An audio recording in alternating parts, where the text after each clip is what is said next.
Chapter 1. The Solar Divine Body, the Heavenly Suppression Monument. I want to. What do you want, fairy? Outside the imperial city of Yunin Kingdom, in a broken temple, a woman draped in a white veil stood before the Buddha, her skin as white as snow, her dark hair flowing like a waterfall, resembling a celestial being descended to the mortal world. This moment, her cheeks were flushed, and her breathing was rapid. It seemed she was desperately suppressing something. Ye Fan gazed at the woman before him, involuntarily swallowing hard. In the next moment, the woman pounced on him like a hungry wolf. She pinned him down tightly, frantically tearing at his clothes. Her fingertips were icy, and the instant they touched his skin, they ignited a wave of heat. Before the Buddha, the fairy shouldn't act recklessly. Before Ye Fan could finish his sentence, his lips were sealed by her red ones. He tried to break free, only to find it utterly futile. Then the world turned upside down, and his soul soared to the heavens. Ye Fan was originally a miserable worker on Blue Star. He died from overwork, and this was only the beginning of his journey in the Tianxiong continent. Before he could accept the fact of his transmigration, he encountered this unexpected event. However, it was exhausting, more exhausting than overworking.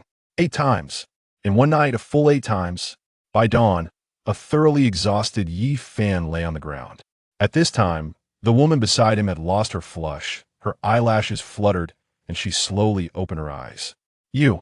The woman's gaze was like a knife, instantly locking onto Ye Fan. Oh my God. Ye Fan was startled and sat up abruptly, hastily grabbing a piece of tattered cloth to cover himself and shrinking into a corner. What did you do to me?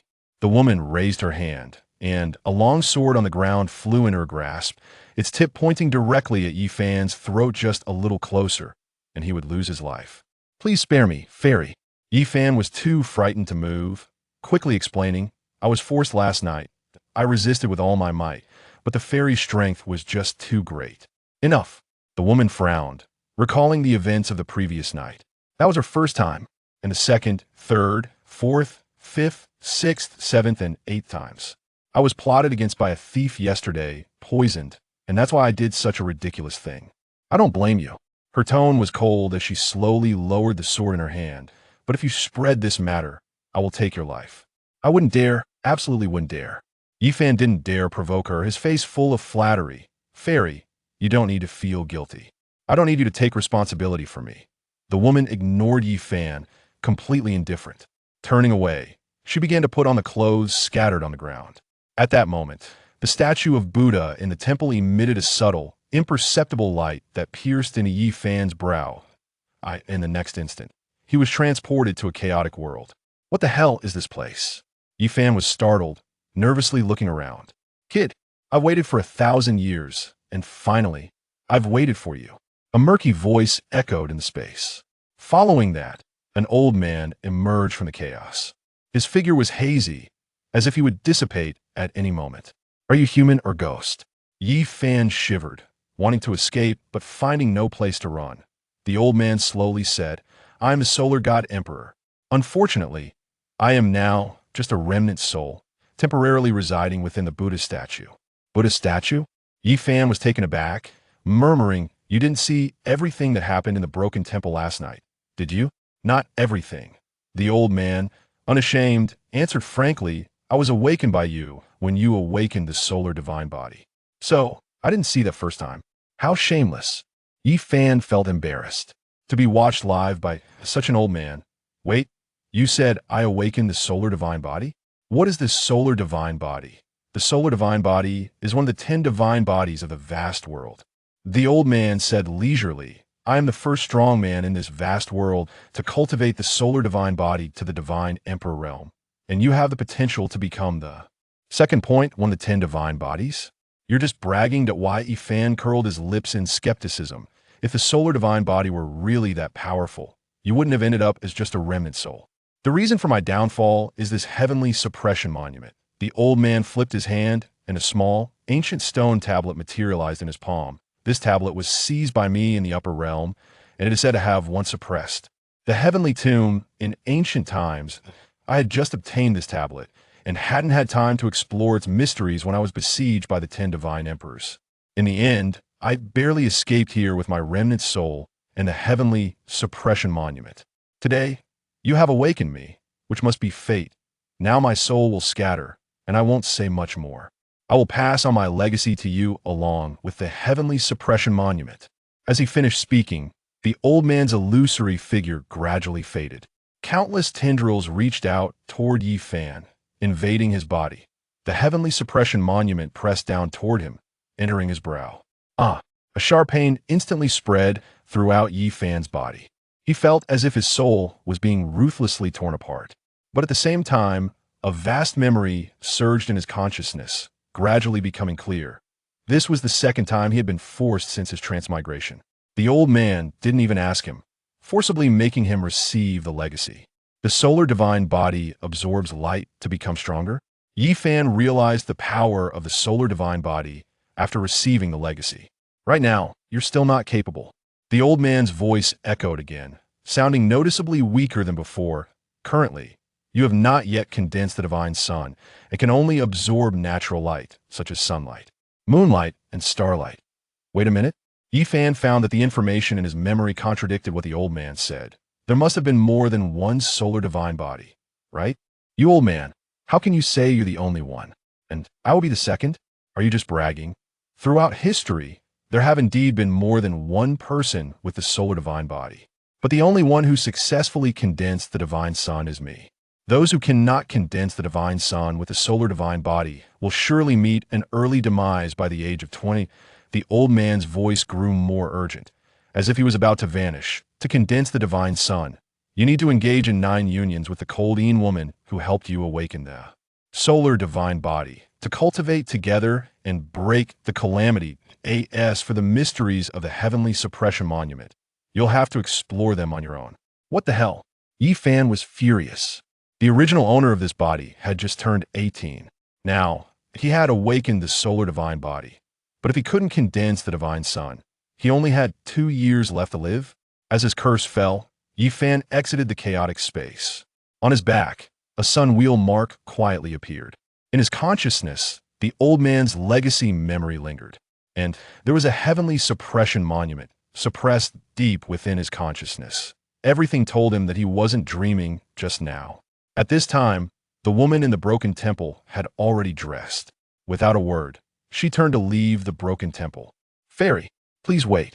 Yi Fan recalled the old man's words before he disappeared and hurriedly called out to the woman. What else is there?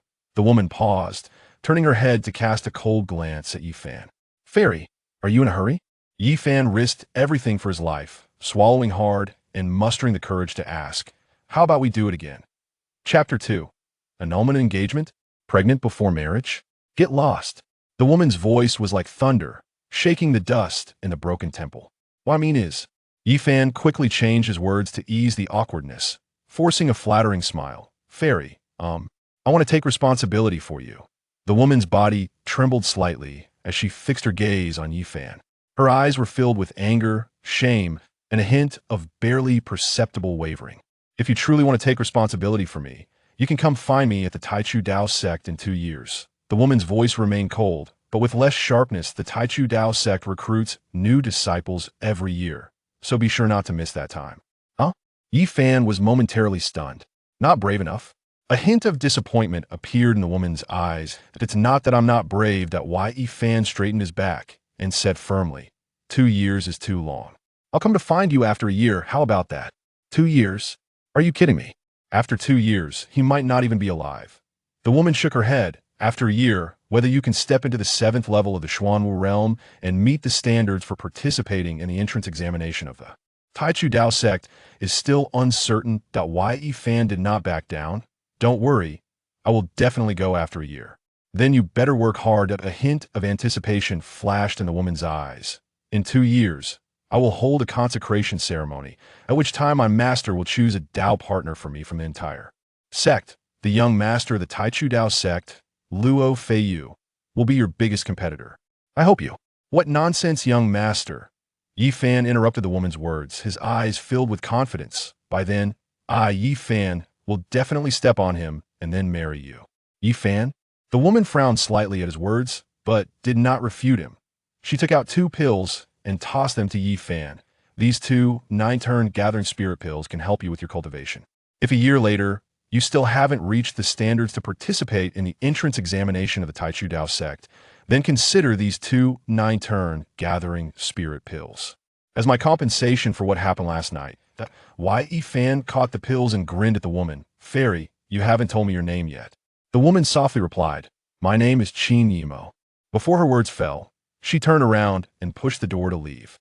Sunlight pierced through the temple door and illuminated Yi Fan. In an instant, he felt a warmth in his lower abdomen. It seemed as if a hot current was surging within him. The sunlight transformed into spiritual power, continuously impacting his dantian. Who? Did my cultivation break through? Yi Fan was taken aback, then overjoyed. That old man really didn't lie to me. Now I can get stronger just by basking in the sun. In the Tianqiong continent, the cultivation realms are clearly defined. Body refining, Qi martial, spirit martial, Xuanwu, earth martial, sky martial. Beyond that, there are martial kings, martial emperors, martial saints, and martial emperors. The original owner of this body only had a Qi martial realm of the 9th level. Just by basking in the sun, he advanced to the 1st level of spirit martial. Spiritual power, infused with sunlight, was continuously flowing into his dantian. The Sun Scripture. Thinking of the inheritance, Yi Fan immediately activated the Sun Scripture. The spiritual power accelerated its flow and instantly turned golden. That moment, his body seemed to merge with the sunlight. Soon, his cultivation broke through again, entering the 2nd level of spirit martial. Qin Yimo, wait for me. Yi Fan smiled with satisfaction, looking up towards the outside of the dilapidated temple. First, I'll return to the royal city, find a comfortable place, and enjoy the sunbathing. Inside the royal city of Yunnan Kingdom, there were many families, large and small. The original owner of this body was the young master of the Yi family. As Yi Fan just stepped out of the dilapidated temple, he caught sight of 2 corpses at the door. The fragmented memories of the original owner surged back to him all at once. Yesterday, he went to the Lin residence to deliver pills to his fiancée, Lin Xingyue. He happened to encounter the 3rd prince, Duan Tianya, right in Lin Xingyue's boudoir. He was outside the door, eavesdropping on a shocking piece of news. Lin Xingyue was pregnant, and the child was Duan Tianya's. The original owner was too cowardly, scared and collapsed, turned around and ran. As a result, he accidentally alerted Duan Tianya. Duan Tianya sent his lackeys to kill him to silence him. He fled all the way, and this was how he ended up at the dilapidated temple outside the city. Now these 2 lackeys were most likely killed by Qin Yimo. The original owner was actually a simp. Yi Fan was somewhat angry, truly feeling it was unfair for the original owner. Don't worry, I will take care of this cheating couple for you. At this time, inside and outside the Yi residence, the servants were busy non-stop. In the courtyard, there were piles of spirit stones, pills, and silks. As soon as Yi Fan stepped into the main door, he felt something was off. Young master, you finally returned. The butler, Yi Fu, greeted him with a beaming smile, hurrying over. Fubo, what's going on? Yi Fan frowned and asked why. Yi Fu smiled. Young master, these are all sent by Miss Lin's people, the betrothal gifts we previously sent to the Lin residence. Lin Xingyue wants to end the engagement? Yi Fan's anger flared up. Damn it, if anyone is going to break off the engagement, it should be me, Yi Fan, breaking off this BTCH's engagement. Who does she think she is to break? My engagement? Young master, what are you saying? Yi Fu's smile froze, and he hurriedly explained to Yi Fan. Miss Lin returning the betrothal gift doesn't mean she wants to break off the engagement. She said she wants to marry you 3 months in advance. Since the matter is too sudden, she felt it was inappropriate to keep our Yi family's betrothal gifts, so she returned them as an apology. The master and mistress are both overjoyed and are busy preparing for the wedding. What the hell? Yi Fan was furious. Breaking off the engagement was already shameless enough. He didn't expect there to be something even more shameless. Marrying him with a big belly, expecting him to take over. After giving birth, would he have to raise someone else's child? Where is she? Yi Fan asked in a deep voice. She's in the front hall, discussing the marriage with the master and mistress. Yi Fu was somewhat confused, not understanding why Yi Fan was so angry. Wasn't he looking forward to Lin Xingyue marrying over sooner? What the hell are they discussing? Yi Fan turned around and strode toward the front hall. Just as he reached the entrance, a group of figures walked towards him. Lin Xingyue was dressed in a light purple long dress, her features picturesque, her temperament gentle. One who didn't know might think she was a perfect wife. At this moment, she was chatting and laughing with Yi Fan's parents, accompanied by her best friend, Chen Shui. Yi Fan Gij, you're back. Lin Xingyue smiled brightly upon seeing Yi Fan. The head of the Yi family, Yi Hai, looked delighted, patting Yi Fan's shoulder. Fanner, you came back just in time. There's good news. Xingyue said she wants to marry you 3 months in advance. I think we might as well hold the wedding tonight. Fanner, Yi Fan's mother, He also smiled. You and Xingyue have been childhood sweethearts, and now you've reached the age to start a family. Marrying early would also allow us to hold our grandchild sooner. Father, mother, I don't agree with this. Yi Fan's expression was cold, and he refused without hesitation. As soon as these words came out, everyone around was stunned. Yi Fan, do you really think you're something special? Best friend Chen Shui exploded in anger, immediately scolding Yi Fan. Xingyue being willing to marry a waste like you is your blessing. And now you don't agree? Why do you have to disagree? None of your business? Yi Fan glanced at Chen Shui with disgust in his eyes. This sharp-tongued woman was not a good person. She had humiliated the original owner many times while being around Lin Xingyue, treating him like he was nothing. Yi Fan Gij, don't you want to marry me sooner? Lin Xingyue looked at Yi Fan with confusion, her tone pitiful. A few days ago, I received the admission notice from the Tianwu Academy and will be going to study there soon. So I plan to arrange the wedding in advance. That I know this is sudden, but I also have no choice. You certainly have no choice. Yi Fan interrupted Lin Xingyue's words with a cold smile, glancing at her belly. In 3 months, your belly will start to show. If you don't marry now, how are you going to cover it up? Yi Fan Gij, what are you talking about? Lin Xingyue's eyes flashed with panic upon hearing this. She thought, could it be that Yi Fan knows something? Stop calling me Gij. Do you plan to lay eggs? Yi Fan sickened, bluntly stating, yesterday the third Prince Duan Tianya came to your Lin residence, right? I heard it all. You're pregnant with Duan Tianya's bastard, and you expect me to take over? You really think I'm an honest person who can be bullied? What? Yi Hai's eyes widened suddenly, his face changing dramatically. He couldn't believe what Yi Fan said and trembled as she asked Lin Xingyue. Xingyue, is what Yi Fan said true? Was it you yesterday? Lin Xingyue's expression darkened as she realized something. Yesterday evening, there was indeed someone eavesdropping outside her boudoir. But Duan Tianya had already sent someone to kill him to silence him. She just didn't expect that person would be Yi Fan. And Yi Fan wasn't silenced? Even if Xingyue is pregnant, what's wrong with that? Chen Shui, as Lin Xingyue's close friend, clearly knew the inside story. You can have a child without any effort. You're really getting a great deal. Moreover, it's an honor for you to raise His Highness the Third Prince's child. You useless person, don't be ungrateful. Lin Xingyue seemed to be genuinely bullied, feeling wronged. Although the child in my belly isn't yours, after we get married, I will be yours, right? Giving birth is already painful enough. If you truly love me, there's no need to care whether the child in my belly is yours or not. Chapter 3. Kill the despicable and annihilate the lowly. The deceit is too much. Yi Hai could no longer hold back, letting out a furious shout. His fists were tightly clenched, and the veins on his forehead bulged. He struggled to support herself and fainted directly. Madam, Yi Hai called out anxiously, rushing to hold He. Dad, take Mom inside first. I'll handle things here. Yi Fan didn't want his parents to suffer any more shock, so he quickly spoke to Yi Hai. These two despicable people were utterly shameless, saying whatever they wanted. Get them out. Yi Hai shouted coldly, anxiously helping He back into the house. Yi Fan then turned around, his tone slightly cold. Chen Shui, Lin Xingyue, do you still think I'm the same pathetic person you used to bully? Aren't you? Chen Shui scoffed. With your kind of uselessness, you think you can refuse Xingyue? Don't push your luck. I'm telling you, tonight's wedding will happen whether you like it or not. I advise you not to make a scene. Just act as your groom, and everything will be fine. Otherwise, don't blame us for being rude. Heh. Yi Fan smiled. You want me to obediently be the lapdog?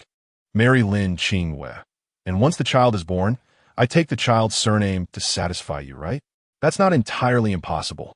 Chen Shui thought Yi Fan had finally come to his senses and dared to agree. You're ugly, but your thoughts are quite beautiful. Yi Fan sneered, glancing at Lin Xingyue.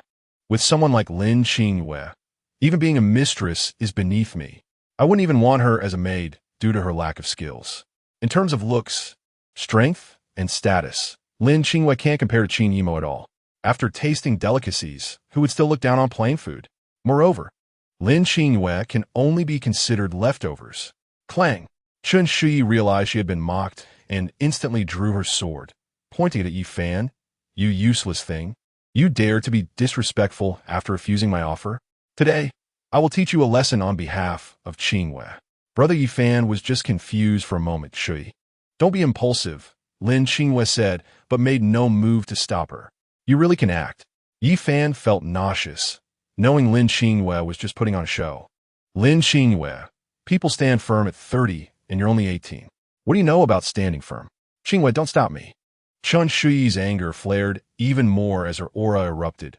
A useless person like you. If I don't show you some color, you really think you're something? As her words fell, the sword in her hand lunged at Yi Fan. Yi Fan stood still, watching Chen Shui attack him. Just as the sword tip was about to touch his chest, he suddenly raised his hand. The martial technique, Fiery Sun Palm, was unleashed, and his hand transformed into gold, grabbing the sword blade. What? Chen Shui's eyes widened in disbelief. Her sword, which she thrust out, was caught barehanded by Yi Fan? With this little skill. You dare to be arrogant in front of me? Yi Fan twisted his wrist and snatched the long sword away. How is this possible? Chen Shui stepped back in fright, nearly losing her balance. Who told you I was still at the Qi martial realm? Yi Fan activated the Solar Sutra, and golden light burst forth from his body. The golden spiritual energy then spread out, enveloping him. His cultivation was not at the second stage of the spiritual martial realm, nor at the Qi martial realm. He had basked in the sun all the way back to the royal city and had advanced. Now, he was a third-stage practitioner of the spiritual martial realm. Spiritual martial realm? Lin Qingyue quickly blocked in front of Chen Shui. Shui is my best friend. You can't hurt her. Best friend? Yi Fan scoffed. Lin Qingyue, do you think the whole world should revolve around you? Do you think I will still obey you like before? As his words fell, he suddenly struck out with his sword, the golden light shining brightly. Stop! Lin Qingyue saw this and decisively drew her sword to block. Her cultivation was slightly higher than Chen Shui's, but she was still only at the second stage of the spiritual martial realm. In a clash of swords, she was sent flying with a loud bang. Yi Fan's sword continued forward, piercing through Chen Shui's chest. You! Chen Shui's eyes widened, looking down at the sword or chest, then back up at Yi Fan, unable to believe she would die at the hands of this useless person. Shui! Lin Qingyue screamed, rushing to Chen Shui's side. Seeing her breath gone, she looked up at Yi Fan in shock. Yi Fan, you actually killed Shui? I was just cleaning up some garbage. Yi Fan felt no waves in his heart. In fact, he felt a bit pleased. You! Lin Qingyue's voice trembled as a sudden sharp pain shot through her abdomen. Looking down, she found she was bleeding. Ah, my child. Lin Qingyue clutched her stomach, her face turning pale. Yi Fan, it's you. It's not my child. Yi Fan casually replied, a hint of mockery on his lips. This is the child of His Highness, the Third Prince. Lin Qingyue's face turned pale, her hands tightly clutching her abdomen as she roared at Yi Fan. You killed His Highness the Third Prince's child. His Highness will definitely not let you off.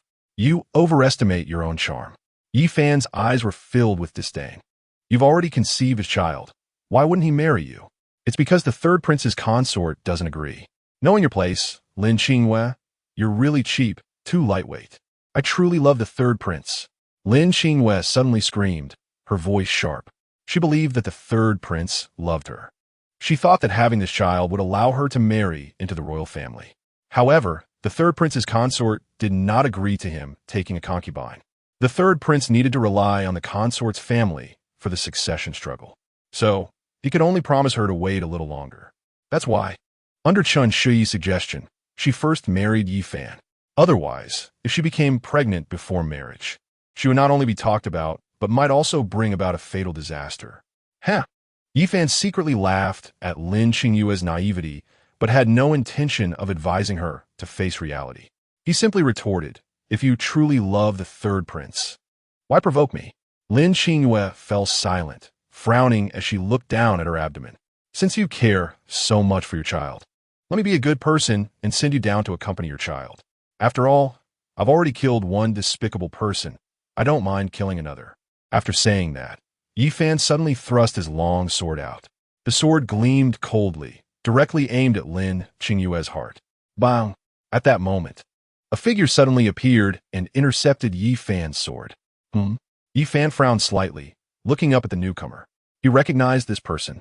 It was Lin Qingyue's third brother, Lin Qingyang. Step, step, step. A series of footsteps came from outside the Yi residence. The head of the Lin family, Lin Mo, led a group over. When discussing marriage, how could the elders not be present? However, Lin Mo had been delayed by something and arrived late.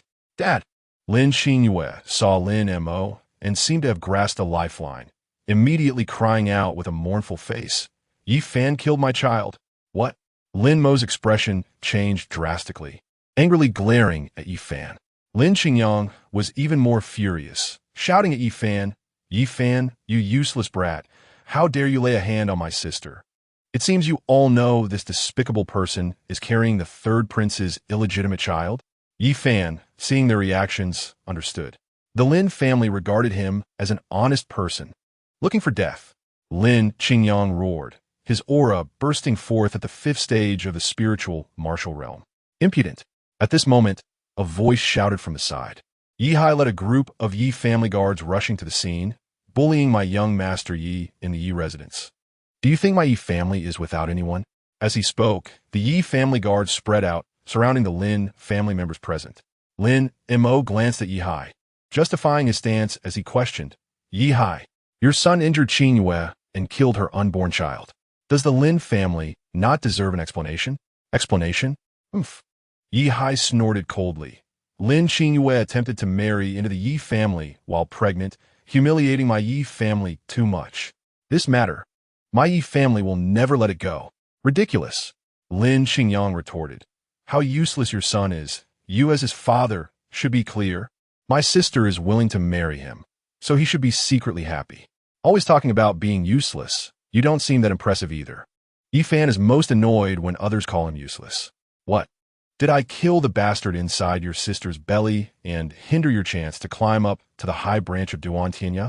Lin Qingyang seemed to hit a sore spot and immediately got furious. Although my cultivation isn't high, it's more than enough compared to you, this useless one. Is that so? Yi Fan's lips curled into a smile as he pointed his sword at Lin Qingyang and lightly spoke, a life-and-death battle. Do you dare? Chapter 4. Bitch, just being pretentious. Fanner. Yi Hai's expression changed as he looked at Yi Fan in surprise. Lin Qingyang's strength isn't weak, being at the 5th level of the spirit martial realm. What cultivation level does Yi Fan have? Inviting Lin Qingyang for a life-and-death battle. What does he think? Dad, don't worry. Yi Fan raised his hand and gave Yi Hai a reassuring look, then coldly glanced at Lin Qingyang and asked again, don't be silent, do you dare? Am I afraid of you? Let's fight. Lin Qingyang snorted coldly and immediately agreed. Lin Mo's cold gaze fell on Yi Hai at this moment. The life-and-death battle was proposed by Yi Fan. If he is too useless and dies under my son's sword, the Yi family would definitely take revenge. Of course. Before Yi Hai could respond, Yi Fan took the lead and said, if Lin Qingyang dies, I hope the Lin family can have some face. Just based on you, you think you can kill me? Lin Qingyang's arrogance was outrageous, completely disregarding Yi Fan. He had just advanced to the spirit martial realm and was already inflated, thinking he could kill Qin Shuyi and be invincible in the world. In this battle, I want you to die without a complete corpse. I'll first cripple your hands and feet, and then take your life with the 5th sword. Whoosh! Before the words were finished, Yi Fan's sword slashed out. Huh? Lin Qingyang's face changed slightly, and he hurriedly raised his sword to block. With a loud bang, the sword broke, and the person died. The whole body was sliced in half by Yi Fan's sword. The wound had signs of being burned. This battle just started and ended. They say it's a life-and-death battle. It's still making a fuss. Yi Fan glanced at Lin Qingyang's corpse, his face full of disdain. What about the 5th sword taking my life? You couldn't even withstand one of my swords. Where would the 5th sword come from? Yi Fan. Lin Mo instantly exploded in fury, his voice booming like thunder. A terrifying aura was released, pressing down on Yi Fan. What do you want? Yi Hai stepped forward to protect Yi Fan upon seeing this. It's a life-and-death battle. What are you so anxious about? Yi Fan wasn't afraid of trouble and took the initiative to walk in front of He, facing Lin Mo with an interesting smile. You said it's a life and death battle. No matter who dies, the other family cannot take revenge. Has the Lin family turned back so quickly? Don't push your luck. Hello. Yi Fan, you're very good. Lin Mo clenched his fists, gritting his teeth, his eyes filled with hatred, as if he wanted to eat Yi Fan alive. I want to see how long your Yi family can be proud. We have plenty of time. Qingwei, let's go. After saying that, he turned and left with a flick of his sleeve. Several Lin family martial artists came forward to carry away Lin Qingyang's body. Lin Qingwei covered her abdomen and suddenly stopped before exiting, glaring fiercely at Yi Fan and saying, Yi Fan, you killed my child and my brother. This enmity cannot be shared under heaven. His Highness the Third Prince will definitely avenge me. Bitch, just being pretentious. So much talk. Yi Fan looked at her with disdain, too lazy to respond. After the Lin family left, Yi finally asked Yi Fan in confusion, Fanner, what is going on with your cultivation? Didn't you just reach the 9th level of the Qi martial realm yesterday? How did you break into the 3rd level of the spirit martial realm overnight? Not only that, but you even have the ability to kill Lin Qingyang beyond your level. Did you have some kind of fortuitous encounter? Dad, you don't need to ask about that. Yi Fan smiled mysteriously, not planning to explain. Last night, he had more than just a fortuitous encounter. He also had a romantic encounter. By the way, how's Mom doing? Yi Fan suddenly remembered and asked with concern. Yi said, not a big deal, just feels a bit suffocated from anger. That's good. Yi Fan nodded lightly. I have something to do, so I need to go out. With the Sun God Emperor's inheritance, he didn't lack martial skills. What he lacked the most now was a suitable sword. The sword he took from Qin Shi was too weak. When he killed Lin Qingyang, he almost couldn't withstand the power of the sun. After one sword strike, it had already become dull and couldn't be used again. Now the Yi family could only produce low-grade spirit weapons. If he wanted a better sword, he had to go to the Wanbao building in the royal city. Speaking of which, this Wanbao building had some connections with the third prince's consort. That's not good. Yi hurriedly pulled Yi Fan back before long. The events in the Yi residence will reach the third prince's ears. I've heard people say that this third prince's consort is a stone woman and cannot conceive. Therefore, the fetus in Lin Qingyue's belly might be the third prince's only son. Now that this fetus is gone, the third prince will likely not let this go easily. Don't worry. Yi Fan had already made up his mind, smiling at Yi, Dad. You just need to spread the word that Lin Qingyue was pregnant with Duan Tianya's child, but tried to marry into our Yi family. Then release the news that the bastard has been physically aborted by me. Let's let the rumors fly for a while. Yi frowned, showing signs of hesitation. Fanner. Doing this may thoroughly anger the third prince. Don't worry, Dad. Yi Fan said calmly. The child is already gone. How could Duan Tianya admit that child is his? If he dares to take revenge openly, wouldn't that just confirm the rumors? It would definitely cause a rift with the third prince's consort, which wouldn't be beneficial for him in the struggle for succession. So even if Duan Tianya wants to kill me, he wouldn't dare to come openly. Huh? Yi suddenly understood, a look of relief flashing in his eyes. Fanner, you've really grown up and are thinking ahead. Unlike before, when you were solely focused on Lin Qingyue. That woman isn't worth it. He suddenly had an epiphany. Yi Fan smiled indifferently and turned to leave the Yi residence. Entering the Wanbao building, he approached the counter and took out 2 pills, placing them on the counter. Shopkeeper, how much are these 2 pills worth in spirit stones? These 2 pills were the 9-turn gathering spirit pills given by Qin Yimo, which were quite valuable. In the royal city of Yunin Kingdom, no one could refine pills of this quality. Huh? The shopkeeper seemed disinterested at first, but upon seeing the pills, his eyes widened, and he quickly picked them up to examine them closely. How is it? Seeing that the shopkeeper was silent for a long time, Yi Fan urged. 20 low-grade spirit stones. The shopkeeper's eyes flashed with greed as he held up 2 fingers. Who do you think you're fooling? Are you number 2, or am I? Yi Fan instantly got angry upon hearing the price. 2 ordinary gathering spirit pills could sell for 30 low-grade spirit stones. And you're telling me these 2 pills are only worth 20? You're just ordinary gathering spirit pills. The shopkeeper remained unfazed. 30 is the selling price. I only buy them for 10 low-grade spirit stones each. Damn it, I'm not selling anymore. Yi Fan was furious and reached to take back the 9-turn gathering spirit pills. But the shopkeeper snatched the pills away and then threw out 20 low-grade spirit stones, saying, "The items have been accepted by Wanbao Building. Now, take your spirit stones and get lost. All of you like to bully honest people, right?" Yi Fan's gaze turned cold, and a killing intent surged within him. "Dare to cause trouble in Wanbao Building? You must be tired of living." The shopkeeper glared at Yi Fan, taking 2 steps back and shouting sternly, "Someone, throw this ignorant brat out." As soon as he finished speaking, several guards from Wanbao Building rushed in with their swords drawn, charging towards Yi Fan. Bang, bang, bang. In just one encounter, the guards were sent flying. They crashed into the counter, shattering it and leaving the place in disarray. What? What is happening? The shopkeeper's face turned pale, and cold sweat poured down. He wouldn't dare bully Yi Fan if he didn't recognize him.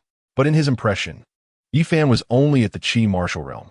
Usually he was submissive, so why was he so tough today? A first-level spirit martial realm guard attacked together and ended up in such a miserable state because of Yi Fan? Return my things. After dealing with the guards, Yi Fan coldly glared at the shopkeeper. Before the words left his mouth, his hand had already reached out to grab the shopkeeper's collar and pull him out from behind the counter. Who was causing trouble in Wanbao Building?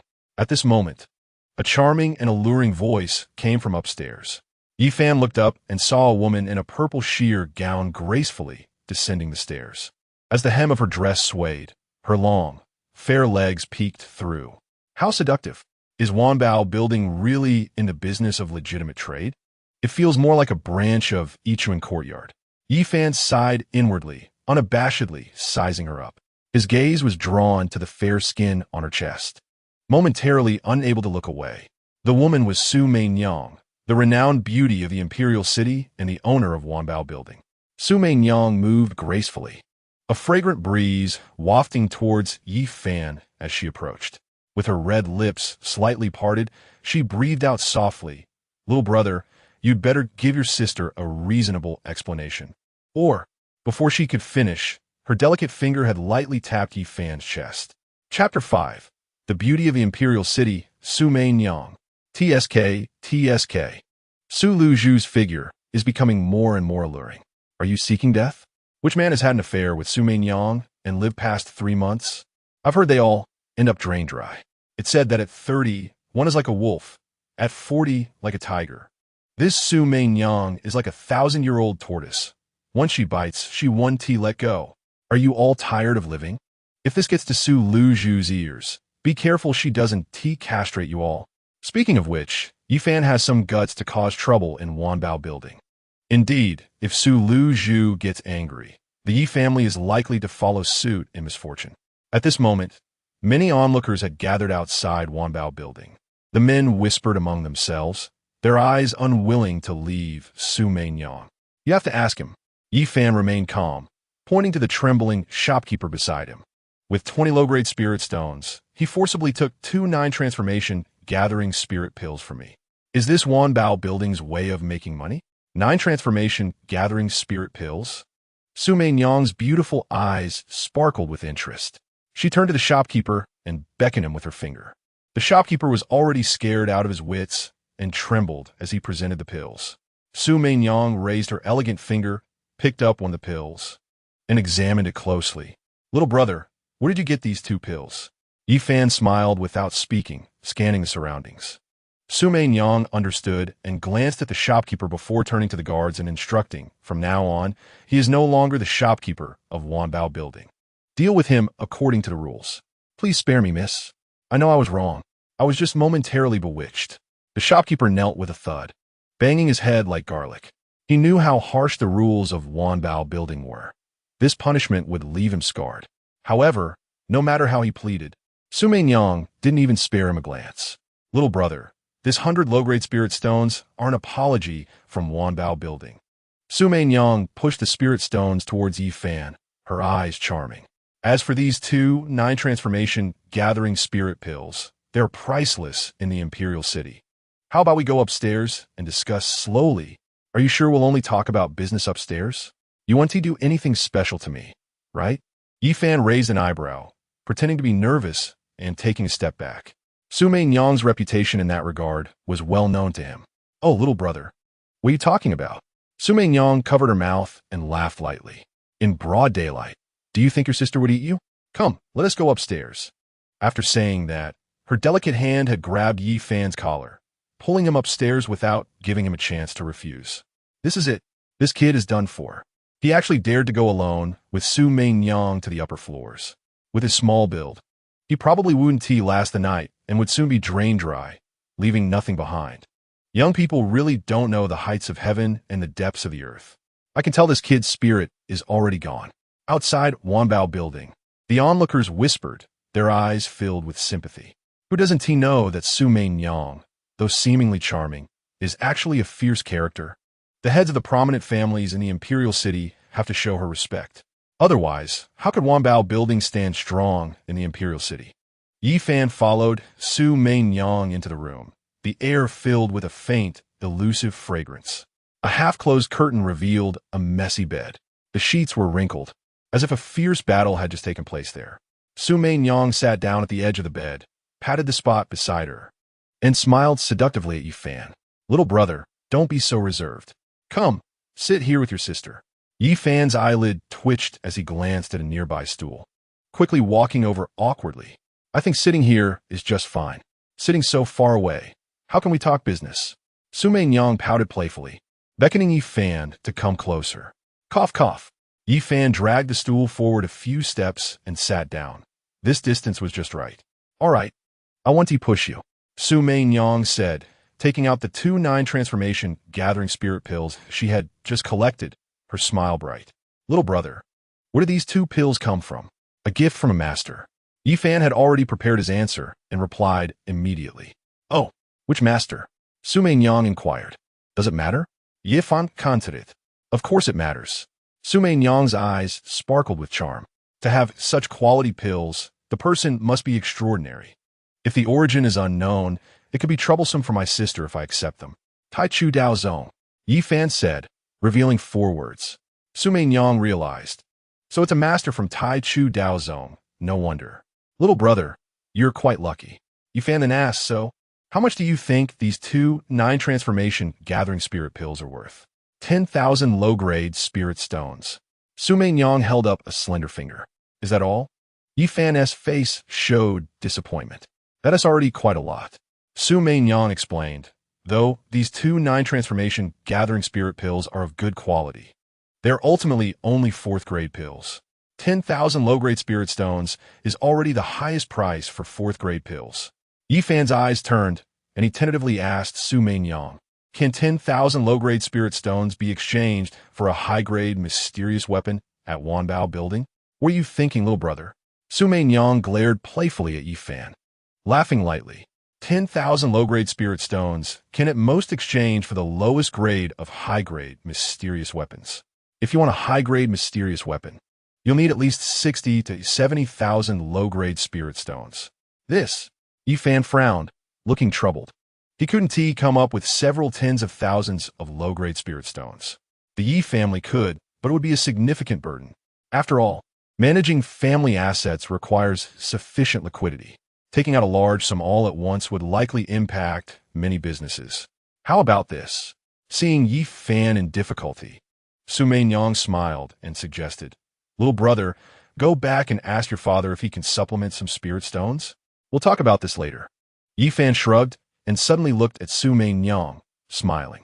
"Miss, you don't have to keep calling me little brother, right? It sounds a bit awkward, and besides, I think you don't seem much older than me." "Oh, I'm not much older than you." Su Mei-nyang laughed at Yi Fan's words. "Guess how old I am this year?" "I see." Yi Fan pretended to ponder seriously. "Miss, you should still be under 18, right?" Uffed. Su Mei-nyang burst out laughing. Little brother really knows how to talk. "I'm already 39. Impossible." Yi Fan feigned shock. "Your skin is even more tender than that of an 18-year-old girl I've seen.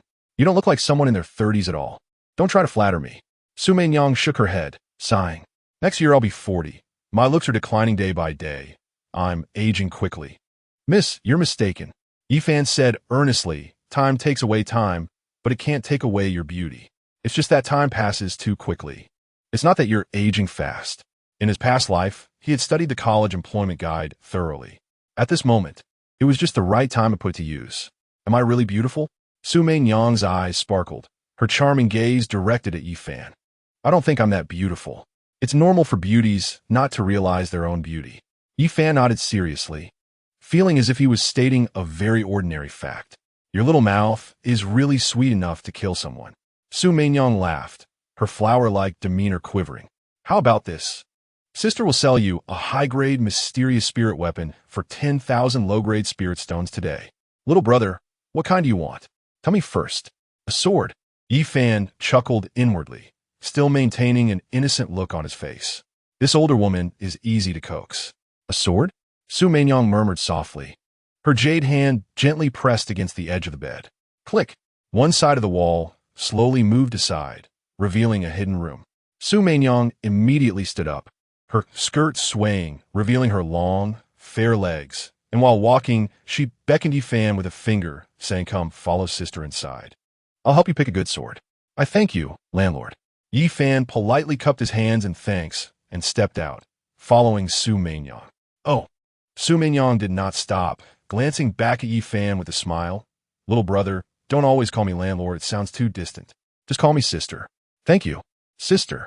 Yi Fan quickly corrected himself, feeling a bit uncomfortable, and added to Su Meinyang, however, when you call me, could you drop the little? I'm not small at all. Chapter 6, Sunday Sword, A Fateful Encounter. Is that so? Then sister must take a good look. Su Meinyang suddenly stopped, turned around, and looked at Yi Fan meaningfully. Her gaze slowly dropped, carrying a hint of teasing, as if she was examining something. Yi Fan halted in his tracks, quickly shielding his vital points with his hands. Sister, your gaze is making me uneasy. Just teasing you, silly brother. Su Meinyang chuckled and stepped into the hidden room, leaving behind a series of bell-like laughter. Yi Fan let out a sigh of relief, wiping the cold sweat from his forehead. This woman is truly a reincarnation of a demon. As he followed her into the hidden room, he was immediately shocked by the sight before him. Although the hidden room was not large, it was a world of its own. The walls were embedded with many luminous pearls, casting a gentle light that illuminated the entire space. A dazzling array of spirit weapons was neatly displayed on shelves, each radiating a unique aura and shining brilliantly under the light of the luminous pearls. This Sunday sword is one of Sister's favorite collections. Su Meinyang walked to a long sword that shimmered with golden light, turned back to Yi Fan with a charming smile, but you won't get it so easily. Sister, please don't smile at me like that. I'm scared. Yi Fan's expression turned awkward as he swallowed hard. Wasn't it agreed to sell him a high-grade mysterious spirit weapon for 10,000 low-grade spirit stones? Why did it suddenly become so difficult to obtain? She wouldn't want him to sacrifice himself, would she? That price would be too steep. Oh dear, where's your mind wandering off to? Su Meinyang, seeing Yi Fan's expression, glared at him playfully, then gently caressed the sword's body, explaining, This sword has spirit. To obtain it, you must first gain its recognition. Wait a minute, Yi Fan felt something was off. Sister, are you sure you're not mistaken? I remember that only royal-grade spirit weapons can possess intelligence. Oh, you understand quite a bit. Su Meinyang's eyes flashed with surprise, then she explained. The reason royal-grade spirit weapons have intelligence is that they all possess a weapon heart. This Sunday sword also incorporated a weapon heart during its refinement. Thus it has intelligence as well. However what? Yi Fan asked curiously. Su Meinyang leaned closer to Yi Fan's ear, her breath fragrant. It's just that its intelligence isn't very high yet. How can I gain its recognition? Yi Fan felt his ears burning and quickly changed the topic. As he spoke, he slowly approached the Sunday sword. Buzz. At that moment, the Sunday sword suddenly emitted a sword chant. A wave of heat surged within Yi Fan. Huh? Su Meinyang's beautiful eyes widened slightly, revealing some surprise. It seems this sword has a connection with me. Yi Fan's mouth curved slightly. He immediately activated his solar technique. Just now, he clearly felt the Sunday sword's test. Perhaps it discovered his solar divine body. Gulme. Yi Fan's palm glowed with golden spiritual power as he softly called out. Whoosh. His hand reached out, and the Sunday sword responded, instantly falling into his grasp. It seems sister underestimated me. Su Meinyang smiled brightly. her gaze moving back and forth over Yi Fan. Since the Sunday, Sword has already recognized you. Now you just need to drop some blood to complete the bond. Saying this, her delicate fingers gently brushed over Yi Fan's wrist. Want me to help you? Yi Fan retracted his wrist, chuckling awkwardly. This little matter. There's no need to trouble sister. After saying that, he bit his fingertip, and a drop of blood fell onto the Sunday sword. The sword body immediately erupted with golden light, and runes swirled as if it had come to life. Su Meinyang's eyes sparkled with interest as she stepped closer, the fragrance wafting towards him. Now that the sword has recognized its master, how about sister teaches you how to wield it properly? Sister, you're too polite. How could I let you suffer? Yi Fan quickly waved his hand, thinking that if this continued, he might be eaten clean by this demoness. Changing the topic again, by the way, there's something I want to ask sister about. Oh, what does little brother want to inquire about? Su Meinyang's beautiful eyes sparkled as her jade hand lightly rested on Yi Fan's shoulder. Shall we go outside to talk? Without waiting for an answer, she linked her arm with Yi Fan's and led him out. As the two stepped out of the hidden room, the door behind them silently closed. Su Meinyang pulled Yi Fan towards the bed, her skirt swaying, leaving a trail of fragrance. Seeing this, Yi Fan quickly broke free. Chuckling awkwardly, sister, let's talk about serious matters. Aren't you coming to sit with sister? Su Meinyang lazily leaned against the bed, her eyes filled with teasing. Yi Fan pretended not to see and said seriously, I want to ask sister about someone. I wonder if sister knows the third prince's consort? You mean Qingchun? Su Meinyang raised an eyebrow, her interest piqued, asking, why? Little brother, are you interested in Qingchun? She's already married into the third prince's residence, a married woman. Could it be that you have that kind of preference? How could that be? Yi Fan quickly denied it. I just heard that the third prince's consort has some connection with Wanbao Tower. Recently, I accidentally offended the third prince and was wondering if I could ask sister to help plead with her, to blow some whispers in his ear. Qingchun is sister's junior. Su Meinyang gently stroked her hair, but if you want her to blow whispers, I'm afraid it might be a bit difficult. Although she married into the third prince's residence, she has never shared a bed with him over the years. The third prince's consort, Mu Qingchun, is the young lady of the Mu family in the imperial city. Another layer of identity is that she is Su Meinyang's junior. Although they come from the same master, their personalities are quite different. Yi Fan listened and curiously looked at Su Meinyang for confirmation. Is it because the third prince's consort is a stone woman? Stone woman? Su Meinyang shook her head, a hint of pity flashing in her eyes.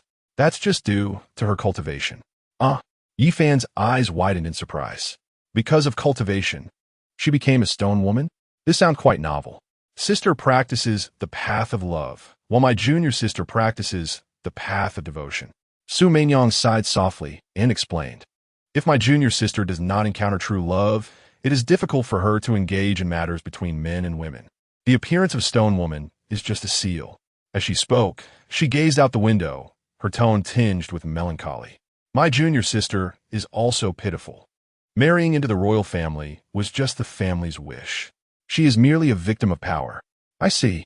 Yi Fan thought deeply, his mind becoming clear. The Mu family is one of the three great families in the imperial city. Compared to the Yi family and the Lin family, they are merely second-rate families. What the third Prince Duan Tianya truly needs is the support of the Mu family.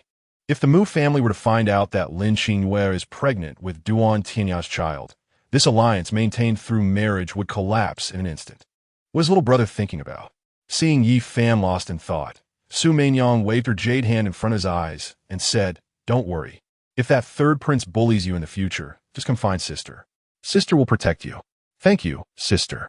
Yi Fan came back to his senses and politely clasped his hands in thanks. Is that just a verbal thank you? Su Meinyang's beautiful eyes sparkled, and her red lips curled slightly. Sister is really looking forward to brother's practical actions. Chapter 7. Practicing sword under the moonlight, burning heaven with 9 suns. Yi Fan suddenly jolted and hurriedly took 2 steps back. Sister, I just remembered I have some urgent matters at home, so I might not be able to accompany you any longer. After saying that, he turned around and was about to flee. Don't rush to leave. Su Meinyang called out lightly, but did not stop him. Watching Yi Fan's panicked retreat, a playful smile appeared at the corner of her mouth. One interesting kid. he actually managed to gain the recognition of the Daylight Sword. The Daylight Sword was left by her master in the Wanbao building. It was said that only those destined could control it.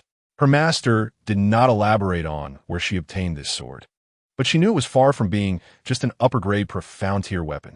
Yi Fan dashed out of the Wanbao building, running wildly. The golden glow of the setting sun bathed him. While running, he greedily absorbed the sunlight. Oh, isn't that Yi Fan? He came out so quickly. TSK, TSK. Looks like he's not doing too well. It's normal for the first time to be a bit quick. He should be secretly pleased that he wasn't completely drained. Look at how disheveled he is. It's hilarious. But even if he escaped the Wanbao building, can he escape from Su Mainyang's grasp? Ha ha. A few people outside the Wanbao building who hadn't dispersed burst into laughter. Yi Fan returned to the Yi residence and, without saying a word, rushed into his small courtyard. He pulled out a reclining chair from the house and comfortably lay down. He activated the sun scripture, greedily absorbing the sunlight. As the sun set, his cultivation broke through to the 4th level of spirit martial realm. This is life. Yi Fan stretched lazily and couldn't help but complain. However, the speed of his cultivation advancement seems to be getting slower and slower. The higher the realm, the more spiritual power is needed for advancement. This is extremely normal in the martial arts world. However, the time left for him is not much. Within a year, he must advance to the 7th level of the profound martial realm. Moonlight? Yi Fan looked up at the newly risen moon, his eyes brightening. Moonlight is also light. I wonder what the effect will be. After thinking this, he activated the sun scripture again. The moonlight fell like water, but did not transform into spiritual power. However, he suddenly felt that his mind seemed to be much clearer. Inside, he inexplicably had an urge to learn. I understand now. Yi Fan excitedly took out the Daylight Sword, absorbing the moonlight to increase his comprehension. Practicing sword under the moonlight, this is efficient. Buzz, just as he was searching for martial techniques, the heaven-suppressing tablet deep in his sea of consciousness trembled. Moments later, he was pulled into a strange space by a mysterious force. Looking around, he saw only chaos. In the void, 3 large characters were clearly written. Heaven-suppressing realm. Is this the world inside the heaven-suppressing tablet? The secret of the heaven-suppressing tablet was not even uncovered by the Sun God Emperor. Now, he could only rely on himself to explore. He felt that the flow of time in the heaven-suppressing realm was different from the outside world.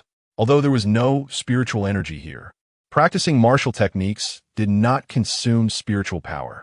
Currently, absorbing moonlight in the outside world to enhance comprehension while consciously entering the heaven-suppressing realm to practice martial techniques was a perfect match. As he searched, images of swords floated in his sea of consciousness. Yi Fan did not hesitate and immediately began to practice with his sword. After countless sword swings, the space fluctuated without warning. The heaven-suppressing tablet forcibly sent him out of the heaven-suppressing realm. What happened? Is there a time limit for practicing martial techniques in the heaven-suppressing realm? Yi Fan muttered in his heart, still unclear about the situation. Suddenly, 3 figures in black clothes broke into the courtyard. Each one radiated killing intent, instantly locking onto him. Yi Fan stood up with his sword, as if he understood something. The heaven-suppressing tablet sensed danger and sent him out. Sleeping here, aren't you afraid of catching a chill? One of the black-clad men coldly laughed as he sized up Yi Fan. Did Duan Tinya send you? Breaking into the Yi residence in the middle of the night. It seems Duan Tinya really wants to kill me. Yi Fan guessed their identities without any fear. It's quite chilly here, but you 3 have come to keep me warm. Just in time, I can use you to practice my sword. After saying this, the daylight sword in his hand emitted a faint golden light. Arrogant. The 3 black-clad men acted simultaneously, their blades and swords instantly enveloping Yi Fan. Each of them had considerable cultivation, being at the 5th level of the spirit martial realm. Ha! Yi Fan chuckled lightly, and the daylight sword suddenly erupted with dazzling light. The first style of the 9 suns burning heaven sword technique. Rising sun. The sword light burst forth like the morning sun breaking dawn, instantly tearing through the darkness. One black-clad man let out a scream as the sword light pierced through his chest. Yi Fan shifted the sword's momentum and unleashed the second style. Blazing sun in the sky. The scorching sword light, like the blazing sun, enveloped the second black-clad man. No, the black-clad man did not have time to react before being consumed by the sword light. How is this possible? The remaining black-clad man panicked. Surprised by Yi Fan's strength, still daring to be distracted, Yi Fan raised an eyebrow, and the daylight sword drew a blood-red arc in the air. The last black-clad man's eyes widened in terror, but it was too late to evade. This is the third style of 9 suns burning heaven sword technique, setting sun like blood. The sword light flashed, and the black-clad man fell to the ground. TSK, is that it? Yi Fan wiped the blood off his sword, looking regretful. I wanted to try the fourth style of a 9 suns burning heaven sword technique. Duan Tinya actually sent such weaklings to kill me? He really underestimates people. The 9 suns burning heaven sword technique is not the strongest sword technique of the Sun God Emperor. But for Yi Fan at this stage, it is the most suitable for cultivation. The first 3 styles already possess the power of a profound tier martial technique. The fourth style reaches the standard of a low-grade earth tier technique. Currently, he has only cultivated the first 4 styles. However, he has not yet fully mastered the fourth style. After all, the time for cultivation has been too short. In the outside world, 2 hours equate to only 20 hours in the heaven-suppressing realm. Yi Fan put away the daylight sword and was about to deal with the corpses on the ground when he suddenly felt a chill coming from behind. Not bad sword. Decent martial techniques. A cold voice echoed from the darkness. Yi Fan turned around to see a tall, black-clad man slowly walking out, holding a pitch-black long knife that emitted a chilling glow. Oh, another one here to deliver their head? Yi Fan looked down on the opponent, not taking him seriously. Are you guys having to buy 3, get 1 free deal? Just wait, you won't be smiling for long. The black-clad man said, releasing the aura of the 9th level of the spirit martial realm. Yi Fan's gaze sharpened, and his expression became much more serious. The black-clad man did not say much and stepped forward, his figure flashing. He instantly closed in on Yi Fan, swinging the long knife downwards. Whoosh! Yi Fan drew his sword, and his figure was ruthlessly sent flying. As soon as he steadied himself, he decisively took the initiative to attack, continuously swinging his sword and executing the 9 suns burning heaven sword technique. The black-clad man calmly responded, blocking each attack. His strength was clearly several tiers above the previous 3. Is this all you've got? The black-clad man sneered, his eyes filled with killing intent. What are you so proud of? Yi Fan wore an unhappy expression, and the daylight sword erupted with blazing red light. If the first 3 styles 1T work, then I'll use the 4th style. Afterglow of the setting sun, the sword light was blood red, as if dyeing the entire courtyard crimson. The sword momentum fell like the setting sun, carrying with it endless destructive power. However, although the sword light was extremely hot, it appeared somewhat scattered. Bang! The sword and knife clashed, and Yi Fan was shaken back several steps. As he regained his footing, he felt a sweetness in his throat, and a trace of blood oozed from the corner of his mouth. Damn it! Yi Fan frowned and wiped the blood from the corner of his mouth. His 4th style was indeed not perfected. Although it reached the earth tier level, it consumed an enormous amount of spiritual power. Now that he managed to defeat the enemy with 1 strike, he was in a bit of trouble. If only it were daytime. With the power of the sun, he could easily slay the opponent. The black-clad man grinned savagely, lunging at Yi Fan with his knife. At this moment, the air in front of Yi Fan suddenly distorted. An ancient stone tablet's phantom slowly emerged. The heaven-suppressing tablet? Yi Fan's expression froze for a moment, slightly surprised. The town guarding monument actually took the initiative to appear and protect its master? Boom! In an instant, the man in black struck the town guarding monument with a knife. A shockwave of counterforce caused his palm to tingle. Is this the fate soul? The man in black's pupils contracted, his face filled with disbelief. How is that possible? Only Earth Martial Realm warriors can awaken their fate souls, and you are merely in the spirit martial realm. How could you? Chapter 8. The assassination in the front and the letter delivered in the back. You don't know a lot. Yi Fan was overjoyed and smiled proudly. Indeed, One must have the earth martial realm cultivation to awaken a fate soul. The town guarding monument before him was not his fate soul. It just appeared in a way similar to a fate soul. Kill. Yi Fan's mind stirred, and he tried to control the town guarding monument. The phantom of the town guarding monument trembled slightly and charged forward. The man in black crossed his sword in front of him, attempting to block the attack. Boom! The terrifying force directly shattered his internal organs. Following that, his body crashed to the ground, blood flowing profusely. So strong? Yi Fan's eyes widened slightly, shocked himself. The town guarding monument kills in a simple and brutal manner. With one smash, a 9th stage spirit martial realm warrior is gone. Step, step, step. A series of hurried footsteps came from outside the courtyard. Yi Fan's mind moved, and he quickly stored the town guarding monument. Soon after, Yi led a group of people into the courtyard. Upon seeing the 4 corpses on the ground, they were all stunned. Dad, you guys are a bit late, aren't you? Yi Fan smiled broadly upon seeing Yi and the others. With such a commotion in the courtyard, Yi and the others only just arrived. If he didn't have some skills, they would have come just to collect his body. Fanner, did you kill them all? Yi recognized the strongest black-robed man, looking incredulous. This Chunimo. I remember he was at the 9th stage of the Spirit Sea realm. I killed him. Yi Fan nodded. Dad, do you know this person? He asked from the Chen family. Yi said in a deep voice. Not from Duan Tianya's people? Yi Fan's expression froze, then suddenly realized, looking at it this way. Duan Tianya is quite cautious, isn't he? The 3rd prince sent someone to assassinate you, of course. He wouldn't send his own people. If they fail, it would be no different from openly killing you. Yi said, so he could only let someone from the Chen family take action. And the Chen family had enough reason to act since you killed Chen Shui. What puzzles me more is how you managed to kill Chen Mo. What's so strange about that? Yi Fan shrugged, looking indifferent. Is it because of this sword? Yi's gaze fell on the daylight sword in Yi Fan's hand. He could sense that this sword was extraordinary. Sort of, Yi Fan admitted casually. A high-grade mysterious weapon? Yi asked, puzzled. Where did this sword come from? It was given by the Wanbao building. Yi Fan replied frankly. Wanbao building? Yi's expression changed. How could Su Meinyang give you a high-grade mysterious spirit sword for no reason? You wouldn't, Dad. Don't think too much. Yi Fan hurriedly interrupted. Nothing happened between me and the owner Su. It's just that this sword is fated to be with me. So the owner Su gifted it to me. Just like that. Yi's face was filled with disbelief. But seeing Yi Fan's unwillingness to admit more, he didn't plan to dig deeper. He just warned, Fanner, don't blame your dad for talking too much. This Su Meinyang is not someone you can provoke.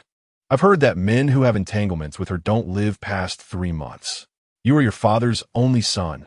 You must not die on this woman's belly. Dad, you can rest assured. Yi Fan was speechless. I can't let go of this worry. Yi felt that Yi Fan was not taking this issue seriously and said anxiously, Fanner, I know you've grown up and have your own ideas, but that woman Su Meinyang is really untouchable. If you really can't suppress it, I can find your proper girl from good family, or you can go to the Yichuan courtyard. Dad, you're getting more ridiculous. Yi Fan's mouth twitched, completely speechless. He is a proper person. How could he go to a place like the Yichuan courtyard? Head of the family. Yi Fan was about to explain something when an urgent shout came from outside the courtyard. Yi Fu rushed into the courtyard, panting, holding a letter tightly in his hand, and quickly ran to Yi's side. The Chen family sent Chun Li to deliver a letter. A hint of doubt flashed in Yi's eyes. The Chen family had just sent someone to sneak into the Yi residence to assassinate Yi Fan, and now they sent a letter over. What does that mean? After taking the letter and unfolding it, his brows immediately furrowed tighter. Dad, what does the letter say? Yi Fan asked eagerly as he stepped forward. It's a letter from Duan Tianya. Yi said solemnly, handing the letter to Yi Fan. An admission notice from the Tianwu Academy? Yi Fan took the letter and saw that there was also an admission notice at the bottom of the letter. Duan Tianya actually used his connections to get him directly into the Tianwu Academy. Fanner, you absolutely cannot go to this Tianwu Academy, Yi said with a serious expression. Analyzing with Yi Fan. Once you enter there, Duan Tianya will have plenty of opportunities to make a move against you. He made an exception to let you go to the Tianwu Academy just to create an opportunity to kill you. Dad, to be honest, I really want to go to the Tianwu Academy. Yi Fan smiled slightly, a glint of cunning flashing in his eyes. since Duan Tinya is so eager to invite me. If I don't go, wouldn't that be letting his murderous intent go to waste? How could he not see Duan Tinya's obvious intentions within the borders of the Yunin kingdom? If we talk about which force is the strongest, it is not the royal family, but the Tianwu Academy. If he wants to go to the Taichu Dao sect, the Tianwu Academy is the best springboard. In previous years, it was the students of the Tianwu Academy who represented the Yunin kingdom to participate in the Taichu Dao sect's assessment, with only a few exceptions. Feina. Yi Hai was furious when he saw Yi Fan going against his wishes, stamping his feet. Are you joking? Yi Fan slightly straightened his expression and then asked Yi Hai, Dad, can our Yi family support my cultivation? Of course. Yi Hai answered without hesitation. Staying in the Yi family will take up Yi family's resources. Yi Fan shook his head, not thinking so. Moreover, the resources of the Yi family cannot be compared to those of the Tianwu Academy. Nowadays, there are indeed disciples from the Yi family in the Tianwu Academy. Each major family in the imperial city is trying to send their children into the Tianwu Academy to receive better training. The Yi family, of course, would not be an exception, but it's too dangerous. Yi Hai frowned, knowing this principle. It was just that Duan Tinya sending an admission notice had too obvious an intention. It was clearly digging a pit for Yi Fan to jump into. The Tianwu Academy has its own rules, and if Duan Tinya wants to kill me, he can only do so within the rules of the Tianwu Academy. With my current abilities, it would be too easy to keep my life. Yi Fan said with a smile, looking relaxed. Mi Hai furrowed his brows, falling into deep thought. The current Yi Fan is indeed very different from before. Even a 9th stage spirit martial realm warrior can be killed. What is there to fear? In the Tianwu Academy, perhaps only the inner court students could pose a threat to him. As long as Yi Fan is not foolish, he should not confront those inner court disciples directly. Yi Fan muttered to himself. 2 days later is the day of the new student trial at the Tianwu Academy, right? If I miss it, I'll have to wait another year. Since you insist on going, then I won't stop you. Yi Hai finally relented and said solemnly, I will have someone contact Yi Yao in the Tianwu Academy to take you there. Yi Yao. A figure flashed in Yi Fan's mind. Yi Yao, the genius of the Yi family. 3 years older than him, already an inner court student at the Tianwu Academy. However, what impressed him most was not Yi Yao's talent, but her fiery figure and volatile temper. When they were young, Yi Yao used to bully the original master, this Yi family young master, quite a lot because of her talent. It's just that in recent years, she has been busy cultivating and has gradually become estranged from the original master. Chapter 9. The third prince's consort, Mu Qingsheng. After Yi Hai left, Yi Fan continued to stay in the courtyard to cultivate. During the day, he basked in the sun to absorb sunlight and improve his cultivation. At night, he entered the town guarding realm, focusing on practicing martial arts techniques. In addition to the 9 suns burning heaven sword technique, he also strengthened the blazing sun palm. Now that his martial skills have improved significantly and his cultivation is about to break through, the day of the new student trial at the Tianwu Academy has arrived. Feina. Yi Hai's voice came from outside the courtyard. He then walked in and saw Yi Fan lazily lying on a recliner. Unable to help himself, he advised Fanner, you can't become arrogant just because you've achieved a little success. Always remember, there are people beyond people, and heavens beyond heavens. The Tianwu Academy is full of geniuses. I haven't been slack. Yi Fan smiled slightly at Yi Hai. You haven't been slack? Yi Hai clearly didn't believe it, thinking Yi Fan was just trying to save face. However, he had no intention of blaming him. If he was tired from practicing, it was okay to rest for a while. One should balance work and rest. Come on. Yao is waiting outside for a while, Yi Hai said, not wanting to say more, and called out to Yi Fan. As soon as they exited the courtyard, Yi Fan's gaze was drawn to Yi Yao. Today, Yi Yao was wearing a tight-fitting white dress that accentuated her graceful curves, especially her proud bosom, which seemed almost ready to burst the fabric. The sunlight shone on her, making her skin appear as white as jade, and her undulating curves were mesmerizing. What are you looking at? Never seen a woman before?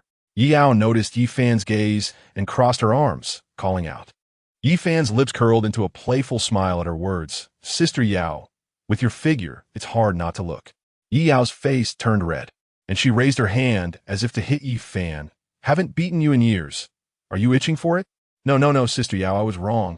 Yifan quickly took 2 steps back, raising both hands in a gesture of surrender. Oomph. Yi Yao looked Yifan up and down, her eyes filled with disdain. I heard you've been improving lately. Don't let it be that when you get to the Tianwu Academy, you get beaten until you're searching for your teeth. Yifan gudinut. Sister Yao, don't worry. If I get beaten until I'm searching for my teeth, you'll be the first I ask for help. Stop joking. Yi Yao gudinut at Yifan. Too lazy to continue the banter, and turned to Yihai, head of the family. We're setting off now. Go ahead, Yihai nodded. He wasn't worried about the new student trial. Yifan's strength was already at the top among new students. Follow me, Yi Yao called out, and turned to walk briskly out of the mansion. Her bosom swayed slightly with her steps, drawing Yifan's gaze again as he couldn't help but mumble under his breath. This figure is truly deadly. The recruitment for the Tianwu Academy is not limited to the Imperial City. There are certain quotas in major cities within the Yunin Kingdom. Today, those who passed the recruitment assessment gathered in the Imperial City. The streets were bustling with people, lively and extraordinary. Under Yi Yao's guidance, Yifan headed towards the Tianwu Academy. At this moment, the sound of hooves approached from behind, accompanied by the rumble of wheels rolling over the bluestone road. A fine horse pulled a luxurious palanquin, slowly making its way, the palanquin adorned with golden floral patterns, appearing particularly extravagant. The crowd on the street hurriedly moved to the sides. What a grand display! Yifan felt curious, his gaze drawn to the palanquin. It's the third prince's consort. Yi Yao glanced over and immediately made a judgment. A gentle breeze lifted the edge of the palanquin's curtain, revealing a stunning face. Her skin was as white as snow, her brows and eyes like a painting, cold as an immortal, resembling the bright moon in the sky, beautiful yet unattainable. So beautiful. Is this the first beauty of the Imperial City? Mu Qingcheng? So stunning. Such a beauty. If only I could spend a spring night with her. I will be happy even on my deathbed. Mu Qingcheng is the third prince's consort. Can you mere mortals even dream of her? I heard Mu Qingcheng is a stone woman. Not even the third prince has touched her. Huh? A stone woman? Such a beauty being a stone woman is simply a waste. The crowd on both sides of the street whispered, their eyes filled with amazement and regret. Yifan momentarily lost his focus. Even just a fleeting glance deeply imprinted that stunning beauty in his mind, impossible to forget. Is she beautiful? At this moment, a cold voice sounded beside Yifan. Beautiful. Yifan instinctively nodded, his tone carrying a hint of admiration. Mu Qingcheng's beauty was not inferior to Qin Yimou's. It's a pity she has some flaws in her body. Still looking even after they've gone far? That voice sounded again, carrying a hint of annoyance. Yifan snapped back to reality and turned his head sharply, only to see Yi Yao crossing her arms, looking at him with a teasing gaze. Sister Yao is also very beautiful. Yifan chuckled awkwardly, teasingly looking at Yi Yao's bosom. And in some aspects, Sister Yao has more advantages. More charm than that third prince's consort. Stop flattering me. Yi Yao snorted coldly, clearly unimpressed by his words. In terms of appearance, Mu Qingcheng was indeed, as her name suggested, a beauty that could topple a city, deserving of the title of the first beauty of the Yunin Kingdom. But remember, she's not someone you can covet. Don't provoke her, or you'll just bring trouble upon yourself. Trouble? Yifan chuckled and shrugged, unconcerned. Trouble? Is there anything more troublesome than the third Prince Duan Tianyao right now? Let's go, don't miss the time.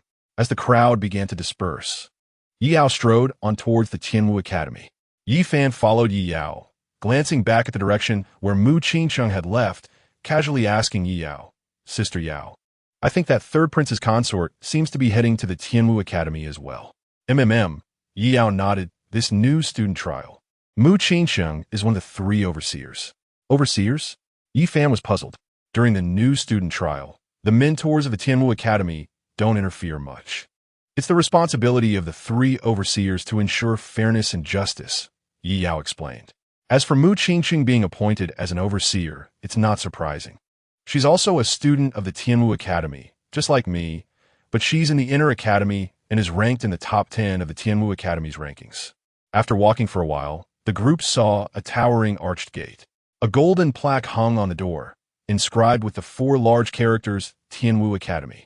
The area in front of the gate was bustling with people, some new students who had passed the recruitment selection, and others were friends and family there to see them off. Yi Yao stopped and turned to Yi Fan. Since you didn't participate in the selection, you can use your admission notice to find a mentor in charge of the trial to receive the Tianwu token. The Tianwu token symbolizes the identity of a Tianwu Academy student. This token is crucial within the academy. Is the mentor in charge of the trial here? Yi Fan scanned the crowd, looking confused. There were just too many people here. Over there, Yi Yao looked inside the Tianwu Academy's main gate, her gaze falling on a middle-aged man, her brow furrowing. Why is it Mu Jian, a member of the Mu family? Yi Fan followed Yi Yao's gaze and noticed the middle-aged man. This man had a stern expression and an aura of coldness about him. Yes, he is closely associated with the third prince Duan Tianya. Yi Yao reminded Yi Fan. I heard that the alliance between the Mu family and the third prince was entirely facilitated by this Mu Jian. It was also he who proposed marrying Mu Qinsheng to the third prince to solidify the alliance. He doesn't seem like a good person, Yi Fan muttered, a hint of disdain flashing in his eyes. He pushed through the crowd and walked straight towards Mu Jian. Arriving in front of Mu Jian, he lazily pulled out his admission notice and casually handed it over. Hey, this is my admission notice. Disrespecting your elders. Mu Jian glanced at Yi Fan, but did not reach out to take the admission notice. Instead, he coldly rebuked. Is that how Yi taught you? Yi Fan held back a smile and provocatively said, this admission notice was personally shoved into my hands by the third prince. You don't want to take it, right? Saying this, he intentionally raised his voice, attracting the attention of those around them. If you don't want to take it, then forget it. If I don't enter the Tianwu Academy, so be it. Yi Fan shrugged, pretending to turn away. Upon hearing this, the surrounding crowd erupted in a buzz. Is this guy so arrogant? How dare he challenge the mentor? Tianwu Academy, is it better not to enter? He is truly brave. From his words, it seems others have to beg him to join Tianwu Academy. The crowd stirred. Many were astonished by Yi Fan's words and actions. Those from outside the imperial city looked at Yi Fan with curiosity, secretly speculating about his identity. Young people within the boundaries of Yunin Kingdom all take pride in entering Tianwu Academy. Yet, looking at Yi Fan, it seems he doesn't even regard Tianwu Academy. Stop right there. Mu Jian's expression darkened as he saw Yi Fan really turn to leave. He didn't expect Yi Fan to be so bold. For a moment, he felt as if he had suffered a loss. What is the matter? Yi Fan stopped and turned around, revealing a playful smile at Mu Jian. Any advice? Of course. He wanted to enter Tianwu Academy, but he was sure Mu Jian wouldn't dare to reject him. This admission notice was given by Duan Tianya. Mu Jian snorted coldly, not even looking at the admission notice in Yi Fan's hand, and directly tossed him a Tianwu token. Take this. Yi Fan caught the Tianwu token, his smile widening. Mu Jian then turned to a young man beside him. Nielin, this Yi Fan is the one recommended to enter Tianwu Academy by His Highness the Third Prince. You should take good care of him during the new student trial. Yes, master, Nielin replied respectfully, bowing with deference. He straightened up and shot a sharp glance at Yi Fan. Nielin, I haven't seen you before. You're not from the imperial city, right? Yi Fan sized up Nielin and smiled interestingly. In a place like the imperial city, standing on the wrong side can cost you your life quickly. Nielin's expression darkened, a hint of coldness flashing in his eyes. Before he could speak, Yi Fan had already turned to leave, seemingly not taking him seriously at all. After walking a few steps, Yi Fan's attention was drawn to several figures approaching not far away. Among them was a woman in a light purple dress, exuding a gentle aura. However, her gaze towards Yi Fan was filled with cold hostility. It was none other than Miss Lin from the Lin family, Lin Qingwei. Have you all heard? Lin Qingwei is pregnant with the third prince's child, but Yi Fan caused her to lose the baby. I've heard about it. This matter has been making waves recently. It said that Lin Qingwei wanted Yi Fan to take responsibility, which made Yi Fan go berserk. The news I got is different from yours. Isn't the child Yi Fan's? Didn't they plan to get married because of the pregnancy? And the conflict arose from not being able to agree on the bride price? The truth is probably known only to the parties involved. But I got some insider information that Lin Mo somehow got a 3-corpse transformation pill, and after Lin Qingwei took it, she refined the dead fetus in her womb, advancing her cultivation by 3 levels in a day. As the Lin family arrived, the crowd was instantly in an uproar. Yi Fan ignored Lin Qingyue and walked straight past her. Yi Fan. Lin Qingyue's expression darkened when she saw this. Her voice was as cold as ice, carrying a chilling intent. Only then did Yi Fan stop, lazily turning around as if he had just noticed her existence. "Oh, isn't this Miss Lin? What's the matter?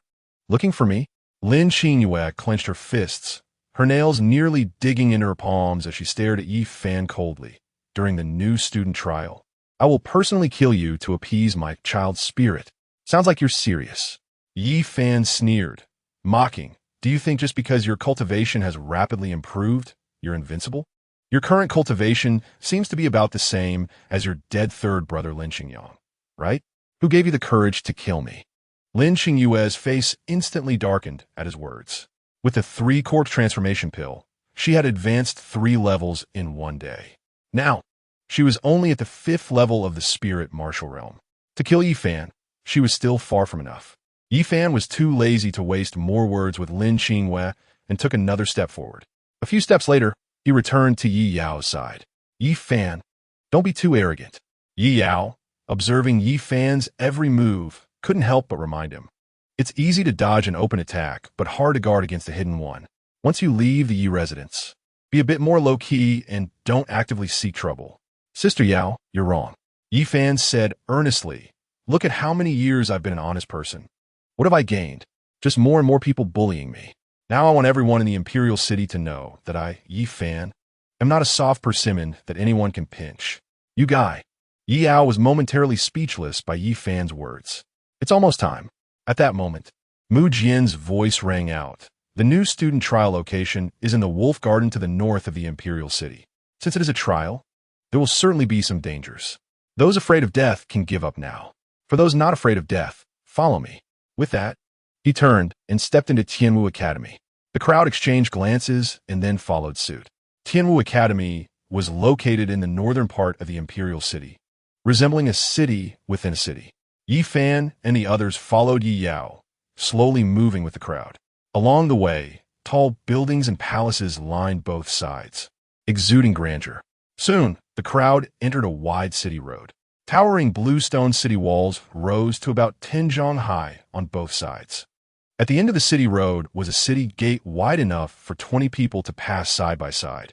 The gate was wide open, with 3 figures standing in front of it. The woman in the center was none other than Mu Qinsheng, the 3rd prince's consort. Her appearance instantly attracted many gazes. The 2 young men beside Mu Qinsheng also exuded impressive auras. Undoubtedly, they were the other 2 supervisors for this new student trial. "Oh no!" At that moment, Yi Yao suddenly exclaimed. The people around were startled and turned to look. "Sister Yao, what's wrong? Why are you so startled?" Yi Fan turned to Yi Yao, puzzled. "It's Chun-Li," Yi Yao said, frowning as she focused on the young man standing to the left of Mu Qinsheng, not expecting him to be one of the 3 supervisors. "Chun-Li," Yi Fan mumbled, following Yi Yao's gaze to Chun-Li. "Isn't he the one who delivered my admission notice earlier?" Yi Fan. Yi Yao lowered her voice, worry filling her eyes. "I suggest you don't participate in the new student trial at Tianwu Academy." Chun-Li delivered the admission notice on behalf of Duan Tianya, and the relationship was evident. During the new student trial, instructors and senior students from Tianwu Academy were prohibited from entering the Wolf Garden, with only the 3 supervisors being exceptions. Can supervisors ignore the rules of Tianwu Academy? Yi Fan scratched his head, feeling he had underestimated Duan Tianya's connections. Chun-Li also seemed to sense Yi Fan's gaze. Turning to meet Yi Fan's eyes, a hint of disdain and provocation in his gaze. "In principle, of course not," Yi Yao replied softly, "but we can't gamble on his status as a top 10 on the heaven ranking. Even if discovered later, he might not face severe punishment." At this moment, Mu Jian, leading the crowd, had stopped and scanned everyone, saying in a loud voice, "There are 3 true martial towers in the Wolf Garden, each with 9 levels. Accessible with the Tianwu token. Choose one, enter the tower, and activate the Tianwu token in your hand to be considered as passing the trial. The trial lasts for 12 hours. Those who fail to return will have their admission qualifications revoked.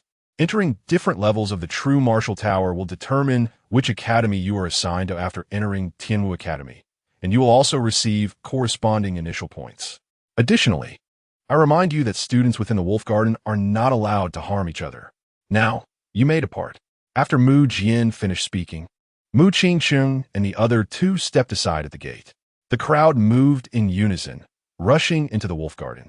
Sister Yao, seeing the scene, Yi Fan could no longer contain the impulse in his heart.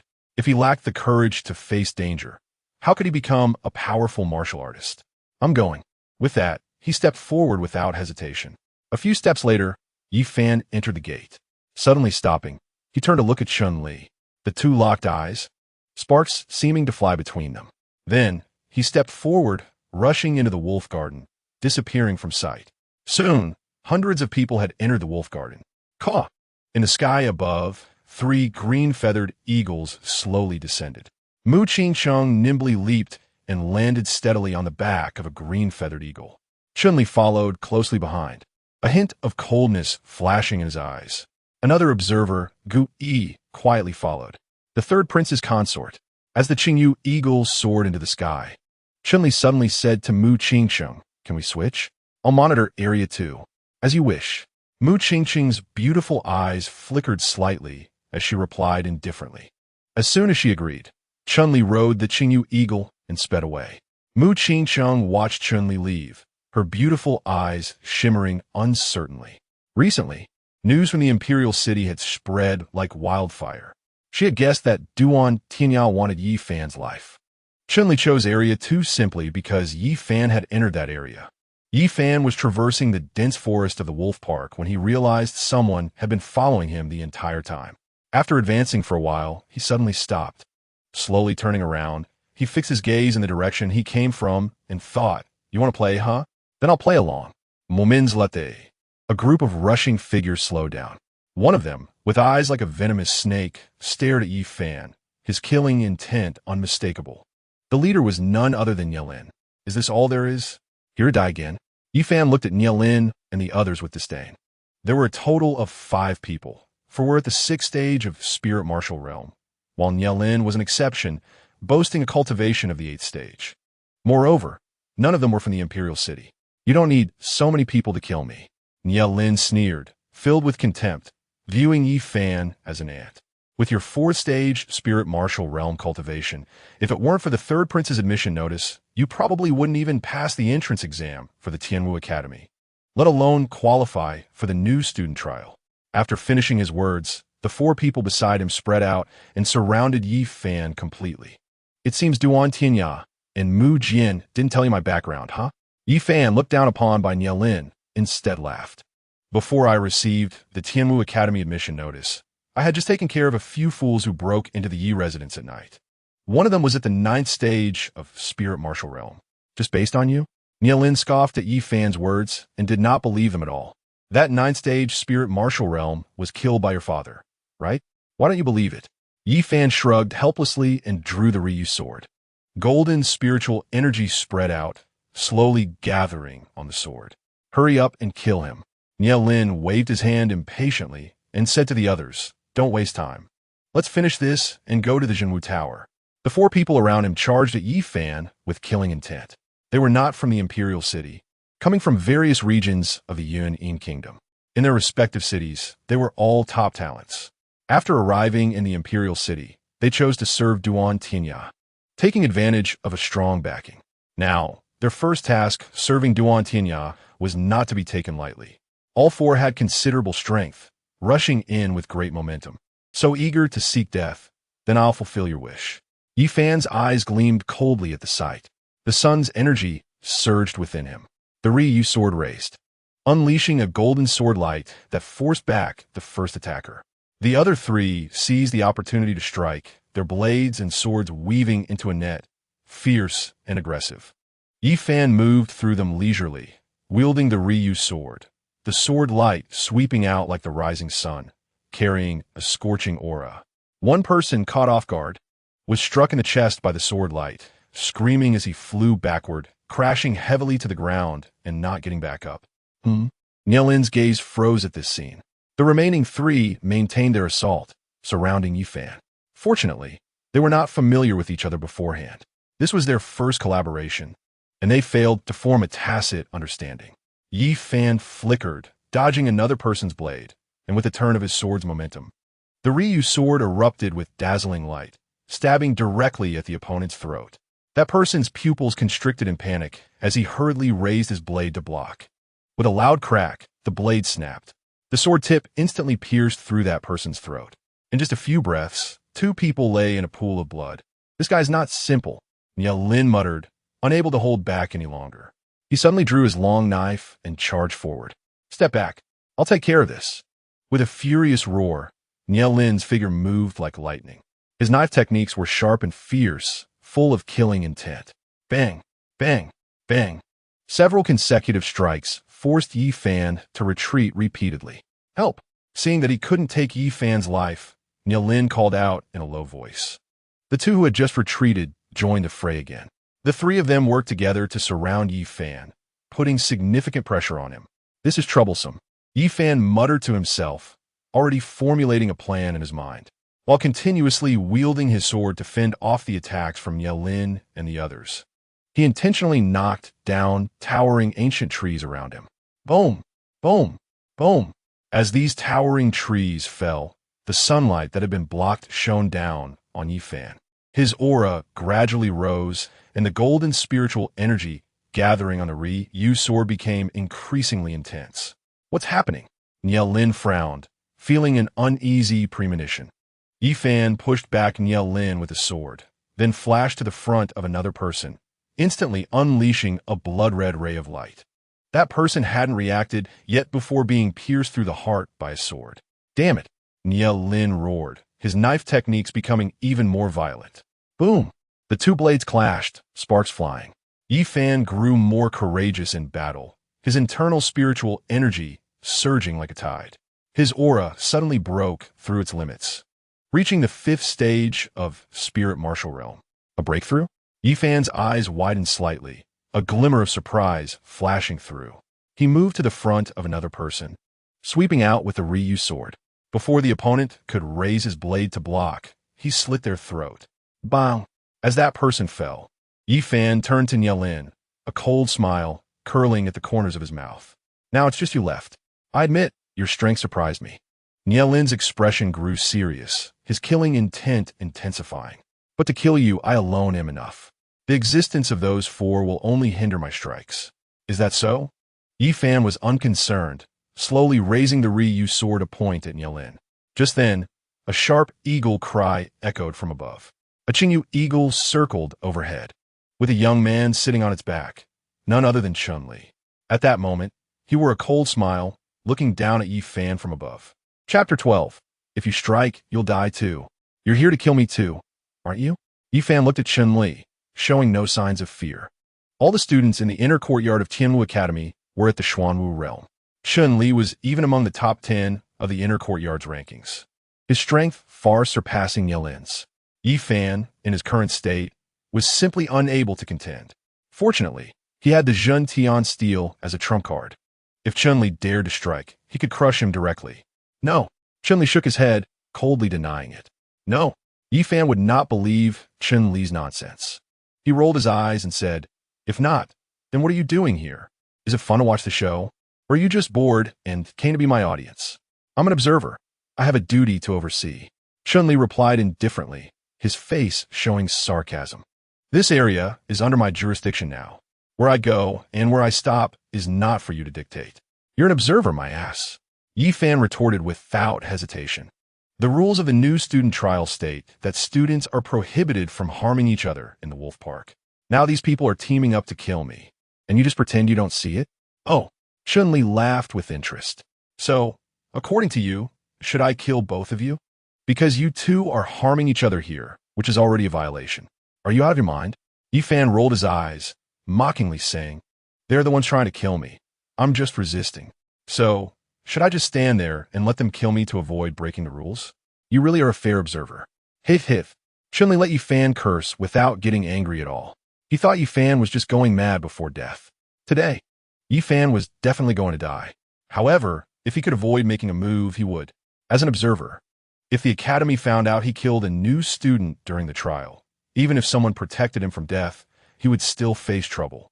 Have you gone mute? Yifan saw that Chun-Li was silent and no longer bothered to curse. All right, let me take care of this Nielin first, then I'll deal with you. You disabled person. Do you have the ability to do that? Chun-Li sneered and gestured to Nielin. Nielin understood, and a surge of killing intent rose in his eyes. The long knife in his hand trembled, emitting a cold, eerie light.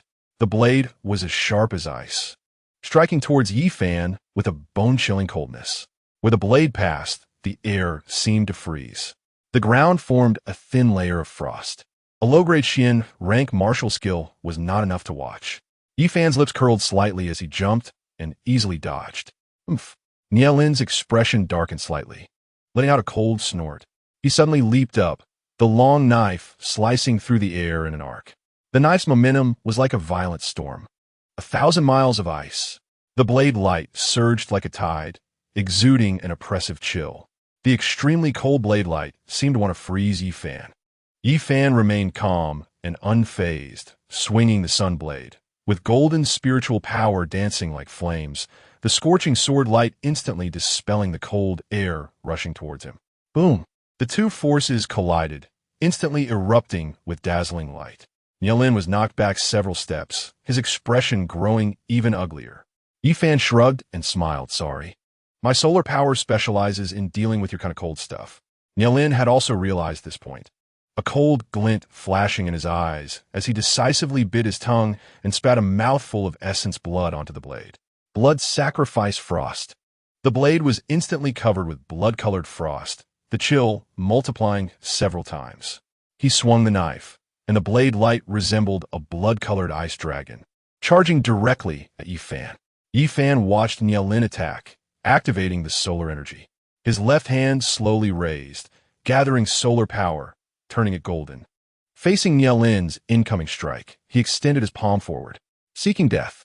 Seeing Yifan's action, Nielin felt disrespected. Boom! The icy blade light engulfed Yifan's figure. In a void above, Chun-Li watched this and smiled slightly. However, in the next moment, golden light shone within the blade light. Shen-Li smila froja, his gaze sharpening. In an instant, the golden light became even more dazzling. As the blade light dissipated, it revealed Yifan, who had actually grasped the edge of Nielin's long knife with his bare hands. How is that possible? Nielin was shocked, unable to believe that Yifan had caught his strike barehanded. It should be over, Yifan said with a smile, slowly raising the sun blade in his hand. Sunlight illuminated him, converging on the sword. The sword of the sun's momentum continuously rose. Nielin, let go. Chun-Li saw this and shouted loudly at Nielin. If Nielin did not let go, he would surely die under Yifan's sword. Damn it! As a knife cultivator, abandoning the knife was equivalent to admitting defeat. Unless absolutely necessary, the knife must not be abandoned. But at this moment, it was absolutely necessary. Whoosh! Nielin made a quick decision and retreated. Yifan's sunblade almost simultaneously struck down. What? Nielin looked at the incoming sword in shock. The sword's momentum had locked onto him, leaving him with no way to evade. Stop! At the critical moment, Chun-Li's cold voice rang out. He leaped down from the void, blocking in front of Nielin. Boom! He swung his long sword, deflecting Yifan's strike. The powerful force even pushed Yifan back several steps. Couldn't he help but intervene? Yifan glanced at Chun-Li, looking displeased. Just now, he was on the verge of killing Nielin.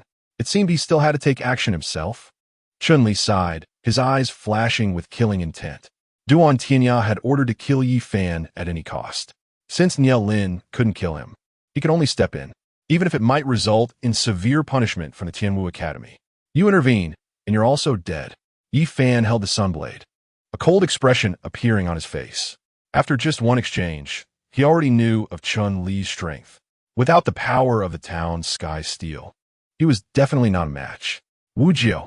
Killing intent enveloped this space. In the void above, a sharp eagle cry echoed again. Chun-Li's expression froze, and he suddenly looked up. He saw Mu Qingsheng riding a green feathered eagle rushing towards them. Moments later, she landed gracefully in front of the group. Third Prince's consort. Why are you here? Chun-Li frowned slightly, asking in confusion. This place was within the scope of Wolf Garden Area 2.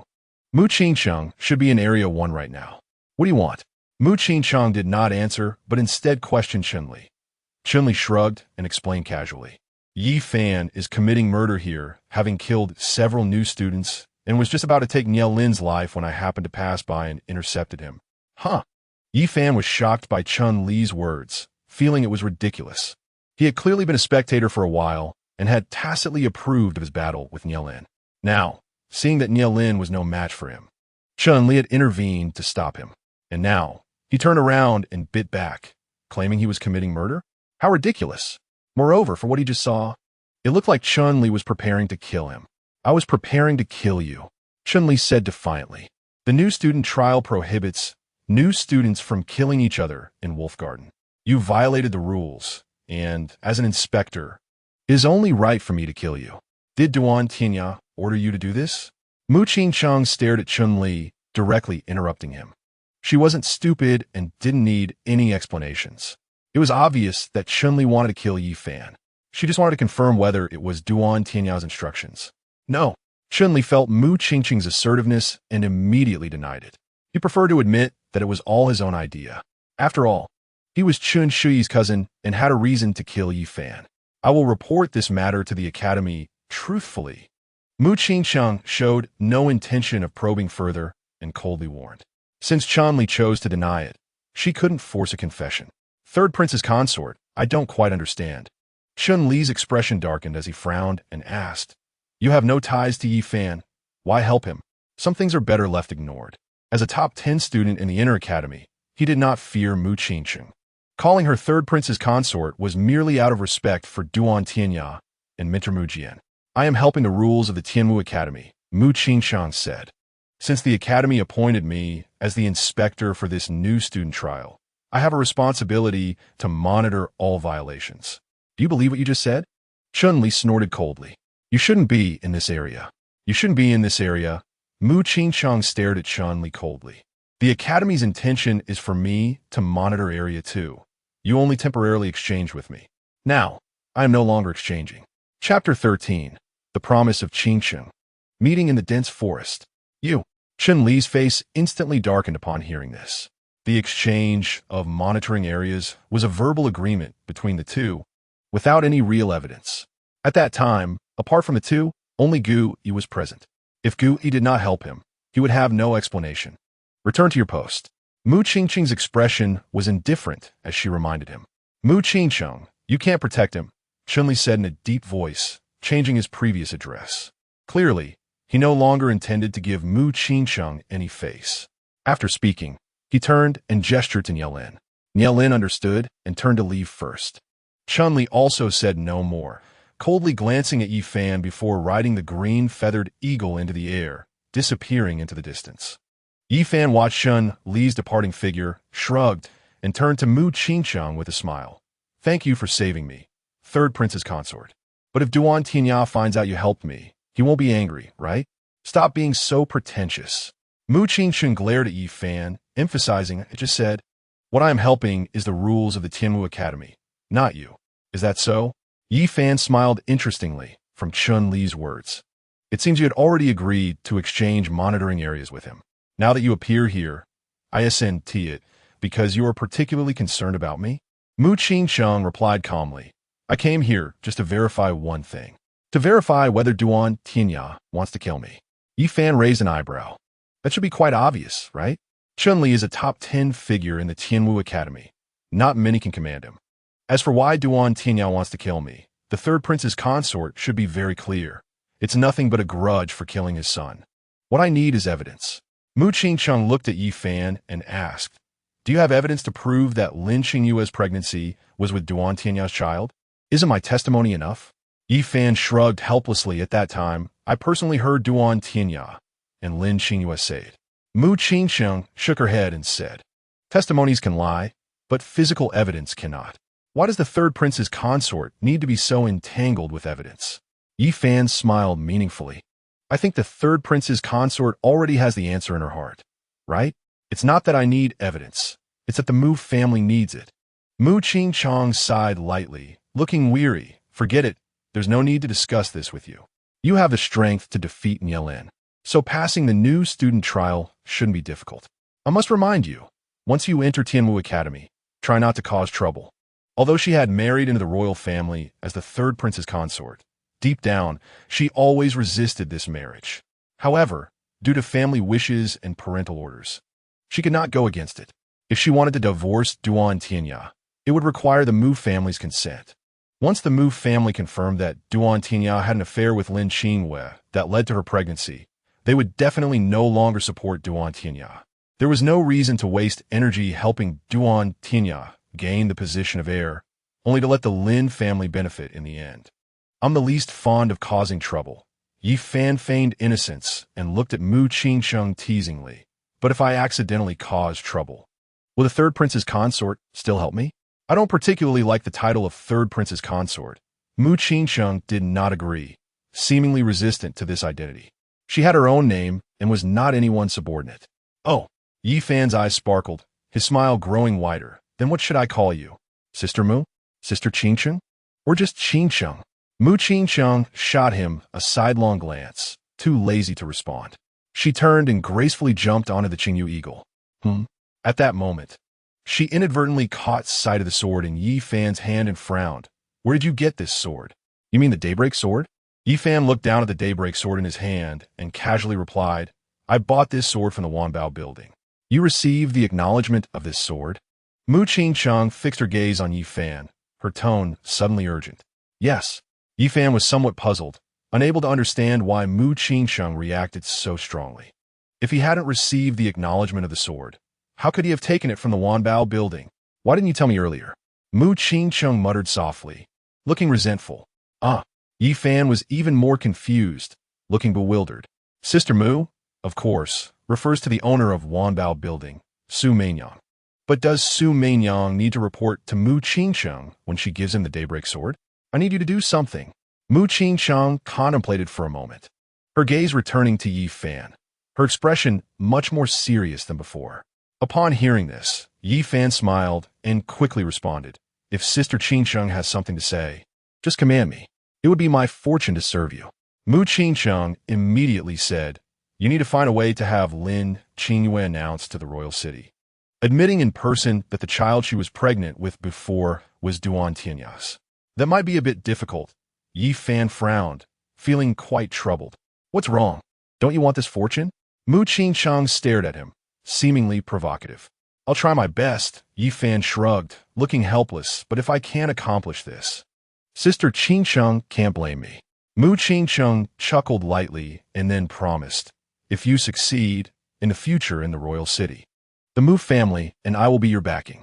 After saying that, she gently patted the Qingyu eagle's neck. The Qingyu eagle immediately flapped its wings and took Mu Qingsheng away into the depths of the dense forest. Yi Fan then looked down at the Daybreak sword in his hand, muttering to himself, Is there something special about this sword? It seems like Mu Qingsheng cares a lot about it. Clop, clop, clop. At this moment, footsteps came from deep within the forest. Yi Fan turned his head and saw Nye Lin approaching with a knife in hand. Why aren't you leaving? Yi Fan was puzzled to see Nye Lin. Looking around, he did not see Chun-Li whoosh. Nye Lin's expression was cold as he suddenly drew his knife. The icy blade light instantly reached Yi Fan. Bang! Yi Fan raised the Daybreak sword and swept it across, easily blocking Nye Lin's attack. Nye Lin quickly retreated, standing firm. In such a hurry to reincarnate? Yi Fan's face showed displeasure, his eyes flashing with killing intent. Chun-Li isn't here, yet you dare to come? Then I'll see who can save you now. After saying that, he stepped forward, wielding his sword and charging ahead. However, Nye Lin turned around at that moment, darting away. Yi Fan was taken aback, surprised that he was running away. Is there a trick here? Seeing this, Nye Lin turned back and shouted arrogantly, Yi Fan, if you have the guts, come kill me. Do you think I'm afraid? Yi Fan curled his lips, his eyes full of disdain. Nye Lin sneered and turned to continue running deeper into the forest. Yi Fan followed closely, but he secretly remained vigilant. This guy was clearly trying to lure him somewhere. The two figures moved in and out of the dense forest. As they chased, Nye Lin suddenly disappeared from sight. Yi Fan raised his eyebrows slightly, cautiously looking around. In the distance, he could vaguely hear whispers coming from behind a bush. Brother Gufang, You promised to take good care of me once we enter Tianwu Academy. Don't worry. My brother is ranked 3rd on the heavenly rankings. With him protecting you, who would dare to bully you? Good brother, you must keep your word. Don't worry. When have I ever lied to you? Following that, there was a slight rustling sound from behind the bush, like the sound of clothes rubbing together, accompanied by a few light laughs. Yifan raised an eyebrow, unable to help but twitch his mouth. This place was really lively. The new student trial even had people secretly meeting here. They really know how to have fun. He initially wanted to bypass it, but found it interesting and quietly approached a few steps, hiding behind a tree for a glimpse. He saw a couple leaning against a big tree. The woman's clothes were slightly disheveled, her cheeks flushed, and her eyes showed a hint of shyness. The man wore a proud expression, his hand restlessly placed on the woman's shoulder. Chapter 14. Your egg shouldn't be broken. These two really aren't afraid of catching a chill.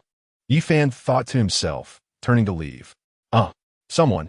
At that moment, the woman suddenly screamed. Who is it over there? Next, Gu Feng's furious voice rang out. Yifan paused, helplessly shrugging his shoulders. Turning around, he saw Gu Feng hurriedly adjusting his clothes, staring at him with a gloomy expression. Yifan? It's you waste. Yifan felt a bit embarrassed and quickly smiled. I just passed by, purely passing by. You two continue, don't mind me. The Gu family is one of the 3 major families in the royal city. The second young master, Gu Feng, is notoriously known as a playboy. Yifan also knew him. They had a past together. However, it was all unpleasant memories. What did you see? Gu Feng approached, looking aggressive after fixing his clothes. Yifan shrugged, looking innocent. I didn't see anything, really. But, Brother Gu Feng, your stamina is quite good. So energetic in broad daylight. Looking for death. Gu Feng's face darkened, his eyes filled with killing intent. He suddenly raised his hand and struck towards Yifan. Yifan's figure flashed, easily dodging, and he couldn't help but tease, Oh, Brother Gu Feng, your temper is a bit big. You weren't satisfied just now, so you're taking it out on me? You scared me so much that I almost went soft. I'll kill you. Gu Feng's face turned iron gray, gritting his teeth as he shouted at Yifan. After saying that, he clenched his fist and smashed it towards Yifan, clearly truly angry. I really didn't mean it. Let's talk it out properly. Yifan dodged again, looking helpless. Gu Feng, at the 5th stage of the spirit martial realm, wasn't very strong. To enter Tianwu Academy, he probably used a back door. Yifan wanted to kill him, and he didn't even need a second move. However, Yifan felt somewhat guilty about this. It wasn't worth taking Gu Feng's life for it. What the hell? Gu Feng, filled with anger, threw a series of punches. No way.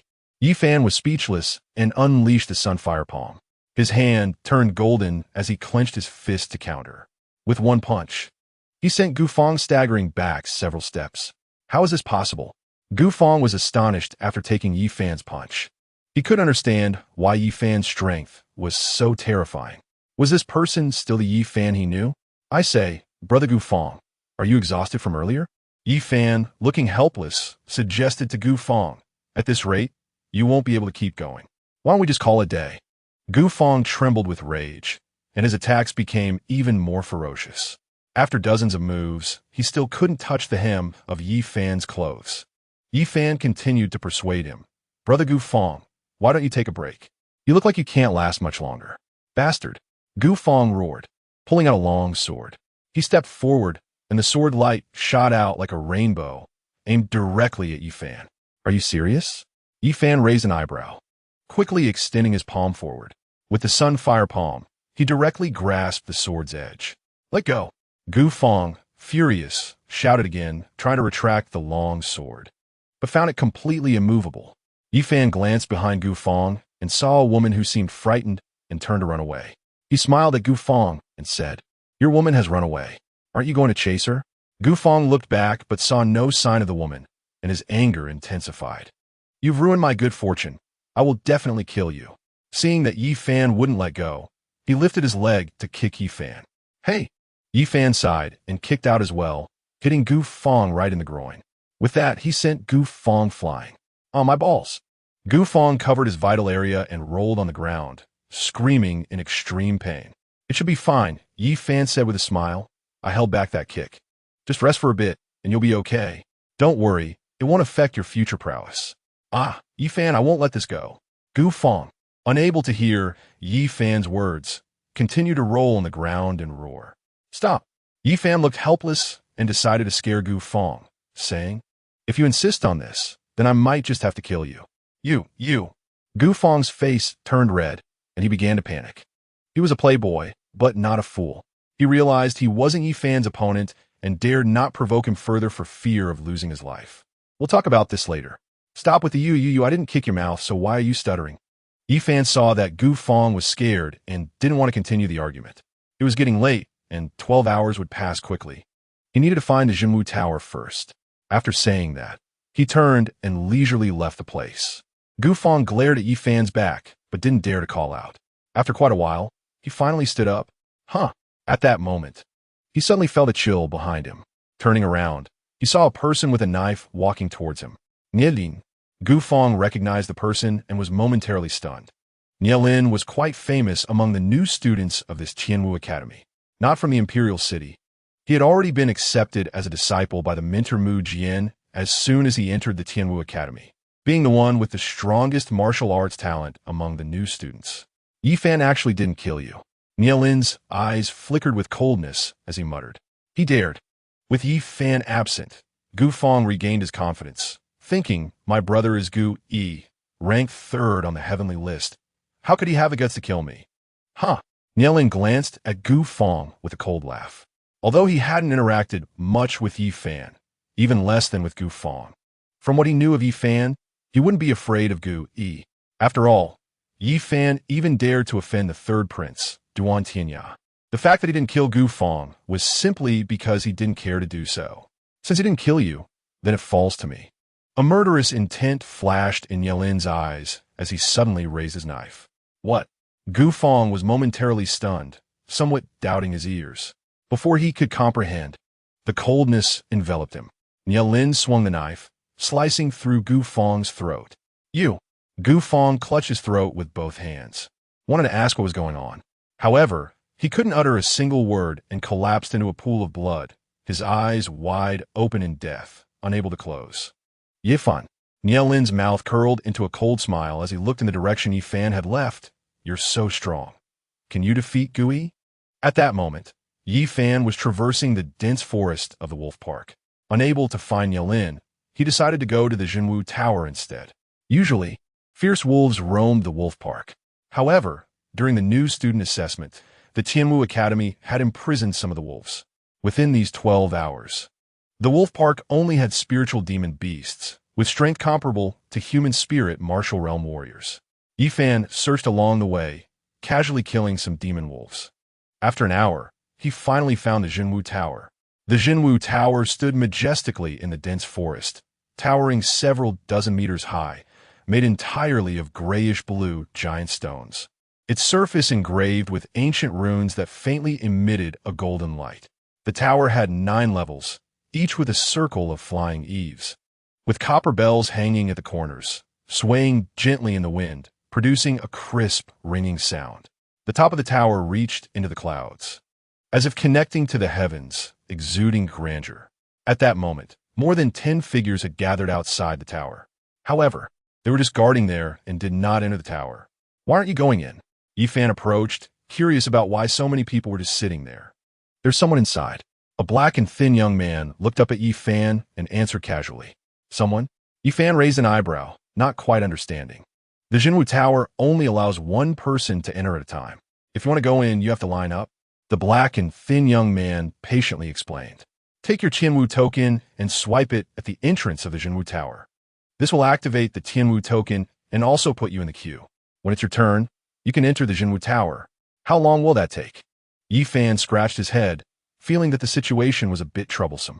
Not too long, the black and thin young man said. The Jinwu Tower has 9 levels. Usually, a person can only reach the 4th or 5th level. How long could that take? There's still more than 7 hours left until the 12-hour limit. So what's the rush? The 6th level has lit up. Suddenly, a voice of surprise came from the side. The crowd looked up in unison. Previously, only the first 5 levels of the Jinwu Tower were lit. Now the 6th level was also illuminated. This indicated that someone had entered the 6th level.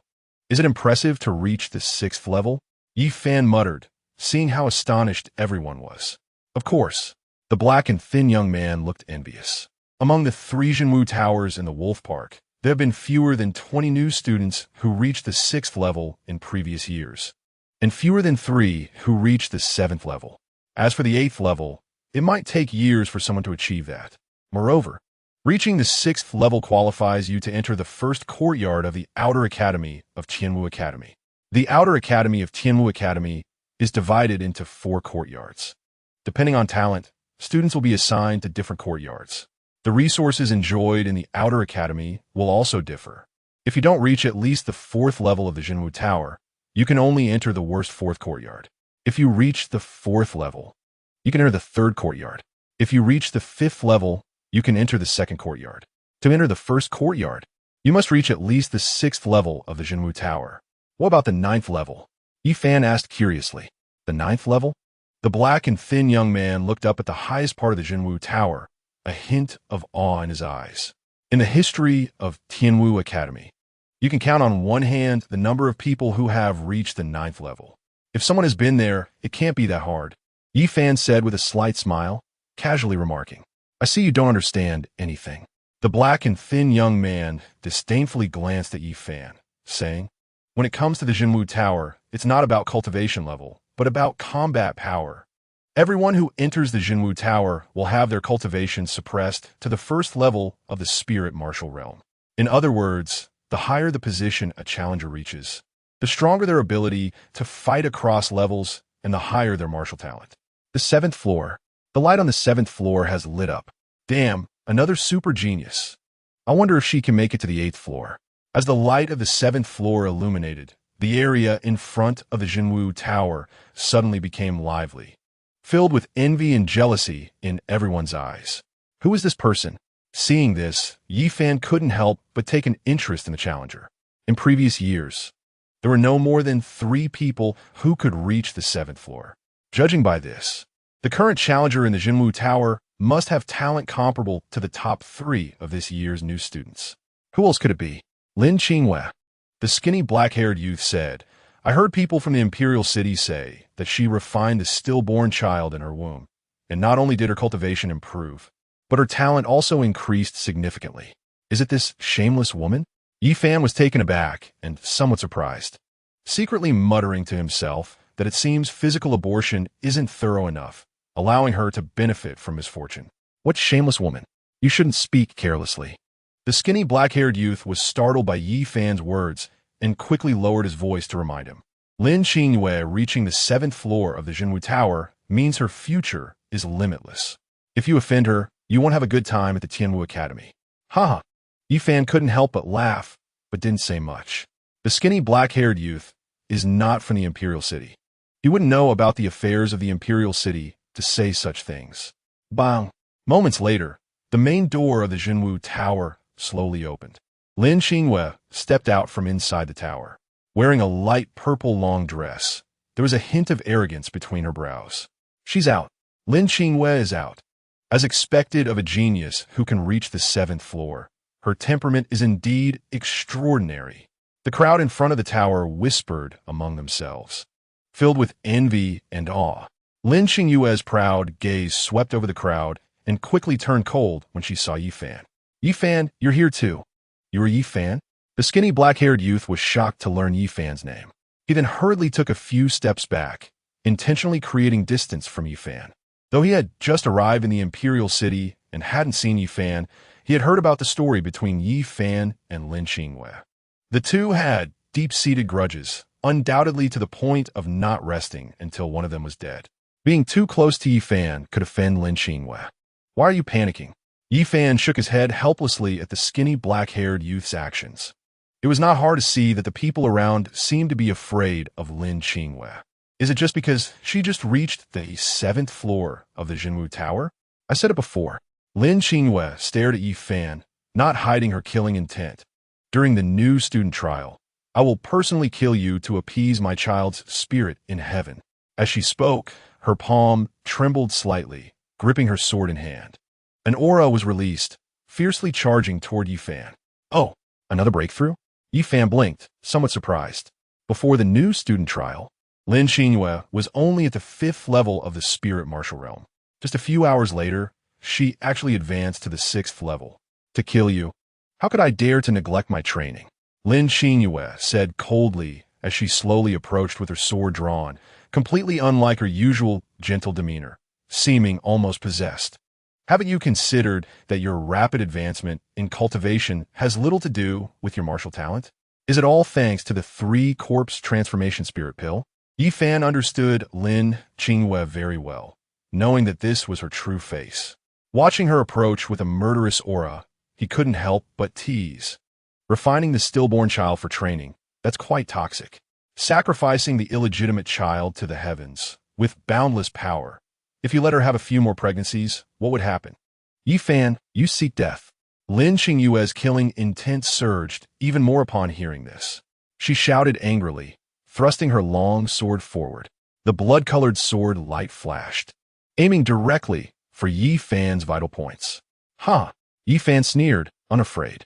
Using the Sunfire Palm, he deflected Lin Xingyue's sword. Lin Xingyue's spiritual power surged, turning around to strike again. No longer approaching Yi Fan, she unleashed a blood-colored sword light. Boom! In an instant, the blood light enveloped Yi Fan's figure. Is this Lin Xingyue's strength? So strong. No wonder she could reach the 7th floor of the Jinwu Tower. But is it allowed for her to kill here? Everything happening before them unfolded in the blink of an eye. It was so fast that the onlookers were utterly shocked. In her fury, Lin Xingyue's strength was terrifying. Child, mother has avenged you. Lin Xingyue gazed at Yi Fan's figure swallowed by the bloodlight, as if she could already see Yi Fan falling under her sword. However, she felt no joy in killing Yi Fan. Instead, she suddenly felt an emptiness in her heart. What am I thinking? Just a breath of time passed when Yi Fan's voice rang out melodiously. What? Lin Xingyue's pupils contracted, staring intently ahead. The gazes of the crowd also focused on one spot. When the bloodlight dissipated, they saw Yi Fan standing tall, raising his left arm in a defensive posture. Chapter 16. Wearing clothes didn't recognize him. Yi Fan actually didn't die, and he was completely unscathed? Lin Xingyue's powerful sword strike was blocked by him with his bare hands? Why is his hand golden? What kind of martial technique is this? The crowd stared wide-eyed, incredulous. When Lin Xingyue unleashed that sword, Yi Fan didn't even draw his sword. Because of this, everyone thought that even if Yi Fan didn't die, he would definitely be heavily injured. However, Yi Fan was completely unharmed, with no signs of disordered breathing. Why? Why couldn't the Blood Moon reincarnation/kill you? Lin Xingyue was dumbfounded, feeling as if the sky had collapsed. In order to kill Yi Fan, she had painstakingly practiced the Lin family's Blood Moon sword technique. After refining the stillborn child in her womb, she finally mastered the strongest move of the Blood Moon sword technique, the Blood Moon reincarnation/. But this sword didn't even harm Yi Fan in the slightest. This martial technique isn't bad. It should have reached the high-grade mystic level, right? Too bad you haven't practiced it to completion. It can't break my Sunfire Palm. Yi Fan smiled as he slowly lowered his raised left arm. The Sunfire Palm was merely the initial stage of the Sunfire Golden Body. However, in terms of grade, it also reached the Earth-level martial technique tier. The stronger Sunfire arm would be at the Heaven-level martial technique tier. The fully cultivated Sunfire Golden Body is a King-level martial technique. The Sunfire Golden Body, as a defensive martial technique, has low training requirements. Yi Fan chose it as his primary focus and had been training it. After several nights of training, he could already turn half of his arm golden. Once he could turn his entire arm golden, he would have mastered the Sunfire Arm, Sunfire Palm. Lin Xingyue's face turned grim, feeling unwilling. When did the Yi family obtain such a powerful martial technique? Why wasn't I aware of it? Does the Yi family need to report what martial techniques they obtained to you? Yi Fan said, lightly shaking his palm, with the daylight sword in hand. He grinned and said, next, it's my turn. With that, he suddenly struck out with his sword, the sword light breaking like the dawn. As the sun rose, it rushed to Lin Xingyue in an instant. Lin Xingyue hurriedly swung her sword, deflecting Yi Fan's attack and releasing a bloodlight. Boom! With one move, Her figure was ruthlessly sent flying, crashing heavily to the ground. Yi Fan's sword intent shifted, the scorching sword light blazing like the sun in the sky. With a single slash, the burning sword light poured down. Boom! Lin Qingwei, who had just stood up, was hit by another sword. Her body was instantly enveloped in dazzling golden light. Her legs sank into the ground, unable to move. This is bad. Lin Qingwei's eyes widened in horror, her heart racing. At this moment, Yi Fan had quietly unleashed his third sword. The setting sun was blood red, and the daylight sword traced a blood-colored arc.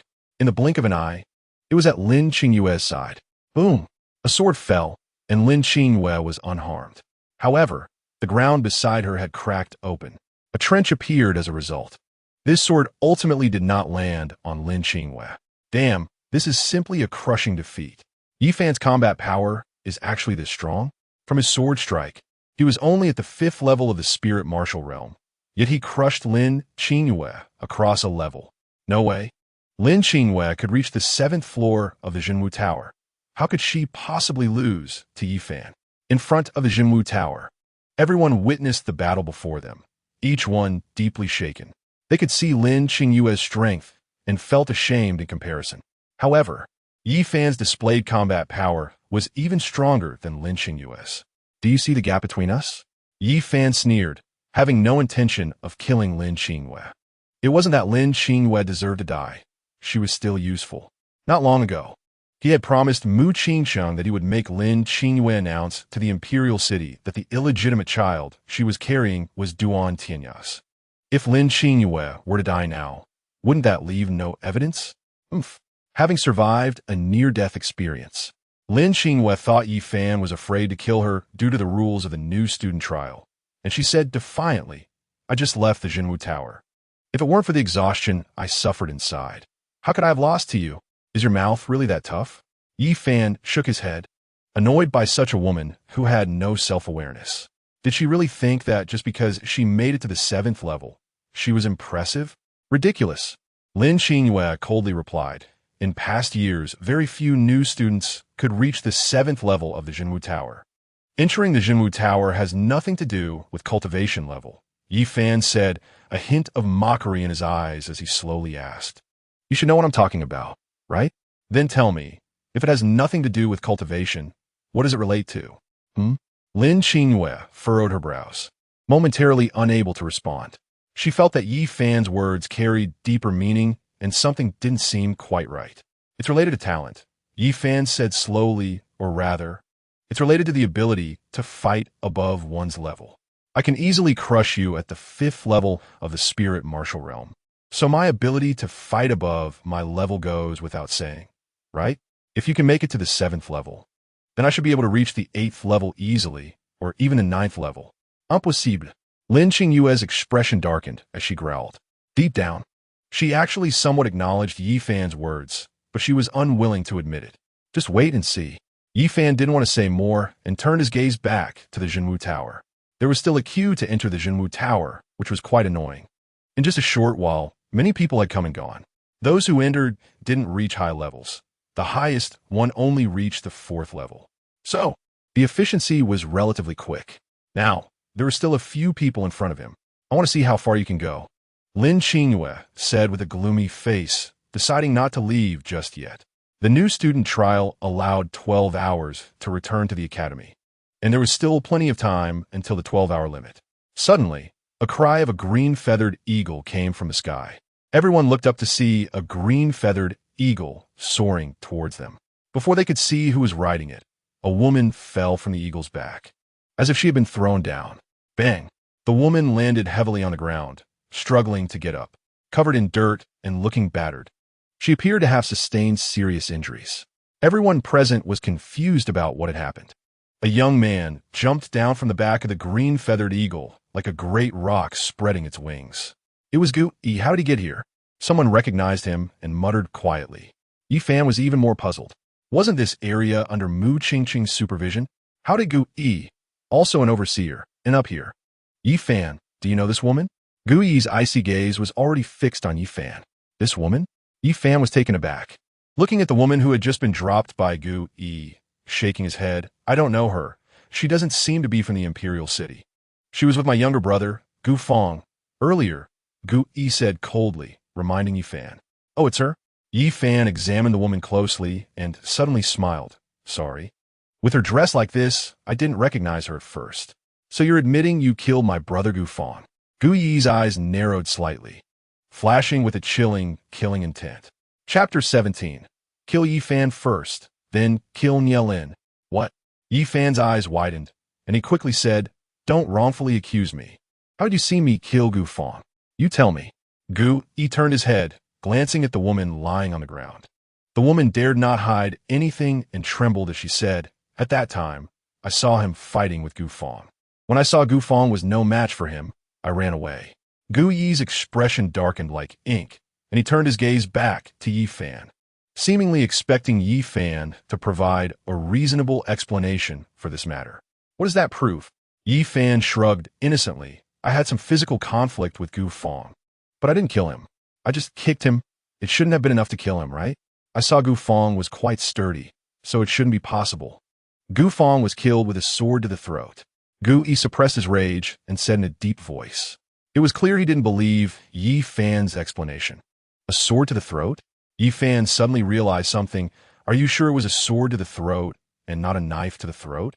What do you mean? Gu Yi frowned slightly, sensing something off in Yi Fan's words. I think I might know. Yi Fan's eyes flickered as he stated his guess. The person who killed your brother wasn't me. It should be Nielin. He didn't attack Gu Fong, but now Gu Fong is dead. Undoubtedly. Someone killed Gu Fong after I left. At that time, Gu Fong encountered Nielin while chasing him. Therefore, the person who killed Gu Fong was very likely Nielin. Nielin. Gu Yi stared at Yi Fan, half believing. Yi Fan patiently explained at that time, I was chasing Nielin when I ran into Gu Fong and accidentally disrupted Gu Fong's plans. As he spoke, he glanced at the woman lying on the ground, a meaningful smile appearing on his lips, and continued, Because of this, there was some conflict with Gu Fong, but I didn't kill him. It should have been Nielin who killed him after I left. Why would Nielin want to kill Gu Fong? Gu Yi questioned Yi Fan with a stern face. To frame me, of course. Yi Fan replied as if it were obvious. Look, you were deceived and fell for his scheme. Coming here to kill me for Gu Fong's revenge. Are you implying that Nielin wanted to use my knife to kill you? Gu Yi vangueli understood. Yi Fan's meaning. His eyes flickering. Yes, Yi Fan nodded. Nielin, that useless person, couldn't defeat me, so he wanted me dead and came up with such a terrible idea. It's just a pity for Gu Fong. Nielin is at the 8th level of the spirit martial realm, yet he couldn't be Yi Fan's opponent? He couldn't kill Yi Fan? No way. I heard that this Nielin is very powerful and has the strength of the top new students. Exactly. If he weren't strong, how could he have been taken as a direct disciple by Mentor Mu Jian right after arriving in the Imperial City? The crowd in front of the tower whispered amongst themselves, each expressing doubt about Yi Fan's words, not believing he was that strong. Even though Yi Fan had just shown his ability to crush Lin Qinyue not long ago, Lin Qinyue was only at the 6th level of the spirit martial realm, while Nielin was at the 8th level. Gu Yi's expression grew colder, and after a long time, he spoke in a chilling tone, if that's the case. Both of you should die. Are you kidding me? Big brother. Yi Fan thought his explanation would convince Gu Yi, but upon hearing Gu Yi's words, he was speechless again. This grievance has a source. If you want revenge, go find Nielin. What does it have to do with me? If it weren't for your conflict with Nielin, why would he kill Gu Fong to frame me? Gu Yi spoke coldly, his eyes revealing undisguised killing intent. Today, I will kill you first, and another day, I will kill Nielin. After saying this, his body surged forward, and his spiritual energy erupted. The aura of the Xuanwu realm surged violently towards Yi Fan. Careful. Yi Fan knew he wasn't Gu Yi's opponent and didn't want to clash with him. I didn't kill Gu Fong. I didn't violate the rule that new students cannot harm each other during the trial. How can you kill me? As an overseer, you cannot break the law. Oomph. Gu Yi let out a cold snort and drew his blade. Wait. Yi Fan glanced at the Jinwu Tower, calculating how to escape. He is still in the queue for the Jinwu Tower. There is still some time before it's his turn. Facing Gu Yi, there is no way to escape. The only option is to hide inside the Jinwu Tower. And what about the last words? Gu Yi slowly raised the long knife in his hand, his eyes filled with killing intent. Yi Fan hurriedly said, I regret Gu Fang's death, and I also want to avenge him. We cannot let the real culprit go unpunished. If the real culprit goes unpunished, that would be the greatest disrespect to Gu Fang. Wouldn't you agree? I have said that I will kill Nie Lin one day. Gu Yi spoke coldly, the knife energy whistling out. The people around quickly dodged away, fearing that they would be affected when Gu Yi struck. Do you think Nie Lin is the mastermind? Seeing Gu Yi's intention to strike, Yi Fan shouted. Isn't he? Gu Yi's gaze slightly tightened, and his knife action paused. Of course, Yi Fan said, as far as I know, you're not responsible for monitoring District 2 of the Wolf Park, right? If you're not monitoring District 2, how could you receive the news of Gu Fang's death so quickly? If I'm not mistaken, it should be Chun-Li who informed you, right? What do you mean? Gu Yi felt something was off upon hearing this. The long knife in his hand lowered slightly. The mastermind is Chun-Li. Through Gu Yi's reaction, Yi Fan confirmed his suspicion. It must be Chun-Li who instructed Nie Lin to kill Gu Fang and frame me, then informed you, wanting to use you to kill me. He had just been wondering how Nie Lin knew where Gu Fang was. Leading himself to Gu Fang was clearly not a coincidence. If Chun-Li was behind the scenes, pulling the strings, then everything made sense. As an inspector, Chun-Li controlled the Qingyu Eagle. He could traverse the sky, and his vision was much broader than that of the new students. Upon learning Gu Fang's location, he informed Nie Lin and then directed Nie Lin to use a knife to kill. After Gu Fang's death, he was the first to inform Gu Yi of the news. This was something only an inspector controlling the Qingyu Eagle could accomplish. Mu Qingcheng could not do this, so it had to be Chun-Li. I understand now. Gu Yi seemed to ponder, as if he had figured it out. It's good that you understand. Yi Fan breathed a sigh of relief and smiled at Gu Yi. We cannot let the true culprit go unpunished. You must kill Chun-Li to avenge Gu Fang. Gu Yi's expression remained cold, and the knife he had just lowered was raised again. You, Nie Lin, Chun-Li, I will not spare any of you. Since you are here, I will take your life first. Damn.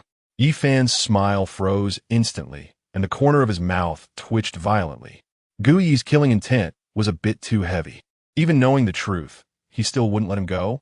Was he just adding Chun-Li to the kill list? Whoosh! The knife light flashed, and a fierce killing aura surged towards Yi Fan. A domineering knife slashed down from the air. Chapter 18. Hiding in the Jinwu Tower, straight to the 9th floor. This guy is really impossible to reason with. Yi Fan muttered under his breath, narrowly dodging. After stabilizing himself, he glanced at his clothes torn by the knife energy. The corner of his mouth twitched slightly, revealing a hint of a helpless smile. Bang! At this moment, the door of the Jinwu Tower emitted a rumbling sound and slowly opened.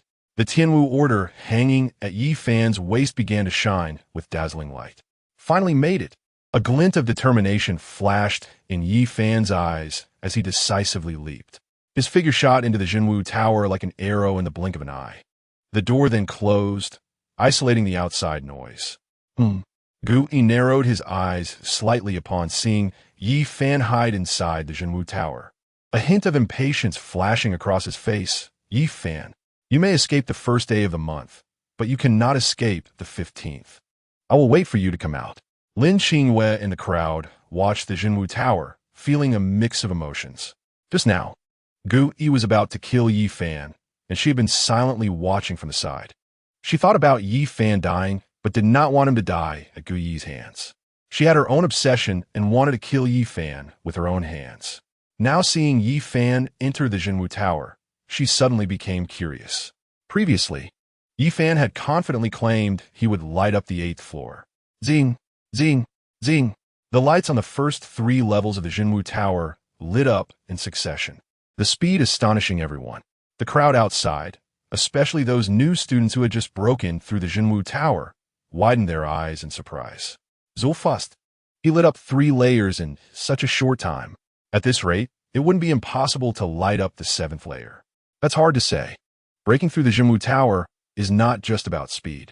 Amidst the discussions, the lights on the 4th and 5th layers also lit up in succession.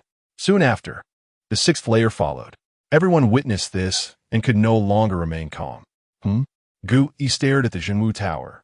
also noticing that Yi Fan's speed of breaking through the tower seemed a bit fast. As one of the top 10 strongmen on the Tianwu Academy's Tianbang, he had also broken through the Jinwu Tower in the past and successfully reached the 7th layer. He knew that how far one could go in the Jinwu Tower had nothing to do with cultivation level. After entering the Jinwu Tower, the cultivation level would be suppressed to the first stage of the spirit martial realm. Defeating the spirit pattern puppets guarding each layer would allow one to proceed to the next layer. Based on Yi Fan's speed of breaking through the tower, he should not have used more than 3 moves to defeat the spirit pattern puppets on the previous layers. In just a moment, the light of the 7th layer also lit up. The 7th layer. Yi Fan has reached the 7th layer. His speed to reach the 7th layer was much faster than Lin Qingyue's. Given that he could defeat Lin Qingyue at the 6th stage of the spirit martial realm with his 5th stage cultivation, it was not surprising that he could reach the 7th layer. At this point, everyone no longer doubted Yi Fan's talent. Even if Yi Fan could really reach the 8th layer, it would not be surprising. Damn it! Lin Qingyue clenched her fists, her teeth gritting in hatred. Although she had anticipated this scene earlier, she was still angry when it actually happened. After a moment, the light of the 8th layer lit up. The crowd outside erupted in an uproar. Gu Yi's gaze turned even colder. This guy actually managed to reach the 8th layer of the Jinwu Tower? If he doesn't kill him today, it will be harder to kill him in the future. The Tianwu Academy is a place that values talent and strength above all else. New students who reach the 6th layer of the Jinwu Tower can enter the first academy. Those who reach the 7th layer will receive a significant amount of resources from the academy. But if someone can reach the 8th layer, several deans will take notice. Once Yi Fan is accepted as a personal disciple by a dean due to his talent, he would be able to roam the academy freely, and not many would dare to provoke him. Thinking of this, Gu Yi turned and jumped onto the Qingyu eagle that was lying on the side. Are you leaving? Lin Qingyue was taken aback by Gu Yi's actions and asked in confusion, are you not planning to kill him? Kill him? Gu Yi sneered and did not want to say much to Lin Qingyue. Previously, Yi Fan had not revealed his talent. Killing Yi Fan with his status would not have any consequences from the academy. Even if he violated the academy's rules by doing so, the academy would only symbolically impose some punishment. But now that Yi Fan had reached the 8th layer of the Jinwu Tower, if he killed Yi Fan, the academy would never tolerate it. So even if he wanted to kill, he couldn't do it openly. Since he could not disperse the crowd here, he would leave on his own. He would wait for Yi Fan to return and then find an opportunity to kill him. Look, the light of the 9th layer has also been lit. Before the Qingyu eagle could take off, a shout came from the crowd. Everyone focused, and they saw the light of the 9th layer of the Jinwu Tower illuminating. Then a golden light burst forth, shooting straight up into the sky. The 9th layer. Lin Qingyue's gaze returned to the Jinwu Tower, momentarily lost in thought. Gu Yi, who had intended to leave, also found it hard to look away. Throughout the history of Tianwu Academy, only 3 people had reached the 9th layer. Today, Yi Fan had actually become the 4th. Woo! The call of the Qingyu eagle came from both sides of the sky. Mu Qingcheng and Chun Li rushed from 2 directions. Mu Qingcheng.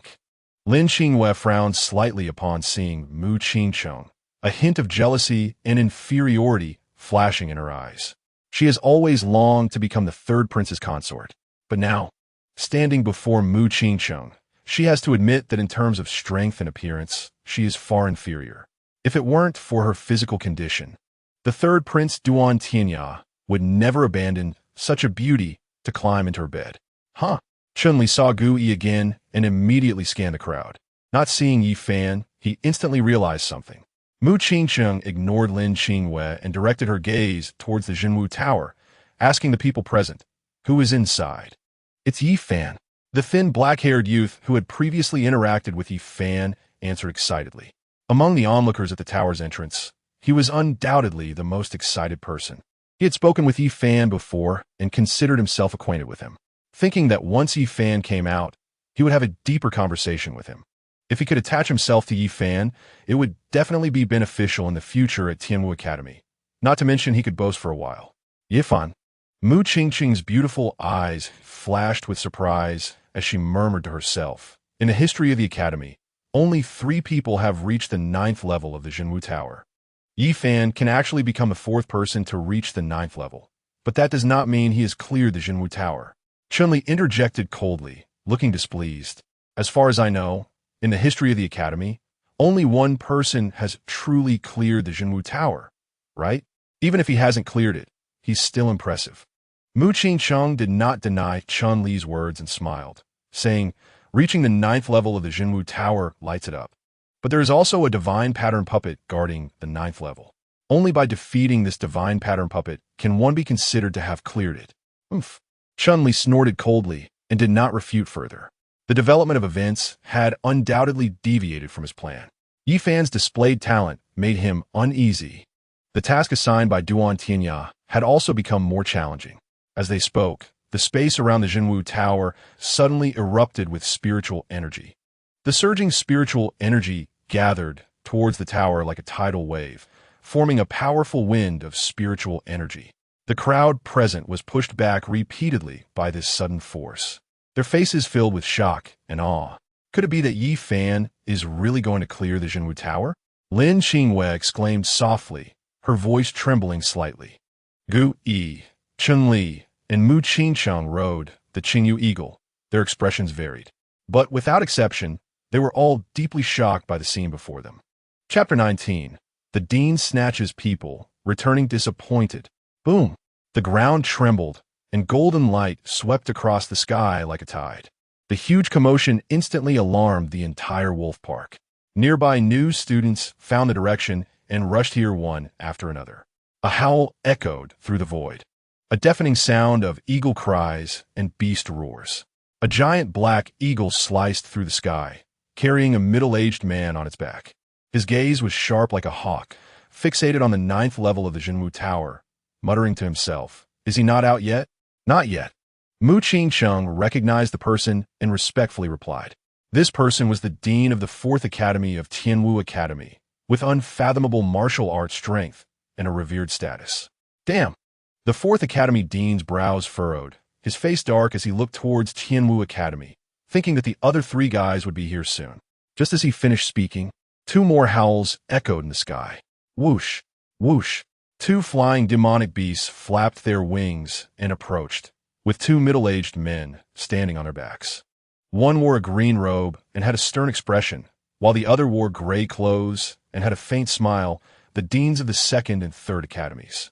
Good thing we didn't miss it, the 2nd Academy dean said quietly, watching the entrance of the Jinwu Tower, eagerly anticipating Yi Fan's emergence.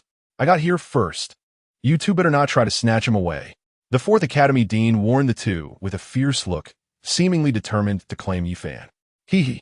The 3rd Academy dean chuckled mockingly, refusing to back down. You got here first, so he belongs to you? What kind of reasoning is that? A genius who clears the Jinwu Tower would be wasted in your 4th Academy.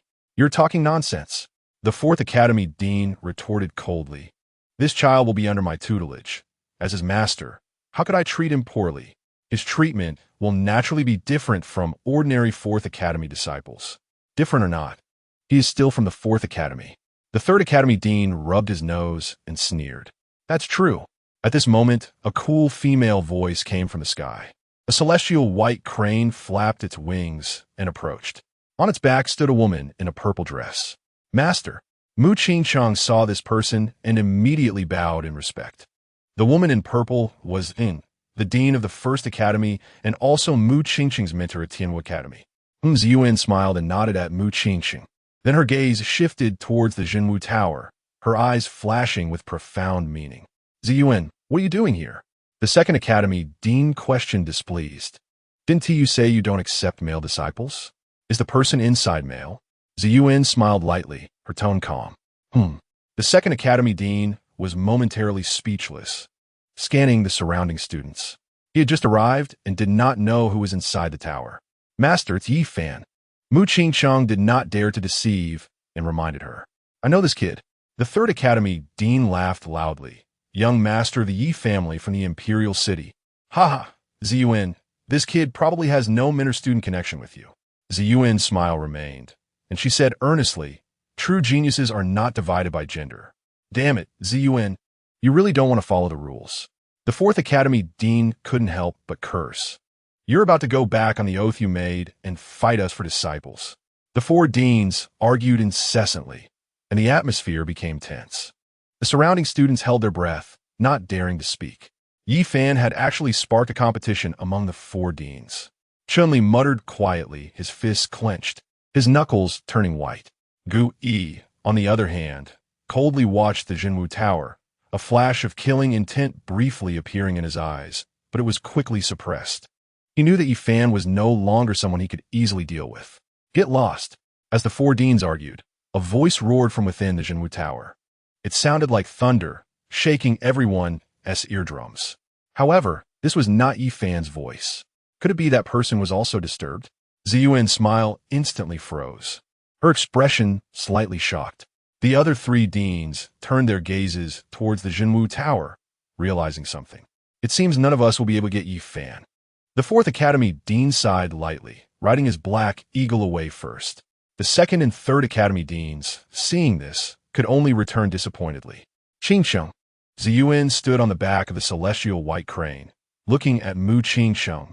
You wait here for Yi Fan to come out and ensure his safe return to Tianwu Academy. Yes, Master. Mu Qingsheng immediately bowed in response. By the time she looked up, Ziyuan had already flown away on the crane. At this moment, Yi Fan was sitting cross-legged on the 9th level of the Jinwu Tower. Not far away, a divine pattern puppet was kneeling with its head bowed on the ground. A vast amount of spiritual energy poured into the Jinwu Tower from outside, continuously flooding into its body. Yi Fan's aura burst through the shackles of the spiritual martial realm in an instant. He surged forward, continuously climbing, ultimately reaching the peak of the 6th stage. Awesome. Yi Fan exhaled a breath of stale air, his expression excited, not expecting that reaching the top of the Jinwu Tower would come with such benefits. However, the process was quite exhausting. He had cleared the earlier levels of the Jinwu Tower with just one sword. But as he progressed, he clearly felt it becoming more challenging. However, the most difficult opponent was still this divine pattern puppet in front of him. After exchanging over 100 moves, he barely managed to defeat it. Of course, he wasn't in his strongest state in the Jinwu Tower. Without the natural light, his combat power was greatly diminished. Otherwise, defeating the divine pattern puppet would have been quicker. I wonder if Gui has left? Yi Fan thought to himself as he slowly stood up. Hiding in the Jinwu Tower was a last resort. Avoiding Guyi's sharpness was also a way to stall. I just hope that Mu Qingsheng from the inspection zone 2 appears. Buzz. As Yi Fan just stood up, a divine pattern light shone beneath his feet. The marvelous power of the divine pattern restrained his steps. In the next breath, his figure quietly disappeared from the spot. At the same time, the lights inside the Jinwu Tower went out. The door of the Jinwu Tower slowly opened. The door is open. Someone outside the tower exclaimed. Everyone turned to look at the tower door, waiting for Yi Fan to appear.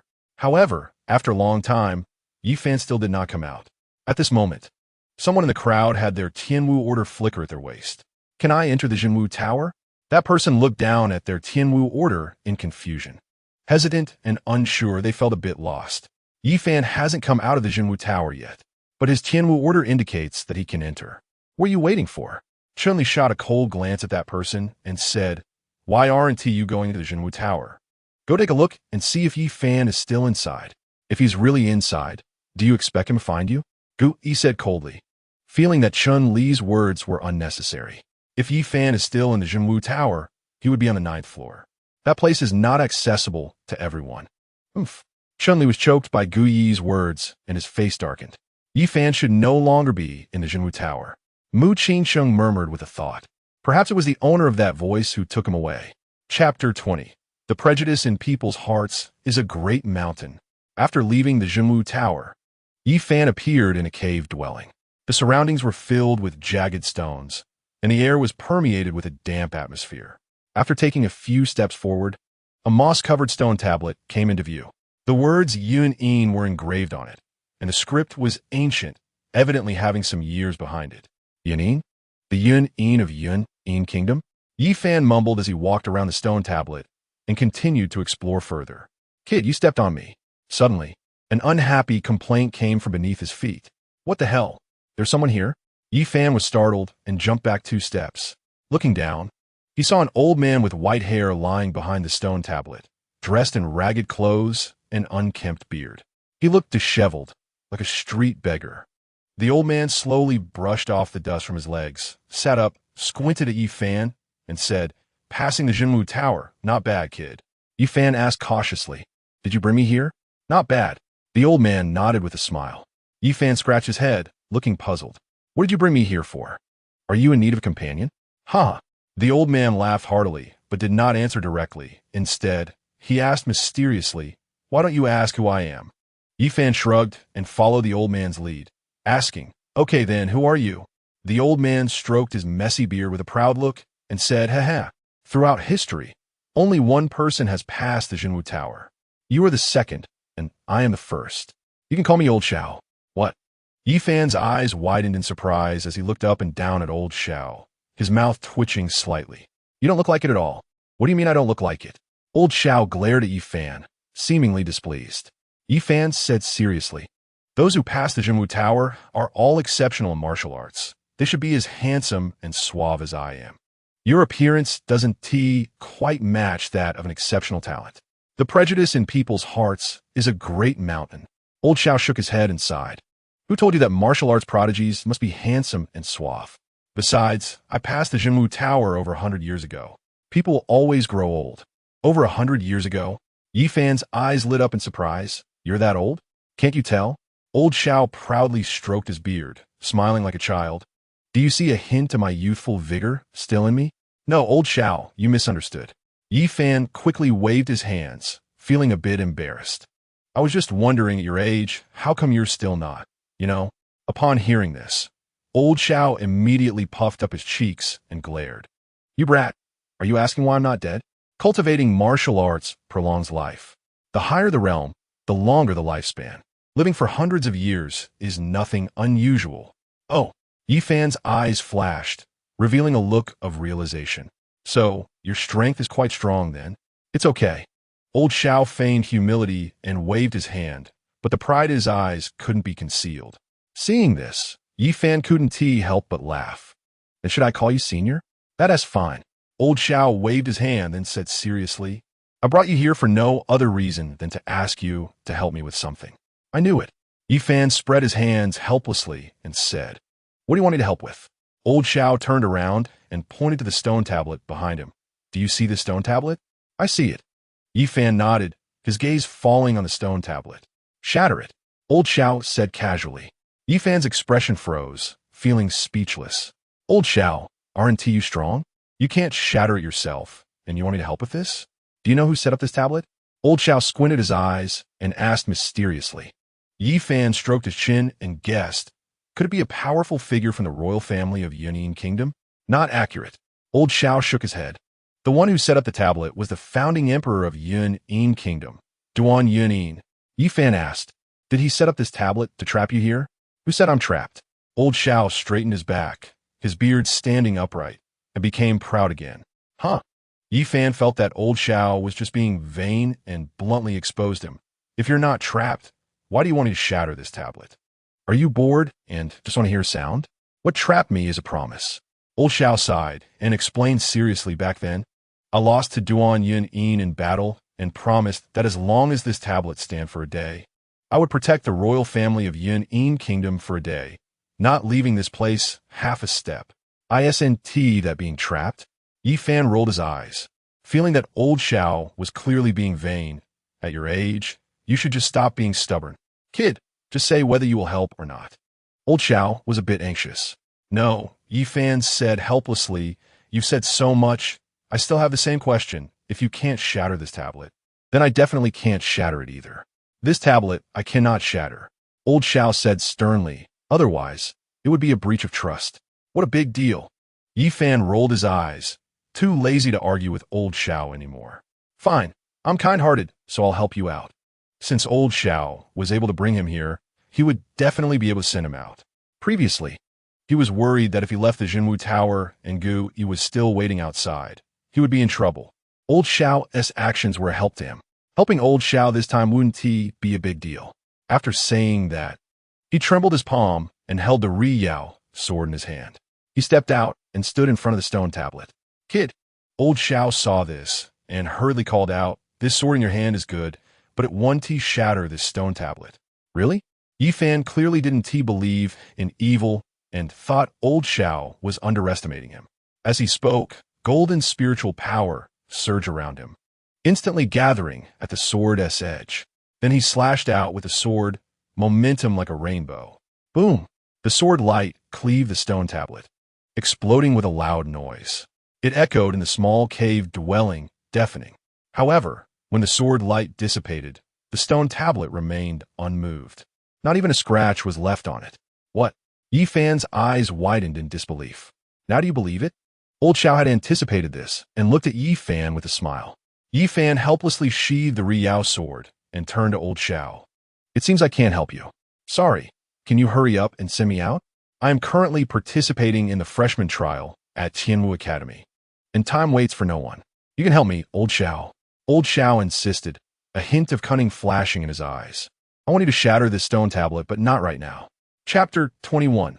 Upgrade the Tianwu Order, Endless Points. What does that mean? Yifan scratched his head, staring at old Xiao with a puzzled expression. There are only 3 ways to shatter this tablet. Old Xiao stroked his beard and said slowly, first, you need to have the cultivation of the Tianwu realm to shatter the stone tablet with absolute strength. Second, you must possess the skills of a 6th-tier divine pattern master to decipher the divine patterns on the stone tablet. What about the third? Yifan eagerly asked, his face full of embarrassment. The Tianwu realm is too distant for him. It seems that the entire Yunin kingdom lacks the Tianwu realm. As for a 6th-tier divine pattern master, that is even rarer. The path of divine patterns is much harder to cultivate than martial arts. Old Xiao smiled slightly and continued. As for the third method, the royal family of Yunin Kingdom has a hidden dragon knife. When you reach the Xuanwu realm, wielding this knife will give you the power to shatter this stone tablet. Are you joking? Yifan twitched his mouth, looking speechless. Are you asking me to borrow this hidden dragon knife from the royal family of Yunin Kingdom? Will they lend it to me? Old Xiao said slowly. The hidden dragon knife is the prince's knife.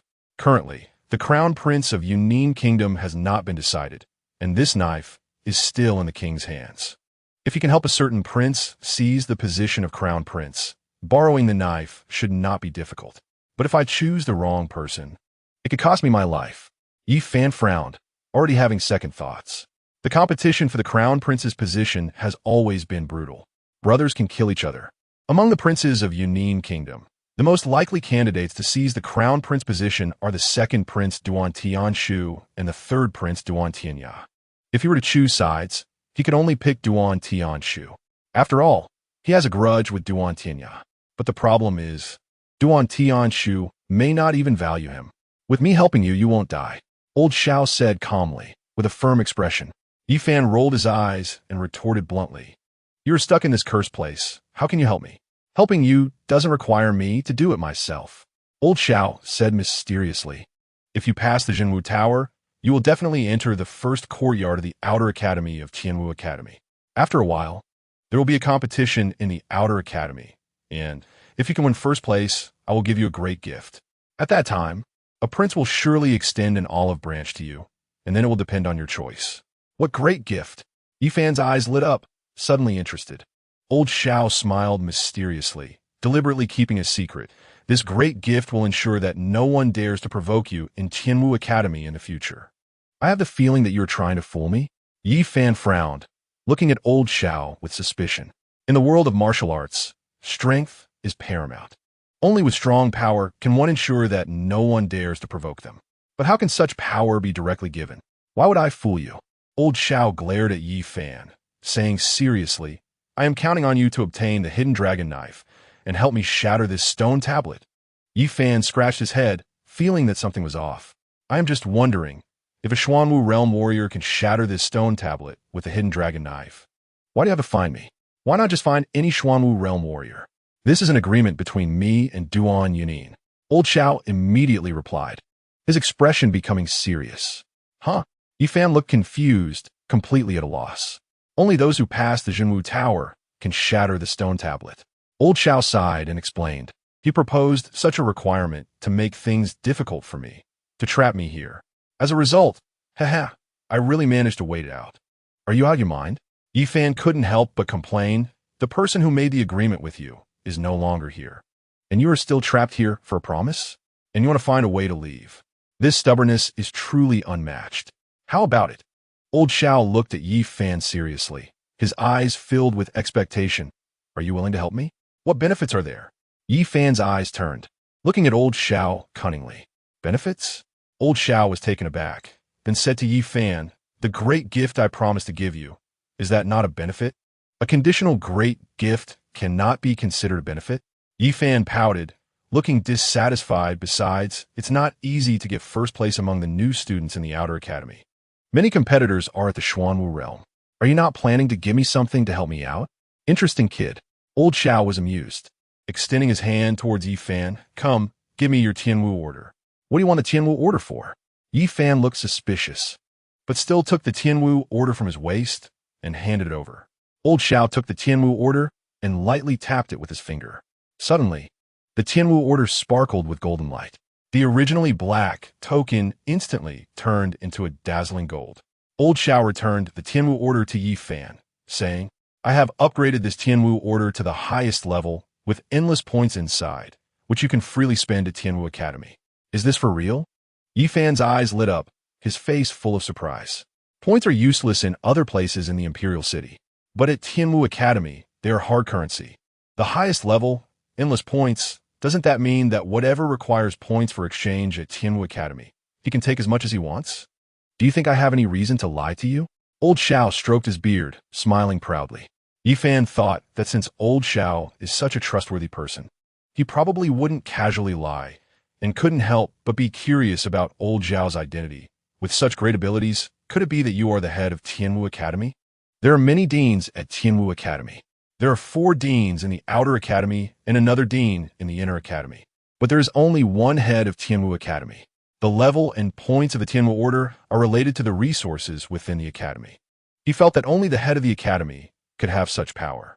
Head of the Academy? Old Xiao smiled and shook his head, a hint of disdain in his eyes. That guy has to respectfully call me Master Uncle in front of me. Wow. Yi Fan's eyes widened, shocked by Old Xiao's words. The head of the Academy calls Old Xiao Master Uncle? That seniority is terrifying. No wonder he said before that he could still help him even if he was trapped here. Just a few commands, and even the head of Tianwu Academy would have to obey.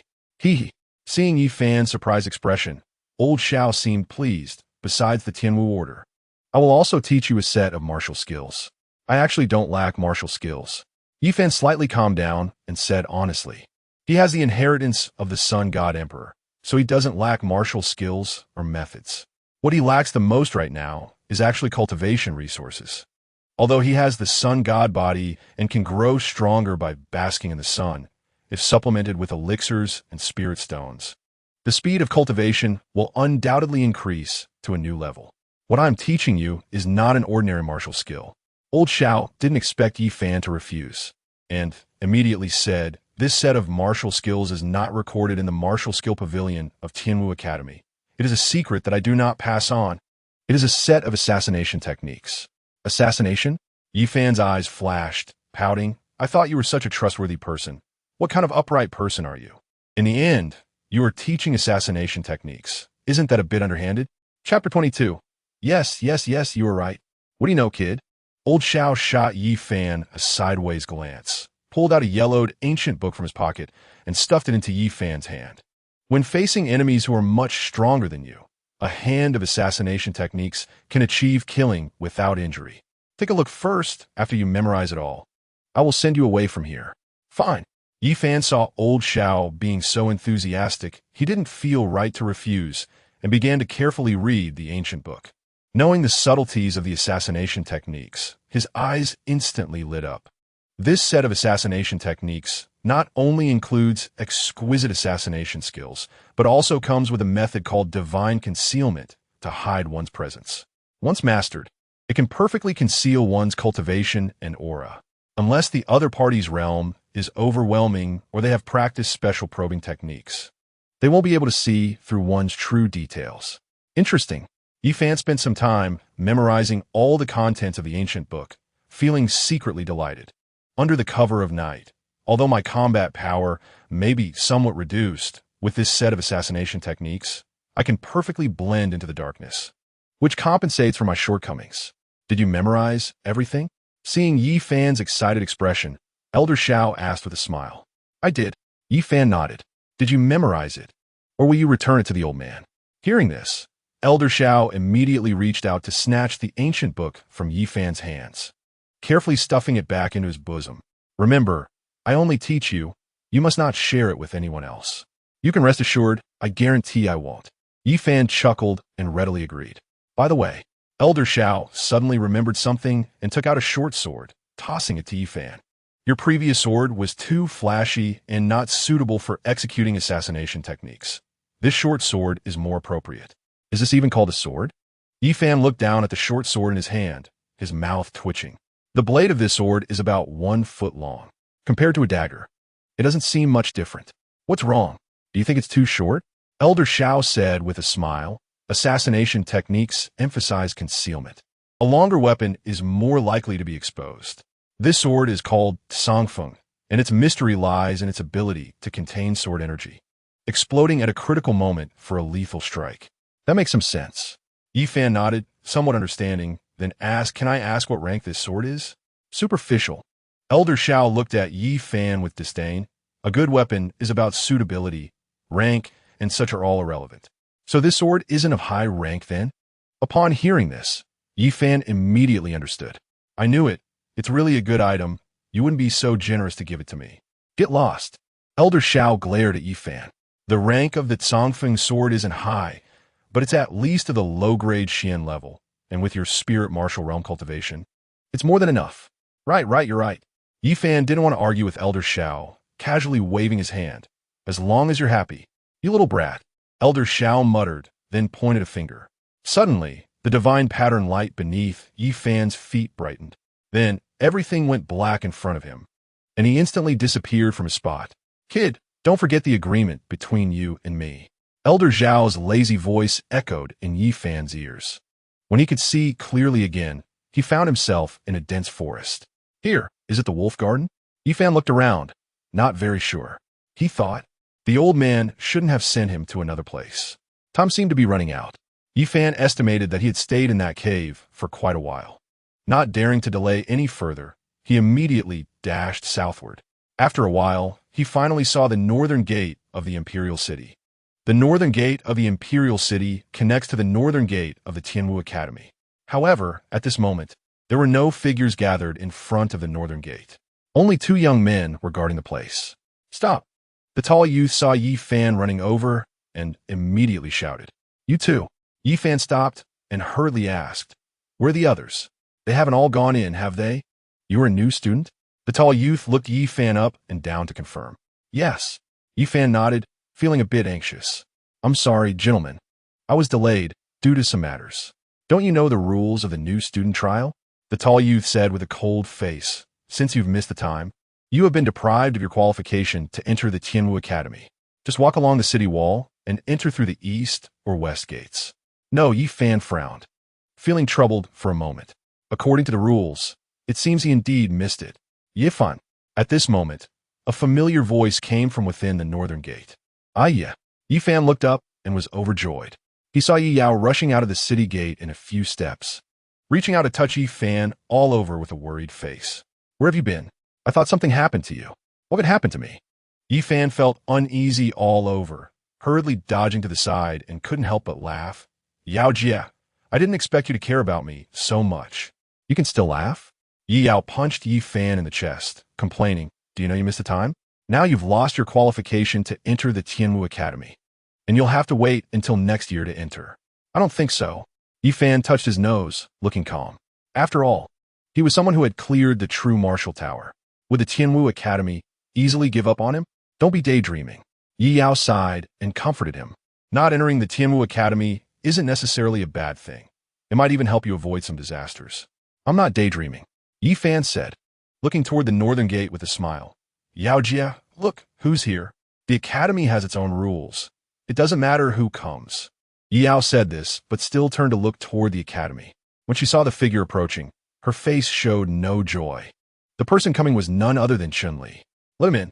When Chun-Li got closer, he said coldly to the 2 guards, This is against the rules, right? The tall youth frowned, feeling a bit troubled. He didn't pass the new student trial, so he isn't considered part of the Tianwu Academy and can't enter. His Highness the Third Prince wants this person to enter the Tianwu Academy. Chunli shot a sidelong glance at the tall youth and warned coldly. Originally, his plan was to kill Yi Fan during the new student trial. Since he couldn't kill him, he would have to think long-term.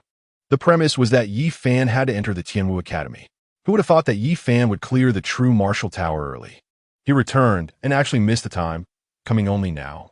Even if this was the third prince's order, it wasn't quite right, was it? Facing Chun Li's warning, the tall youth's expression darkened as he steeled himself, saying, without the orders of the few deans, letting him in would be neglecting our duties, and we would be punished by the academy. Chapter 23, Danhua Tower, Gathering Spirit Pills. You're looking for death. Chun Li's gaze turned cold as he glared at the tall youth. Suddenly raising his hand, terrifying spiritual power instantly gathered in his palm. A chilling aura surged toward the tall youth. Stop! At this moment, a cold voice came from a distance. The few people turned to look, and they saw Mu Qingxiang walking over slowly. The two guards were immediately stunned, feeling puzzled. What's going on? Yi Fan arriving late has actually alarmed both Chun-Li and Mu Qingxiang. The master has given orders. After a few steps, Mu Qingxiang stopped and informed the two guards. If Yi Fan returns, he enters the first academy. The two guards exchanged glances, momentarily at a loss. Master Mu Qingxiang, Ziyuan, is the dean of the first academy. The third prince, Duan Tianya, does not have the authority to grant Yi Fan privileges, but is the dean of the first academy. Ziyuan has that authority. They only doubted whether Mu Qingxiang was issuing a false order. Let him in. Mu Qingxiang noticed the doubts of the two and took out a token. Yes. Upon seeing the token, the two responded respectfully. This token is the academy's order from Ziyuan. Seeing the order is like seeing the dean. They didn't dare say more. Yao Jie, didn't I say so? Yi Fan smiled proudly, not all surprised. Stop being smug. Yi Yao glared at Yi Fan, not thinking this was a good thing, especially with Chun Li's appearance. It made her feel uneasy. Mu Qingxiang walked over, smiled gently at Yi Fan, then turned to Yi Yao and said, Yao Yao, you take care of the admission matters for Yi Fan. Are you ordering me? Yi Yao shot a glare at Mu Qingxiang, somewhat displeased. We are all inner academy students. No one is superior to anyone else. Mu Qingxiang smiled without arguing with Yi Yao, just nodded at Yi Fan, then turned and left calmly. What are you so proud about? Yi Yao stared at Mu Qingxiang's departing figure, pouting slightly, seemingly a bit sour. Sister Yao, why are you so angry? They didn't provoke you. Yi Fan couldn't help but tease. Look at them, so generous. Can't we be a little less petty? You little brat, are you siding with them? Yi Yao was choked by Yi Fan's words and raised her hand to hit his head. Yi Fan. Chun Li's cold voice interrupted the two who were playfully scuffling. They turned around to see Chun Li glaring at them coldly. In Tianwu Academy, we have plenty of time ahead, Chun Li said coldly and slowly turned to leave, walking away casually. What's he pretending for? Yi Fan looked at Chun Li leaving, his face filled with disdain. Forget him. Yi Yao pulled Yi Fan's arm and said boldly, Come on, I'll take you to explore Tianwu Academy. Tianwu Academy is divided into inner and outer courts. Students of the outer court are forbidden from stepping into the inner court.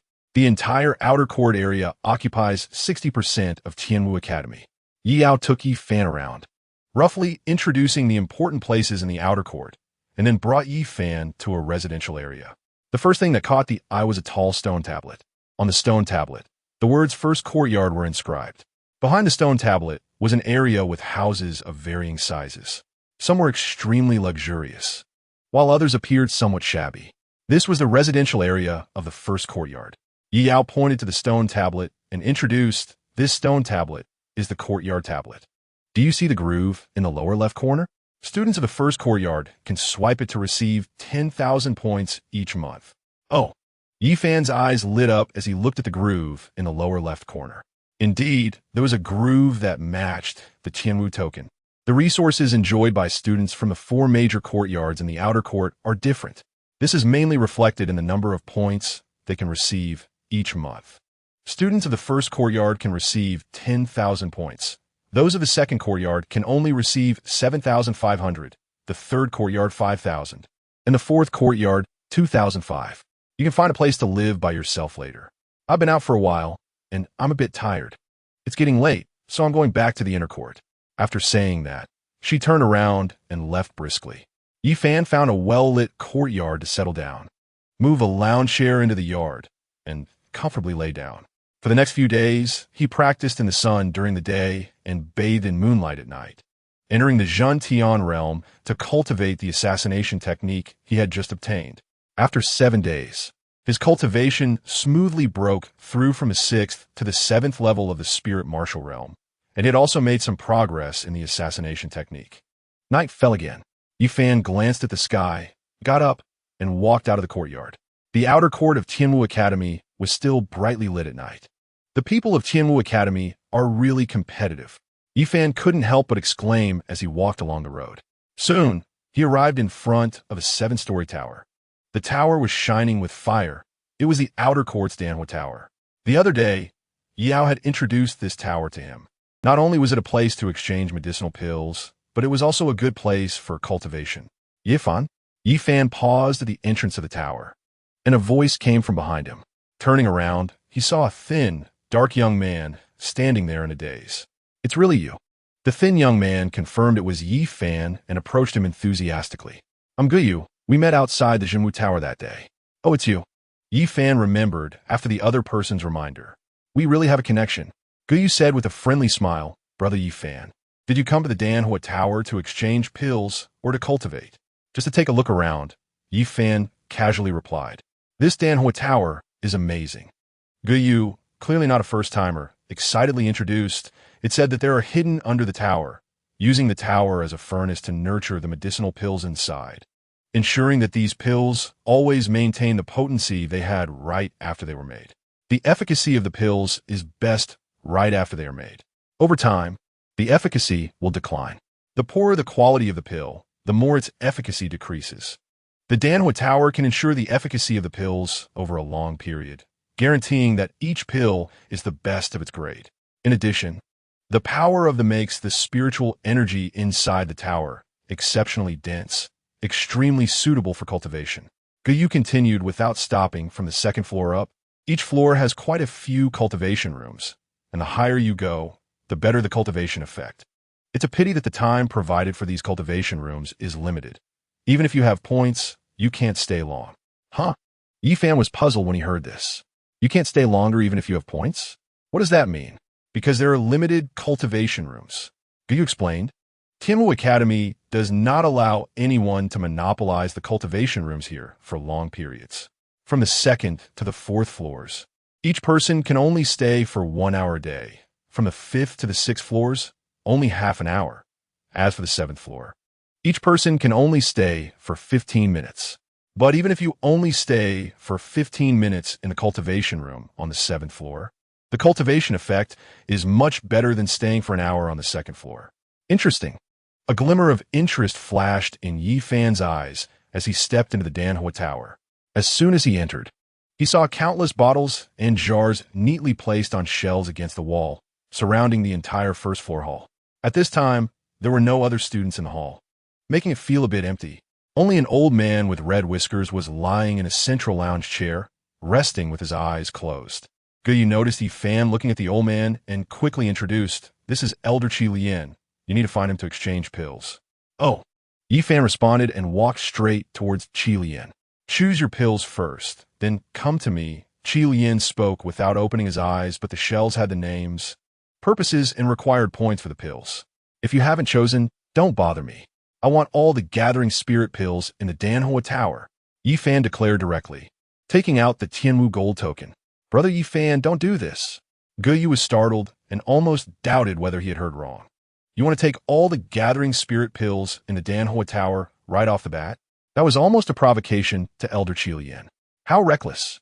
As expected, Qi Lian coldly rebuked, suddenly opening his eyes and standing up. But when he saw the Tianwu gold token in Yifan's hand, his expression stiffened. I'm serious. Yifan smiled calmly. Where did you get that Tianwu token? Qi Lian stared at the Tianwu gold token, and after a moment, his gaze shifted to Yifan, sizing him up from head to toe. It's always been this one. Yifan answered half-truthfully. After I passed the new student trial and cleared the Jinwu Tower, The Tianwu token changed to this. You are the new student who cleared the Jinwu Tower? Qi Lian stared at Yi Fan, a hint of surprise flashing in his eyes. Yes. Yi Fan nodded. After pondering for a moment, Qi Lian frowned and said, Tianwu Academy has its own rules. The gathering spirit pills you receive can only be used by yourself. There are quite a few gathering spirit pills in the Danhua Tower, and you can't possibly use them all by yourself. Why not just take a portion first? If all the gathering spirit pills in the Danhua Tower were truly taken by Yi Fan, the tower would probably be paralyzed in the following days. When others came to exchange for gathering spirit pills, the Danhua Tower wouldn't be able to provide any. That would be quite a joke. All right then.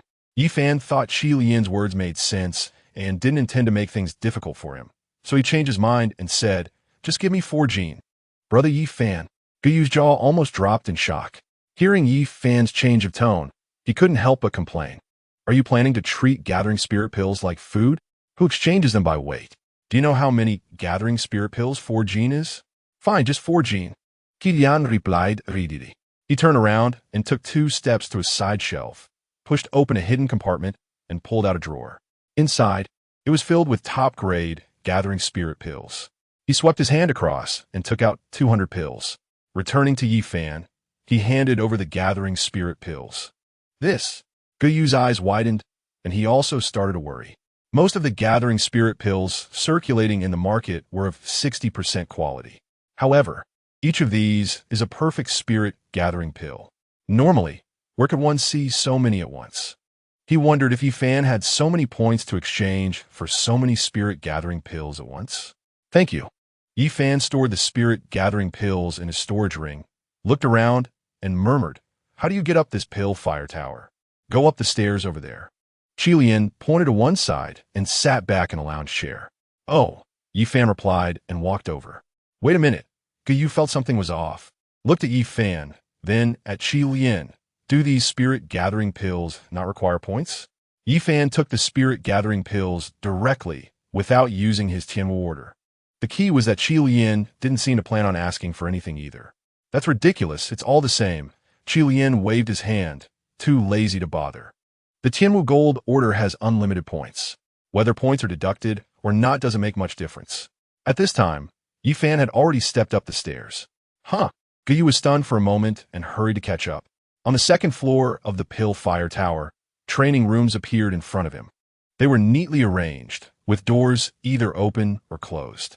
Yi Fan roughly counted, and there were about dozens of them. I'll go up and take a look. Yi Fan said to Guyu and continued upwards. The higher the floor, the better the training room's effects. Entering a training room also required consuming points. Since he wasn't short on points, he definitely had to choose the best training room. All right, Guyu didn't follow Yi Fan up the stairs. His points were limited, so he could only make do on the 2nd floor. Going further up would be a bit too expensive. Yi Fan continued up and quickly reached the 6th floor. The number of training rooms here had noticeably decreased. There were barely 10 rooms, and each one had its door tightly closed. At the entrance, many people were queuing to enter the training rooms. Yi Fan was too lazy to wait and continued up to the 7th floor. On the 7th floor of the Pill Fire Tower, there were only 2 training rooms. One door was tightly closed, while the other was open. At this moment, a young man in black clothes was sitting at the entrance. Are you going to enter the training room? Yi Fan approached and asked the young man in black. Not going in. The young man in black glanced at Yi Fan and coldly replied, if you're not going in, then please move aside. Yi Fan breathed a sigh of relief, thinking he wouldn't have to wait. This training room is reserved by Du Fei. The young man in black said impatiently, if you want to enter the training room, wait on the side. The person in the other training room will be out soon. Yi Fan was puzzled. This training room is empty. Why should I wait for someone else to come out? Can't you understand human language? The young man in black glared at Yi Fan. This training room is reserved by Du Fei. Can still be reserved? Yi Fan scratched his head. I didn't hear that the training rooms in the Pill Fire Tower could be reserved. If I remember correctly, each person can only stay in the training room for 15 minutes on the 7th floor, right? Not even a full 15 minutes, and you're already talking about reservations? Others can't, but senior brother Du Fei can. The young man in black glared at Yi Fan. He asked me to stand guard here, and soon he will be here. You wait on the side. Who gave him that power? Yi Fan curiously asked.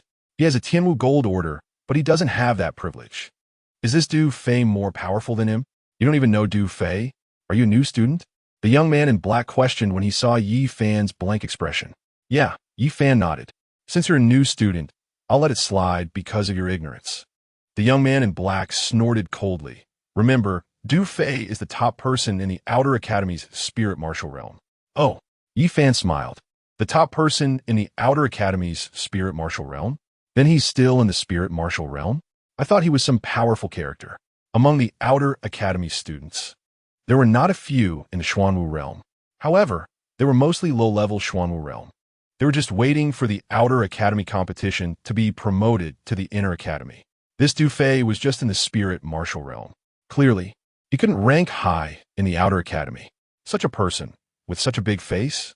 Saying this, Yi Fan stepped forward, ignoring the young man in black, and tried to enter the training room. You bastard! The young man in black was furious, stood up, and punched Yi Fan. How dare you not give Du Fei face? I see you are tired of living. Yi Fan suddenly raised his hand, golden spiritual power surged. The blazing sun hand was unleashed, gripping the young man's fist. Then, with a forceful grip, a crack was heard. The young man in black screamed, his face instantly contorted. After throwing the young man aside, Yi Fan walked into the training room, inserted the Tianwu gold order into the training room's door, and the door immediately closed. The spiritual power here was indeed different. Feeling the surrounding spiritual power surging, Yi Fan's eyes sparkled with brilliance. He sat down cross-legged and took a handful of spirit-gathering pills, directly stuffing them into his mouth. He began to refine the power of the spirit-gathering pills and absorb the surrounding spiritual power to start his training. Damn it! The young man in black, forgetting his pain, looked at the already closed training room door, his face turning ashen. He had messed up the task that Du Fei had assigned to him. Top, top, top. At this moment, footsteps were heard coming from the stairs. A moment later, a black-faced man appeared on the 7th floor. What's going on? The man was Du Fei.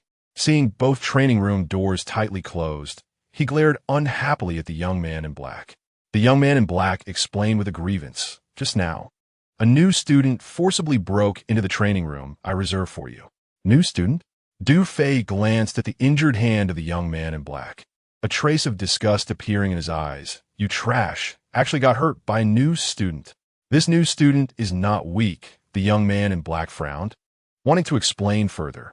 At the moment of the confrontation, he had already realized Yi Fan's strength.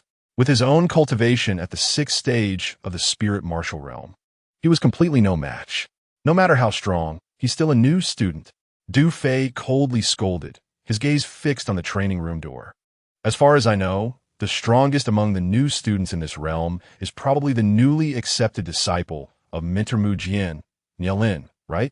Did you tell him that I reserved this training room? I told him, the young man in black said softly. So, you mean to say you're not giving me face? Du Fei narrowed his eyes, becoming somewhat angry. This new student doesn't seem to be Nielin. The young man in black muttered, his voice even lower. Du Fei glared at the young man in black. Are you sure? I've seen Nielin. I wouldn't mistake him. I'm sure, the young man in black replied. Du Fei laughed in anger. If it were Nielin, I would have let it go. A disciple of Mentor Mu Jian should be given some face. I didn't expect that besides Nielin, there would be another new student so arrogant. Bang! At this moment, the door of another training room opened. A young man in white walked out from inside. Feeling the low pressure, he didn't dare to speak. Minhao, help me out. Du Fei called to the young man in white. Help!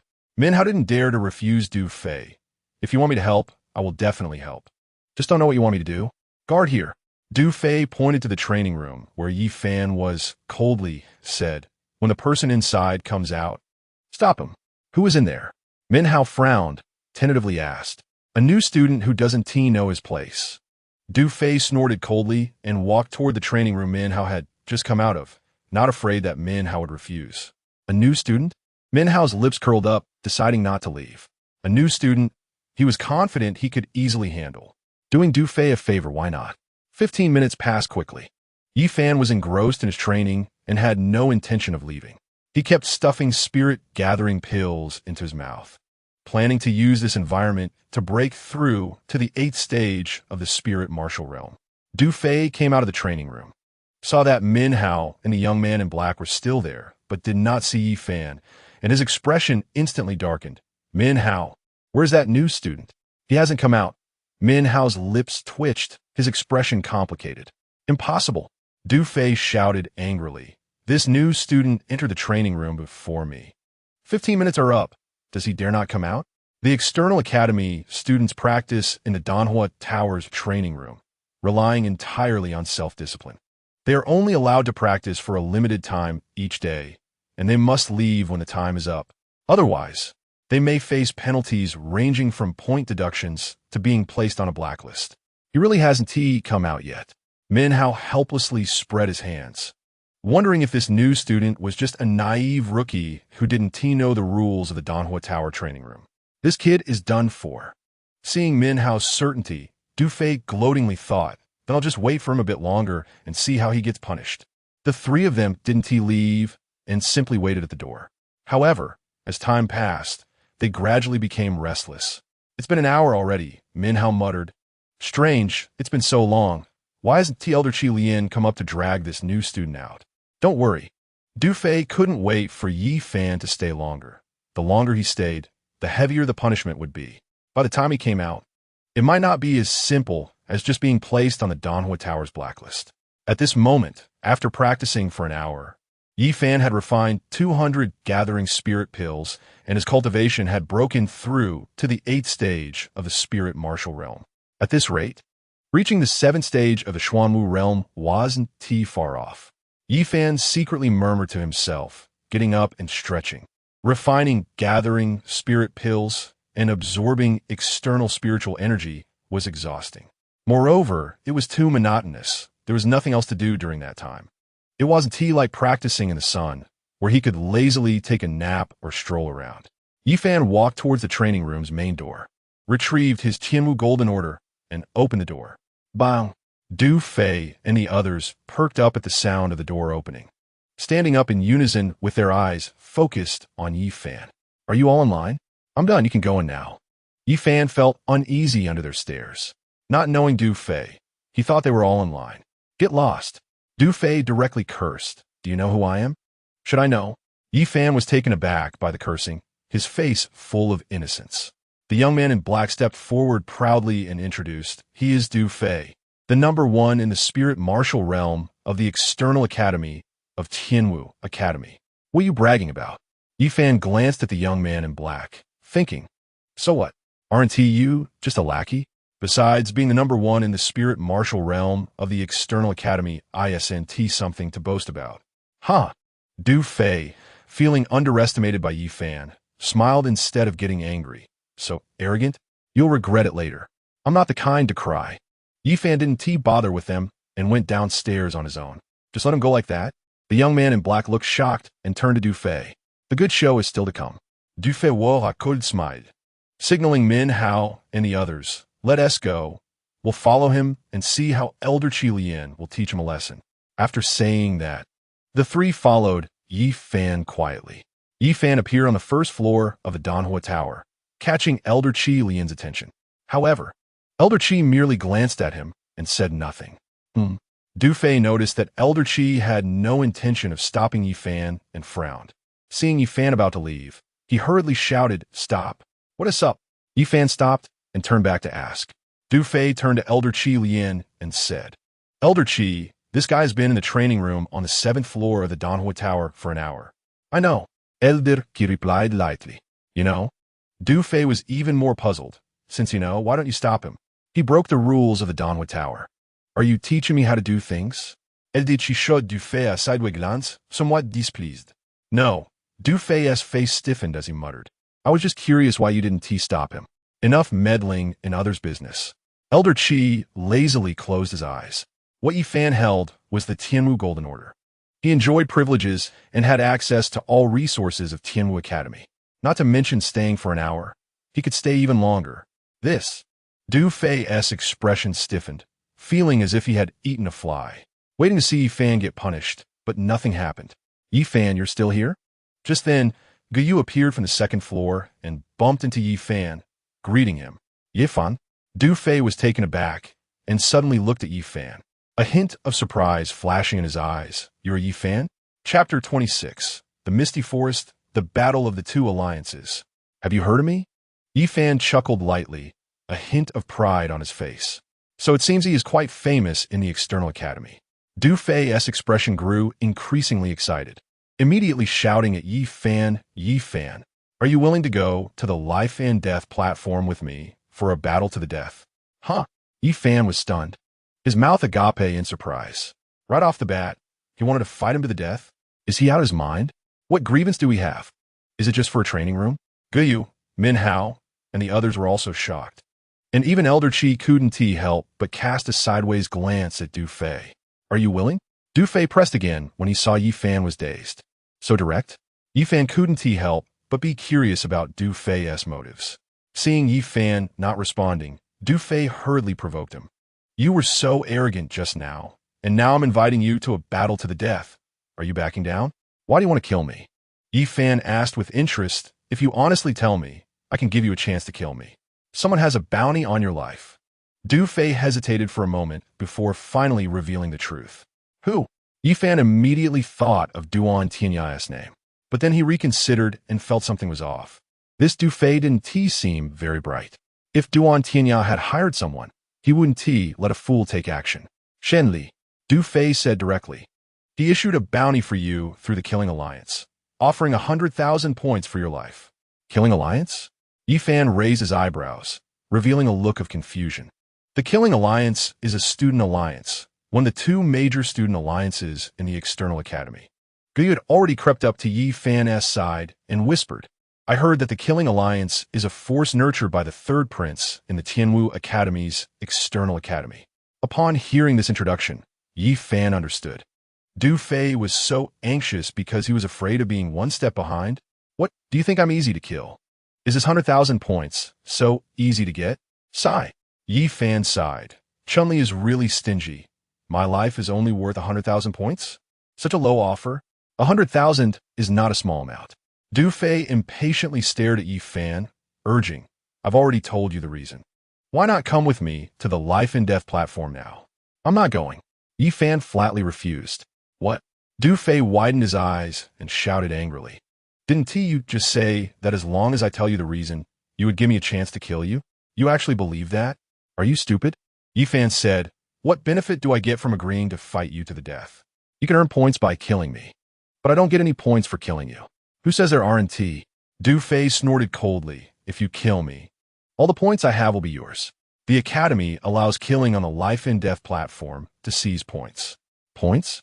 I don't care about that. Yi fan sneered. Right now, the last thing he lacked was points. I see you either don't care or you're just scared. Du Fei was a bit annoyed as Yi fan repeatedly declined. I really envy your confidence. Y fan moquingly sized up Du Fei. Chunli offered a bounty of 100,000 points, right? If you had 100,000 points on you now, I would go with you to the life and death platform. 100,000? Du Fei's bras instant furode. 100,000 points is not a small sum. Very few people in the external academy can take that much out at once. None? Poor loser. Yi fan disdainfully threw out a remark and turned to leave. Stop. Du Fei quickly called out to Yi fan. So if I gather enough 100,000 points, you will agree to fight me to the death? We'll talk about it when I gather it. Yi fan replied, lightly without stopping. Just as he reached the door, a young man rushed in and nearly collided with Yi fan. Damn it. Can't you watch where you're going? The young man glared at Yi fan, and upon seeing Du Fei, hurriedly ran over and said, Du Fei, the Deputy Alliance Leaderess summons, requires you to go to the Misty Forest immediately. Deputy Alliance Leader S summons? Du Fei's expression froze, and he frowned as he asked, What's the matter? Why the urgency? We're about to go to war with the Qin Alliance. The young man said sharply, Let's go. Without saying another word, Du Fei strode out. As he passed by Yi fan, he suddenly stopped and coldly said, Yi fan, keep your life for me.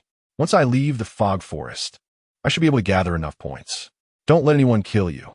After saying that, he left the Danhua Tower without looking back. The fog forest? What kind of place is that?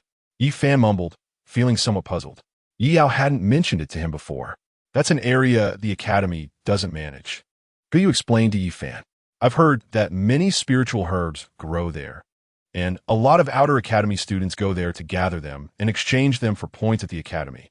The Academy doesn't manage it? Yi Fan's eyes flashed. So, in that place, even without a life-and-death contract, one can kill freely? Exactly, Guyu nodded. After killing someone, you can take their Tianwu order and claim their points for yourself. But you have to take the Tianwu order to the Tianwu Pavilion in the Academy and find the elders there to transfer the points. Take me to take a look, Yi Fan said, waving at Guyu with interest. What are you going there for? Guyu asked, puzzled. Haven't you heard? The Killing Alliance is about to go to war with the Qing Alliance. If others enter the Fog Forest now, they'll definitely be the first to be cleared out by the two major alliances. Are you planning to fish in troubled waters and steal a few Tianwu orders? The Tianwu Academy has two major student alliances, the Killing Alliance and the Qing Alliance. The Killing Alliance is a force cultivated by the third prince, Duan Tianya. Behind the Qing Alliance is the second prince, Duan Tianshu. The two forces are at odds in the Outer Academy, and now, with the impending battle, half of the Outer Academy will likely be involved. That's not impossible. It doesn't hurt to take a look, Yi Fan shrugged. Fine, I'll take you to see. Guyu sighed helplessly. But just watch the excitement from the outside. Don't go into the Fog Forest. This is not a joke. Yi Fan didn't respond, as he already had a plan in mind. These days, Duan Tianya had been causing him trouble, sending waves of people to kill him. Now, Chun-Li had issued a bounty in the Killing Alliance. Although he didn't take the small Du Fei seriously, there were many Xuanwu realm martial artists in the Killing Alliance. If a fight broke out, it would still be troublesome. Being passive all the time wasn't a solution. He should take the initiative to strike back. The two left the Danhua Tower and walked deeper into the Tianwu Academy. Soon, an ancient palace appeared before them. The entrance was crowded with people, and a heavy atmosphere filled the air. Inside the palace, several Inner Academy students were carrying out bodies, some wearing black or white masks, obscuring the faces of the deceased. Blood dripped from stretchers onto the ground, making a dripping sound. Guyu swallowed hard, tugged at Yi Fan's sleeve, and whispered, "That's the transmission hall. There's a formation inside that leads to the Fog Forest." Chapter 27. Only corpses can leave. In just 1 hour, over 20 corpses were sent out. This time, the Killing Alliance was serious about going against the Qing Alliance. After this battle, there would likely be only one student alliance remaining in the Outer Academy. The crowd at the entrance wore serious expressions and whispered to each other. At that moment, a group of people wearing black masks approached aggressively. Seeing this, the crowd quickly made way, their eyes filled with awe and fear. "Brother Yi Fan, look, that person is Du Fei." Guyu pointed at one of them and whispered to Yi Fan. Yi Fan glanced in the direction of Guyu's finger. Du Fei hadn't changed his clothes.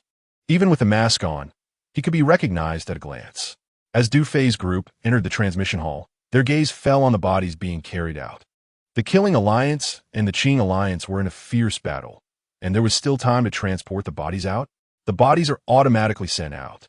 Guyu explained, if someone dies in the Fog Forest, their body will be automatically transported to the transmission hall after a moment. And then the Inner Academy students responsible for guarding the hall will send them out. Oh, I see. Yi Fan pondered and began to inquire about the situation in the Fog Forest from Guyu. Do you know what it's like in there? I've never been in, but I've heard some things, Guyu said. Through the transmission formation in the transmission hall, you'll be sent to the Mist Valley. There, it's the only safe area in the Fog Forest, and everyone's cultivation will be sealed, so fighting is prohibited. Outside the valley is the forest, but I don't know how big it is. Okay, Yi Fan decided to wait a bit before entering the Fog Forest.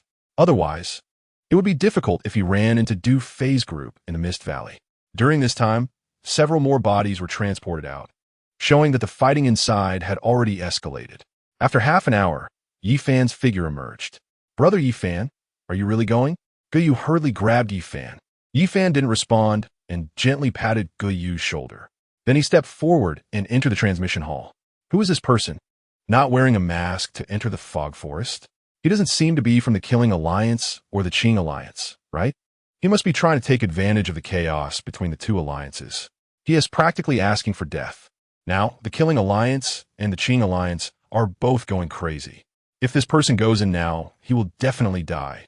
Many at the entrance noticed Yi Fan and showed expressions of ridicule and pity. Yi Fan walked into the transmission hall and immediately saw the transmission formation in the center of the hall. The inner academy students who were busy there all turned to look. "What are you doing?" An inner academy student stopped Yifan because he wasn't wearing a mask. "What else would I be doing here?" Yifan said with a faint smile, his tone indifferent. "Entering the fog forest?" The inner academy student looked Yifan up and down and reminded him the Qing Alliance and the Killing Alliance are fighting in there. "Are you sure you want to go in at this time?" "I'm sure." Yifan replied kindly, nodding. The few inner academy students exchanged surprised glances. At first, they thought Yifan was unaware of the situation in the fog forest. Entering at this time could very likely get him killed by the Qing Alliance or the Killing Alliance first. The inner academy student reminded him again, "You look unfamiliar. You must be a newcomer, right? With your strength, you won T last half an hour inside. I'll ask you one last time. Are you sure you want to go in?" "Sure." Yifan nodded again, feeling a bit annoyed. Seeing that the other party was well-meaning and didn't want to argue, he decided to leave it at that. "If that's all, then go ahead." The inner academy student shook his head and stepped aside. The others laughed coldly, thinking he was just a fool. Yifan stepped out and entered the transmission formation with one stride. The divine patterns lit up beneath his feet, and his figure instantly disappeared. In the next moment, Yifan appeared in the mist valley. The mist in the valley wasn't thick, and visibility was decent. At this moment, there was no one around, making it exceptionally quiet. Yifan didn't linger and quickly walked out of the mist valley. Then he used the divine concealment technique to hide his presence. Cautiously, he made his way through the fog forest. After walking for a while, he vaguely heard the sounds of fighting not far away. When he approached the source of the sound, it suddenly stopped. Immediately after, a hurried sound of footsteps came from ahead. Yifan's heart tightened, and he swiftly climbed up an ancient tree. Holding his breath, he observed quietly. "Damn it, Bai Bin just stepped into the third stage of the Xuanwu realm. How can he have such combat power? He can actually make me gasp for breath. Alliance leader, this won't do. The Killing Alliance is trying to wipe us out. Go to the base. We need to regroup with the others. This matter needs to be planned carefully." Moments later, 3 injured figures hurriedly passed under the tree, their expressions frantic, clearly having just gone through a fierce battle. "That person is the leader of the Qing Alliance? So weak?" Yifan thought to himself as he watched the 3 disappear into the mist. The young man in green he had just seen was undoubtedly the leader of the Qing Alliance, Meng Qing. The cultivation level is the same as the white bin he mentioned, both at the 3rd level of the Xuanwu realm. But from what he just said, it is clear that he was defeated by Bai Bin, and this Bai Bin is just the deputy leader of the Killing Alliance. This time, the leader of the Killing Alliance did not participate in the battle. Not long after Meng Qing and the others left, 5 figures filled with killing intent chased after them. Bai Bin at the forefront cursed, "Damn it, how could Meng Qing escape? We've missed this great opportunity. Deputy leader, should we continue to chase?" asked a young man in black beside Bai Bin in a deep voice. "Chase? Where to chase?" They vanished without a trace. Bai Bin stopped, angrily sitting under a tree. He had originally planned to eliminate the Qing Alliance within an hour and then think of a way to kill the Yifan afterwards. Now, it seems he would have to delay a while longer. The young man in black was puzzled and asked, "Deputy leader, who is this Yifan? Why is he worth Chun-Li spending 100,000 points to buy his life?" Previously, he was a worthless young master from the Yi family. Bai Bin replied somewhat disdainfully, but it seems he has recently risen to prominence, participating in the freshman trials and passing the True Martial Tower. I don't know if he just got lucky. Passed the True Martial Tower? The young man in black was slightly shocked and asked, "How did this guy offend Chun-Li? You think he offended Chun-Li?" A ruthless glint flashed in Bai Bin's eyes. What he truly offended is probably His Highness the Third Prince. Haven't you heard the recent rumors in the Imperial City? He killed the Third Prince's illegitimate son outside. Damn, there's this too? The young man in black was astonished. How dare he offend His Highness the Third Prince? This guy really seems to be tired of living. Yi Fan, hiding in the tree, had quietly drawn out the Tsongfeng sword and couldn't help but chuckle inwardly. You still want to kill me after going out? The only ones who can go out are your corpses. With that thought, he quietly made his move.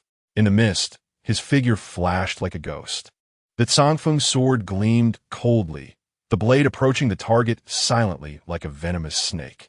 Chapter 28, Concealed and Exposed, hunting the killing alliance. Who? By Bin's twitched, and he suddenly stood up, his gaze sweeping around like a hawk. At the same time, the others beside him quickly stood up, vigilantly scanning the surroundings, their weapons gripped tightly, ready to respond to any sudden situation. However, one person remained with their head slightly lowered, motionless, as if completely unaware of everything around them. Get up! Someone is ambushing. Bin noticed this and shouted at the seated person. However, that person still showed no reaction.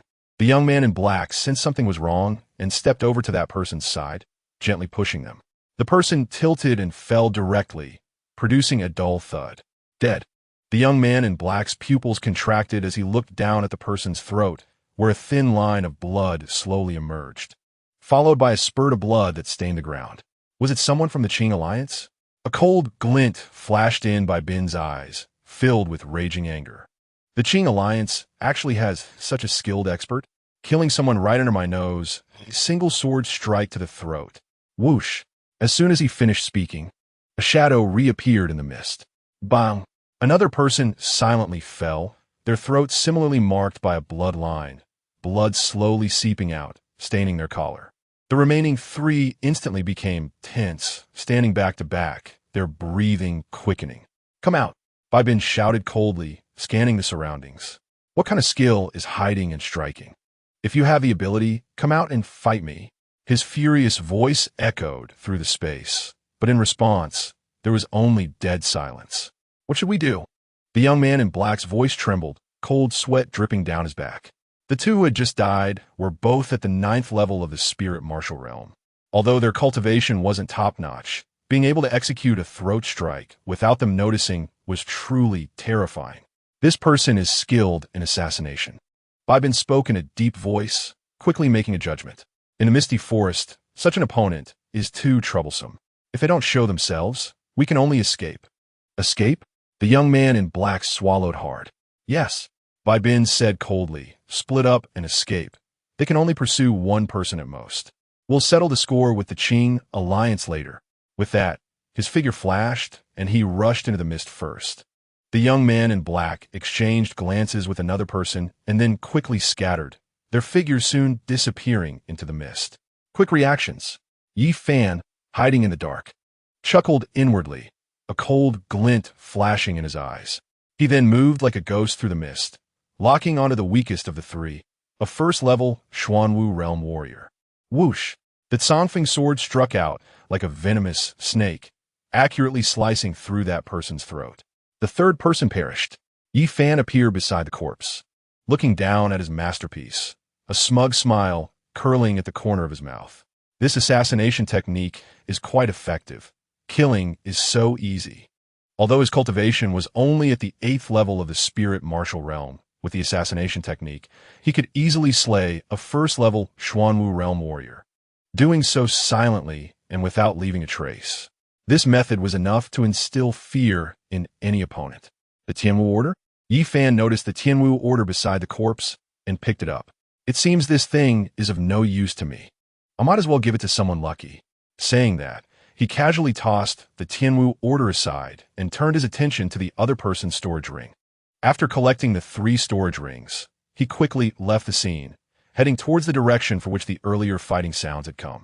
Soon, he found the place where the Qing Alliance and Killing Alliance had previously clashed, with 2 corpses of Qing Alliance warriors lying on the ground. Both of them had already been stripped of their Tianwu orders and storage rings, evidently cleaned out by Bin and his group. Since the Killing Alliance took me for a member of the Qing Alliance, I might as well disguise myself as one. A sly glint flashed in Yi Fan's eyes as he decisively removed the white mask from one of the faces and put it on his own. The hunting journey in the misty forest is just beginning. In the next 2 hours, Yi Fan encountered several waves of people. There were teams from the Qing Alliance as well as the Killing Alliance. However, he only targeted the members of the Killing Alliance. Each strike was clean and decisive, leaving no trace. While he couldn't annihilate every opponent altogether, he had already sent 15 lives to their end under his Tsangfeng sword. At that moment, in a certain area of the misty forest within the temporary base of the Killing Alliance. Damn it, how many people are still not back? Bai Bin sat in the center of the crowd, his eyes cold as ice. About a dozen Haven Tea returned. A member of the Killing Alliance replied in a low voice, seeming somewhat uneasy. Probably one Tea be coming back. Bai Bin scanned the crowd with gritted teeth. I didn't expect the Qing Alliance to have a skilled assassin, causing us to lose so many people for no reason. Deputy Leader. Someone couldn't help but question, could it be that the Qing Alliance invited a master from the inner courtyard? Otherwise, how could so many be silently assassinated? Yes, Deputy Leader, another person echoed. Among the dead were many Xuanwu realm warriors, all killed with a single throat strike. If it weren't for a third-level Xuanwu cultivation, it would definitely not have been done so cleanly. But besides Meng Qing, where else could the Qing Alliance find such experts? It can't be a student from the inner courtyard. Bai Bin shook his head, also puzzled by this issue. The students guarding the teleportation hall in the inner courtyard Wun Ti allow anyone from the inner courtyard in. Why don't we seek peace with the Qing Alliance? Someone timidly suggested, frightened by Yi Fan's killings. What did you say? Bai Bin suddenly stood up, glaring fiercely at that person. His Highness the Third Prince has ordered the annihilation of the Qing Alliance. You want me to seek peace with him now? But that person lowered their head, not daring to say more. Deputy Leader, another person said worriedly, with that person from the Qing Alliance, we can't split into small teams to attack anymore. What should we do next? Then let us all go kill at the Qing Alliance base. Bai Bin's eyes burned with anger as he decisively commanded. We still have the advantage in numbers. Let us take the opportunity to wipe out the Qing Alliance. After recent battles, the gap between the two sides had already widened.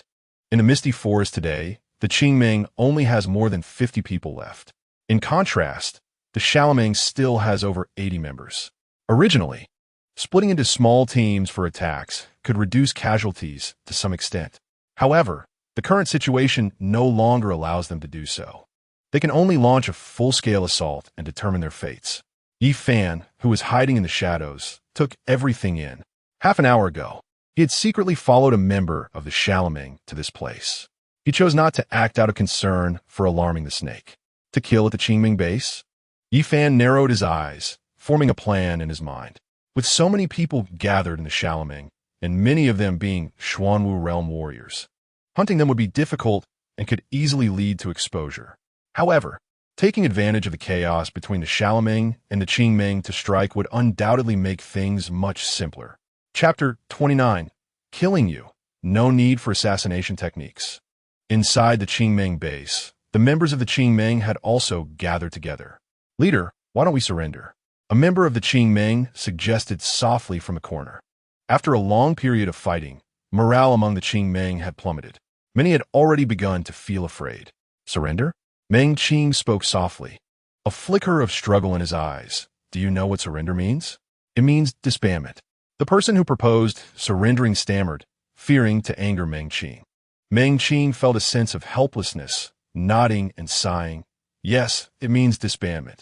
After disbanding, we will become a laughingstock of the outer courtyard, and the Xiaoming will still suppress us. Leader. At this moment, a figure rushed out of the mist and came before Meng Qing, breathless, urgently reporting. Bai Bin is leading the Xiaoming members over. Leader. The Qingming members were alarmed and looked at Meng Qing. Let's surrender. Meng Qing no longer hesitated, sighing helplessly. Once we leave the misty forest, the Qingming will disband. We will each strive to cultivate and aim to enter the inner courtyard as soon as possible to avoid being suppressed by the Xiaoming. After finishing his words, he stood up and walked towards the direction from which the Xiaoming was coming. The members of the Qingming felt disheartened and followed Meng Qing one after another. The two factions faced each other, standing in their respective camps. Just as Meng Qing was about to propose surrender, Bai Bin cursed first. The Qingming really can endure. At this point, you only send out that person. What? Meng Qing was momentarily stunned, not understanding Bai Bin's meaning. Still playing dumb? Bai Bin shouted.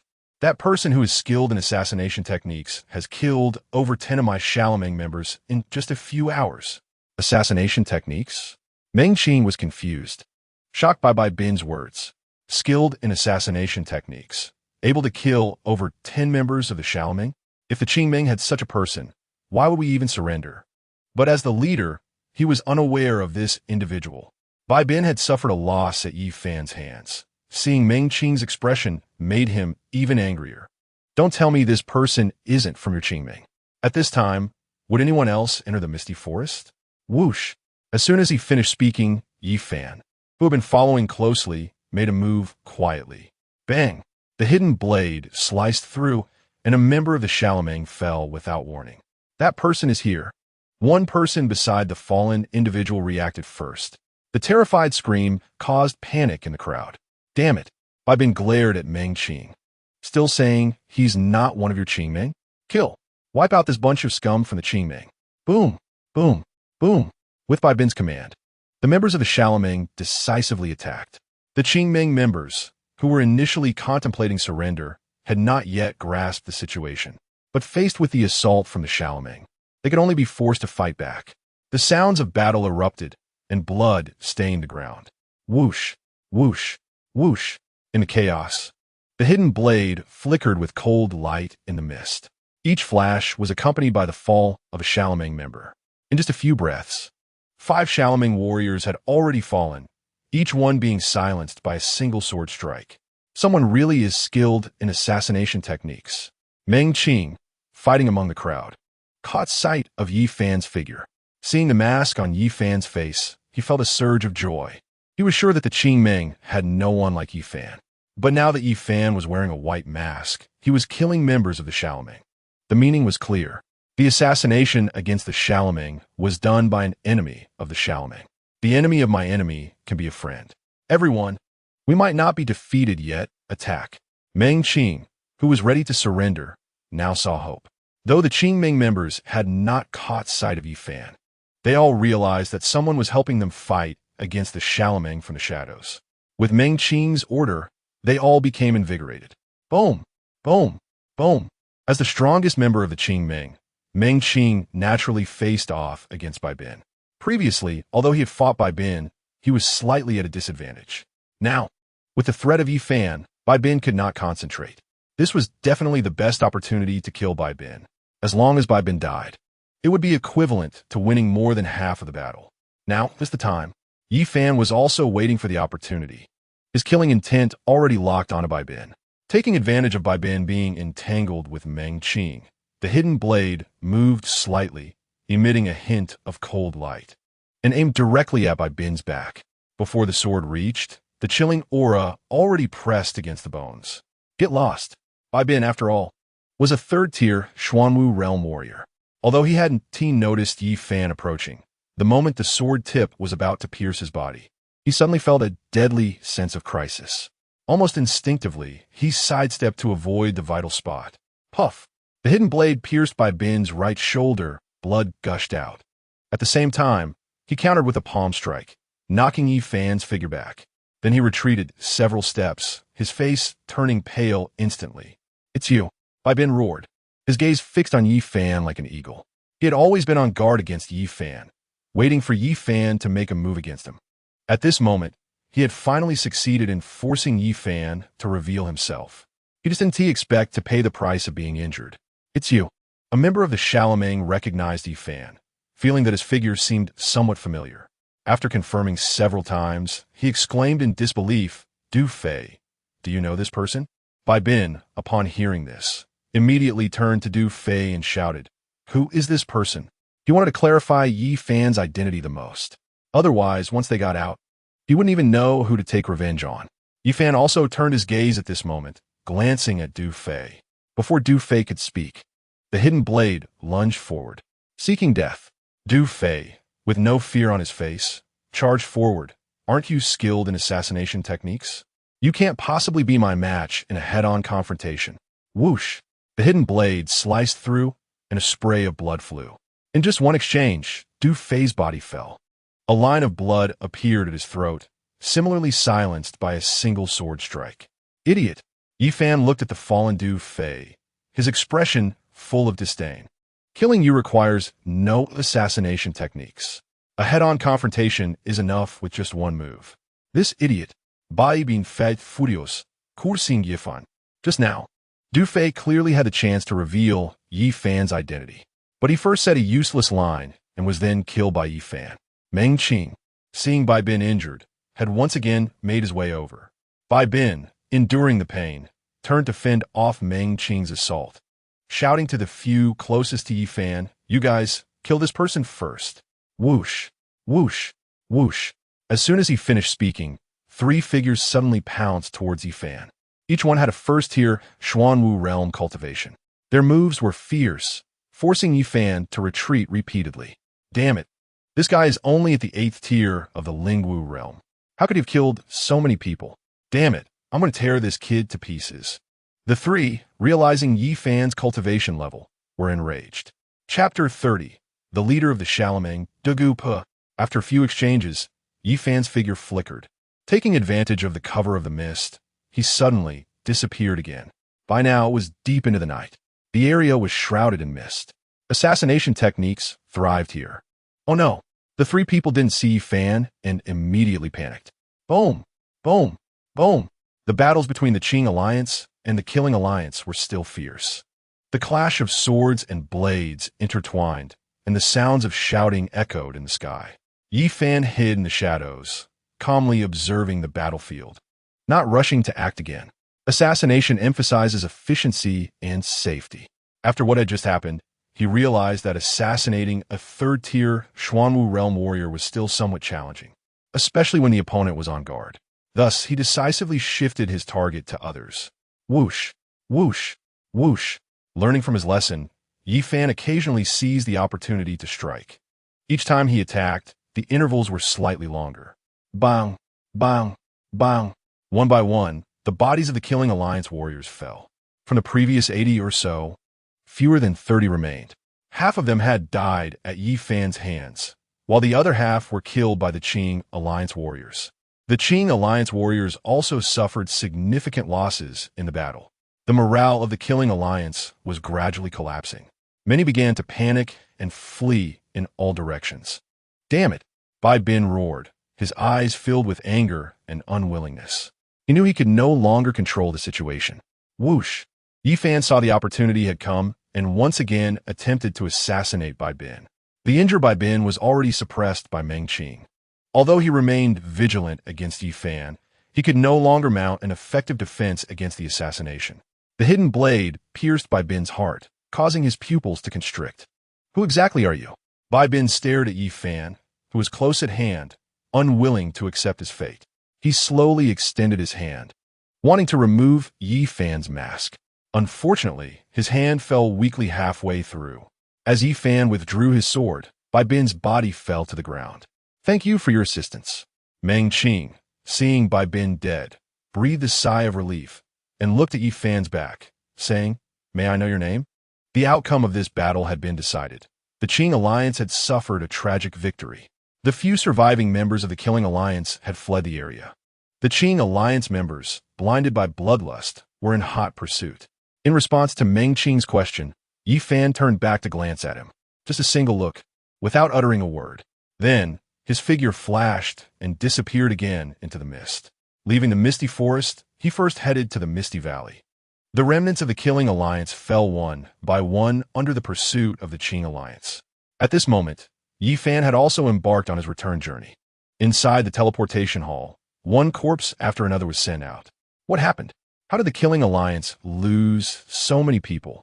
Why has the Qing Alliance suddenly become so fierce? They actually turned the tide? Look, many of them were killed with a single strike to the throat. Is this person Bai Bin? He actually died too. Several inner courtyard students looked at the corpses being transmitted one after another, their faces filled with astonishment. Once they transported the bodies out of the teleportation hall, the area outside erupted in chaos. Before long, Meng Qing led the remaining dozen or so members of the Qing Alliance out of the misty forest. Meng Qing, an inner courtyard student, immediately stepped forward and asked, "What happened in the misty forest? Did you wipe out the entire Killing Alliance?" "Yes." Meng Qing nodded, not intending to exaggerate their achievements. The Qing Alliance was able to annihilate the Killing Alliance with the help of a mysterious person skilled in assassination techniques. A mysterious person skilled in assassination techniques? The inner courtyard students were puzzled. Isn't this person one of your Qing Alliance members? No other outsiders entered the misty forest during the battle between the two alliances, right? No, wait. There was one. Are you talking about that new student? Yes, that new student. It seems I haven't seen his body being transmitted out yet. He's not dead. The members of the Qing Alliance all had injuries and left first. After a while, the symbols in the teleportation hall began to shine. Yi Fan, having left the Misty Valley, was transmitted back into the teleportation hall. The inner courtyard students' gazes instantly focused on Yi Fan. Each of their eyes was filled with surprise and suspicion. Why are you all looking at me like that? Yi Fan felt somewhat uneasy under their stares. You are that mysterious person? An inner courtyard student immediately confirmed. What mysterious person? Yi Fan shrugged, already having guessed a bit. The mysterious person skilled in assassination techniques. Seeing Yi Fan feigning ignorance, the inner courtyard student pointed out, what do you think? Yi Fan realized it seemed he couldn't hide it any longer. There was no way to avoid it. There was only one way out of the misty forest. There were people guarding this place, and he couldn't evade them at all. It really is you. The inner courtyard students looked at him in disbelief. As they were momentarily stunned, Yi Fan dashed out of the teleportation hall. Feeling a bit tired, he returned to his residence to rest. After a night of fermentation, the news spread rapidly throughout Tianwu Academy. By the next day at dawn, Yi Fan's courtyard was crowded with people. Yi Yao arrived early in the morning, looking worried as she waited for Yi Fan to come out. She truly couldn't understand how someone could create such a huge mess. The noisy voices woke Yi Fan from his sleep. He was a bit annoyed as he got out of bed and left the courtyard. He's out. Yi Fan finally came out. Did he really wipe out the Killing Alliance? It doesn't seem likely, does it? I heard he practiced assassination techniques. Otherwise, how could he be so powerful? The crowd pointed and whispered as they saw Yi Fan come out. Yi Fan. Yi Yao rushed up to him, punching him in the chest. What were you doing in there? Ouch. Yi Fan covered his chest, complaining, Sister Yao, what do you expect me to do? It's early in the morning, of course. I was sleeping. You can sleep through this. Yi Yao was so angry she stomped her feet. Last night, did you enter the Misty Forest? Did you assist the Qing Alliance in wiping out the entire Killing Alliance? You know about it too? Yi Fan chuckled sheepishly, scratching his head. The speed at which the news spread was faster than he had imagined. You can still laugh. Yi Yao scolded. The leader of the Killing Alliance, He, is currently in seclusion. When he emerges and learns that you wiped out the Killing Alliance, he will definitely do everything in his power to kill you. During the battle between the Killing Alliance and the Qing Alliance, He did not participate and happened to be in seclusion, striving to break through to the 5th tier of the Xuanwu realm. This person's strength surpassed that of many inner courtyard students. Sister Yao, you might not know, but Chen Li has issued a bounty from the Killing Alliance, offering 100,000 contribution points for my life. Even if I hadn't helped wipe out the Killing Alliance, they would still constantly seek trouble with me, targeting my life. Now that they are gone, it actually saves me a lot of trouble. Is that so? Yi Yao was taken aback, her expression turning complicated. You really shouldn't have come to Tianwu Academy. Yi Fan. Just then, a cold voice came from the back of the crowd. The crowd parted to make way as a young man stepped forward, raising his hand to throw a letter into Yi Fan's hands. What's this? Yi Fan looked at the newcomer with confusion, not recognizing him. A challenge letter. The young man said in a deep voice, He invites you to a life-and-death battle on the death platform 7 days from now.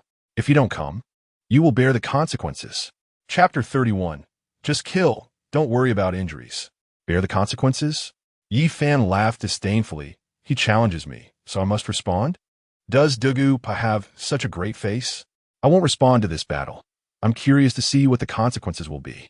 Tianwu Academy has its own rules. Killing is not allowed casually. Conflicts between students that cannot be resolved can go to the death platform, or they can be resolved in the Misty Forest, a lawless zone. However, killing outside of these two locations would result in severe punishment from the Academy. Look at this challenge letter. The young man sneered, pointing at the challenge letter in Yi Fan's hand. Yi Fan curiously opened the challenge letter and furrowed his brows. What's wrong? Yi Yao quickly snatched the challenge letter from him. Soon, her expression darkened as well. At the end of the challenge letter, several names were listed. Yi Quan, Yi Shu, Yi Tong.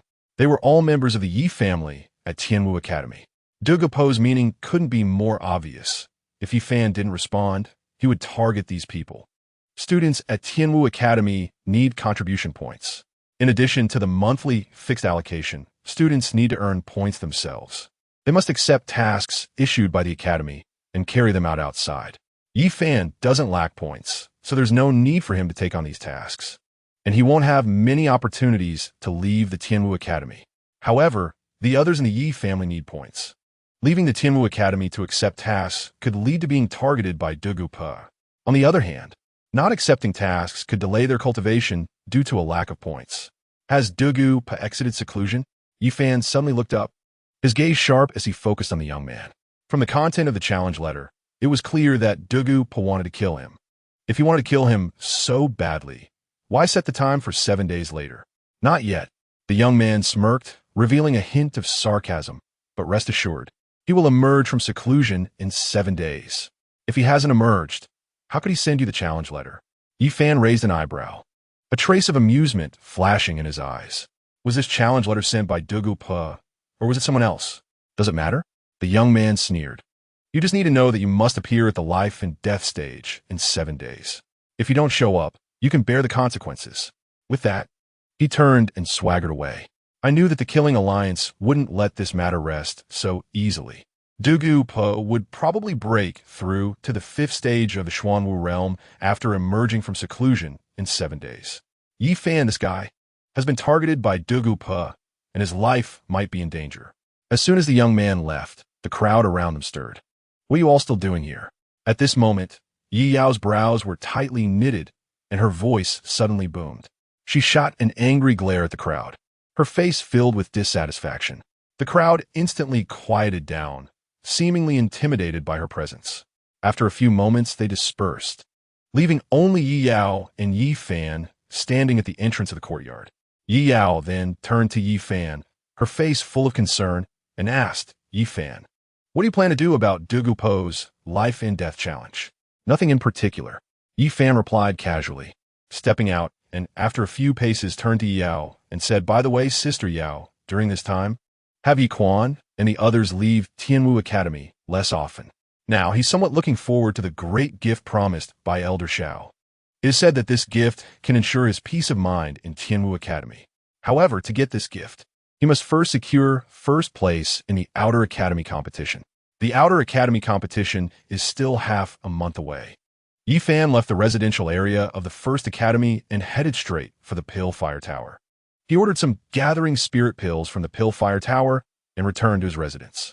In the following days, he spent his days sunbathing and napping while cultivating at home. At night, he would enter the training room of the Pill Fire Tower to continue his cultivation. After 7 consecutive days, he had consumed quite a few gathering spirit pills. Frequent comings and goings to the Pill Fire Tower had made him more familiar with Elder Qilian. Yi Fan.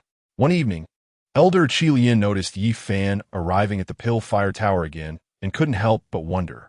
Today is the day you and He agreed upon for the life and death battle, right?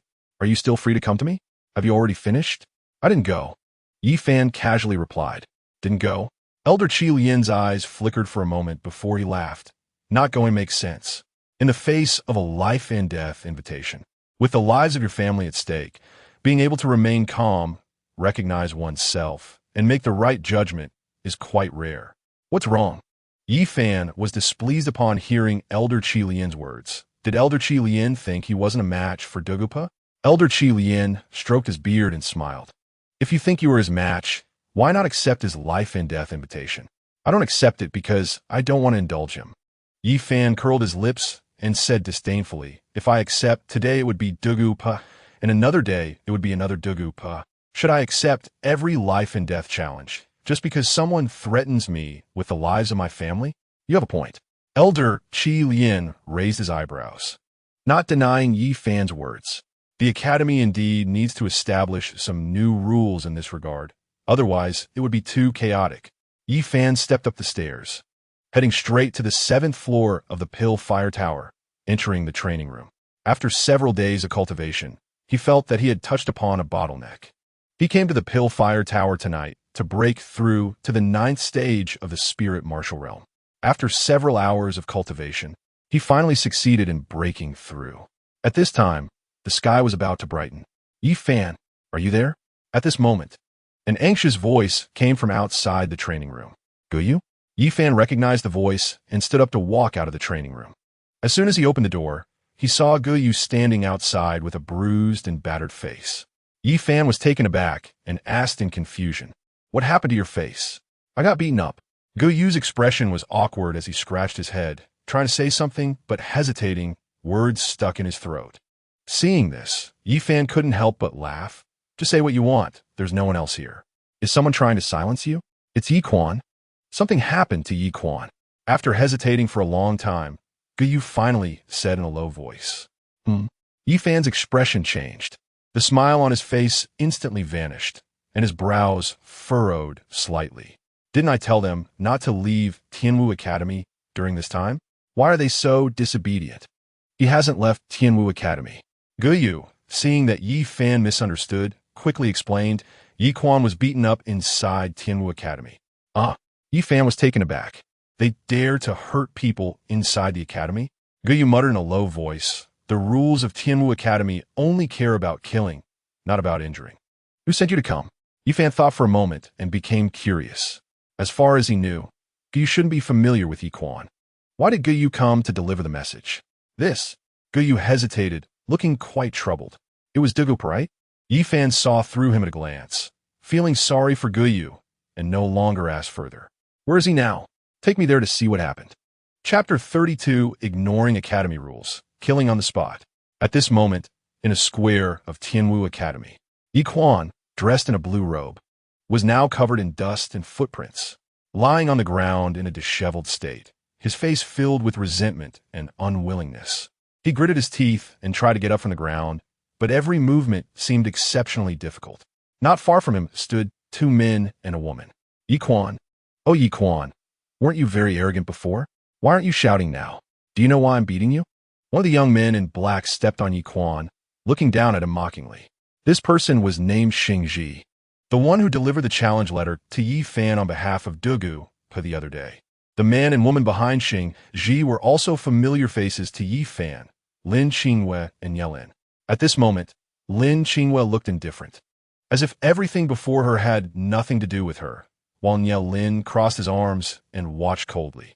Yi Quan wiped the blood from the corner of his mouth and finally managed to stand up from the ground with great effort. "You scoundrel, if you have the ability, fight me one-on-one. 3 against 1, what kind of ability is that?" He was at least at the 9th stage of the spirit martial realm and wasn't he afraid of Xingji in a one-on-one fight. Among the 3 before him, only Yelin, who had just advanced to the Xuanwu realm, was a bit of a threat. "One-on-one, you think you deserve that?" Xingji sneered, mercilessly kicking Yi Quan back down to the ground. "Now kneel down, give me a few loud kowtows, call me dad, and admit your mistake. And I'll let you go this time. Dream on." Yi Quan growled fiercely, stubbornly clutching his abdomen and struggling to get up again. The onlookers around saw this and shook their heads in helplessness, but no one dared to step forward to intervene, not wanting to bring trouble upon themselves. "Good." Xingji saw Yi Quan's stubbornness, and the mocking expression on his face grew even more intense. "I want to see how long you can endure this." Saying that, he stepped forward and punched Yi Quan hard in the chest. Yi Quan's already injured body couldn't withstand this blow at all, and he was sent flying, coughing up blood. "You all wait. Young Master Yi Fan will definitely avenge me." "Ha!" Xingji laughed as he walked toward Yi Quan. "You still expect that waste Yi Fan to avenge you? Yesterday, he broke his promise for the life-and-death battle, and Dugu Pa is very unhappy. Otherwise, do you think he would be getting beaten today?" "Ha ha!" Yi Quan took advantage of Xingji's laughter and suddenly spat out a mouthful of blood-stained saliva, hitting Xingji right in the open mouth. The surrounding crowd was momentarily stunned, as if the air had solidified. "Damn!" Xingji's laughter stopped abruptly, his face darkening in an instant. After a wave of nausea, anger flared in his eyes. "Do you believe I will cripple you today? You dare?" Yi Quan gritted his teeth and growled, showing no signs of fear. "What is there to be afraid of?" Xingji replied coldly, his arrogance unabated. "Today, I will beat you up, and someone is backing me up. Even if I cripple you, the Academy won't punish me. Do you believe that?" Saying this, he raised his foot as if to stomp on Yi Quan's knee. "What dog is barking?" At that critical moment, Yi Fan's lazy voice rang out. Upon hearing this, the crowd turned to the side. They saw Yi Fan walking slowly towards them, accompanied by Guyu. Yi Fan. Upon seeing Yi Fan, Xing Ji retracted his foot. Yi Fan then stepped up to Yi Quan's side, helping him up from the ground. Sorry, I'm late. He then flipped his hand and took out a healing pill, placing it in Yi Quan's hand. Yi Fan received it from Elder Qi Lian when he left the pill fire tower. Young Master Yi Fan. I'm the one who brought shame to the Yi family. Once Yi Quan stabilized his injury, he said with a guilty expression, It's not your fault.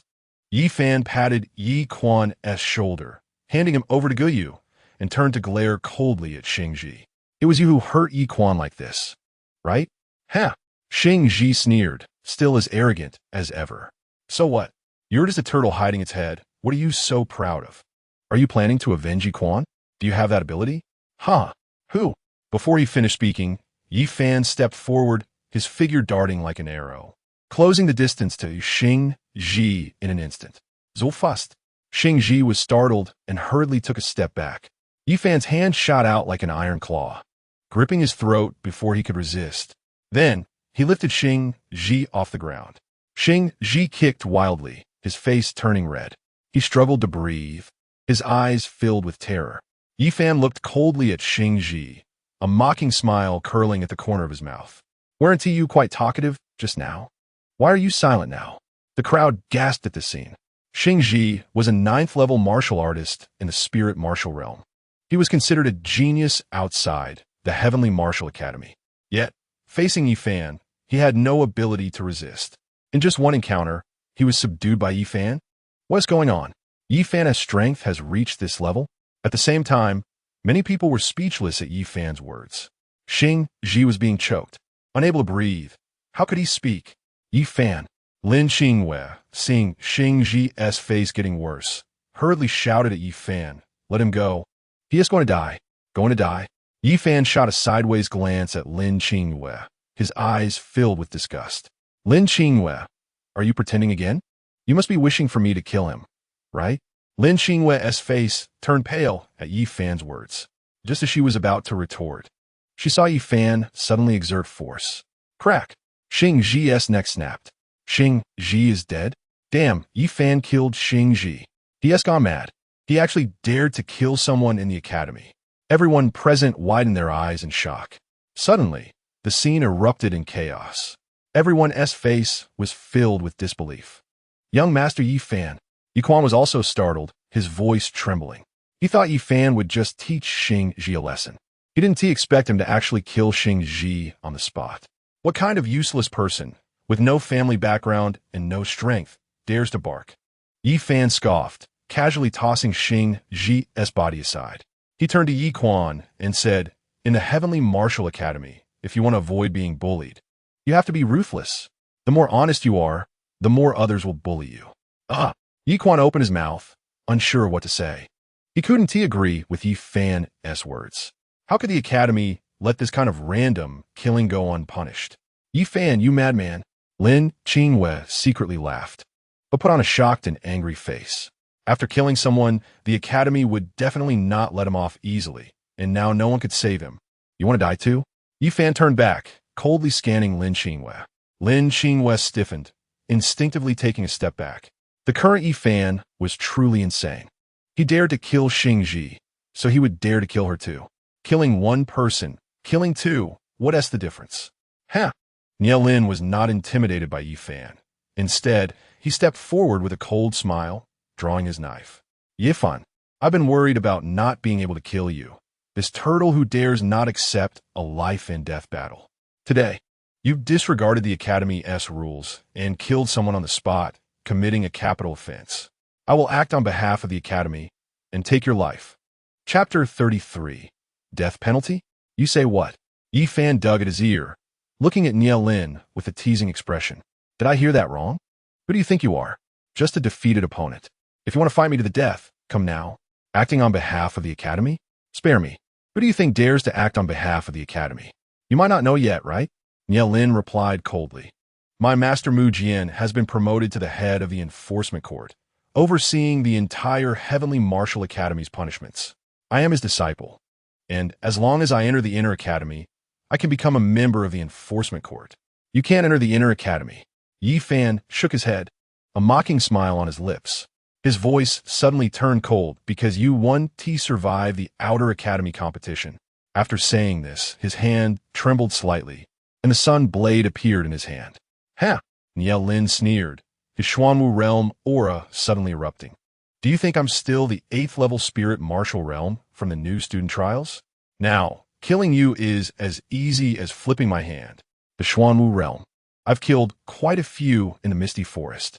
Yi Fan disdainfully said, also surprised by Niao Lin's cultivation speed. It had been less than a month since the new student trials. Niao Lin managed to progress from the 8th level spirit martial realm to the Xuanwu realm. This speed of cultivation was indeed not slow. No wonder he was praised as the first among the new students. He was accepted as a disciple by Mu Jian right after entering the Heavenly Martial Academy. However, this speed of cultivation is nothing compared to mine.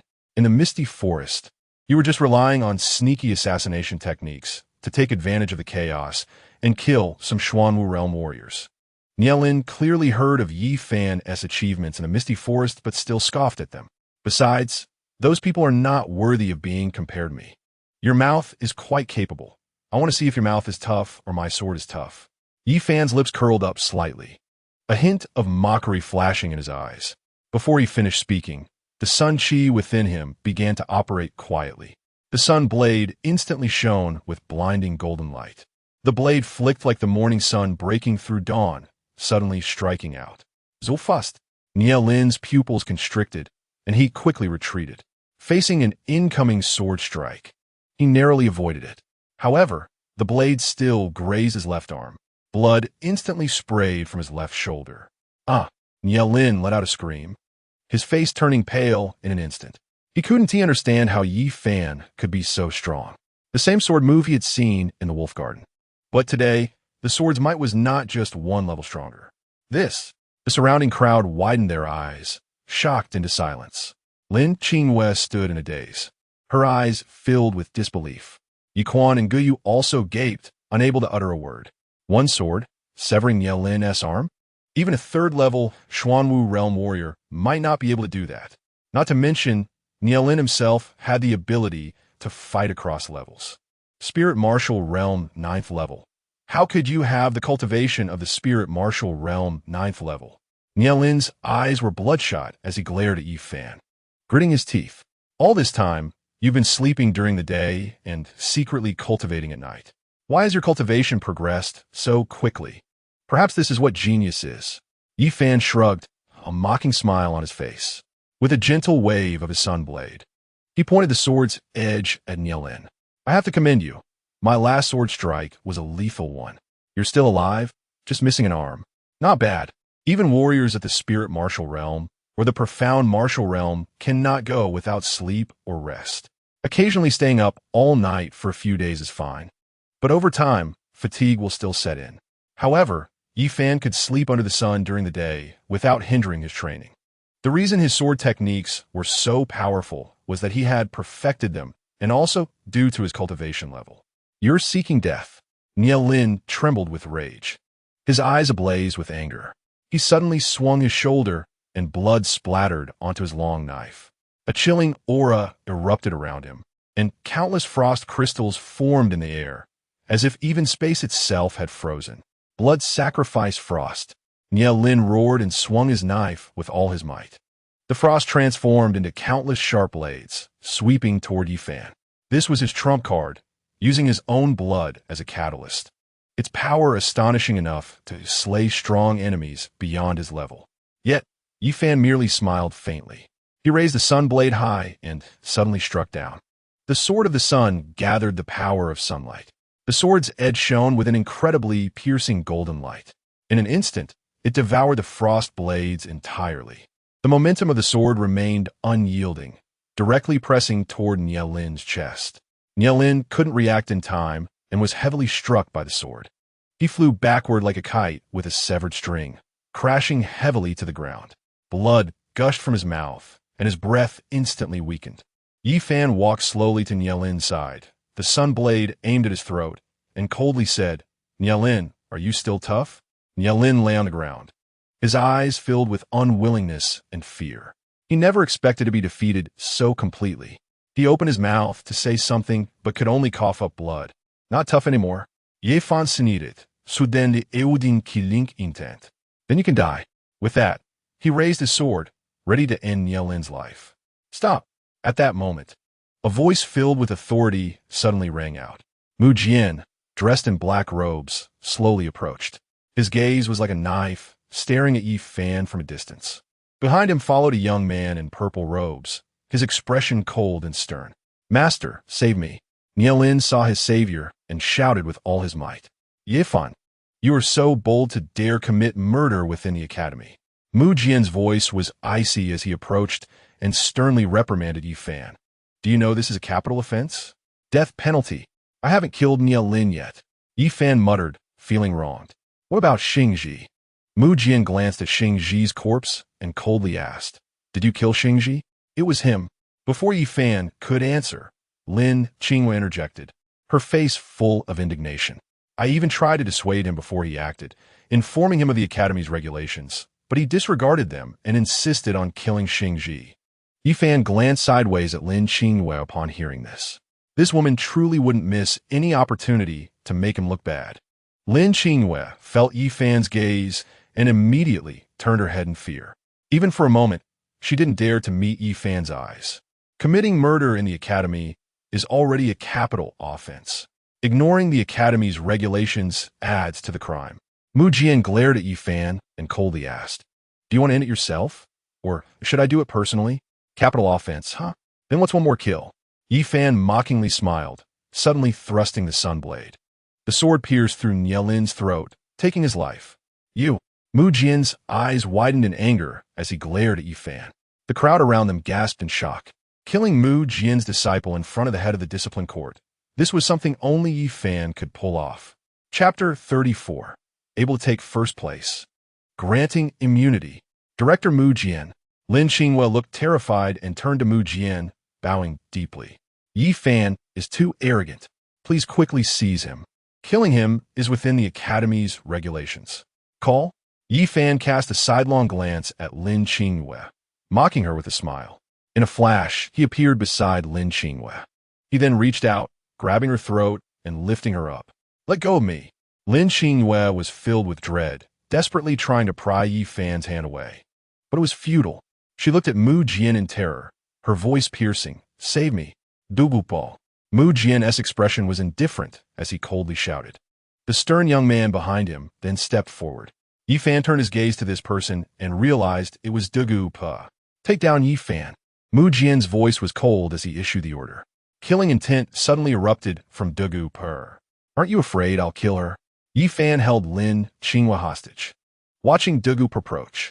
If you want to kill, then go ahead. Dugupo coldly replied, his killing intent unabated. Lin Qinghua's face turned pale upon hearing this. Ha! Yi Fan gave Lin Qinghua a mocking smile and couldn't help but taunt. I said, not many people would care about your life, and you expect them to save you? Just as his words fell, a gust of spiritual energy swept through the space. Dugupo flipped his hand, and a long spear had appeared in his grip. Purple spiritual energy surged like a tide toward the spear, its momentum steadily rising, shaking the hearts of those present. Yi Fan watched Dugupo, his eyes narrowing slightly. A fifth-level warrior of the profound martial realm indeed had some skills. Stop. At this moment, a clear and cold voice rang out from a distance. Mu Qingqing's figure appeared like a phantom, instantly flashing to Yi Fan's side. Her gaze was as calm as autumn water, blocking in front of Yi Fan. Mu Qingqing. Dugupo's eyes turned cold, still tightly gripping the long spear with no intention of withdrawing. The spear's momentum was established, and there was no reason to retract it.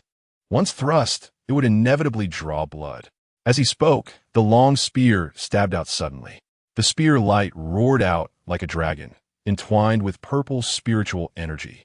Preposterous! Mu Qingqing shouted coldly, her jade hand waving lightly. In front of her, a fierce wind suddenly rose. In just one move, she neutralized the aggressive spear light.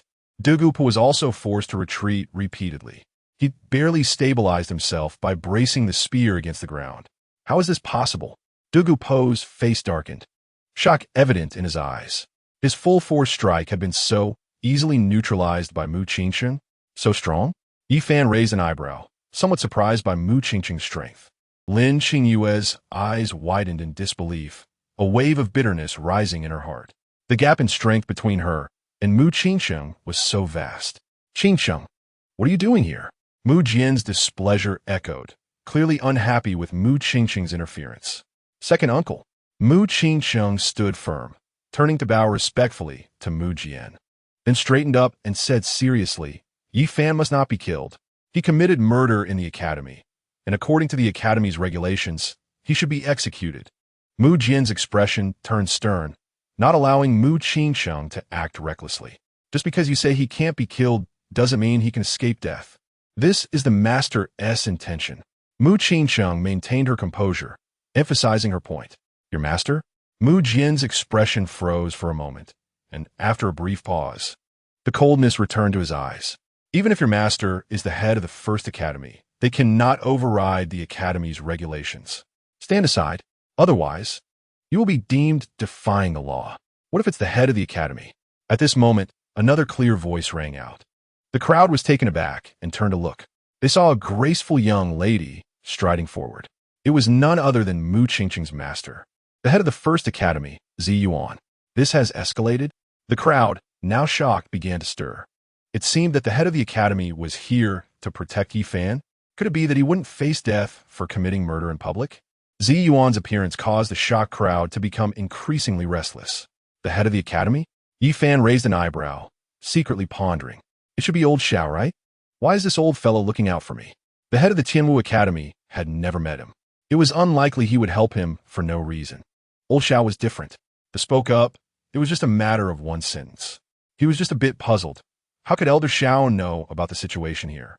Mu Jian looked at Ziyuan, who was walking over, his eyes flickering with suspicion. Are you saying that the wants to protect Yi Fan? That's right. Ziyuan smiled slightly and nodded gently.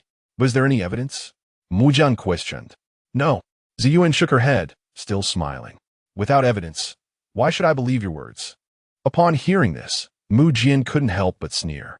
Moreover, the of the Tianwu Academy is supreme, especially the rule that any act of violence within them must be punished, which has been in place since the Academy's inception. Even it cannot show favoritism. Otherwise, wouldn't it be child's play? The is dead, but people are alive. Ziyuan said as her gaze drifted to Yi Fan. For certain rare geniuses, exceptions can be considered. You mean Yi Fan? Mu Jian shot a disdainful glance at Yi Fan. What kind of rare genius is he? Just because he passed the Jinwu Tower? Of course, it's not just that. Ziyuan replied calmly. Whether he is a rare genius or not cannot be concluded at this time. Therefore, this intention is to postpone the judgment on Yi Fan. If Yi Fan can secure first place in half a month, his crimes will be pardoned. But what if he can't? Mu Jian's eyes brightened as he looked at Ziyuan with interest. This words clearly left room for negotiation. Thus, it seems to be for the sake of public opinion. Winning first place in the is not easy. After all, Dugu Pa, who is at the 5th level of the Xuanwu realm, is still in the... If in half a month, Yi Fan can defeat Dugu Pa, who is already at the 5th level of the Xuanwu realm, then he can indeed be considered a rare genius. But that's impossible. Then just handle it according to the... and kill him if necessary. Ziyuan shrugged, casually letting out a dismissive remark. All right. Mu Jian heard the answer he wanted and immediately agreed, believing that they would not go back on his word. Since the has spoken, it would be disrespectful not to give face. However, he was now representing the of the Tianwu Academy. Establishing such an agreement would be a mutual concession. Seeing Mu Jian agree, Ziyuan added, during this period, the hopes that no one will harm Yi Fan in the slightest. Otherwise, no matter who it is, they will be severely punished. A person who is about to die can live for another half month. Mu Jian said indifferently as he turned and left. Dugu Pa, seeing this, also put away his spear and coldly glared at Yi Fan, saying I will definitely take your life. I just hope you don't die before you encounter me. To kill me? You're not worthy. Yi Fan replied coldly, not taking Dugu Pa seriously. No matter how strong Dugu Pa was, he was still a student. Even though his strength surpassed many students, there were still plenty of people in the who were stronger than him. We'll see. Dugu puffed coldly and left the scene. Ziyuan then turned around and saw Yi Fan still gripping Lin Qingyue's neck. She smiled and said, Yi Fan, are you not going to let her go? At this point, if you kill again, it would be a bit unreasonable. Chapter 35. Doubts in the bet. Hearing this, Yi Fan looked at Lin Qingyue and smirked. I'm not interested in the life of this shameless woman. Saying this, he casually released her. Lin Qingyue immediately fell to the ground, clutching her neck and gasping for air. In front of so many people, she was made to look so pathetic by Yi Fan. She felt utterly humiliated and wished she could find a hole to hide in. You have half a month. You must work hard. Ziyuan nodded slightly, her eyes carrying a hint of meaning. After giving a reminder, she walked away with a calm demeanor. Yi Fan watched Ziyuan's figure disappear before turning to Mu Qingsheng. Sister Qingsheng, you saved me once again. I was just delivering a message. Your life is not meant to end yet. Mu Qingsheng shook her head, her expression indifferent. Then I must thank Sister Qingsheng. Yi Fan rubbed his nose and teased with a smile. Perhaps this is fate? Otherwise, why would it be someone else delivering the message? Fate? Mu Qingsheng murmured to herself, inadvertently glancing at the Ryu sword in Yi Fan's hand. Yi Fan, you won't be able to laugh for long. Lin Qingyue, seeing Yi Fan and Mu Qingsheng chatting and laughing, felt a surge of jealousy and couldn't help but shout, in half a month. Even if you can break through to the Xuanwu realm, you will definitely not be Dugu Po's opponent. Moreover, the Xuanwu realm is not something you can just break through whenever you want. By then, you will surely die at Dugu Po's hands. So sure? Yi Fan glanced at Lin Qingyue and suddenly had an idea. How about we make a bet? A bet? Lin Qingyue was taken aback. What are we betting on? Let us bet whether I can secure first place in the... Yi Fan's lips curled up, a glint of cunning flashing in his eyes. If I win, I want you to publicly announce on that day who the child you were pregnant with before belongs to. Mu Qingqing's beautiful eyes flickered with anticipation as she looked at Lin Qingyue. If Lin Qingyue announced this matter publicly, it was exactly what she wanted. But what if you lose? Lin Qingyue's eyes were filled with vigilance. Then my life will belong to you. Yi Fan replied calmly, without hesitation. He had never considered the possibility of losing. A 1-T bet. Lin Qingyue flatly refused, unwilling to fall for Yi Fan's trick. Even if you can't secure first place in the... Regardless of whether you die at Dugu Po's hands or not, you will still face punishment according to the... Which is also death. I can't gain anything from this bet, so why should I bet with you? She knew that this matter couldn't be casually mentioned. Rumors within the imperial city were just rumors. They didn't count. Once confirmed, it will be detrimental to Duan Tianya. That's different, Yi Fan said with a playful expression, his tone provocative. According to the one who would kill me would be the students. What I'm offering you now is the chance to kill me with your own hands. Don't you want to avenge your child, personally? First, you have to survive Dugu Po. Lin Qingyue snorted coldly and turned to leave. Hey Yi Fan, you are too presumptuous. Mu Qingsheng anticipated that Lin Qingyue would not easily agree to such a bet. After Lin Qingyue left, she sighed softly. Such a bet, she will definitely not agree. Even if she agrees, she might backtrack later. Can we really expect someone like her to keep her promises? Whether she agrees or not is not important. Yi Fan's lips curled into a triumphant smile as he replied calmly. What is important is that such a bet has been proposed. What do you mean?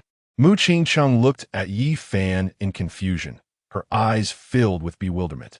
Sister Qingsheng, you should know about Duan Tianya, right? Yi Fan said with an interesting expression.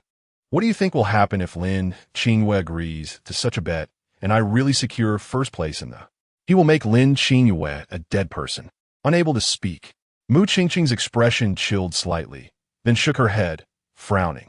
But Lin Qingyue did not agree to this bet.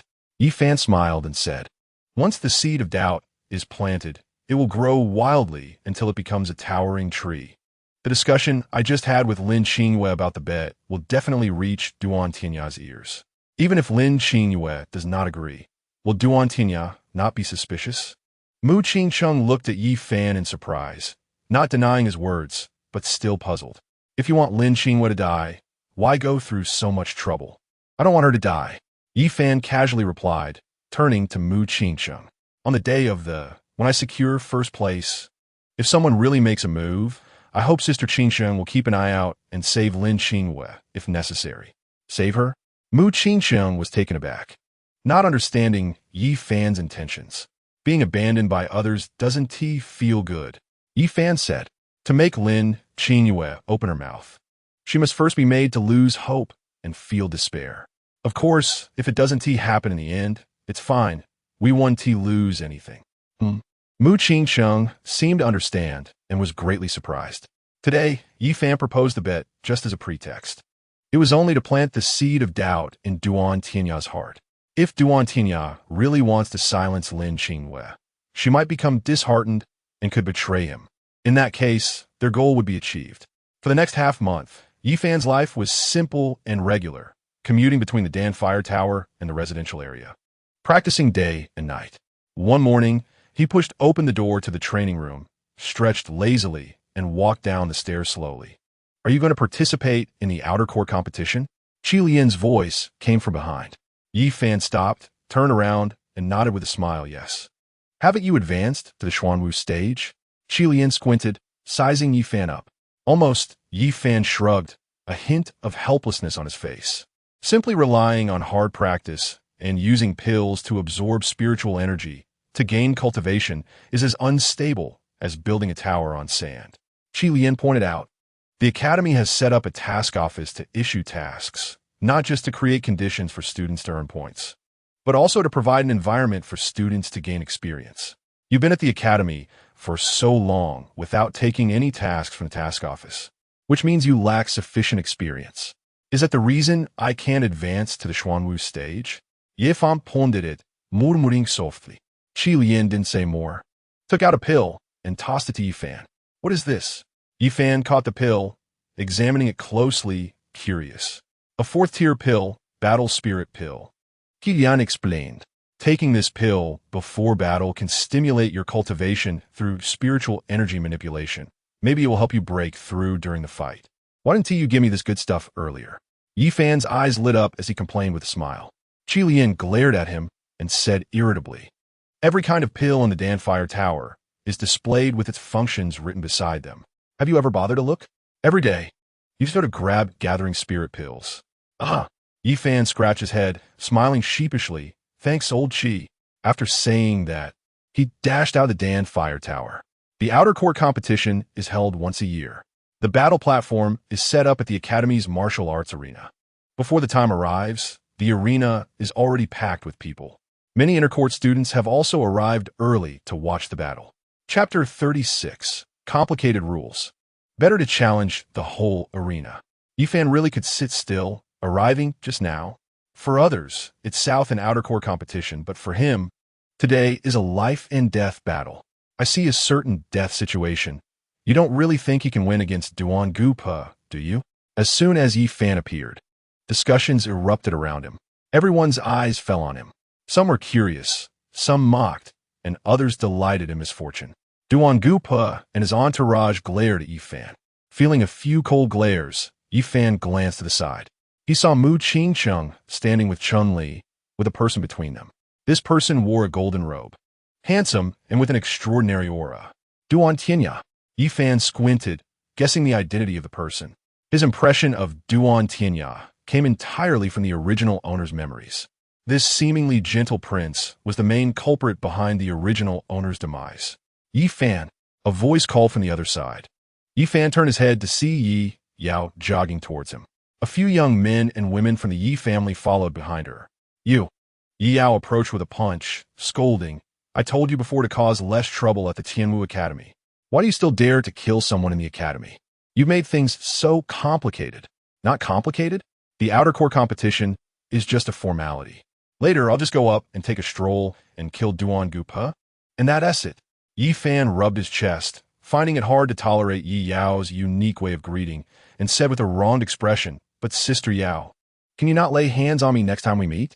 I still need to participate in the outer court competition. Don't break me. Less nonsense. Yi Yao scolded. Seeing Yi Fan's confidence, she couldn't help but curiously ask, have you advanced to the Xuanwu stage? Almost. Yi Fan casually replied. So you haven't. Yi Yao's face darkened. her brows furrowing. You Haven-T even advanced to the Xuanwu stage.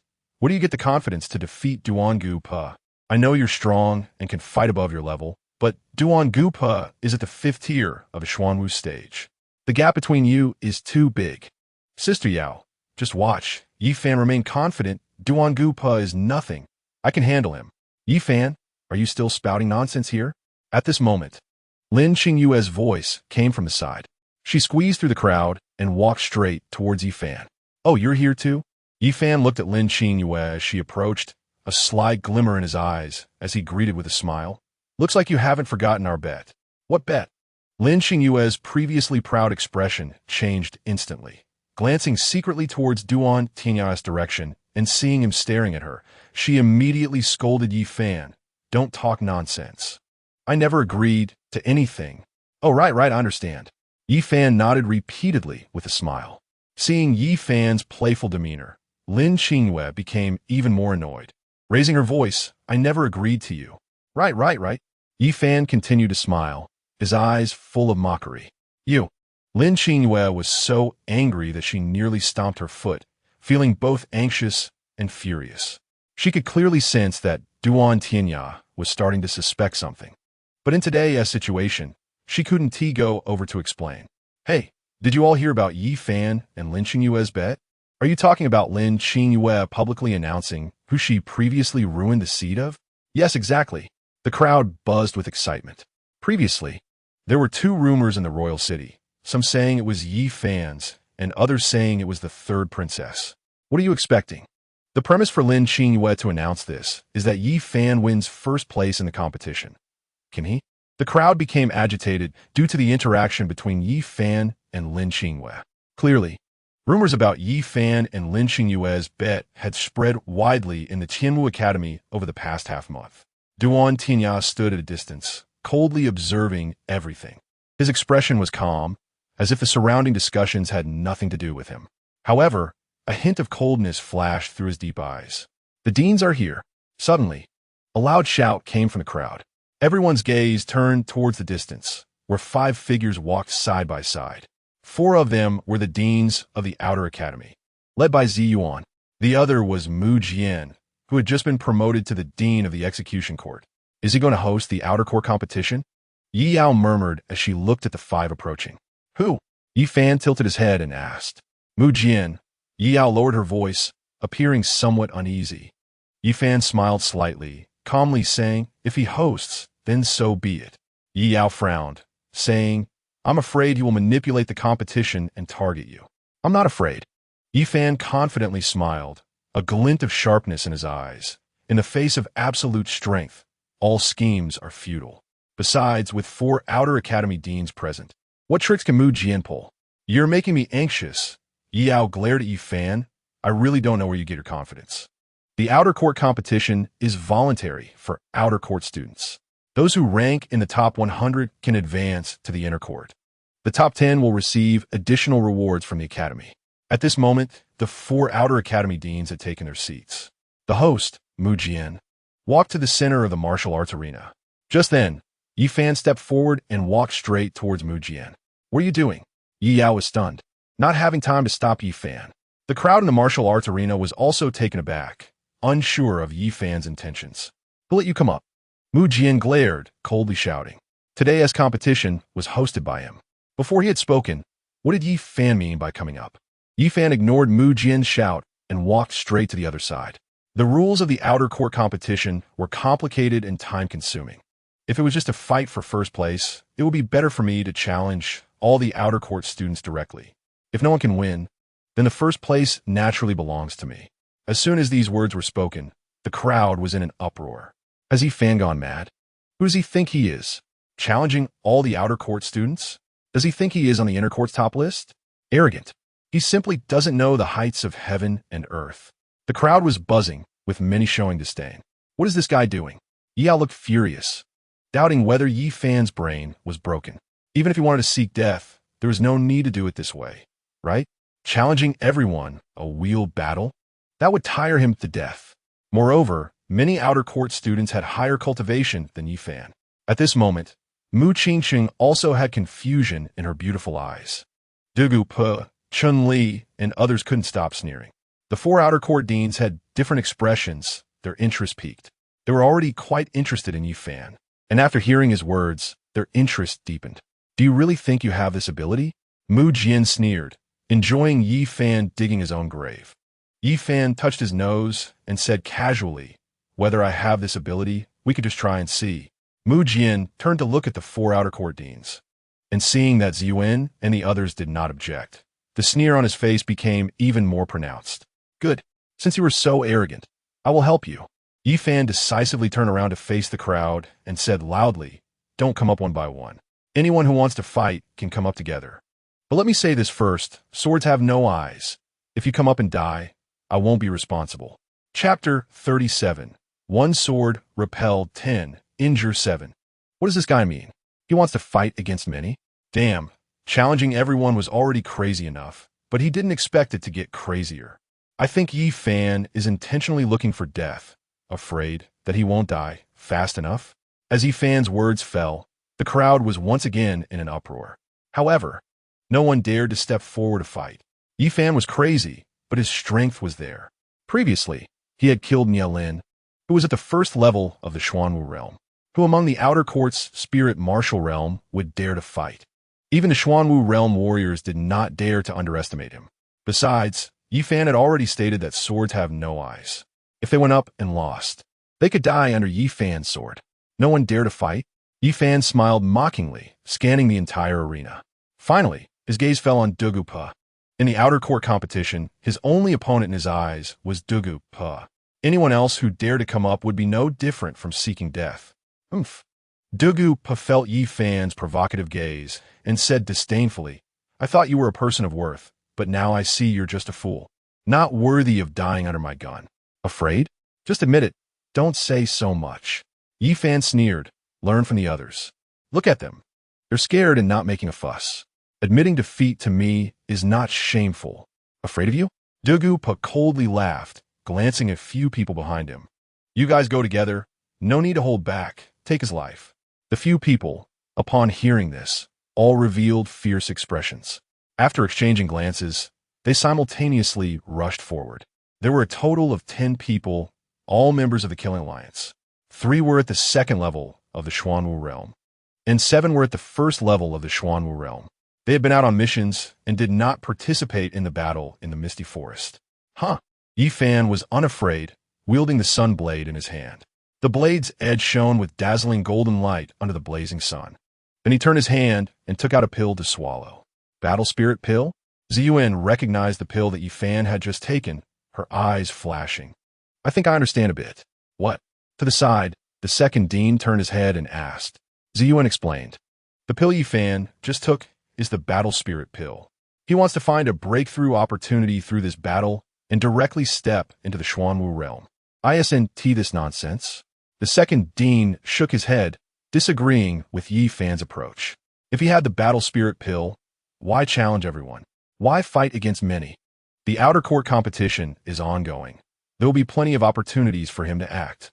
Perhaps he is afraid of trouble. Ziyuan shrugged and smiled, not denying the second dean's words. Go. Dugu Pe saw that the 10 people were surrounding Yi Fan, but had yet to make a move, and he coldly urged. The 10 no longer hesitated. After exchanging a glance, they acted simultaneously. In an instant, spiritual power surged, and the light of knives and swords intertwined, pressing towards Yi Fan. Yi Fan stood still, his expression calm, and swung the sun blade horizontally. The golden light on the blade suddenly surged. The sword of the sun gathers the power of sunlight. The sword light was as dazzling as the blazing sun, instantly swallowing up the attacking momentum of the crowd. The might of the sword did not diminish, directly pressing against the chests of the 10. Boom! With a loud explosion, the 10 figures were all sent flying. The 7 first-level Xuanwu realm warriors spat out blood. One sword, repel 10, injure 7. The faces of the several deans changed dramatically. Ziyuan's eyes flashed with appreciation, while the other deans were filled with shock, clearly not expecting Yi Fan's strength to be so terrifying. Duan Tianya's eyes grew colder, and his killing intent began to surface. Yi Fan's strength was beyond his expectations. Keeping such an enemy alive would lead to endless troubles. Chun-Li. Duan Tianya glanced sideways and gave Chun-Li a look. Chun-Li understood and nodded, moving away from the crowd to Dugu Po's side. What are you letting him do?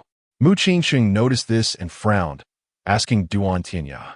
You seem to care a lot about this person's life? Duan Tianya did not answer, looking meaningfully at Mu Qingxing. Do I? Mu Qingxing murmured softly, feeling somewhat uneasy. This isn't like you. Duan Tianya casually remarked, in the past, whatever I did, you would never inquire. Mu Qingxiang fell silent, her gaze returning to the arena. She seemed to realize that she was a bit too anxious. Was it because she expected Yi Fan to win first place in the competition, forcing Lin Qingwei to reveal the truth about her pregnancy?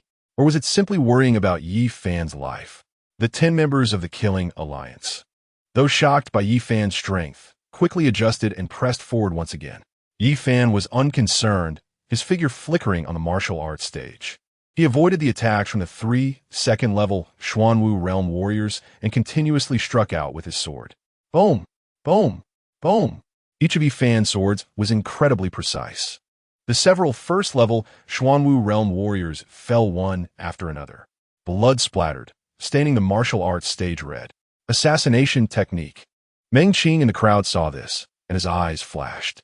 As a fellow outer court student, he was also present today. In the misty forest, he had seen Yi Fan make a move. At that time, the sword Yi Fan wielded was not the Sunblade. In the dark of night, he used a mist as cover to kill invisibly. Now, seeing Yi Fan's sword techniques again, although lacking concealment, the sharpness and ferocity of the techniques remained as usual. The 7 first-level Xuanwu Realm warriors quickly met their demise. The spectators in the martial arts arena were deeply shocked. Dugu Po's face had long turned terrifyingly dark, and his killing intent intensified. The remaining 3 second-level Xuanwu Realm warriors began to feel a hint of fear in their hearts. Xiongda, Xiong'er, help me. One of them, named Chen Chong, suddenly shouted coldly, frowning. He was the strongest among the 3. After speaking, he raised his knife, and the momentum of the knife suddenly surged. Xiongda and Xiong'er rushed in from both sides, unleashing fierce attacks to restrain Yi Fan. This knife seems pretty strong. Yi Fan glanced at Chen Chong with his peripheral vision, the power of the sun quietly circulating. The power of the sun gradually gathered in his left hand, and a faint golden light appeared in his palm. Kill! Chen Chong shouted loudly, leaping up and slashing down. The blade light transformed into a heavenly curtain, carrying a devastating momentum, attacking fiercely.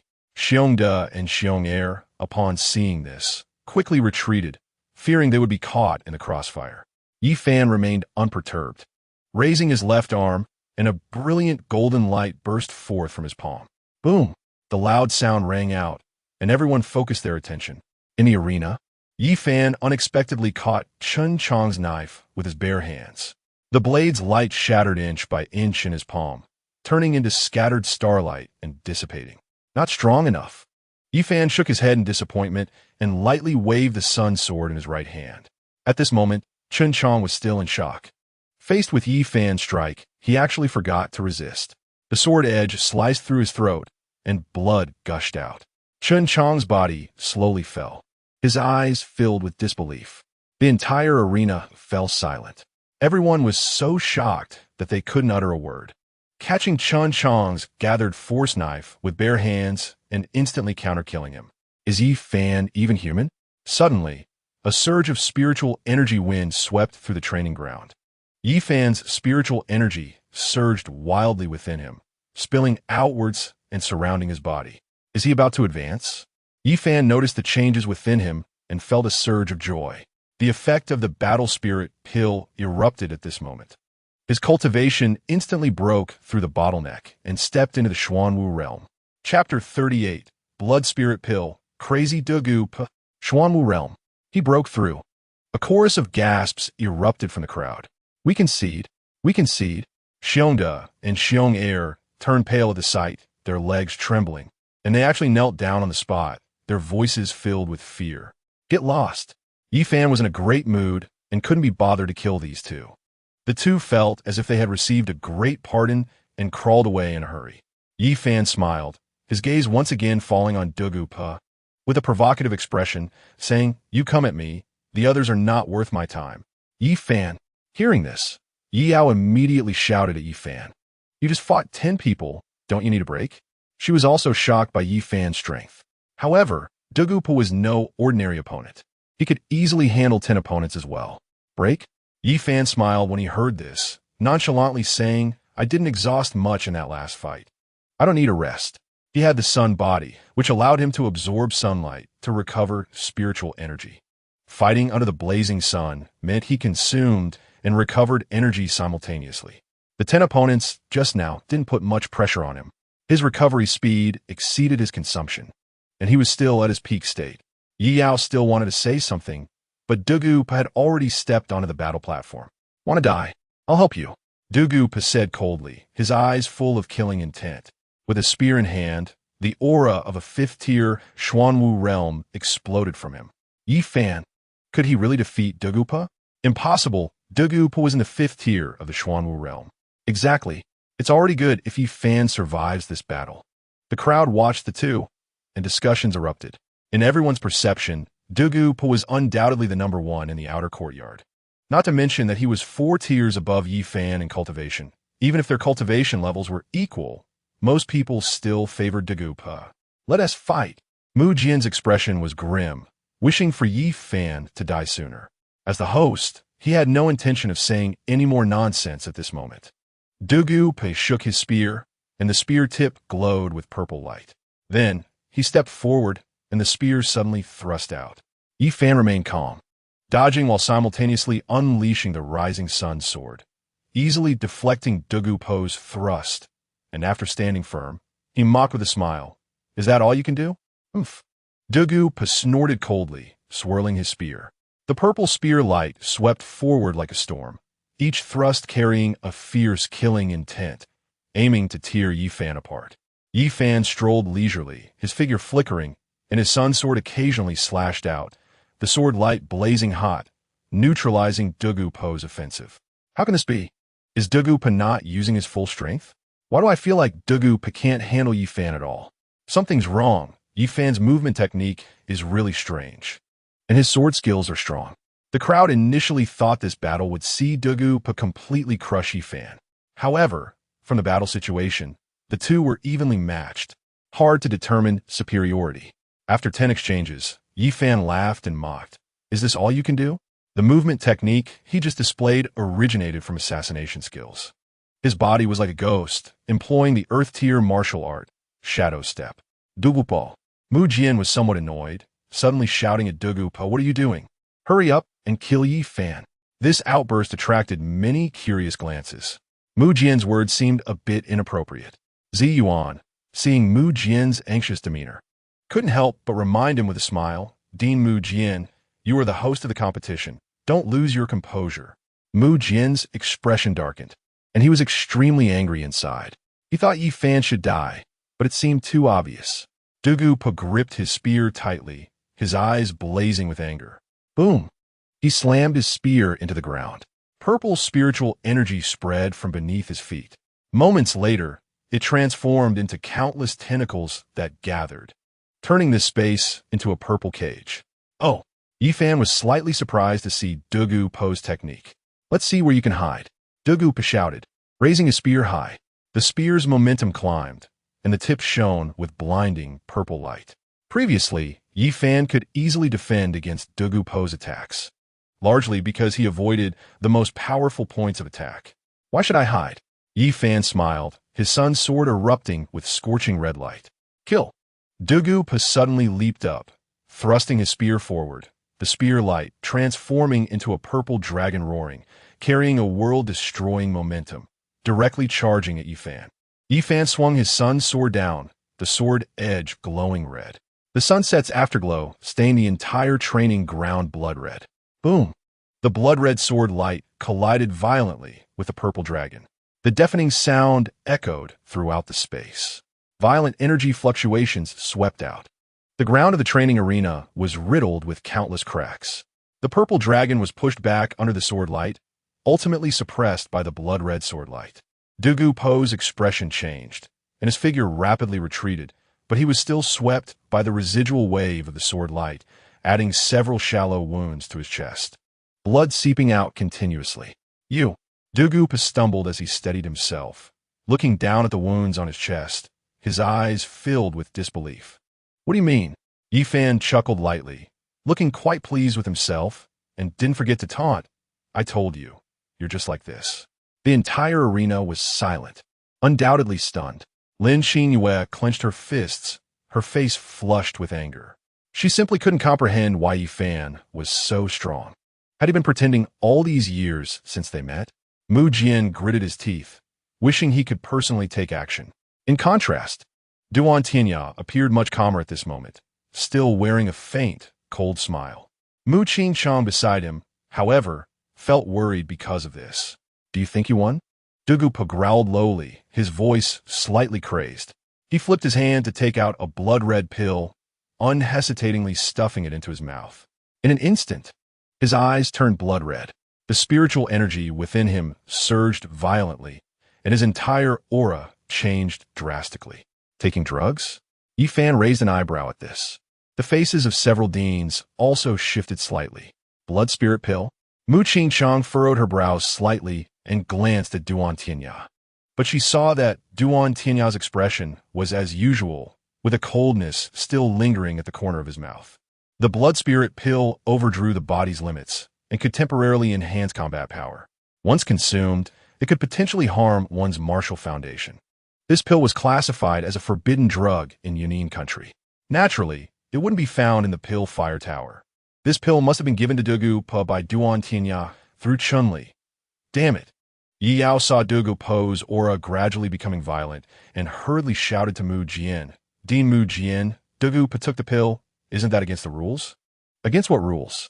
Mu Jian was somewhat surprised that Dugu would take the blood spirit pill at any cost, but now that he had taken it, he wouldn't let it go to waste. There was no rule in this competition against taking pills. Moreover, didn't Yi Fan take a pill before? Chapter 39. The reappearance of the town sky monument. One strike to kill. How can it be the same? Yi Yao knew that Mu Jian was targeting Yi Fan, and turned her head to cast a pleading glance at Zi Yuan and the others, hoping they could speak up to stop it. However, Zi Yuan's gaze was deep, as if she was pondering something. The other several deans appeared indifferent. Yi Yao felt a wave of helplessness in her heart, and could only keep her eyes fixed on Yi Fan in the arena. Yi Fan, I will definitely kill you. Dong Gu roared, gripping his spear tightly. With a step, his figure suddenly charged towards Yi Fan. The spear light rained down, each strike filled with killing intent. Yi Fan swung his sword, emitting bursts of golden light. The sword edge and spear light continuously clashed, producing piercing sounds. In terms of cultivation level, Yi Fan was already at a disadvantage compared to Dong Gu. Facing the frenzied Dong Gu, he appeared somewhat flustered. So fierce? Yi Fan was secretly shocked. Having underestimated the power of the blood spirit pill, he could only flicker his figure, constantly evasive, searching for an opportunity. But Dong Gupo's offensive was like a raging storm, forcing him to retreat step by step. Yi Yao and Mu Qingcheng were both sweating for Yi Fan. Lin Xingyue's expression, however, had turned smug. It was as if she could already see Yi Fan dying under Dong Gupo's spear. Are you really not going to intervene? Zi Yuan could no longer bear to watch and looked at the several deans beside her. Dong Gupo's act of consuming the blood spirit pill was clearly against the rules. Previously, they had tacitly allowed it to see Yi Fan's limits. But now, Yi Fan had not surprised them. Even so, Yi Fan was still considered a genius. To watch such a talent perish, Zi Yuan could not accept it. Now, how can we intervene? The dean of the Second Academy shook his head, saying, we can stop this battle, but we fear we cannot allow Yi Fan to take first place in this competition. If he is not first, then the crime of killing he committed earlier must be accounted for. In the end, it will still be death. Let us first ensure his life, and let the Academy head make the judgment. Zi Yuan frowned deeply, contemplating before standing up. Whoosh! At that moment, a gust of demonic wind arose in the arena. Yi Fan was sent flying by Dong Gupo's spear, and just as he steadied himself, a strange power surged from his body. The dean of the Second Academy focused his gaze and showed a shocked expression. A phantom of a stone tablet appeared behind Yi Fan.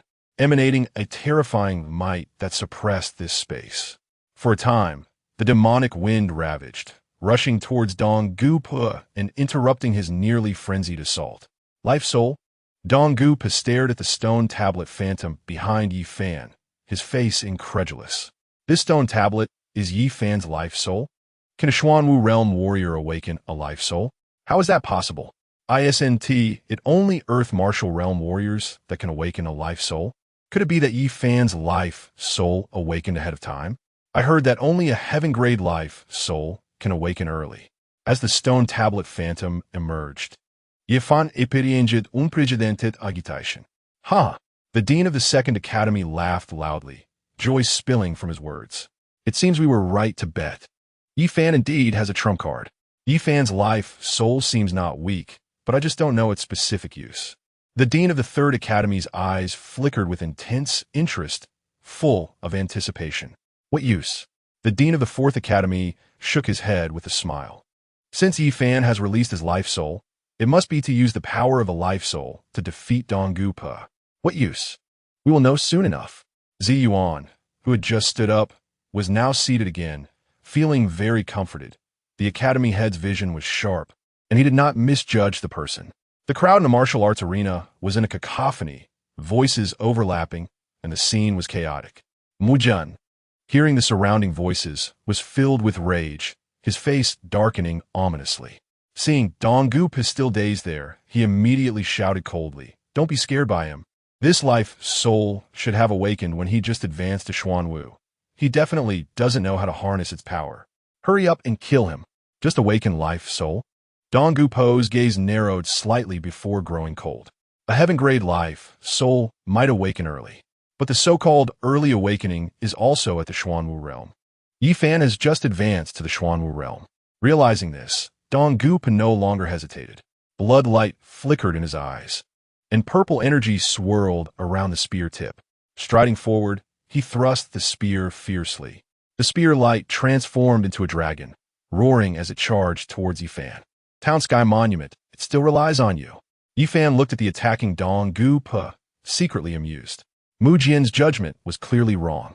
However, this cannot be blamed on Mu Jian, because the Town Sky Monument was not a life soul at all. It was merely a misunderstanding by everyone present. Yi Fan's figure remained still, his gaze slightly cold. Under his control, the Town Sky Monument suddenly struck forward with terrifying might, instantly obliterating the purple giant dragon. Boom! Everyone saw the dazzling purple light collapse in an instant. Dong Gu's figure was sent flying like a broken kite. He crashed heavily to the ground, producing a loud bang. Just as he got up, he spat out blood wildly. Then, with another bang, he fell back to the ground. What a powerful strike! It crushed Dong Gu. With this life soul, who can be his opponent? Unless an Earth martial realm warrior also awakened a life soul. The crowd was stunned by this scene. Yao, Mu Qingsheng, had no time to feel happy for Yi Fan. Now their minds were blank. Lin Xingyue's face was pale as paper, standing there in a daze. Duan Tinya's smile froze, leaving only a chilling glare in his eyes. This actually didn't kill Yi Fan? I admit defeat. A weak voice suddenly sounded. Dong Gu, lying on the ground, moved slightly. Having been defeated by Yi Fan with a single blow, he had completely lost his fighting spirit. For the first time in his life, he felt the thought of fearing death. He didn't die. Yi Fan was slightly surprised to hear this voice. It seemed he had overestimated the power of the Town Sky Monument. Perhaps he had used it incorrectly. Whoosh! Yi Fan smiled, putting away the Town Sky Monument. The sun blade in his hand stabbed out mercilessly. With one sword, he lifted the lying Dong Gu. By the time Dong Gu fell again, he had completely lost his breath. Yi Fan, what are you doing? Mu Jian was shocked by Yi Fan's strength, still in a daze. Now seeing Yi Fan kill Dong Gu, he suddenly roared. What else can I do? Yi Fan smiled, turning to look at the furious Mu Jian, and said matter-of-factly, "Of course, I'm killing people. The Outer Academy competition didn't specify that killing is prohibited, right? Before this, I had already killed 8, and I didn't see you say anything. Dong Gu has already admitted defeat." Mu Jian glared at Yi Fan, whose face was full of playful smiles. "Admitting defeat means this battle is over. You dare to kill?" openly challenging the rules of the Outer Academy competition and the Academy's regulations. You should die. Why do you love to bring up the Academy rules so much? Yi Fan shrugged helplessly with a teasing expression. Sorry, Dong Gupo's voice was too low earlier. I really didn't hear him admit defeat. I thought he was lying there cursing me, arguing. Mu Jian roared, a terrifying aura pressing down on Yi Fan. Suddenly raising his hand, his eyes filled with killing intent. You treat the Academy rules as a joke. Die for me. Chapter 40. Bestowing the hidden star, publicly disrobing. Whoosh. As the words fell, a palm print roared out, carrying a terrifying might, striking towards Yi Fan. Wherever it passed, the air seemed to be torn apart, producing a piercing howling sound. Stop! Zi Yuan's voice suddenly rang out at this moment. Her figure flickered like a ghost, instantly blocking in front of Yi Fan. With a wave of her hand, she effortlessly dissolved Mu Jian's attack. Dean Mu Jian, what are you doing? Zi Yuan smiled faintly, looking calmly at Mu Jian. Did you not see? Mu Jian was extremely dissatisfied with Zi Yuan's obstruction, coldly shouting, Yi Fan treats the Academy rules as a joke. Shouldn't he die?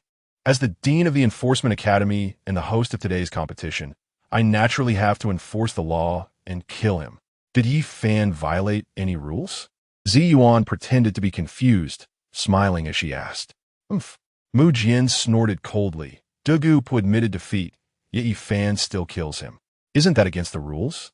I didn't hear Degup admit defeat, Zi Yuan said, glancing at the heads of the second, third, and fourth courtyards. 3 of you. Did you hear anything? No. The 3 courtyard heads, each with a smile, answered without hesitation. The crowd was momentarily stunned, but quickly understood. Although Degupo's admission of defeat was very quiet, there were still some students present who heard it. The hearing of the courtyard heads was undoubtedly better. The 4 of them could not have missed it. Now to say they didn't hear it is completely shielding Yi Fan. If Mu Jian insists on killing Yi Fan, it will be going against the 4 courtyard heads. You. Mu Jian glared at the courtyard heads, his face turning ashen with anger. Zi Yuan ignored Mu Jian and turned to the crowd, asking on behalf of Mu Jian, in this battle, Yi Fan wins. Are there any students from the outer courtyard who want to challenge Yi Fan? The hall fell silent, with no one responding. Yi Fan could even kill Degupa. If they went up, they would surely meet the same fate. Even if they all rushed him at once, the outcome would be the same. Zi Yuan expected this, her lips curving up slightly as she announced in a clear voice, since no one dares to fight. Yi Fan is the first in this outer courtyard competition. As soon as Zi Yuan's words fell, the crowd erupted. Everyone had foreseen this result, but Zi Yuan's announcement still sent a tremor through their hearts. Yi Yao let out a sigh of relief, her face breaking into a smile. Lin Qingwei turned pale, standing there in a daze. Duan Tianya glanced sideways, giving Chun-Li a look. Soon after, Chun-Li quietly left again. Mu Qingqing noticed this and stopped asking questions. Her gaze followed Chun-Li. She saw him deliberately or inadvertently approaching Lin Qingwei. Yifan. Zi Yuan ignored the ashen-faced Mu Jian and walked towards Yi Fan with a smile. Congratulations on winning first place in the outer courtyard competition. According to our agreement, the previous violations of courtyard rules will be wiped clean. Moreover, the headmaster has decided to grant you the title of Hidden Star on this day of the competition. What? Mu Jian's expression changed drastically as he stared at Zi Yuan in disbelief. The inner courtyard students present also looked incredulous. Yi Fan, noticing Mu Jian's intense reaction, asked in confusion, Headmaster Zi Yuan, what is the Hidden Star? It can't be just an empty title, right? This is no empty title, Zi Yuan smiled. The Hidden Star is the highest honor for students in the academy. From now on, within the academy, you can enjoy all resources, with a status equal to that of the courtyard heads. Outside, you represent the Tianwu Academy, and anyone who opposes you is opposing the academy. Oh, Yi Fan raised an eyebrow, secretly pondering. Could this be the great gift that Elder Shao mentioned? He wasn't very concerned about the academy's resources. Possessing the Tianwu gold token already allowed him to access all resources. However, the status equal to that of the heads piqued his interest. Although he would still be a student, he would be above the students, and in the future, ordinary mentors and elders in Tianwu Academy would likely have to greet him respectfully. Tianwu Academy has not conferred the title of Hidden Star for decades. Why is it being conferred today? Why did I not hear any news beforehand? Mu Jian questioned Zi Yuan with a grim expression. Moreover, historically, the title of Hidden Star is only conferred to the top of the inner courtyard's Tianbang. Yifan only won first place in the outer courtyard competition. What qualification does he have to become the Hidden Star of Tianwu Academy? Zi Yuan glanced at Mu Jian and smiled. Given the potential Yi Fan has demonstrated, if he reaches the 9th level of the Xuanwu realm, the first place on the Tianbang will be within reach. This is merely an early conferment. As for why you didn't know beforehand, you, as an executive courtyard head, do not have the authority to participate in such decisions. Oof. Mu Jian snorted coldly, rage burning in his eyes. Early conferment? I doubt it. On the Tianbang, all inner courtyard students can easily defeat him. Being strong today doesn't guarantee strength tomorrow. Who can guarantee that in a year or so, Yi Fan won't become an ordinary person? Zi Yuan chaka lightly, provocatively suggesting to Mu Jian. Why not go persuade the headmaster? Mu Jian's face darkened, and he was suddenly at a loss for words. Persuade the headmaster? How could he dare? Headmaster Mu Jian, it seems you don't quite recognize my potential. Yi Fan couldn't help but laugh at Mu Jian's expression, which looked as if he had eaten something unpleasant. Very well. Today I will boldly challenge all the inner courtyard students present, including those on the Tianbang. As long as you suppress your cultivation to the 6th level of the Xuanwu realm, if you defeat me in a single battle, I will renounce this title of Hidden Star. After saying this, he scanned the inner courtyard students present. Hearing his words, the inner courtyard students felt provoked. However, no one was willing to step up for a fight at that moment.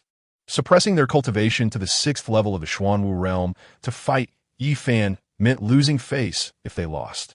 Even if they won, there was nothing to be proud of. Unless they could defeat Yi Fan while suppressing their cultivation to the 1st level of the Xuanwu realm. But that was simply impossible. No one. Yi Fan waited for a while, seeing no one respond. He shrugged helplessly and turned his gaze to Mu Jian, teasingly saying, It seems the inner courtyard students all recognize my right to the title of Hidden Star of the Tianwu Academy. Mu Jian's face was dark, snorting coldly. He didn't deny Yi Fan's strength. He was simply unhappy inside. What angered him even more was that once Yi Fan received the title of Hidden Star, his status would be equal to his own, which was even more unbearable than being killed. Unfortunately, this was the headmaster's intention, and he could not change it. Yi Fan, Zi Yuan, seeing Mu Jian at a disadvantage, was in high spirits. She took out a black robe and handed it to Yi Fan. This robe is called the Hidden Star robe. Since you have received the title of Hidden Star, you should wear it. Change here. Yi Fan took the black robe and awkwardly scratched his nose. What was there to be embarrassed about? Zi Yuan was amused by Yi Fan's reaction and teasingly looked him up and down. You're not completely undressed under there. That's true. Yi Fan shrugged and smiled, deciding to undress in front of everyone. When he spread the Hidden Star robe and draped it over himself, the 6-pointed star emblem on his chest immediately emitted a dazzling light, and his aura changed instantly. Is this a ground-level spirit weapon? Yi Fan's pupils constricted as he looked at Zi Yuan in surprise. That's right. Zi Yuan nodded with a smile. The Hidden Star robe is a ground-level defensive spirit weapon. Without the cultivation of the Earth Martial Realm, it is difficult to break through its defenses. Even when facing attacks from Earth Martial Realm warriors, it can reduce damage to a certain extent. Good stuff. Yi Fan's eyes sparkled, and the corners of his mouth almost reached his ears. Ground-level spirit weapons were already precious and worth a lot, and, among them, defensive spirit weapons were even more valuable. The people in the martial arts arena listened to the conversation between the two, their eyes filled with envy and jealousy. After the excitement, Yi Fan remembered the main event, turned around, scanned the crowd, and finally fixed his gaze on Lin Qingwei. Raising his voice, Lin Qingwei, I have won first place in the outer courtyard competition. Lin Qingwei was startled by this sudden mention, her eyes blank. For a moment, she didn't react to what Yi Fan meant by this. In that instant, Chen Li, who had been lurking in the crowd, suddenly flashed a cold light in his eyes. He swiftly drew his sword from its sheath, and the sword's edge, like a venomous snake, slithered through the crowd, aiming straight for Lin Qingwei's back. Watch out behind you. Yi Fan shouted urgently as he saw Chun Li draw his sword. Lin Qingyue turned around in panic. The killing intent coming at her made her feel cold all over. When she saw it was Chun Li, her face drained of color, and she staggered back several steps in horror. Bang! In a critical moment, a sword light swept across from the side like a shooting star. Mu Qingqing's figure flashed, and her long sword precisely deflected Chun Li's deadly strike, producing a dazzling spark as the sword edges clashed. Damn! Chun Li's expression changed drastically as he hadn't noticed Mu Qingqing. Her brows immediately furrowed, and she unconsciously glanced towards Duan Tianya in the distance, a hint of panic flashing in her eyes. Duan Tianya stood afar, his fists clenched unconsciously. It was him who had instructed Chun Li to eliminate Lin Qingyue. But the opportunity was only once, and Chun Li had missed it. What infuriated him even more was that the one who intervened was actually Mu Qingqing. At this moment, Mu Qingqing had Lin Qingyue protected behind her, coldly questioning Chun Li. What do you want to do? Lin Qingyue stood there like a wooden puppet, her whole being as if plunged into an ice cave. Chun Li was Duan Tianya's confidant, and this action was undoubtedly at Duan Tianya's behest. She never expected that the person she loved deeply would want to put her to death. The one protecting her, however, was Mu Qingqing, whom she regarded as a rival. This sudden turn of events left those around them stunned, exchanging glances filled with confusion and disbelief. Facing Mukvinkim's inquiry, Chun Li's eyes flitzkeret, and he fell silent. What could he say at this moment? Of course, it was to kill you. Yi Fan, seeing Chun Li's silence, lazily answered on his behalf, a playful smile appearing at the corner of his mouth. Lin Qingyue, I told you before, you are not that important. Don't take yourself too seriously. In the eyes of certain people, you're merely a slightly good-looking breeding tool, one that can be discarded at any time. Upon hearing this, the crowd stirred. Although Yi Fan didn't make his words very clear, they were enough to provoke thoughts. Is that so? Lin Qingyue was unwilling to believe it, staring in shock at Duan Tianya. At this moment, Duan Tianya was no longer as composed as before. He stood there in silence, his expression cold and terrifying. Lin Qingyue got her answer, and her eyes instantly dimmed. She stumbled back a step, nearly fainting on the spot. Fortunately, Mu Qingqing was quick-witted and caught her. Lin Qingyue, the bet.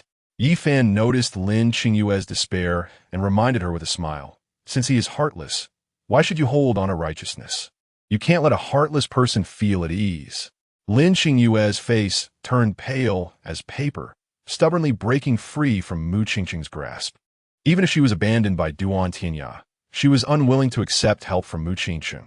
Dragging her heavy footsteps, she walked slowly to Yi Fan's side, as if she were a walking corpse.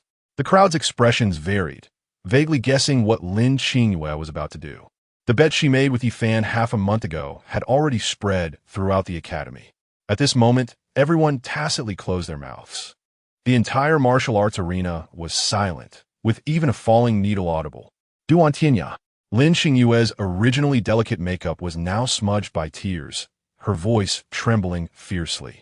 Tell me, did you ever love me? Even if just for a moment? Duan Tianya remained silent, slightly turning his face away, intentionally avoiding Lin Qingyue's gaze. This action completely shattered the last shred of hope in Lin Qingyue's heart.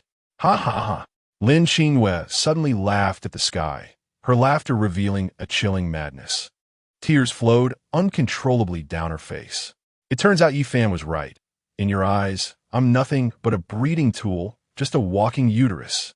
As she spoke, she suddenly tore open her clothing, revealing her flat abdomen, and screamed hysterically at Duan Tianya. Look, this is what you wanted.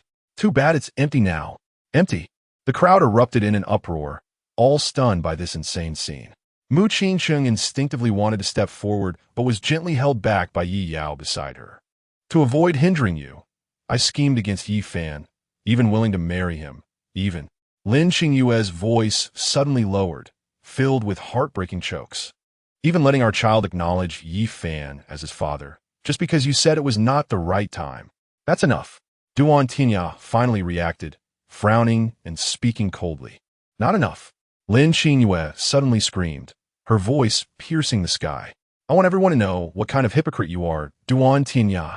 After saying this, she turned her head and shot a glance at Mu Qingsheng, her frenzied gaze returning to Duan Tianya. You told me Mu Qingsheng was just a chicken that wouldn't lay eggs. Saying you wanted to marry Mu Qingsheng was just to use the Mu family's power. As long as you seize the position of crown prince, you would openly marry me. When you ascend the throne, you would definitely make our child the crown prince. Liar. You've been lying all along.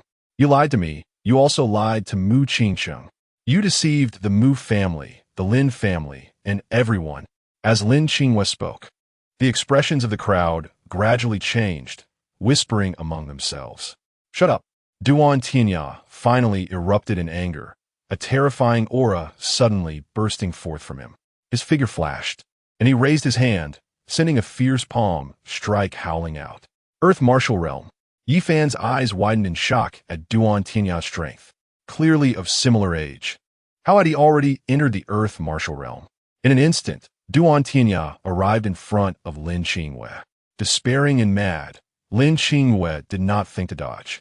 Perhaps she had sought death, even when saying those words. However, Yi Fan did not want Lin Qingwe to die this way. He decisively stepped forward, blocking in front of Lin Qingwe and thrusting out his sword. Unfortunately, he somewhat underestimated the power of Duan Tianya's palm. The sun blade slipped from his hand, and the remaining force of the palm struck heavily against his chest. Boom! Yi Fan was knocked back several steps, a sharp pain coursing through his chest. He grimaced and rubbed his chest, feeling frustrated. Does the hidden star robe not defend against pain? When he raised his head to look at Duan Tianya, a provocative smile appeared at the corner of his mouth. What? Is the third prince planning to kill to silence me? Boom! Just as his words fell, a loud noise suddenly came from behind. Yi Fan turned sharply to see Lin Qingwe had collapsed in a pool of blood. Standing beside her was actually Mu Jian. Chapter 42. Without the Heavenly Martial Academy, the royal family is nothing. You killed her? Yi Fan's pupils constricted, revealing a hint of shock. He didn't really care for Lin Qingyue's life. He was just surprised that the killer would be Mu Jian. As the head of the execution court, killing an academy student in public was quite the audacity. Framing a prince is a capital crime. Mu Jian's face was grim, his voice cold and hard as iron, justifying his act of murder. Yi Fan couldn't help but sneer at Mu Jian's words.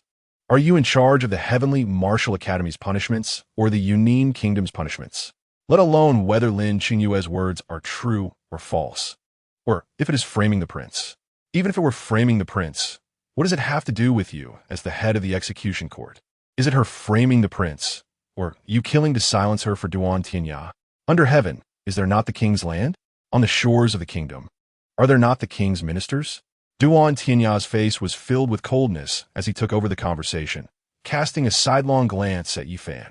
Lin Qingwe framing the prince deserves death. All righteous people in Yunin Kingdom can kill her. Mu Jian's actions are not wrong. If you don't kill her, are you going to cover for her? But you, Yi Fan, are so biased towards Lin Qingwe. Could it be that you instructed Lin Qingwe to frame the prince? You dare. Yi Fan had long anticipated that Duan Tianya would turn the tables, suddenly shouting loudly. This voice boomed like thunder, stunning everyone present. The crowd exchanged glances, unable to believe their ears. Yi Fan actually dared to scold His Highness the Third Prince for being bold. Yi Fan, you are being presumptuous. Mu Jian was the first to recover, his face dark as he berated. Shut your mouth. Yi Fan retorted without hesitation, locking his gaze on Duan Tianya. Framing the prince is a capital crime? And what about your earlier words? Framing the hidden star of the Heavenly Martial Academy is even more of a capital crime. What? Duan Tianya's expression froze, a hint of surprise flashing in his eyes. What was Yi Fan talking about? How could he be so bold as to scold His Highness the Third Prince? Not only scolding the Third Prince, but also claiming that the Third Prince deserved a death penalty? The crowd in the martial arts arena whispered among themselves, all confused by Yi Fan's remarks. They exchanged glances, their eyes filled with shock and bewilderment. Did they really think that the Yunin Kingdom was run by the Duan family? Yi Fan no longer treated Duan Tianya politely.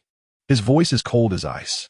Taking a step forward, he infused spiritual power into the hidden star robe, causing the six-pointed star emblem to shine with blinding golden light. The Yunin Kingdom is not your Duan family's Yunin Kingdom, but the Yunin Kingdom of the Tianwu Academy. Yi Fan enunciated each word, each one hitting the hearts of everyone like a heavy hammer. There are many princes in the Yunin Kingdom, but there is only one hidden star of the Tianwu Academy. You, a mere prince, dare to frame the hidden star? You're seeking death. After he spoke, his aura suddenly erupted. The hidden star robe billowed without wind, making a rustling sound. The training ground fell into silence. Everyone was intimidated by Yi Fan's imposing presence. Audacious, Duan Tinya felt his face flush with anger. Losing all his previous composure, glaring at Yi Fan and shouting sternly, "How dare you speak so recklessly here, disrespecting the royal family?" "I'll disrespect your mother," Yi Fan retorted coldly. Mocking him, "Go ask your father at home. Without the Tianwu Academy, what is the royal family worth?" The Yunin Kingdom is not the Duan family's Yunin Kingdom, but the Yunin Kingdom of the Tianwu Academy. This was not something he made up. The current Yunin Kingdom is under the protection of Old Shao, and Old Shao represents the Tianwu Academy. Even though this is a promise made by Old Shao to the royal family's ancestor, Duan Yunying, it can still be said that the Tianwu Academy is above the royal family. The hidden star of the Tianwu Academy can be compared to the royal family's crown prince. How could a prince like Duan Tinya be worthy of being compared to the hidden star? Scoundrel! Duan Tinya's eyes bulged with rage, his aura roaring. His fists clenched, veins popping, intent on teaching Yi Fan a lesson. "Your Highness the Third Prince." Zi Yuan's voice rang out at the right moment, reminding Duan Tianya to make a move against the hidden star of the Tianwu Academy. "Are you sure about that?" Duan Tianya's expression darkened slightly, his raging aura calming down a bit. Taking a deep breath, he suppressed his anger. Yi Fan curled his lips into a mocking smile, turning to Zi Yuan and asking, "Dean Zi Yuan, I've always been puzzled about one thing. Isn't it forbidden for anyone who is not a student of the Tianwu Academy to step into the academy? How did Duan Tianya appear here today?" "Oh, it's like this." Zi Yuan smiled slightly and explained patiently. Duan Tianya was also a student of the Tianwu Academy before. However, 2 months ago, he reached the Earth Martial Realm and graduated from the academy. But according to the academy's rules, graduated students can also enter the academy. "I see." Yi Fan raised an eyebrow, a glint of cunning flashing in his eyes, then asked Zi Yuan, "Then can I kick him out now? That wouldn't be appropriate, would it?" Zi Yuan's eyes flickered, seeming somewhat troubled. "Not allowed?" Yi Fan pouted, appearing somewhat displeased, muttering under his breath. "It seems the power of the hidden star is nothing much after all. Kicking him out is definitely not allowed." Zi Yuan smiled, shifting the conversation. "But if it's to ask him to leave, then that's definitely no problem. Then I kindly ask His Highness the Third Prince to leave the Tianwu Academy." Upon hearing this, Yi Fan immediately laughed and gestured to Duan Tianya. "Soon, the Tianwu Academy will handle some academy matters. Graduated students are not convenient to be present." "Umph." Duan Tianya coldly sneered, standing motionless in place. With his hands behind his back and chin slightly raised, he ignored Yi Fan's words, adopting a high and mighty posture. The entire training ground quieted down, all the students of the Tianwu Academy holding their breath, none daring to speak up in this messy situation. Zi Yuan and several deans also maintained silence. After all, they couldn't personally handle the matter of asking Duan Tianya to leave, could they? Seeing that no one responded, Duan Tianya's expression grew even more smug. He cast a sidelong glance at Yi Fan, his eyes filled with provocation. "I kindly ask His Highness the Third Prince to leave the Tianwu Academy." Yi Fan maintained his expression and raised his voice again. His voice rang out clearly in the silent training ground. "Is anyone paying attention to you?" Duan Tianya sneered repeatedly, casting a contemptuous glance over the crowd. His gaze finally landed on Yi Fan's face, a mocking smile playing at the corners of his mouth. At that moment, a figure suddenly squeezed out of the crowd, walking steadily and expressionlessly towards Duan Tianya. "Gui!" Yi Fan raised an eyebrow, a hint of surprise flashing in his eyes. "Your Highness the Third Prince, please." Gui's expression was as cold as ice, gesturing with his hand. "What if I don't leave?" Duan Tianya glared at Gui, his face darkening instantly. He didn't expect that someone would dare to step forward to drive him away. If it came to blows, it would be quite embarrassing. Gu stared at Duan Tianya, calmly reminding him, I believe that by then, the several deans will not just stand by. As the young master of the Gu family, Gu was not afraid of Duan Tianya's might. Moreover, he was ranked third on the Inner Academy's heaven ranking. His current strength might not match Duan Tianya, but the future was uncertain. Cheptarche said 3, Ikspelling Chenli, dismissing Mugan. Duan Tianya's expression fluctuated, pondering for a moment before coldly snorting, suddenly waving his sleeve and calling to Chunli in the distance. Chunli, let's go. Leaving like this would be somewhat humiliating, but it was better than being publicly kicked out. Stop! Yifan suddenly shouted upon seeing this. What else do you want? Duan Tianya turned abruptly, his eyes nearly bursting with anger. You can leave, but Chunli cannot. Yifan wore a playful smile, his gaze lightly sweeping over Chunli. Duan Tianya. He can't touch you now. Duan Tianya.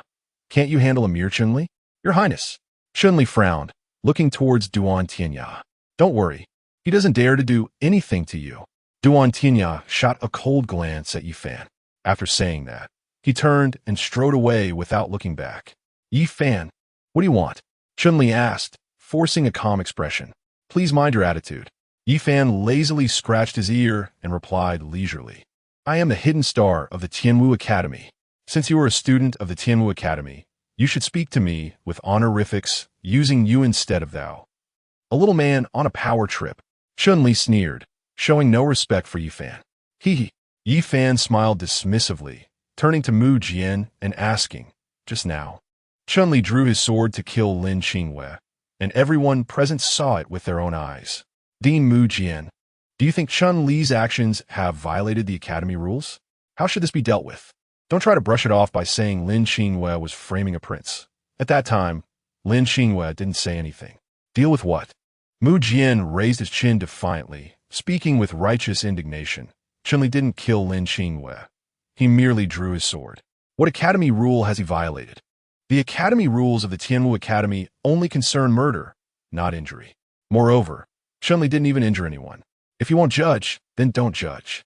Yifan smiled coldly, turning around decisively to look directly at Chunli, his eyes flashing with cold light. Killing and injuring in the Academy is a death penalty. If he didn't successfully kill someone, that's attempted murder. The death penalty can be avoided, but the living penalty is hard to escape. As he spoke, his right hand slowly rose, pointing at Chunli. Chunli, I hereby revoke your status as a student of the Tianwu Academy and expel you from the Academy. What? Chunli's face changed drastically upon hearing this. Yifan, Mu Jian shouted angrily, deeply dissatisfied with Yifan's overstepping. What is your identity? What power do you have to represent the judicial court in enforcing the law? Do you think I don't exist? The hidden star of the Tianwu Academy. Is that identity not enough? Yifan asked with a light smile, a provocative expression on his face. Not enough. Mu Jian shouted angrily. Is that so? Yifan smiled slightly. Do you think that just because you're the dean of the judicial court, only you have the right to impose penalties on students of the Tianwu Academy? Of course. Mu Jian held his head high, looking down at Yifan. Are you treating the Academy rules as tools for your personal gain? Yifan had been waiting for Mu Jian to say this, smirking. I think you should stop being the dean of the judicial court and focus on being a proper mentor. The crowd in the training ground was stunned upon hearing this. Then, a low murmuring erupted. What does Yifan mean? Is he trying to dismiss Dean Mu Jian? How arrogant. Does he have that power? He is the hidden star of the Academy. He might actually have it. People were whispering and discussing among themselves, each enjoying the spectacle. Ha! Mu Jian was taken aback for a moment before bursting into a wild laugh. You want to remove me from the position of Chief Justice? What a joke. A huge joke. Do you even have the qualifications? Not qualified? Yifan tilted his head, pretending to be innocent as he looked at Zi Yuan for confirmation. Zi Yuan smiled knowingly and explained to Yifan, at Tianwu Academy, if the head of the academy doesn't speak, at least half of the directors must agree to remove any director. How many directors are there at Tianwu Academy? Yifan's eyes lit up with interest as he asked. 9. Zi Yuan replied. In the outer academy of Tianwu Academy, there are 4 directors. The inner academy is divided into left and right with 2 directors. Additionally, There is one each for the Task Academy, the Justice Academy, and the Martial Arts Academy. He. Mu Jian undoubtedly knew this rule, and looked at Yi Fan with a mocking expression. Remove me? Yi Fan, are you enough? Maybe I am. Yi Fan looked at it, then turned to address the other students loudly. Mu Jian, your enforcement is unjust. Chun-Li had the intention to kill, yet because it was unsuccessful, you refused to punish him. Lin Qingyue did not break any academy rules, yet you forced the law and killed her, abusing your power. Today I, as the hidden star of Tianwu Academy, propose to remove Mu Jian from the position of Chief Justice. After speaking, he turned around and scanned the 4 outer academy directors, including Zi Yuan. I agree. Zi Yuan smiled and was the first to raise her hand. Her quick response seemed like she was afraid someone would beat her to it. Oof. Mu Jian snorted coldly, not surprised. Zi Yuan's previous actions had all favored Yi Fan. Now, her agreement with Yi Fan's proposal was entirely expected. But with only one person agreeing, it was of no use. I agree. The director of the Second Academy suddenly raised his hand, his voice steady and powerful. Mu Jian's expression darkened, and he shot a sharp look at the director of the Second Academy. He had no grievances with this director.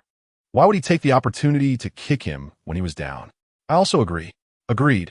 The directors of the Third and Fourth Academies expressed their agreement in succession, as if it were a casual decision. Mu Jian's protection of Chun-Li could be attributed to favoritism, but the unwarranted execution of Lin Qingyue was a blatant abuse of power.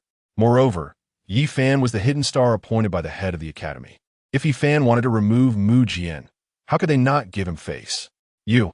Mu Jian glared, his eyes darting between the directors, then suddenly broke into a sinister smile. Haha, Tianwu Academy has 9 directors.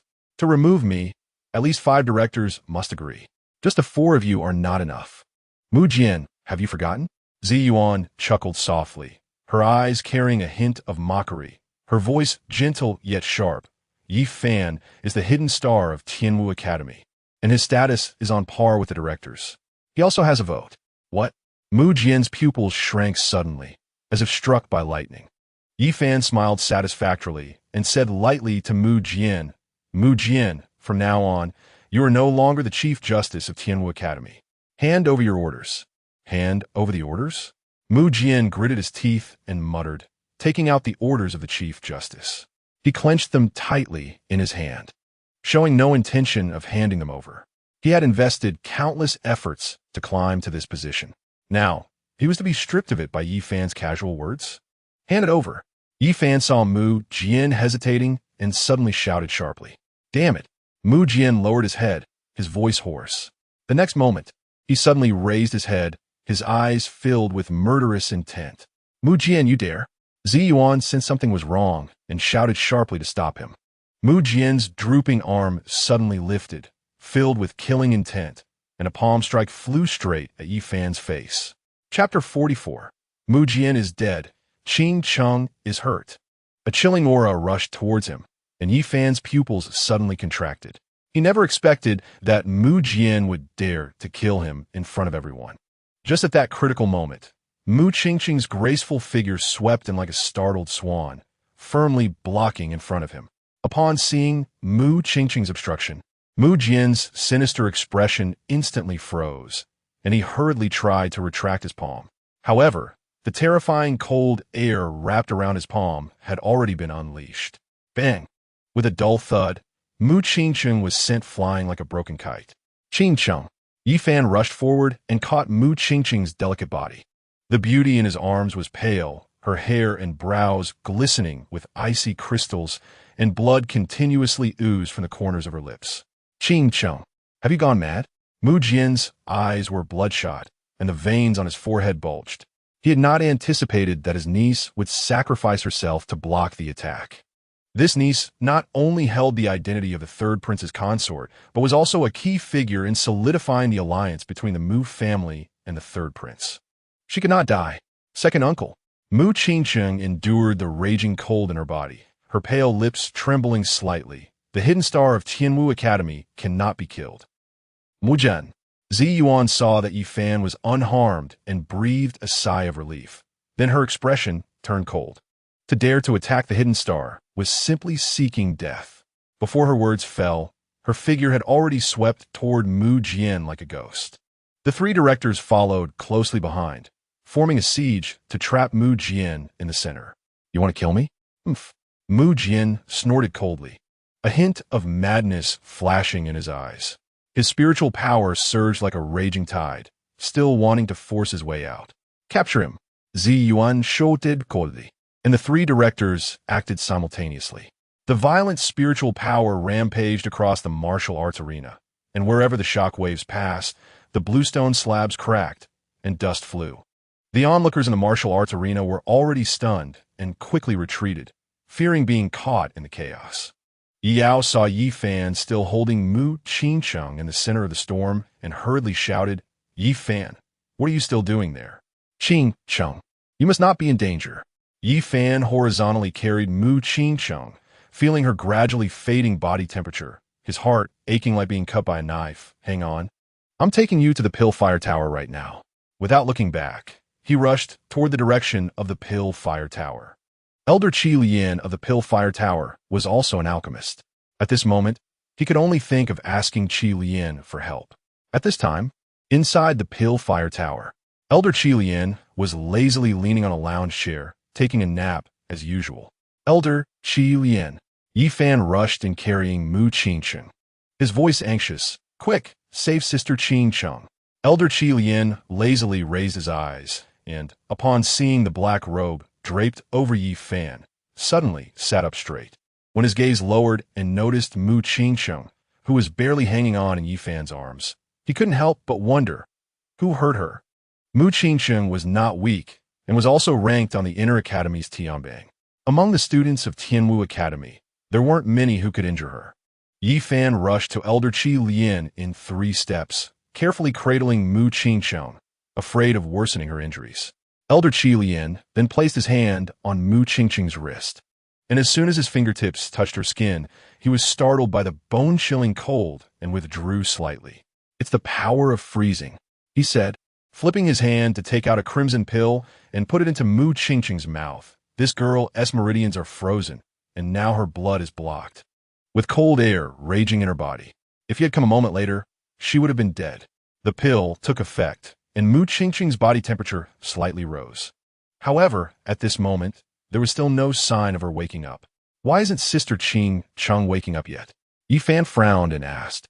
The pill she just took is called the Stopping Spirit Pill. It can only prevent her condition from worsening, Elder Qi Lian explained. The one who injured her must be Mu Jian, right? The people of the Mu family all cultivate the eternal calamity, profound ice technique. Mu Qingcheng must have been hit by Mu Jian's eternal calamity, profound ice palm. To resolve the freezing power in her body, the one who harmed her must take action. Oh no! Yi Fan realized something, gently placed Mu Qingcheng on the lounge chair, stood up, and hurriedly called to Elder Qi Lian. Elder Qi Lian, please take care of Sister Qingcheng for me. I'll be right back.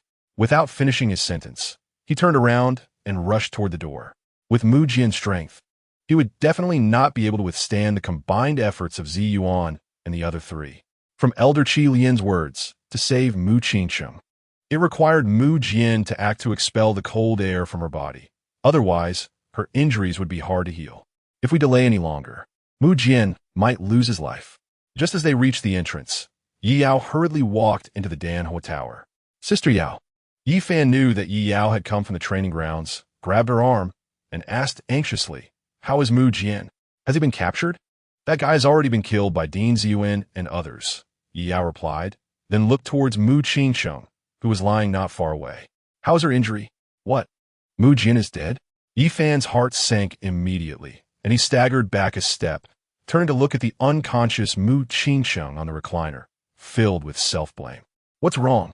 Yi Yao felt a tightness in her heart, having never seen Yi Fan like this before. At that moment, Yi Fan didn't have time to explain. He quickly arrived at Mu Qingcheng's side and frowned as he asked Elder Qi Lian, Elder Qi Lian, Mu Jian is dead. Is there really no other way? Sigh. Elder Qi Lian shook his head, sighing with a hint of reluctance in his eyes. Yi Fan's fists clenched tightly, his chest rising and falling violently. If it weren't for saving him, how would Mu Qingcheng have? Perhaps. Elder Qi Lian stroked his beard and said thoughtfully, "There's one person who can." "Who?" Yi Fan's eyes lit up, suddenly looking up at Elder Qi Lian. Elder Qi Lian said, "In the royal city, when it comes to alchemy and medical skills, only the owner of Wanbao Tower, Su Mainyang, is above me. However, asking her to help is not easy, and this woman, I'll go right now." Yi Fan's hope rekindled. Without waiting for Elder Qi Lian to finish, he carefully picked up Mu Qingsheng and left the Danhua Tower.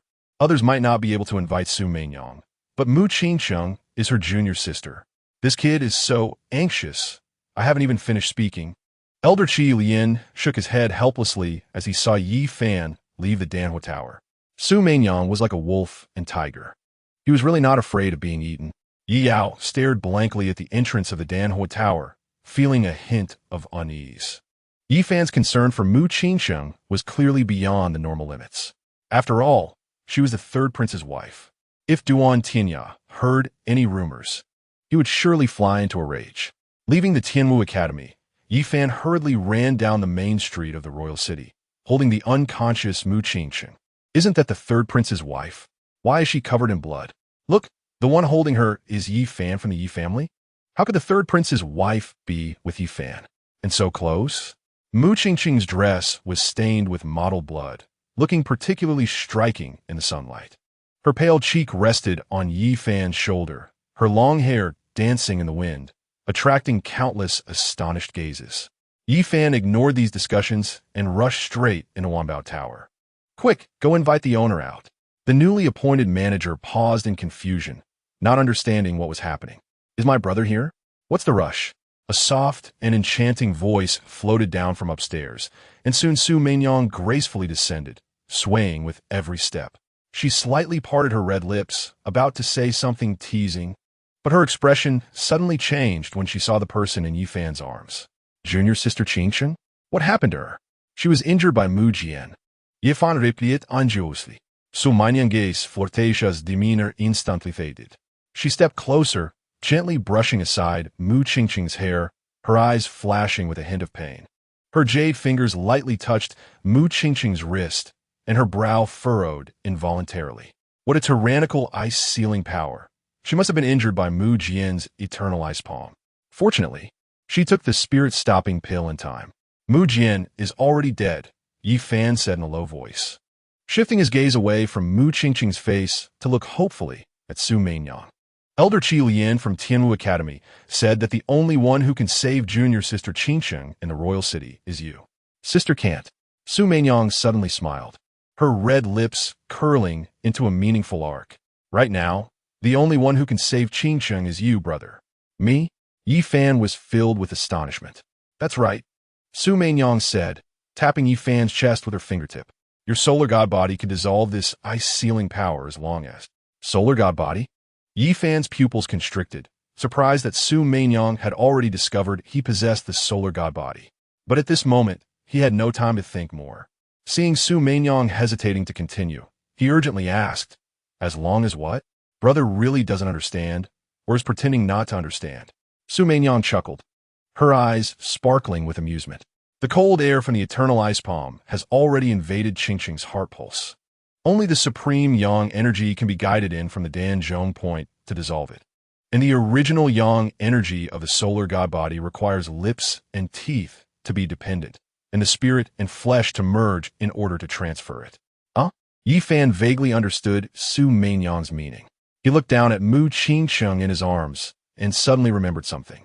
He asked in confusion, "Isn't junior sister Qingsheng unable to engage in matters between men and women due to her cultivation?"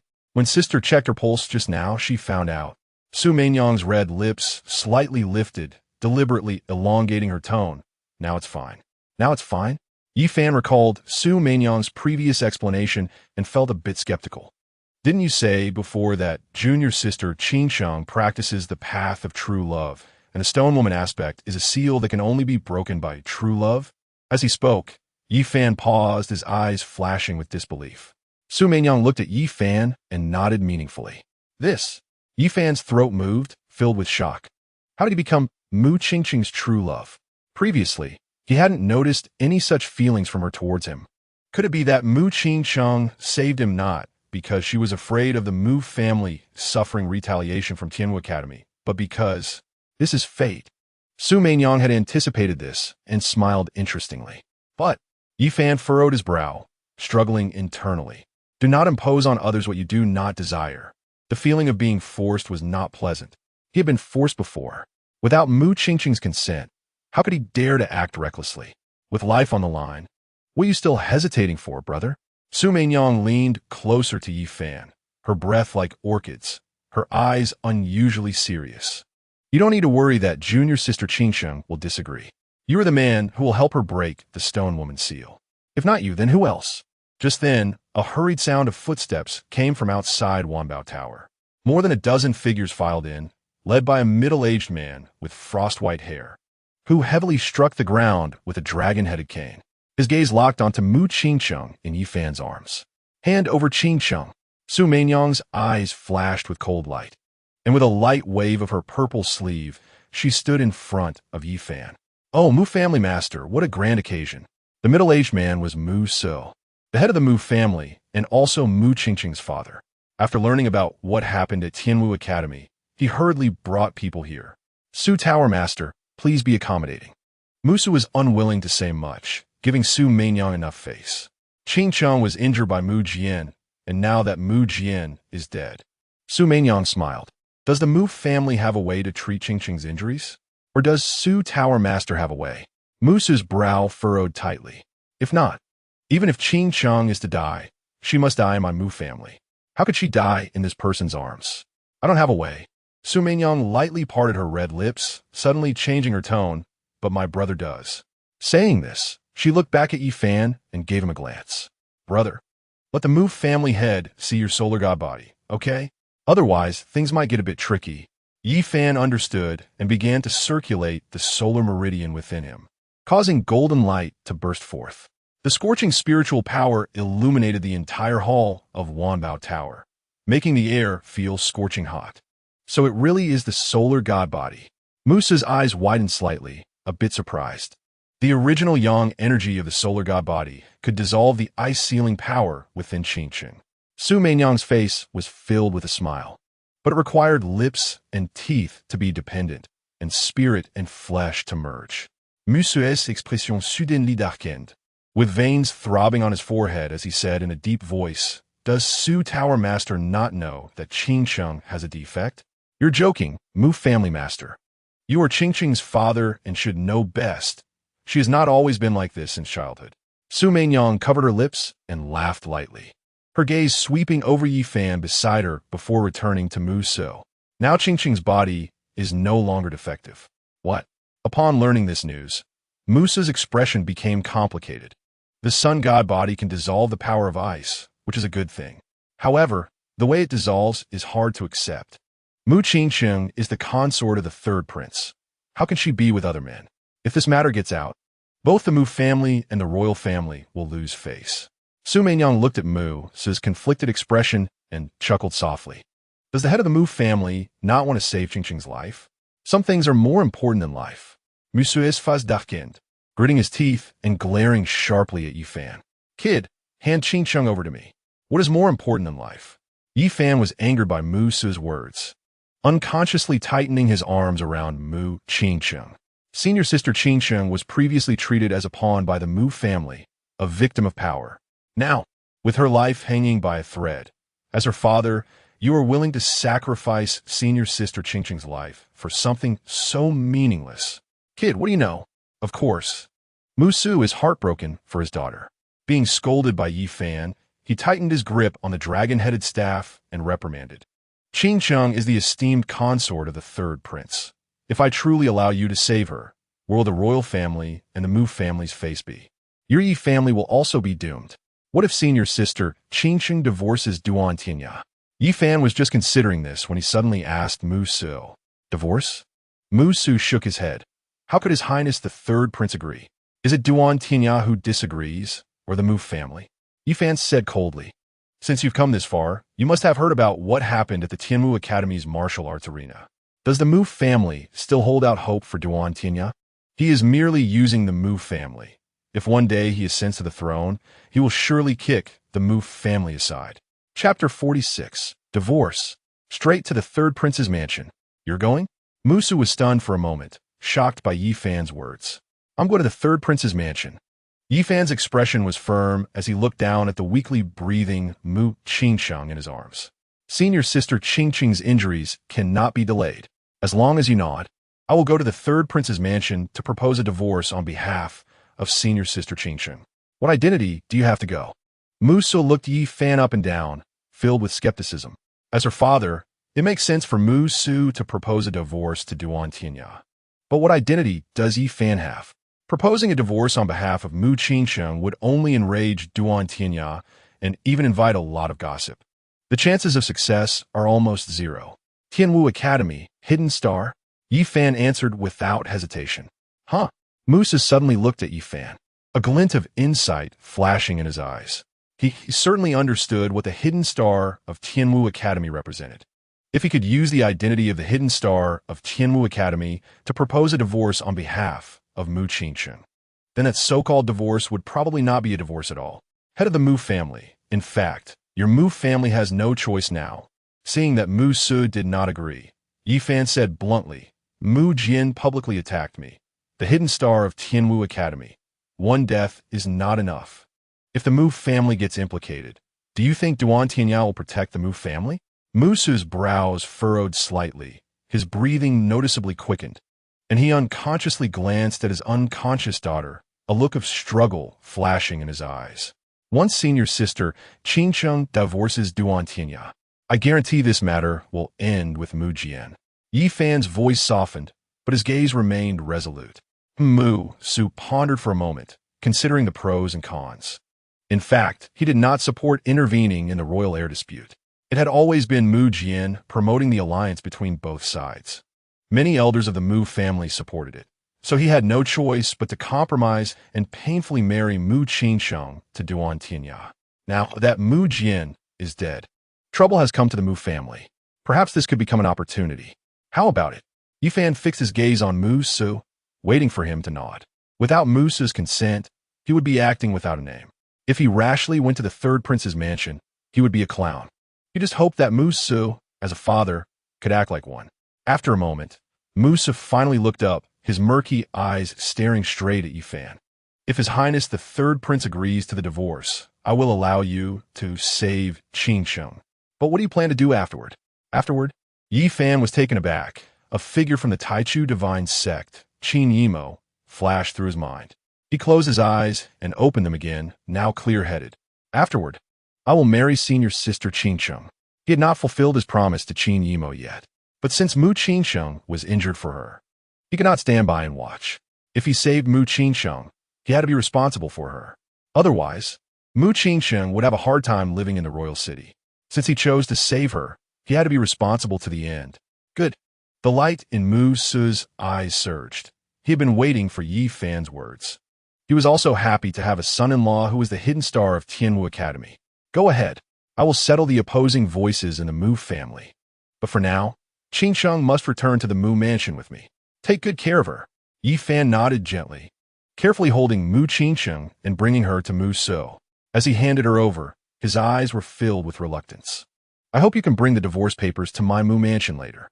Mu Su took Mu Qingsheng, glanced deeply at Yi Fan, then turned to leave with the Mu family members from Wanbao building. Yi Fan watched the Mu family's departing figures, golden light swirling in his eyes.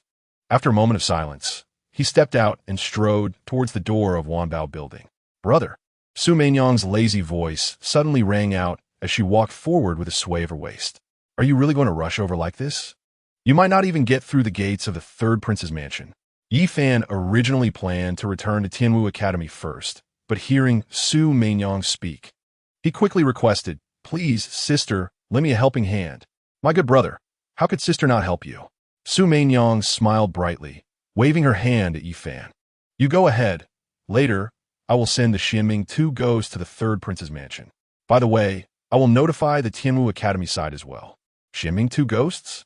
Yi Fan's pupils constricted, a trace of shock crossing his face. The Xianming 2 ghosts are the 9th and 10th on the Cloud Hidden Kingdom's strength ranking. He didn't expect that these two were also part of Wanbao building. What are you still dawdling for? Su Meinyang laughed lightly. covering her mouth as she saw Yi Fan in a daze. "Thank you, sister." Yi Fan respectfully cupped his fists in thanks and turned astride toward the third prince's mansion. Behind him, Su Meinyang watched his departing figure, her red lips curving into a meaningful smile. Where is Yi Fan in such a hurry to go? Wasn't he just with the third prince's consort? That direction seems to be towards the third prince's mansion. Is he really going to the third prince's mansion? Oh my, there's big news. Hurry, let us follow and see. Yi Fan hurried through the main street of the royal city, drawing many glances again. Many busybodies saw this and began to follow Yi Fan. By the time they reached the third prince's mansion, there were already over 100 people gathered behind him. At this time, at the entrance of the third prince's mansion, a team of armored guards stood watch. The head guard saw Yi Fan approach and pointed a spear at him, shouting, "Stop." The third prince's mansion does not allow idle people to approach. Yi Fan sneered coldly, his steps not slowing at all. Holding the daylight sword, he gathered the power of the sun. With a swing of his sword, a terrifying sword chi swept out. Boom! More than a dozen guards instinctively raised their spears to defend, but their figures were instantly sent flying by this sword, crashing heavily against the sides of the mansion's gate. My God! With one move, how long has Yi Fan been at Tianwu Academy to become this powerful? These guards are all at the spirit martial realm. The onlookers gasped in shock at the scene. Yi Fan, you're so bold. Yi Fan continued forward expressionlessly, just as he was about to step into the mansion. A cold voice came from within. Looking up, he saw Chun-Li walking out slowly, his icy gaze fixed on Yi Fan, a sinister smile creeping onto his lips. Breaking into the third prince's mansion is a death sentence. Death sentence? Do you dare to kill me? Yi Fan glanced at Chun-Li with disdain and sneered. Would you like to borrow a bit of courage from me? Upon hearing this, Chun-Li's face darkened. He truly did not dare to kill Yi Fan now. If he really killed him, Duan Tianyao wouldn't be able to protect him. Perhaps he was simply discarded. Dade, what are you pretending for? Get lost. Yi Fan anticipated that Chun-Li wouldn't dare, and while coldly scolding, he continued to step forward. Seeing this, Chun-Li took a step forward to block Yi Fan's path again, coldly saying, "You only know how to take advantage of others. Do you really think you're impressive? Today, if I don't let you in, you won't get in." As soon as he finished speaking, a chilling wind suddenly rose before the third prince's mansion. Chapter 47. The third prince's consort, remarried to Yi Fan. Take advantage? Yi Fan sneered, knowing that the Xianming two ghosts had arrived. When he looked at Chun-Li again, his eyes suddenly turned cold. All right, today I will let you know what true advantage is. With that, two figures slowly walked out from the crowd. One was cloaked in black, the other in white. With each step they took, the ground trembled slightly. After a few steps, they stood behind Yi Fan. An overwhelming aura surged towards Chun-Li. The two were the Xianming two ghosts, ranked 9th and 10th on the power list. Who are you? Chun-Li's face changed drastically. Instinctively taking a half step back, the two in front of him were actually peak Earth martial realm experts. The Xianming two ghosts did not speak, each revealing a gilded token. The token clearly bore the words Wanbao Building. Wanbao Building. Chun-Li's pupils constricted, looking at Yi Fan in disbelief. How did you get the Wanbao Building's experts to help you? If the Tianwu Academy was the most powerful force in the Yunnan Kingdom, then Wanbao Building was the most fearsome force. The Tianwu Academy always acted openly and above board, but the experts from Wanbao Building did not adhere to such rules. Once you offended the Wanbao Building, you wouldn't even know how you died. Do you even deserve to ask? Yi Fan lazily ignored Chun-Li and stepped forward. Chun-Li's mouth twitched slightly, and he no longer dared to block him. He turned and returned to the mansion to report to Duan Tianya. Duan Tianya. As soon as Yi Fan entered the mansion, a sudden roar echoed. The booming voice reverberated within the third prince's mansion. Over 100 guards rushed in, surrounding Yi Fan and the others in layers, but they did not dare to make a move. Thud, thud, thud. A series of footsteps approached from the side. Duan Tianya hurried over, accompanied by Chun-Li. At this moment, an old man in gray robes followed closely behind him. Xianming two ghosts? The old man in gray robes noticed the two figures behind Yi Fan, his expression changing slightly. Seeing the gray-robed old man's change in expression, Duan Tianya quietly asked, "Old Xiao, how do these two compare to you in strength? One-on-one, I am not afraid, but if they join forces..." Old Chio lowered his voice and shook his head halfway through. Hearing this, Duan Tianya's face darkened as he took 2 steps forward to question Yi Fan. Yi Fan, you trespassed into my third prince's mansion and injured my guards. Do you think just because you are a hidden star of the Tianwu Academy, you can act recklessly? Yi Fan replied indifferently, today, I only came to visit you, third prince. It was your guards who were blind and attacked me. Am I not allowed to resist? So you're saying it's my guard's fault? Duan Tianya's face darkened, angered by Yi Fan's words. When it came to reversing right and wrong, he truly felt ashamed. What else? Yi Fan asked seriously, turning his head to respond. Don't go too far. Duan Tianya suppressed his anger and coldly reminded Yi Fan. As a hidden star of the Tianwu Academy, you represent the Academy. If you commit evil acts, it would tarnish the Academy's reputation. The Academy head might retract the hidden star robe from you. I haven't killed a single person in your mansion, so it's not considered committing evil. Yi Fan stared directly at Duan Tianya. Rest assured, today, I came to visit, not to settle our grudges, but for one thing. What thing? Duan Tianya narrowed his eyes and asked. With Yi Fan's current identity, it was inappropriate to engage in direct conflict. Moreover, the experts from Wanbao Building were standing behind him. Even if they wanted to kill Yi Fan, they could only plan in secret. I want you to write a divorce agreement with Mu Qingsheng. Yi Fan straightened his expression and spoke loudly. What? Did I hear wrong? What did Yi Fan just say? This guy actually wanted the third prince to divorce Mu Qingsheng? I knew Yi Fan had a close relationship with Mu Qingsheng, but it's true. The crowd surrounding the third prince's mansion gasped in shock at Yi Fan's words, creating a wave of commotion and discussions, as if a pot had exploded. Does the Mu family know about this? Duan Tianya had long noticed that Yi Fan's relationship with Mu Qingsheng was unusual, but he never expected Yi Fan to publicly demand a divorce, which humiliated him. Yi Fan remained indifferent, a hint of a smile on his lips. Without the Mu family's permission, do you think I would come here? If the Mu family did not agree, he would be without a reason to act. This trip could be said to be on behalf of the Mu family. Then why didn't Team Mu come in person? Duan Tianya's pupils constricted as he stared hard at Yi Fan, his voice suddenly rising, his right hand unconsciously clenching. What do you mean by calling you here? Because Mu Su wants to choose me as his son-in-law. Yi Fan stood tall, his voice booming like a bell. As soon as these words came out, the area in front of the third prince's mansion fell silent. I didn't hear wrong, did I? Mu Qingsheng wants to divorce the third prince and marry Yi Fan? This was simply rubbing the third prince's face in the dirt. The third prince would never agree.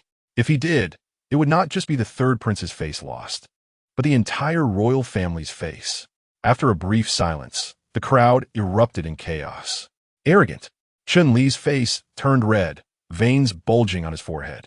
In an instant, he drew his sword and pointed it at Yi Fan, angrily shouting, Yi Fan, you dare to insult the third prince, I will kill you. Yi Fan didn't even bother to raise his eyelids, giving Chun Li a disdainful glance. Your master isn't anxious. Why is this dog jumping up first? He. Duan Tianya's mouth twitched uncontrollably, laughing in anger. You want a divorce and choose you as a son-in-law? Ha ha. You can forget about getting this divorce agreement. Think carefully. Yi Fan stepped forward, exuding pressure. After the incident with Lin Qingwei, the Mu family has already grown dissatisfied with you. Moreover, Mu Jin is dead, and you can no longer maintain an alliance with the Mu family. Today's divorce will only mean one less friend, but if you refuse to divorce, it will mean one more enemy. Is that so? Duan Tianya murmured, his expression shifting. In his eyes, Mu Qingsheng was merely a pawn. Although she possessed unparalleled beauty, she could not be spoiled. The two had the name of husband and wife, but no reality. Keeping this marriage was to bind the Mu family and maintain the alliance. If it could no longer maintain the alliance, or even lead to both sides becoming enemies, then what was the point of keeping it? However, he did not want Yi Fan to benefit. Imperial decree. Duan Tianya's brows furrowed tighter. Just as he hesitated, a sharp voice broke the silence from outside the mansion. The crowd in front of the third prince's mansion parted like a tide, creating a pathway. A palace eunuch dressed in brocade robes, holding a bright yellow scroll, slowly approached, surrounded by a group of golden armor guards. Grandpa Wei? Duan Tianya recognized the approaching eunuch, his eyes displaying a hint of surprise. At this critical moment, The sudden arrival of the imperial decree was probably not a coincidence. Chapter 48. The King of Yunnan Kingdom. Order of Divorce. Third Prince received the decree. After the eunuch Wei stood still, he flicked his dust, holding the bright yellow imperial decree high, shimmering with blinding golden light under the sun. Duan Tina's brows slightly furrowed, doubt flashing in his eyes. He slowly knelt, and all the guards in the mansion knelt on one knee in unison. Only the four stood tall. Yifan stood with his hands behind his back, his black robe billowing without wind. The Xianming two ghosts stood behind him like two statues. Old Xiao, beside Duan Tinya, squinted his eyes, his withered fingers continuously stroking his beard. Yifan, the emperor has issued an edict. Do you dare not to kneel? Chunli, kneeling beside Duan Tinya, saw that Yifan did not kneel and, with his neck stiff, lowered his voice to shout. The two ghosts of Xianying, Qiulao, are figures on the strong list of Yunnan Kingdom, enjoying privileges, and they do not have to kneel when they see the imperial decree. However, Yifan does not belong to this strong list. The hidden star of Tianwu Academy does not kneel. Upon hearing this, Grand Eunuch Wei chuckled lightly. Not waiting for Yifan to respond, he lightly tapped the imperial decree with his orchid finger and spoke a sentence. Chun Li's expression froze. His lips trembled, but he couldn't utter a word. After all, he had said too much. Duan Tinya, however, felt an ominous premonition in his heart because of Grand Eunuch Wei's words. Yifan was conferred the title of Hidden Star just over an hour ago. Zulfust. Even Grand Eunuch Wei knew about it. By the mandate of heaven, the emperor decrees. Grand Eunuch Wei suddenly became serious, his sharp voice suddenly rising. His hands unfolded the imperial decree, and he announced loudly, Mu Jian, plotting to harm the hidden star of Tianwu Academy, deserves execution. The Mu family cannot escape their blame. The Yunnan royal family shall sever all ties with the Mu family.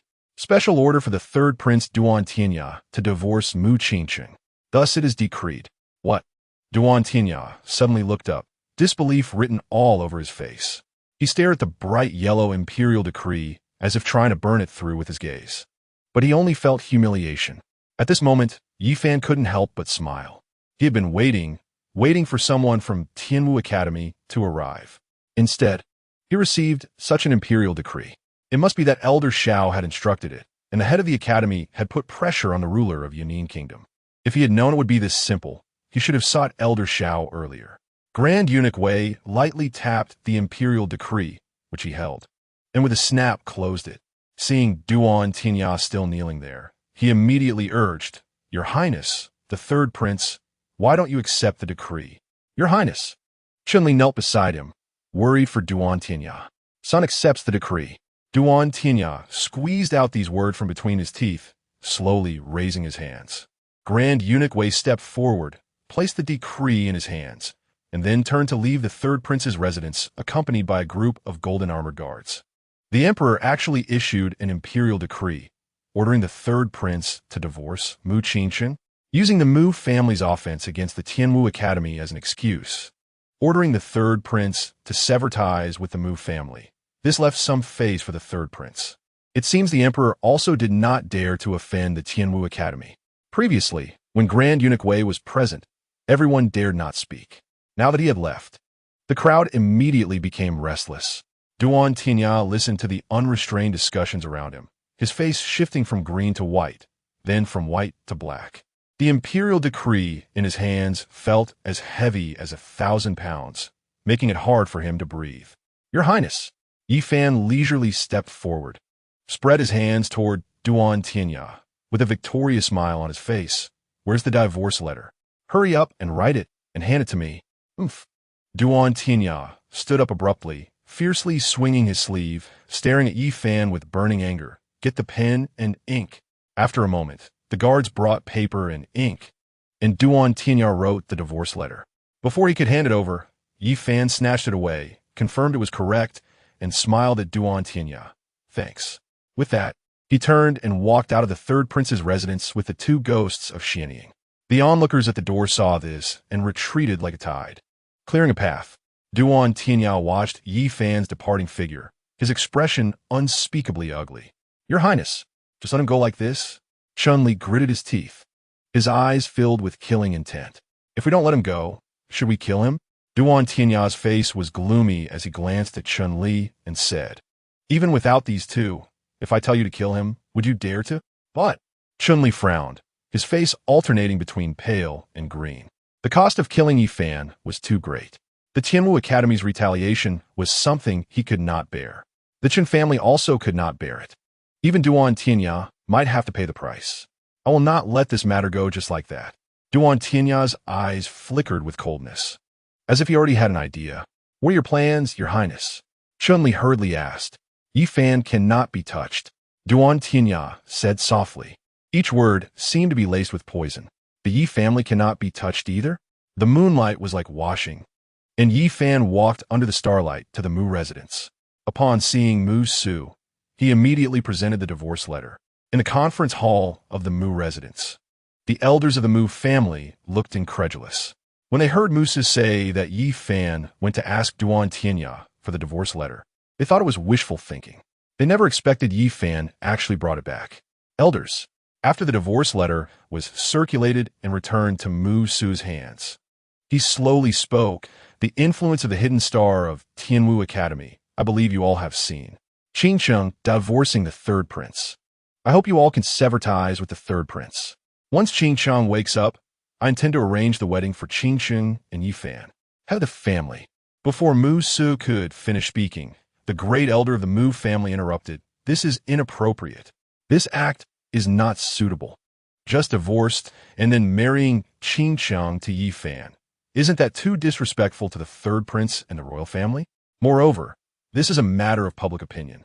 Head of the family, have you not thought about how Qin Sheng will walk in the imperial city in the future, and how our Mu family will establish itself in the imperial city? Mu Su frowned slightly. He had indeed considered this issue. His gaze inadvertently glanced at Yi Fan, showing no joy or anger, and then he turned to the great elder of the Mu family and asked, what do you think we should do? Postpone the marriage. The great elder of the Mu family said meaningfully, the struggle for the crown prince has not yet settled. It would be better to wait and see. The great elder's meaning was to wait until the third prince failed in his bid for the crown. Mu Su's pupils shrank slightly, and at this point, his voice suddenly turned cold. But what if he succeeds? If he succeeds, the Mu family will be in danger. The great elder of the Mu family suddenly turned to Yi Fan, bowed deeply, and said, at that time, we hope you can help the Mu family through the crisis.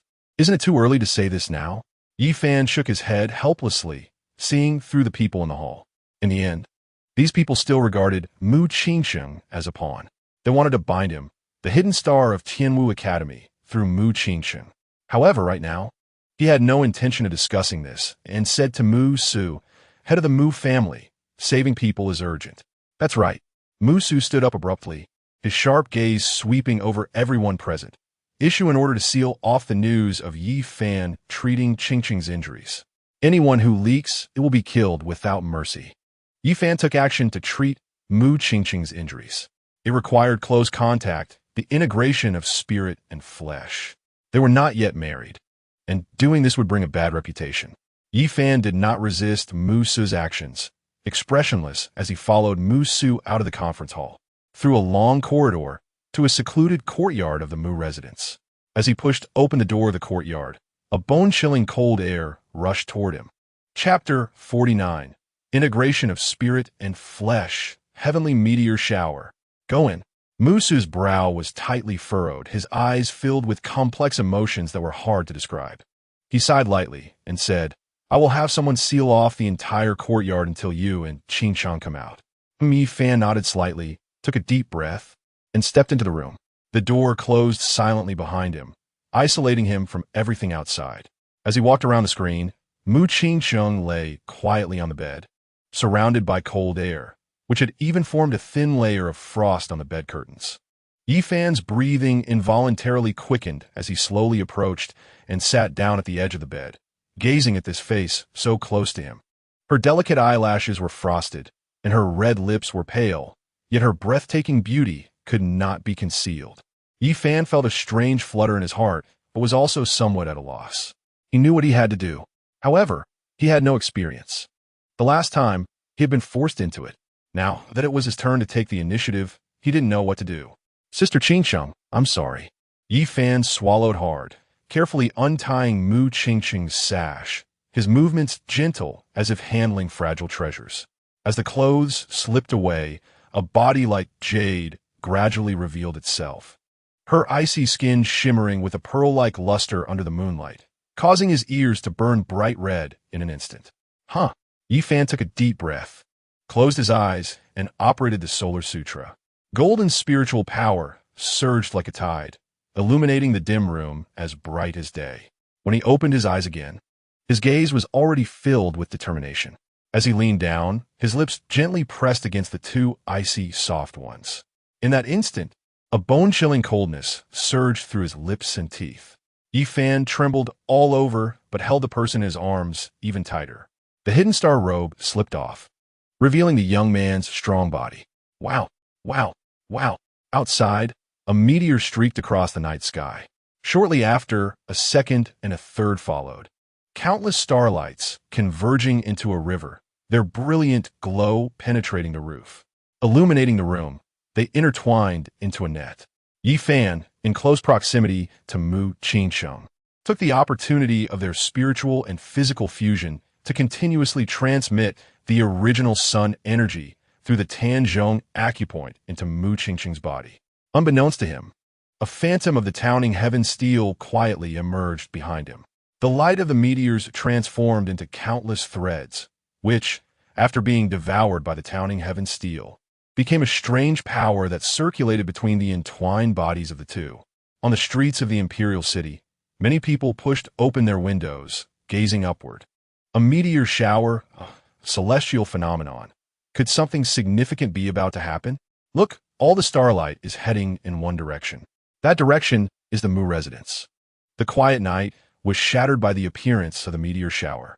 The people in the Mu residence were also astonished by the phenomenon of the night. Realizing the location where the starlight converged, they were all shocked. The head of the family and the elders looked at Mu Su in disbelief, their hearts shaken. Mu Su's eyes sparkled with brilliance as he took a deep breath and said, "This Yi Fan is certainly not an ordinary person. Perhaps this will be a fortuitous encounter for our Mu family."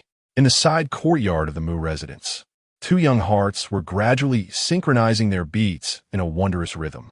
With each touch, a wisp of original sun energy flowed through the Tanzhong acupoint into Mu Qingsheng's body.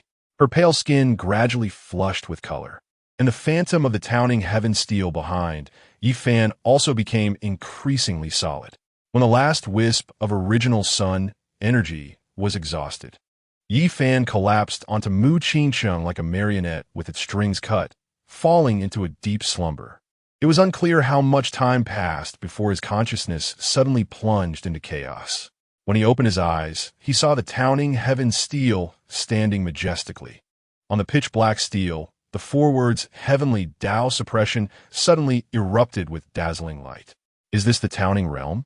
Yi Fan looked up in astonishment, not yet having time to think further. The sky above suddenly pressed down. His legs went weak, and he directly knelt on the ground. At the same time, a fragment of obscure memory surged into his consciousness like a tide. The power of heavenly Tao suppression released the might of the heavenly Tao. Those under suppression would have their realms forcibly restrained, with the duration depending on the user's strength. It could only be activated once a day. For those of the same realm or higher, the effect would diminish. The power of heavenly Tao suppression. Yi Fan muttered to himself, his pupils contracting violently. How did the towering heaven steel suddenly awaken the power of heavenly Tao suppression? Before he could think further, the scene before him suddenly warped. In the next breath, his consciousness abruptly returned to his physical body. Yi Fan jolted up from the bed, cold sweat soaking his temples. Realizing he was not fully clothed, he hurriedly grabbed for some clothes. Qingsheng? Mu Qingsheng slowly opened her eyes, her watery gaze meeting Yi Fan's. Before he could explain, Mu Qingsheng's soft body suddenly leaped into his arms. This left Yi Fan at a loss, his body stiffening, hands suspended in midair, unsure of where to place them. "Thank you, Yi Fan." Mu Qingsheng's voice was as light as a feather, yet it sent a shiver through Yi Fan's heart. When he looked up, his eyes were filled with affection. Though she was in a daze, her consciousness remained clear, aware of everything Yi Fan had done for her. Yi Fan's ears turned hot, feeling a bit embarrassed. Qing Cheng, you don't need to thank me like this. If it weren't for you, I might have died. Before he could finish, Mu Qing Cheng suddenly raised her hand, her delicate fingers pressing against his lips. Still calling me sister? Qing Cheng. Yi Fan understood, the corners of his mouth involuntarily curling up. Ahem. At that moment, a violent cough interrupted the tender moment. Quick, lie down. Yi Fan hurriedly helped Mu Qing Cheng back down. As he checked her injuries, his brows furrowed tighter and tighter. This freezing power was too stubborn. I exhausted my original sun energy and only managed to dispel 1/10 of it. The eternal ice palm of the Mu family is not without a solution. Mu Qingqing's voice was weak as she explained to Yi Fan. My second uncle used his own blood essence to cast it, making the freezing power impossible for ordinary people to resolve. The more blood essence consumed during the casting, the harder it is for your original sun energy to dispel the freezing power. It seems that Mu Jian really wanted to kill me back then, Yi Fan muttered, a wave of fear washing over him. If Mu Qingcheng hadn't blocked that palm for him, he might have been able to help her dispel the freezing power. If he had to take Mu Jian's palm himself, he didn't know if his sun god body would be able to withstand it. Ahem. While speaking, Mu Qingcheng coughed violently again. Yi Fan gently caressed Mu Qingcheng's face, feeling the cool touch of her skin, his heart aching. Qingcheng, you should rest well. Once my original sun energy recovers, I'll transmit it to you. With the sun god body, his original sun energy was inexhaustible. However, his Xuanwu realm body could only store a limited amount. After exhausting it, he needed some time to recover slowly. Okay.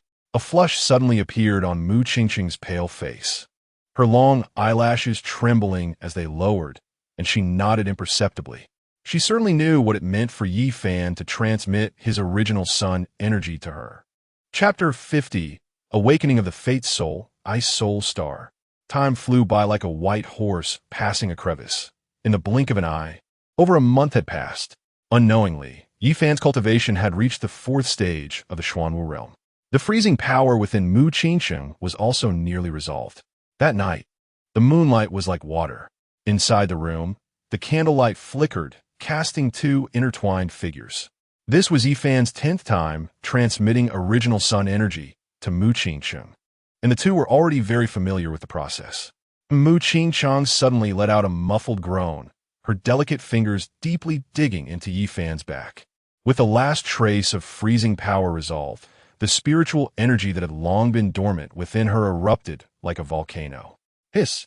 Yi Fan, caught off guard, rolled to the end of the bed, his eyes wide open as he looked at Mu Qingqing, his expression filled with surprise. Earth Martial Realm Qingqing, you broke through? As soon as he spoke, a powerful chill erupted from Mu Qingqing, and the window curtains instantly filled with ice crystals. When Mu Qingqing slowly sat up, a brilliant star map unexpectedly appeared behind her.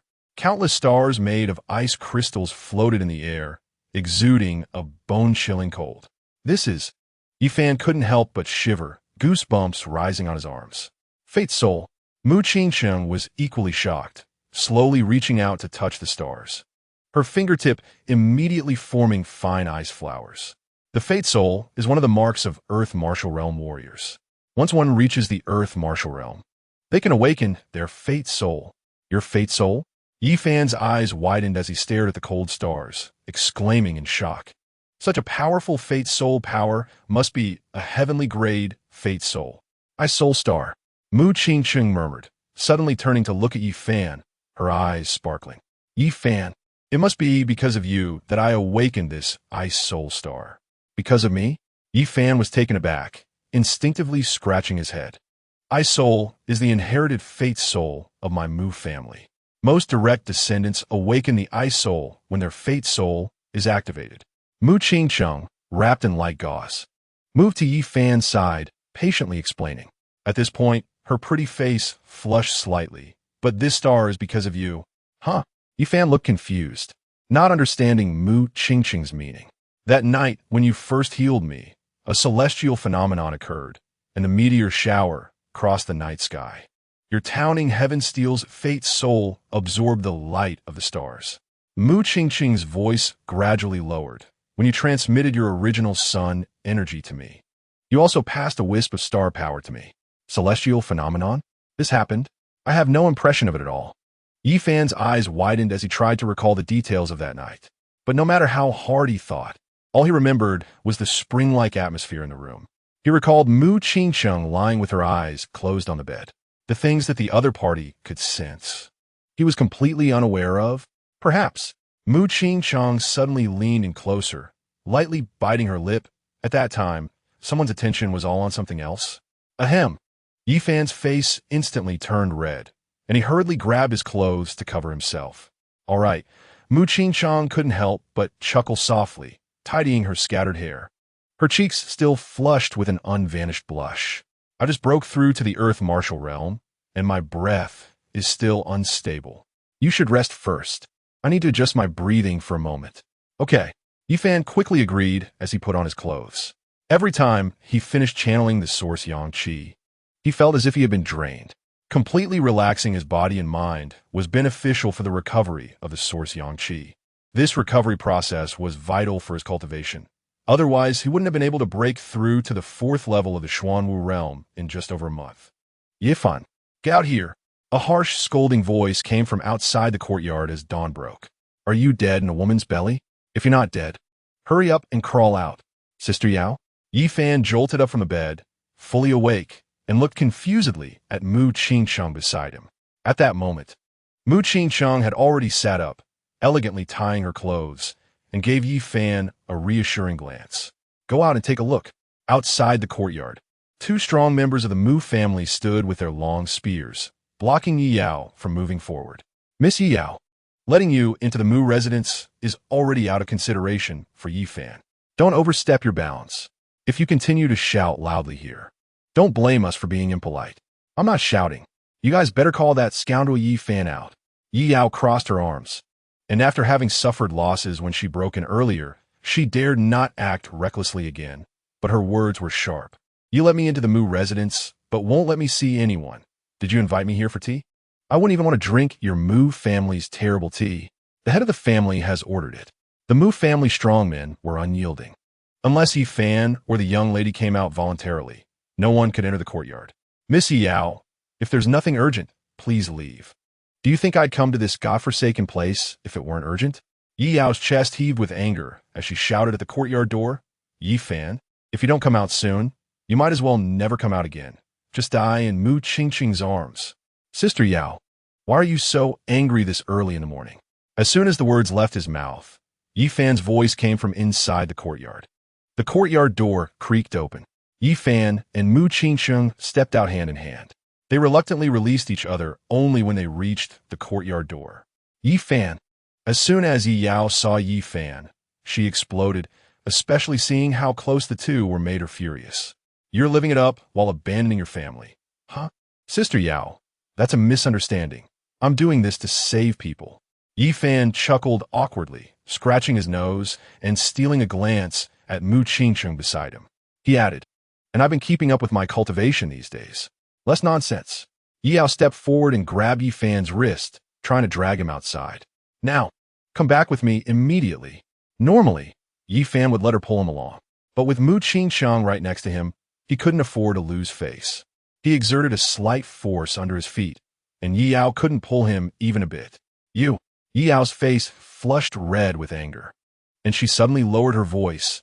The Yi family is in trouble. What? Yi Fan's expression changed drastically upon hearing Yi Yao's words, and he stared at her in disbelief. You can't be joking, right? Do you think I would joke about something like this? Yi Yao glared at Yi Fan, her anger boiling over. After a brief silence, she suddenly shouted, Are you coming or not? Mu Qingqing realized the seriousness of the situation and gently grasped Yi Fan's wrist, her eyes filled with concern. Yi Fan, you should go back with Yi Yao and see what's happening. Okay. Yi Fan nodded gently, calming himself down a bit. Oof. Yi Yao flicked her long hair and turned to rush outside. Seeing this, Yi Fan immediately followed her, and the two rushed out of the Mu family's main gate.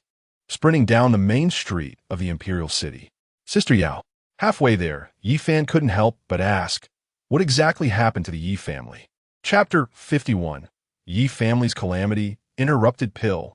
Now you're anxious? Yi Yao didn't look back, her voice suppressing her anger. Suddenly, she stopped abruptly and turned around, her chest heaving heavily. In the past month, the Yi family's merchant convoy has been continuously attacked, and many people have died. 70% of the Yi family's businesses in the imperial city have been affected and had to be sold at a loss. Last night, a group of people broke into the Yi residence and the head of the family. What happened to my dad? Yi Fan's voice suddenly rose as he heard Yi Yao's hesitation. The head of the family was seriously injured. Yi Yao said in a deep voice. Fortunately, a mysterious expert intervened and saved the head of the family. Otherwise, you wouldn't even be able to see your father. Who did this? Yi Fan's voice became terrifyingly low. Who else could it be? Yi Yao replied coldly.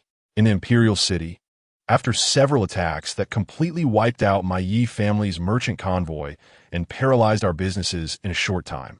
Only the royal family and the three great families have that capability. Is it Duan Tianya? Yi Fan's gaze turned cold as he already had an answer in his heart. The three great families in the imperial city were the Gu family, the Mu family, and the Du family. Since he was saving people in the Mu family, they cannot possibly be involved. The Gu family and the Du family had no enmity with the Yi family either. After thinking it through, it could only be Duan Tianya. Although Duan Tianya had lost the support of the Mu family, he still controlled many forces in the imperial city. Second-rate families like the Chun family and Lin family still remained loyal to him. Yi Yao and Yi Fan rushed all the way to the Yi family's gate. The once grand Yi family gate was now half ajar, and the Yi family members coming in and out appeared dejected and heavy-footed. The young master has returned. A Yi family junior spotted Yi Fan and called out with a trembling voice. The young master has returned. Great, the young master has finally come back. The previously lifeless residents suddenly came alive, and members of the Yi family rushed out from all directions, their eyes rekindled with hope. The news of Yi Fan being conferred as the hidden star of the Tianwu Academy had already spread throughout the Yi residence, and everyone had originally planned to hold a grand feast to celebrate. Who would have thought that just as the good news arrived, misfortune would follow closely behind? Young master. The butler Yi Fu hurriedly approached, looking worried. Where's my dad? Yi Fan quickly stepped forward to ask Yi Fu. He.S. resting in the main courtyard. Please follow me. Yi Fu said, turning to lead the way for Yi Fan. As they walked through the residence, Yi Fan noticed many new sword marks on the courtyard walls, and several century-old trees had been cut down, indicating that a fierce battle had taken place. In front of the main courtyard door, two guards knelt on one knee upon seeing Yi Fan. Yi Fan didn't bother with them and pushed the door open, rushing inside. Inside, He was sitting by the bed, gently wiping the cold sweat off Yihai's forehead with a silk handkerchief. Hearing the commotion, she turned her head, and tears instantly welled up in her red-rimmed eyes. Fanner, mother! Yi Fan rushed to the bedside, and when he saw his father's condition, his heart sank. What happened to Dad? At that moment, Yihai's face was as pale as paper, and his lips showed an abnormal blue-purple hue. His once robust aura was now as weak as a flickering candle in the wind. His life is safe for now, He choked out. Elder Qian has already seen him, but your father's injuries will require at least 1.5 years of recuperation, and his cultivation will likely regress because of this. Yi Fan, this is all your fault. Yi Yao, who had followed in, finally couldn't hold back her anger and punched the doorframe. If it weren't for you breaking into the third prince's residence and forcing him to divorce Mu Qingsheng, would the Yi family have suffered this calamity? Father. Yihai quickly interrupted upon hearing Yi Yao's words. He tried to rise but was struck by a violent cough. Yes, this is indeed my fault. Yi Fan's voice was low as he didn't deny Yi Yao's words. A glint of murderous intent flashed in his eyes. I should have killed Duan Tianya that day. With what would you kill him? Yi Yao was furious that Yi Fan was still daydreaming. Duan Tianya is at the Earth Martial Realm. You can't kill him. Even if you had that ability, you still can't kill him. You're the hidden star. If you killed Duan Tianya, the Tianwu Academy would protect you. But the Yi family?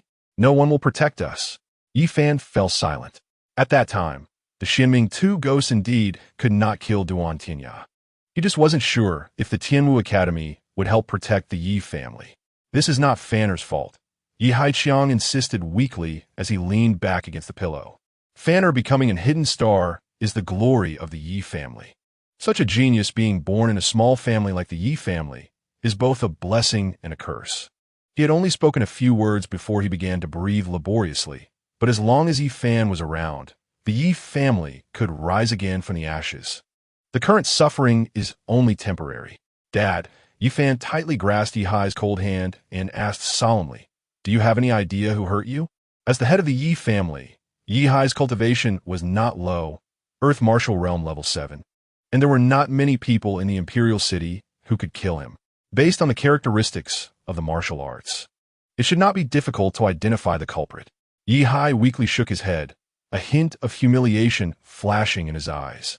That person is at Earth Martial Realm level 9. In last night's battle, I had almost no ability to resist. In just 3 moves, I was gravely injured.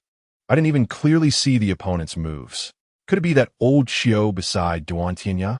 Yi Fan recalled the day he saw them at the 3 Emperors' mansion and murmured, "Old Xiao's strength is not inferior to the 2 ghosts of Xianming. He must be at Earth Martial Realm level 9. It wasn't him. Suddenly, a bone-chillingly sweet voice came from outside the courtyard. Following that, there were 2 muffled thuds, as if something heavy had fallen to the ground. Yao turned sharply to see Su Meinyang stepping into the room in a flowing purple veil. 2 guards behind her already collapsed on the ground. Impudent.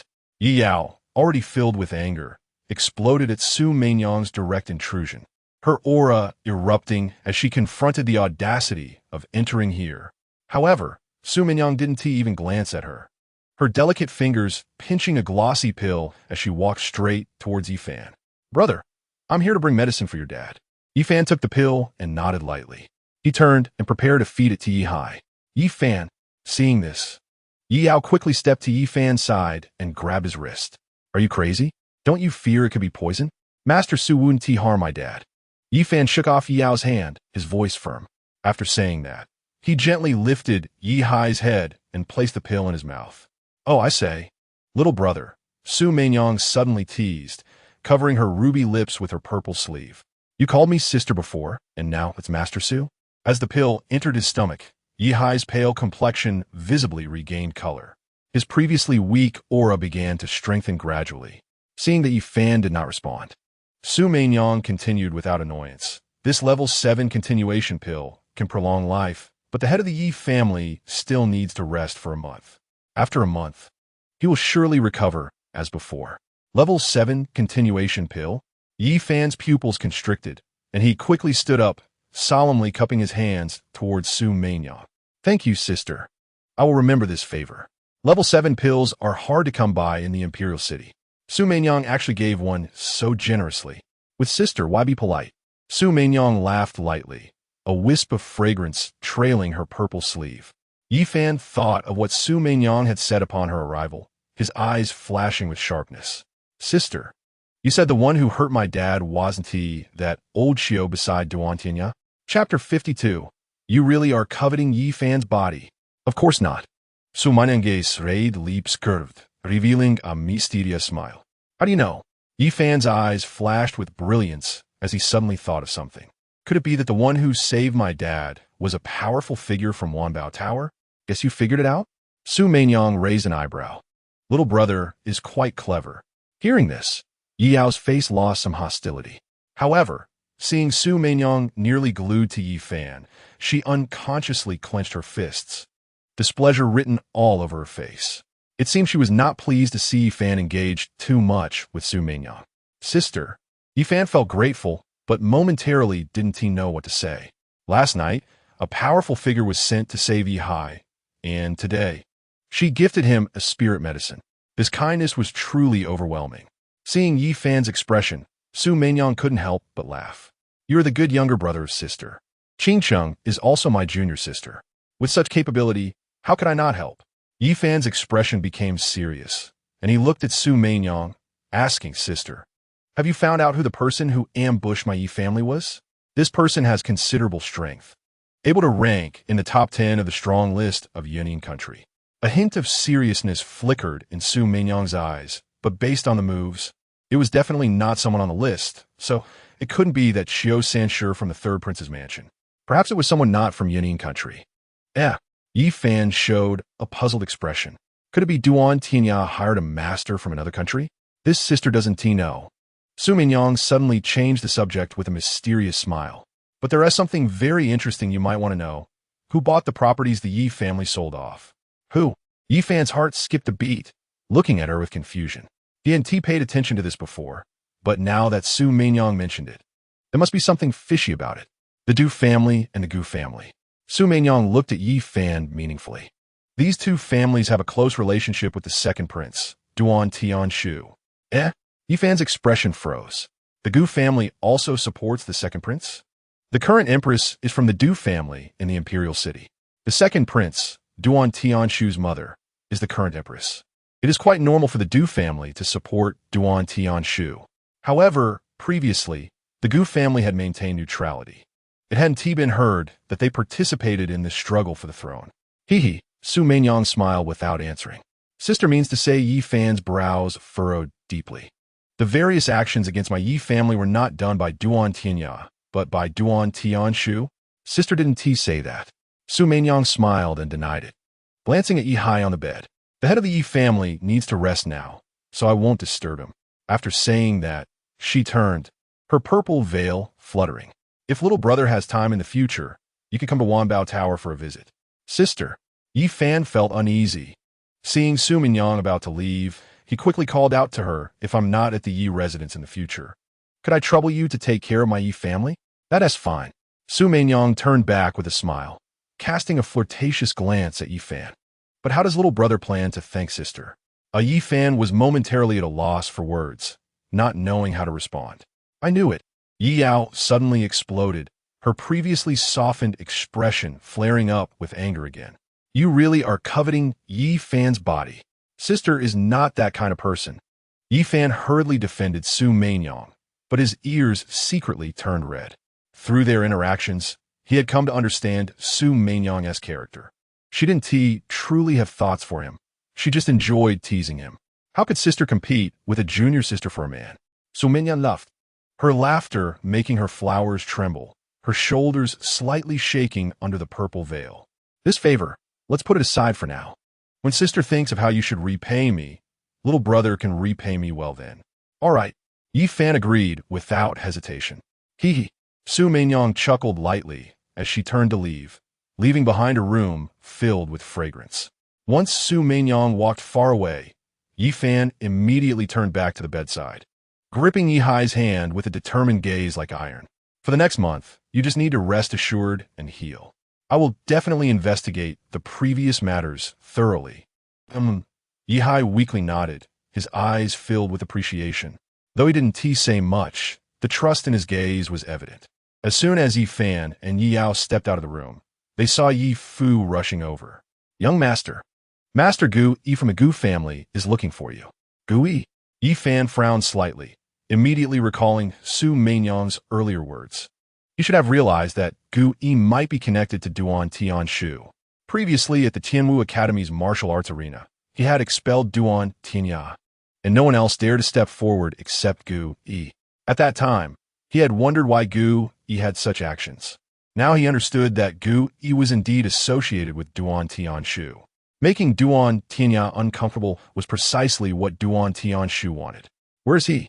Yi Fan asked in a deep voice. He's waiting in the conference hall, Yi Fu replied. Yi Fan nodded and strode towards the conference hall. Inside the Yi family conference hall, Gu Yi was facing away from the door, admiring a landscape painting hanging on the wall with his hands behind his back. Hearing footsteps, he slowly turned around, his cold expression revealing no emotions. Before Yi Fan could speak, he flicked his palm and took out a gilded invitation, handing it over. What's this? Yi Fan took the invitation and asked Gu. Gu Yi's expression was indifferent as he said, the second prince is hosting a banquet at his residence and invites you to discuss in the afternoon. What is it about?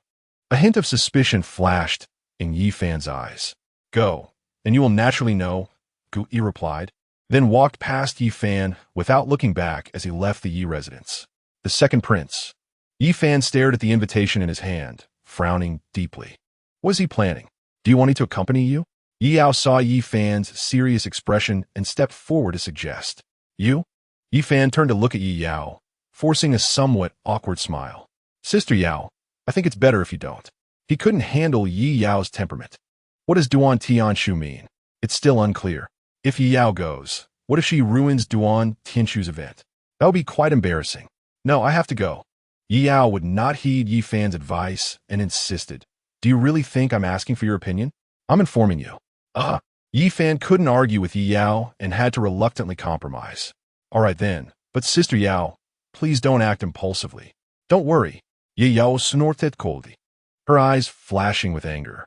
I want to see if the recent events concerning the Yi family are related to Duan Tianshu. In the afternoon, the two arrived at the second prince's residence. The guards, knowing Yi Fan was coming, respectfully led them to the banquet hall. Inside the banquet hall, Duan Tianshu sat at the head of the table in a moon-white brocade robe, a gentle smile on his handsome face. There were 8 seats arranged on either side, and 7 people were already seated. He was sitting in the first position on the right, still wearing that cold expression. Yi Yao had not yet stepped into the banquet hall when she caught sight of the seated guests, and her expression slightly changed. Chapter 53. Rebellion? Killing Duan Tianya? What's wrong? Yi Fan noticed Yi Yao's unusual expression and quietly asked. 5 of the top 10 from Tianwu Academy are here. Yi Yao lowered her voice to explain to Yi Fan. The other 2 are ranked 11th and 12th. As they spoke, the 2 entered the banquet hall. Brother Yi Fan has arrived. Duan Tianshu, upon seeing Yi Fan, stood up from the main seat with a smile, walking gracefully with an air of royalty. His gaze briefly paused on Yi Yao before he smiled and said, Miss Yao has also come? The second prince shouldn't mind if I bring Sister Yao along to the banquet, right? Yi Fan maintained his composure, but his gaze pierced Duan Tianshu like a sword. Of course not. Duan Tianshu laughed heartily, signaling to a maid at a seat. As soon as he finished speaking, a maid stepped forward, holding a table and adding a seat on the right side. Brother Yi Fan, please sit. Duan Tianshu warmly invited. Once everyone was seated, Yi Fan looked around the hall and was about to speak when Duan Tianshu interrupted. I've heard that the Yi family has encountered some difficulties recently and has sold off quite a few properties. Is the second prince feigning ignorance? Yi Fan raised the corners of his mouth slightly, but his eyes held no trace of a smile. Haven't the properties that my Yi family sold been taken in by the prince? Duan Tianshu laughed. That's right. I asked the Gu family and the Du family to help take over these properties. Just then, a maid approached with a ledger, kneeling down and holding it high above her head, presenting it to Yi Fan. What is this? Yi Fan did not immediately take it, raising an eyebrow at Duan Tianshu.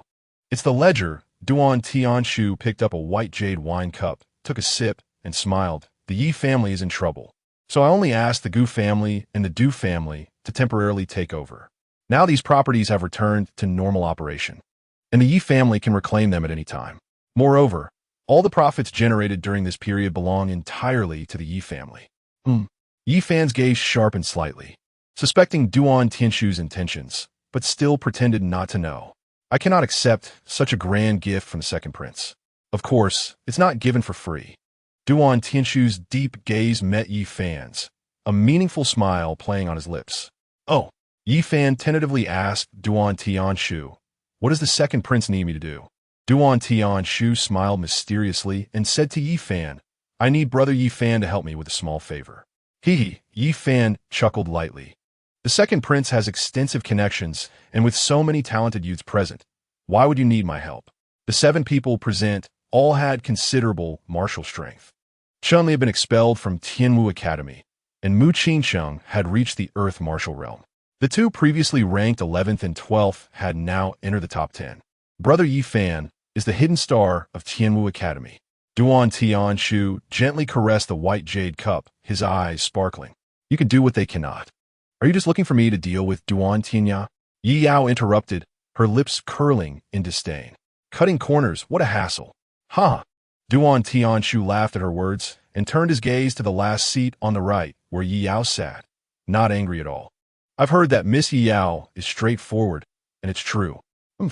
Yi Yao snorted, turning her face away, looking down on someone like Duan Tianshu. Your Highness, I am quite puzzled. Yi Fan had also guessed Duan Tianshu's invitation today, feeling somewhat confused. Is Duan Tianya really worth such effort from the second prince?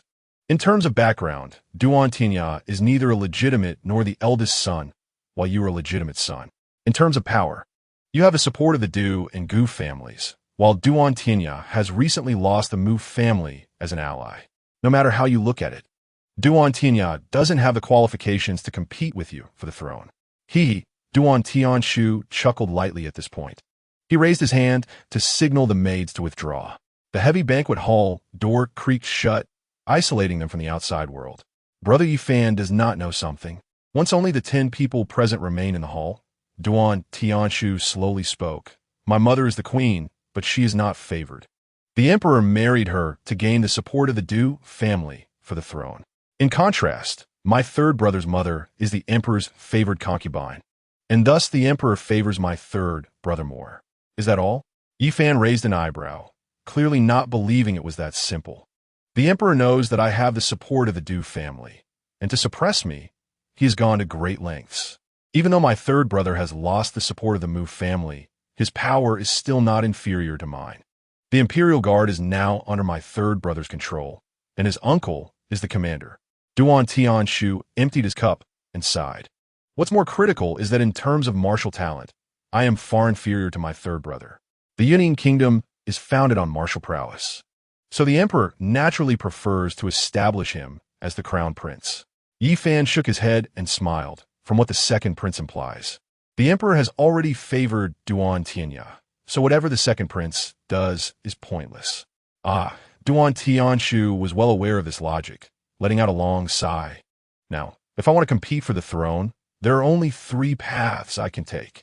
Oh, Yi Fan's eyes flickered with interest. He felt that the person before him was more scheming than Duan Tianya. First, rebellion. Duan Tianshu suddenly lowered his voice. Yi Fan's expression froze, and he nearly dropped his cup. Such treasonous words. Duan Tianshu dared to say them publicly? Duan Tianshu gave a self-deprecating smile.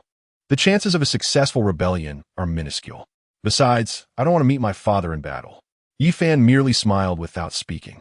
Among royal families, what kind of familial affection remains? The drama of brothers fighting and fathers harming sons is hardly rare. Second, Duan Tianshu suddenly turned serious. My third brother must die. Without a competitor, the position of crown prince will naturally. So, you want me to kill Duan Tianya? Yi Fan abruptly interrupted. A flash of sharpness in his eyes, then shook his head. The second prince should know that Duan Tianya is a warrior of the earth martial realm, while I am merely a small Xuanwu. To say kill Duan Tianya, who among you is more capable than me? Kill Duan Tianya? It's not that he doesn't want to, but behind him there is still the Yi family. If he helps Duan Tianshu kill Duan Tianya, will Duan Tianshu protect the Yi family? At that time, they might only become abandoned pieces. No. Duan Tianshu waved his hand repeatedly. His father favors the third prince. If he finds out that I had someone kill the third prince, would he still grant me the position of heir? In the end, it might only benefit the other imperial brothers. So the most suitable option right now is the third path. What? Yi Fan looked at Duan Tianshu. His eyes filled with curiosity. Chapter 54. Send Yi Fan to Duan Tianya's knife. Qianlong knife. Duan Tianshu suddenly lowered his voice, his eyes becoming exceptionally sharp. Brother Yi Fan might not be very clear. The Qianlong knife is the knife of the air. Whoever possesses this knife, isn't that knife in His Majesty's hands? Yi Fan suddenly interrupted, a glint flashing in his eyes. How could he not be clear about the Qianlong knife? He had heard about it from old Xiao before. Brother Yi Fan knows about the Qianlong knife? Duan Tianshu raised an eyebrow at his words, then shook his head and said, This knife is not in my father's hands. Huh? Yi Fan was somewhat doubtful of Duan Tianshu's words. Could it be that old Xiao deceived him? To be precise, the Qianlong knife in my father's hands is a fake. Duan Tianshu explained, Many years ago, my father forged a Qianlong knife to seize the throne. The real Qianlong knife has long been taken into the royal tomb by my great-grandfather. Royal tomb? Yi Fan murmured, looking at Duan Tianshu with confusion. This is a long-standing obsession of my father. Duan Tianshu's voice suddenly became ethereal. Recently, my father intends to open the royal tomb and publicly declare that there are numerous royal treasures and the legacies of powerful royal ancestors within.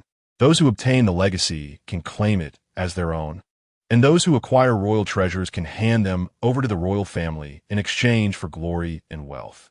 In reality, it is to find the real Qianlong knife.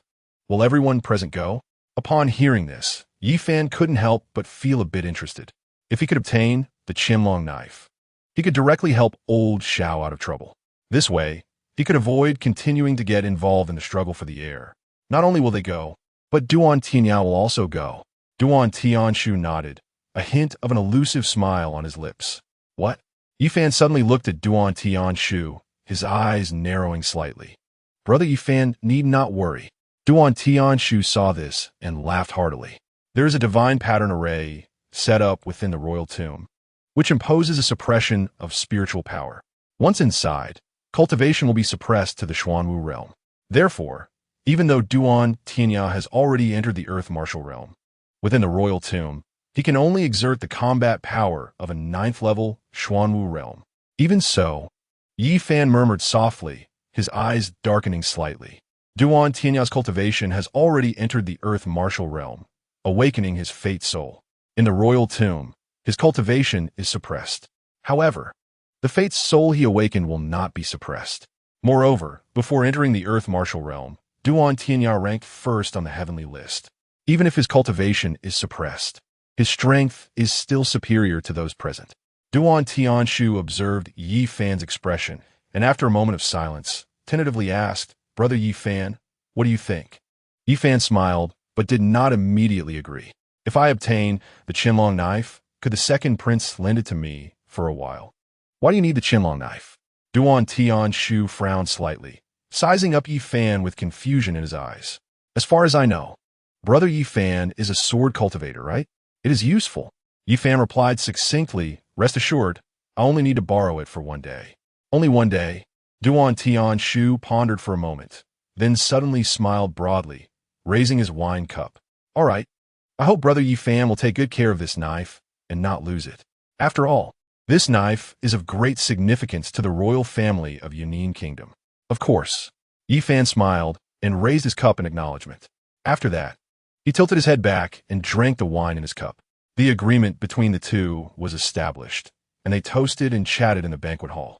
After a few rounds of drinks, Yi Fan set down his cup and stood up to bid farewell.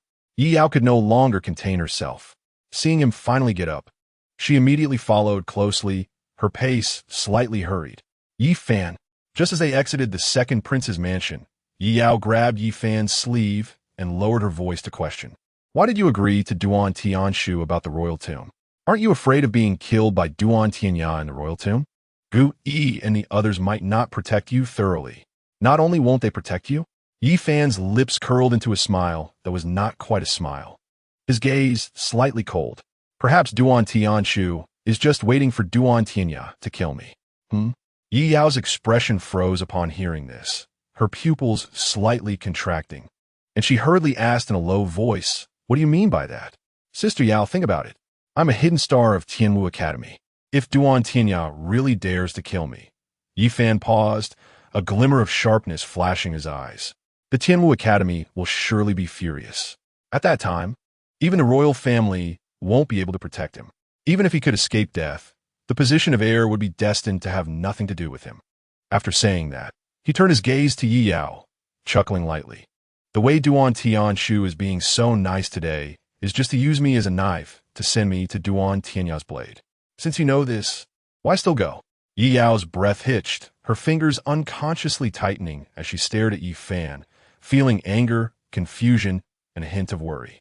Because Yi Fan suddenly smiled, his eyes devoid of fear, instead carrying a hint of eagerness.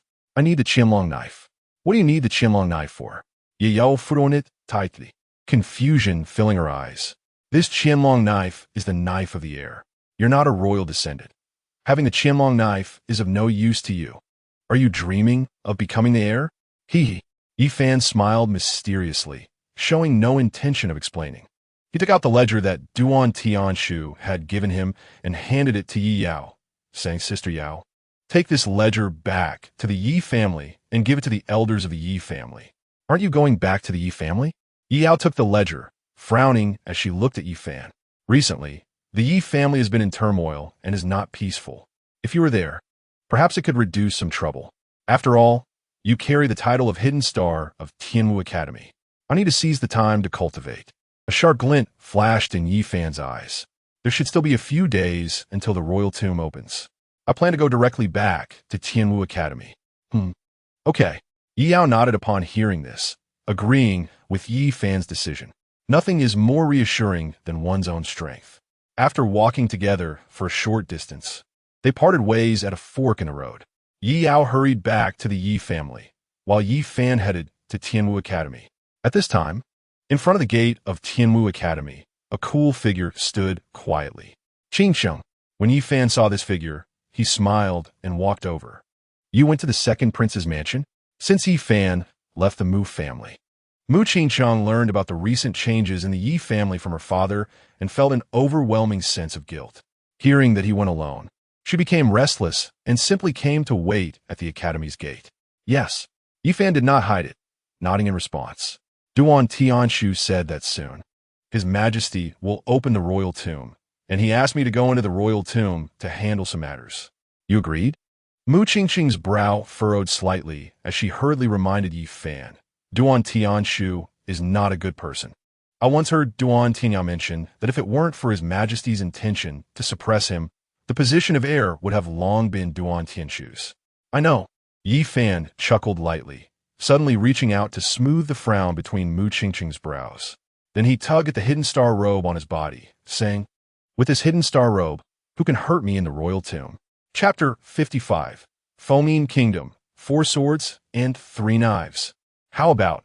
Mu Qingqing fell silent for a moment, then suddenly looked up, her beautiful eyes as clear as cold stars, gazing at Yi Fan as she asked.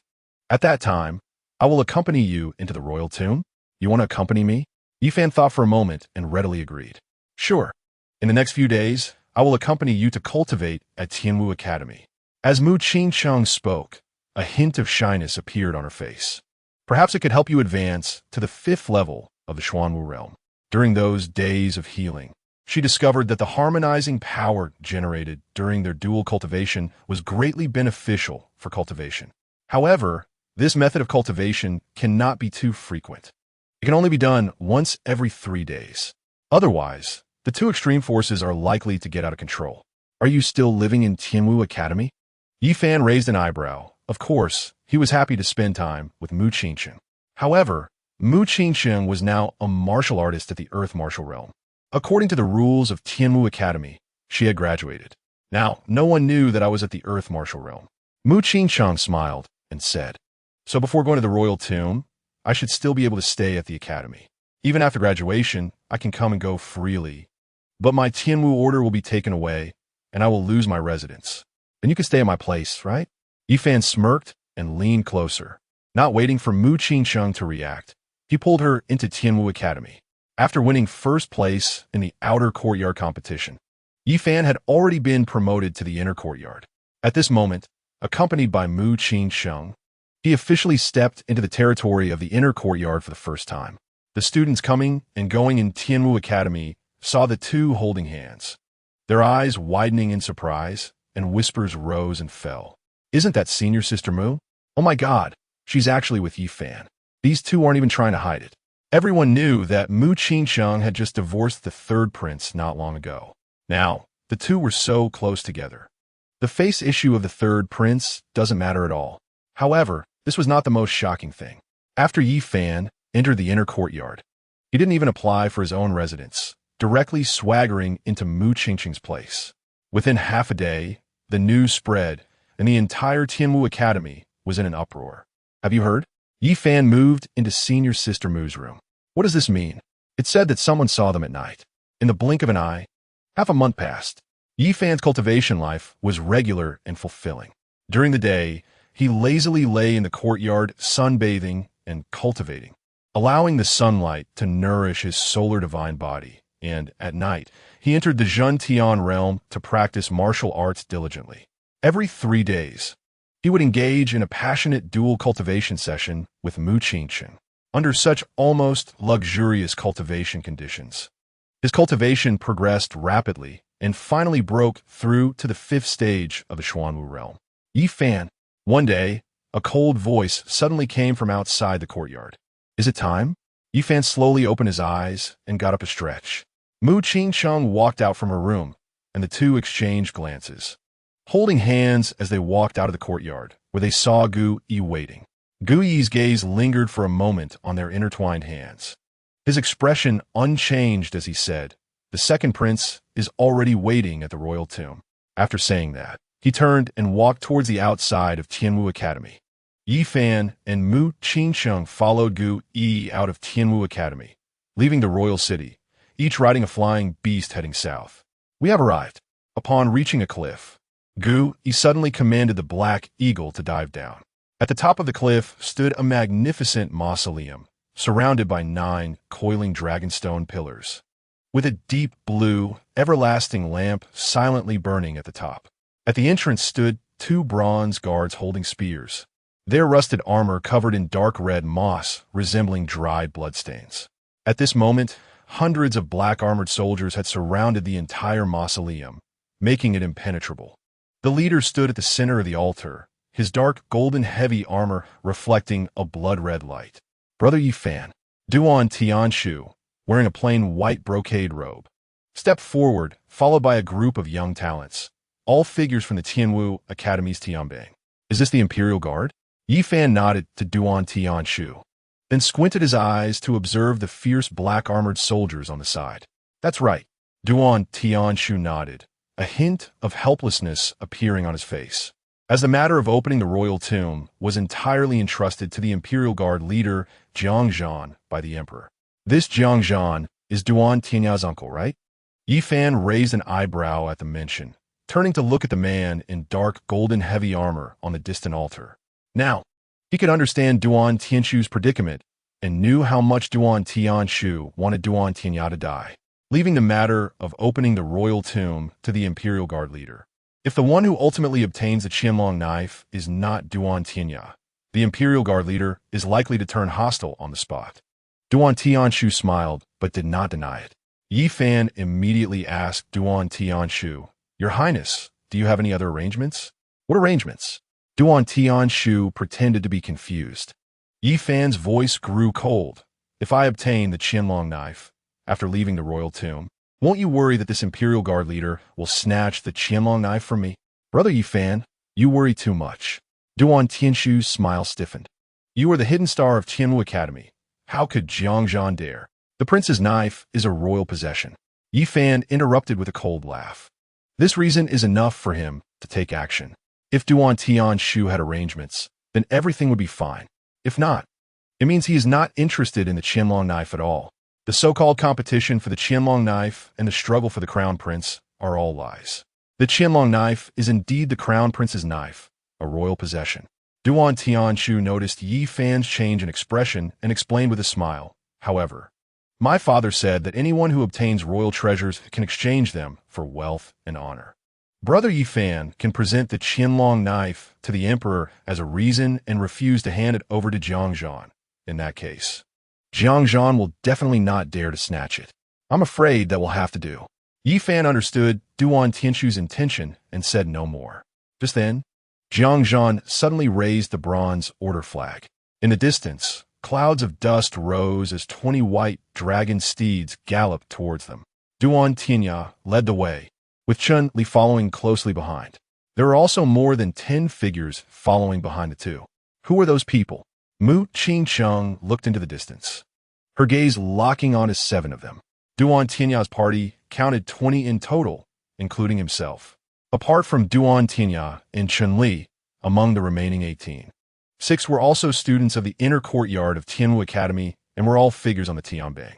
However, Mu Qingsheng did not recognize the remaining 7 individuals. 5 men and 2 women, their clothes billowing, revealing the glint of swords and knives. The most striking was the leading woman, draped in a black robe, with hair like flames, holding a fiery sword that exuded red light. The 4 swords and 3 knives of the Fomin Kingdom. Duan Tianshu's eyes gleamed as he saw these 7 people. He never expected that his third brother would invite these 7. It seems he is determined to obtain the Qianlong knife. Are these 7 very powerful? Yifan looked at the 7 from a distance and asked Duan Tianshu, the young generation of Fengyin Kingdom's elite. Duan Tianshu shrugged with a smile. Each one has the capability to rank in the top 10 of Qianwu Academy's Tianbang. And if you add my third brother. Chapter 56. Entering the Royal Tomb. Blood Moon illuminates the Soul Stage. Fengyin Kingdom? Yifan squinted his eyes, murmuring softly. The 4 swords and 3 knives of Fengyin Kingdom did not particularly concern him.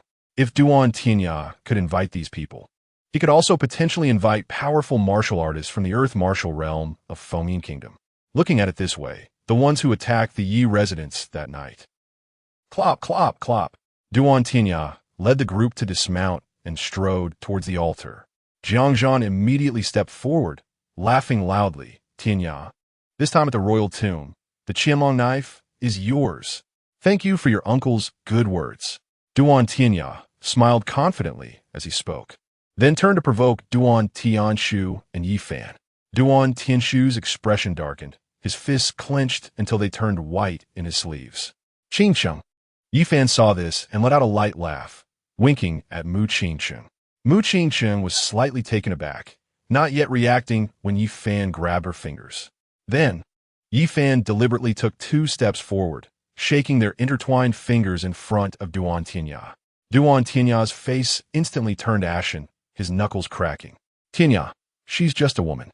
Jiangzhan, seeing Duan Tianya's change in color, casually said, once you obtain the position of crown prince and ascend the throne, what kind of woman won't you have? What my uncle said makes sense. Duan Tianya spoke in a deep voice, but a murderous intent surged in his eyes. What he cared about was never Mu Qingcheng as a person, but Yifan's public provocation was simply trampling on his face. Mu Qingcheng had just divorced him, and the two were so intimate. Didn't that tell everyone that he was wearing a green hat? A dignified prince. How could he endure such humiliation? Third prince, do you want to kill this person? The woman with long fiery hair sensed a hint of killing intent and followed Duan Tianya's gaze to look at Yifan. But she couldn't see through him. The woman was the leader of the 7 from the Windy Song Kingdom, codenamed the First Sword. It would be best if she could deal with him easily. Duan Tianya did not hide his killing intent and spoke in a very low voice. This person seemed extraordinary. What cultivation level did he have? The First Sword was curious and asked Duan Tianya. Duan Tianya coldly replied that he had merely cultivated some methods to conceal his aura. His cultivation was not high, having only advanced to the Xuanwu realm for 2 months, even with outstanding talent. It would be impressive to have reached the 3rd stage of the Xuanwu realm. The First Sword raised an eyebrow, somewhat doubting Duan Tianya's words. Without certain strength, entering the royal tomb would be seeking death. Among those entering the royal tomb, this time were not just 2 princes' factions. There were also 50 or 60 young talents eager to try. They were all students from the Tianwu Academy, with some ranked on the Academy's heavenly list. The strongest being Di Wuming, who ranked first. Among the rest, the weakest had reached the 7th stage of the Xuanwu realm. The First Sword couldn't believe that someone at the 3rd stage of the Xuanwu realm would dare to enter the royal tomb. Such cultivation level didn't even qualify to be cannon fodder. Although this person had low cultivation, his combat power should not be underestimated. Duan Tianya maintained a cold expression, and although he was reluctant to admit it, he explained to the First Sword that he had once killed a 5th stage Xuanwu realm warrior when he had just entered the 1st stage of the Xuanwu realm. Oh, the First Sword's eyes flickered with interest. Killing across levels was not uncommon, but to kill 4 levels above was rare. This person had awakened his soul before entering the Earth martial realm. Duan Tianya added ominously, his gaze fixed on Yifan, that it was precisely due to the power of his soul that he achieved killing 4 levels above. Soul? The First Sword licked her lips, her fighting spirit rising. That explained it. Tianya, are we opening the royal tomb now? Jiangzhan asked Duan Tianya as he saw that the time was almost up. Duan Tianya's voice was low as he nodded. Bang! Jiangzhan immediately turned around, slamming his bronze war spear heavily onto the ground. And a circle of blood-red ripples spread out from the center of the altar. The eerie blue lamps on the 9 dragon-shaped stone pillars simultaneously flared up, illuminating the entire cliff like a ghost realm. The royal tomb has been opened.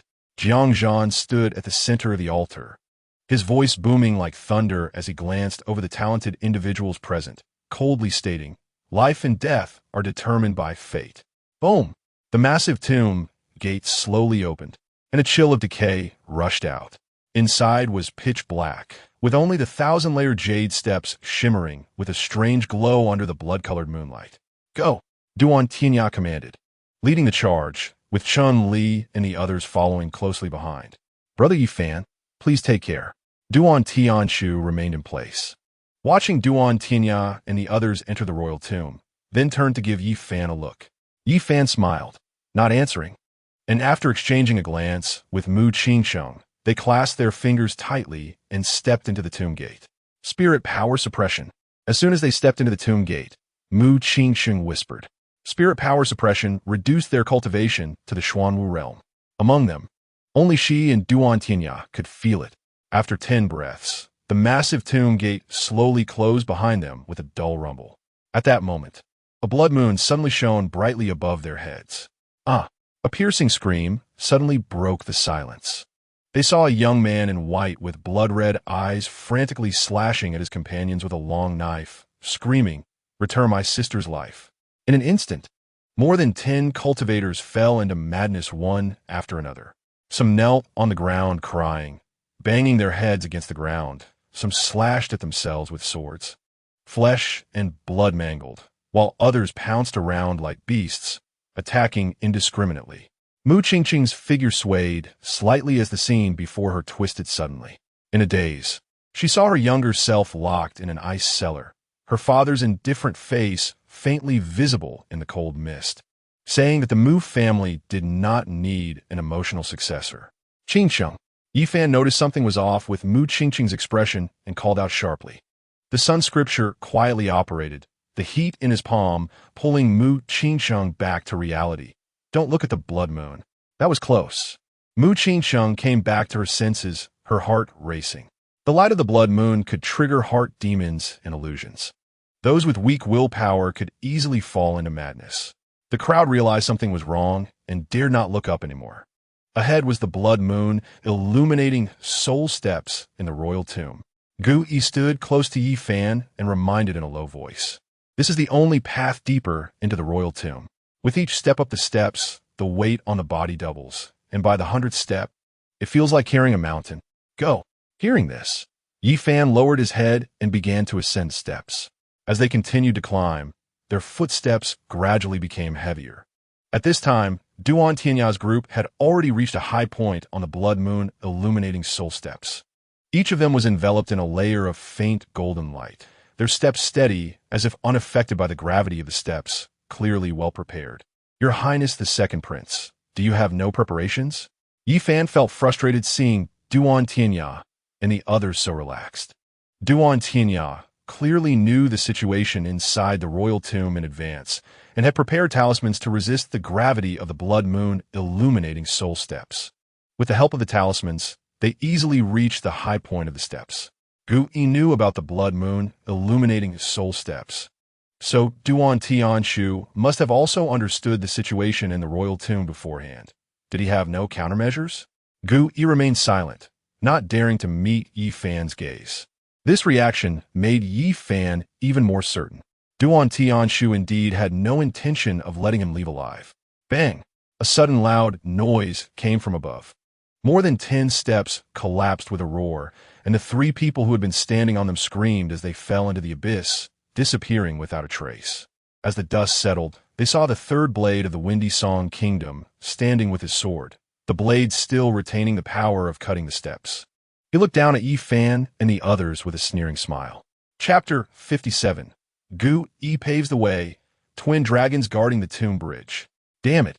A young man in a blue robe behind Yi Fan shouted angrily upon seeing this. He bit his tongue hard, spraying a mouthful of blood onto his sword, and leaped into the air, bearing the weight of multiple times aiming to clear the broken steps. Seeking death, the third blade sneered, suddenly slashing with his long knife. The blade energy transformed into a blood-red rainbow, tearing through the air with a piercing shriek. Boom! The blue-robed youth hurriedly crossed his sword to block, sparks flying. His hands instantly shattered, and the long sword nearly slipped from his grip. Although he barely blocked this deadly strike, his body was thrown into the air. No! A desperate scream echoed above the abyss. Everyone watched helplessly as the blue-robed youth's figure fell into the pitch-black abyss, instantly swallowed without a trace, and their faces turned dark. Yifan looked towards the end of the steps. Duan Tianya and his group had already disappeared. Only the third blade stood there, holding his sword and mockingly looking down at the crowd. Whoosh! Whoosh! Whoosh! At this moment, the blood moon suddenly shot out several beams of scarlet light.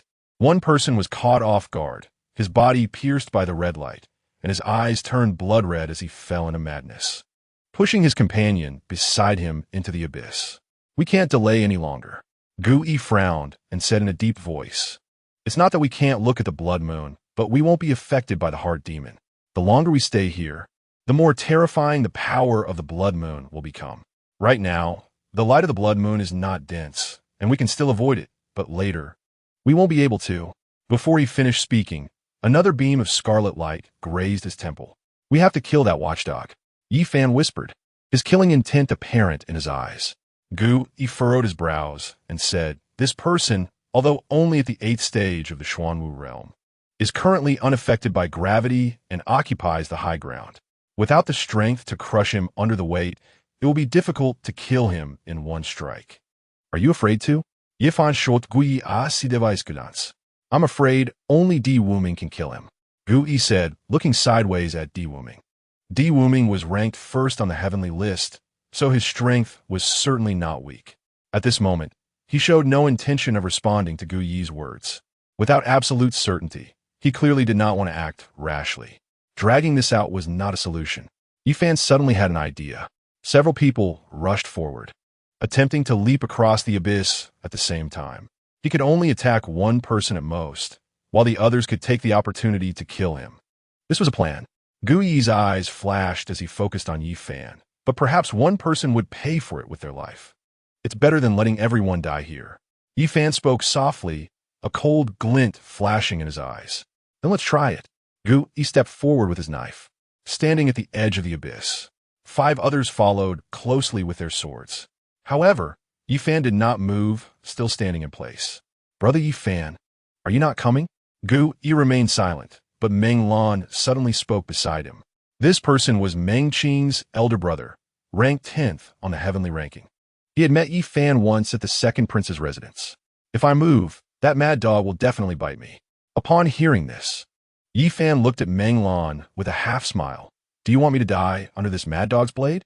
Is this perhaps the second prince's intention?" Meng Lan's expression froze, momentarily unsure how to respond. "You're overthinking it." Gu Yi noticed Yifan's suspicion and immediately said, "The hidden star of the Heavenly Martial Academy should indeed not take risks lightly.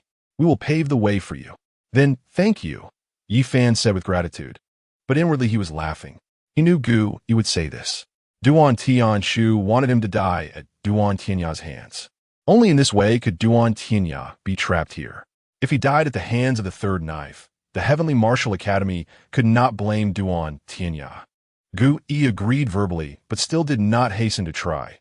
Looking again at Di Wuming, "Aren't you planning to send a few people?"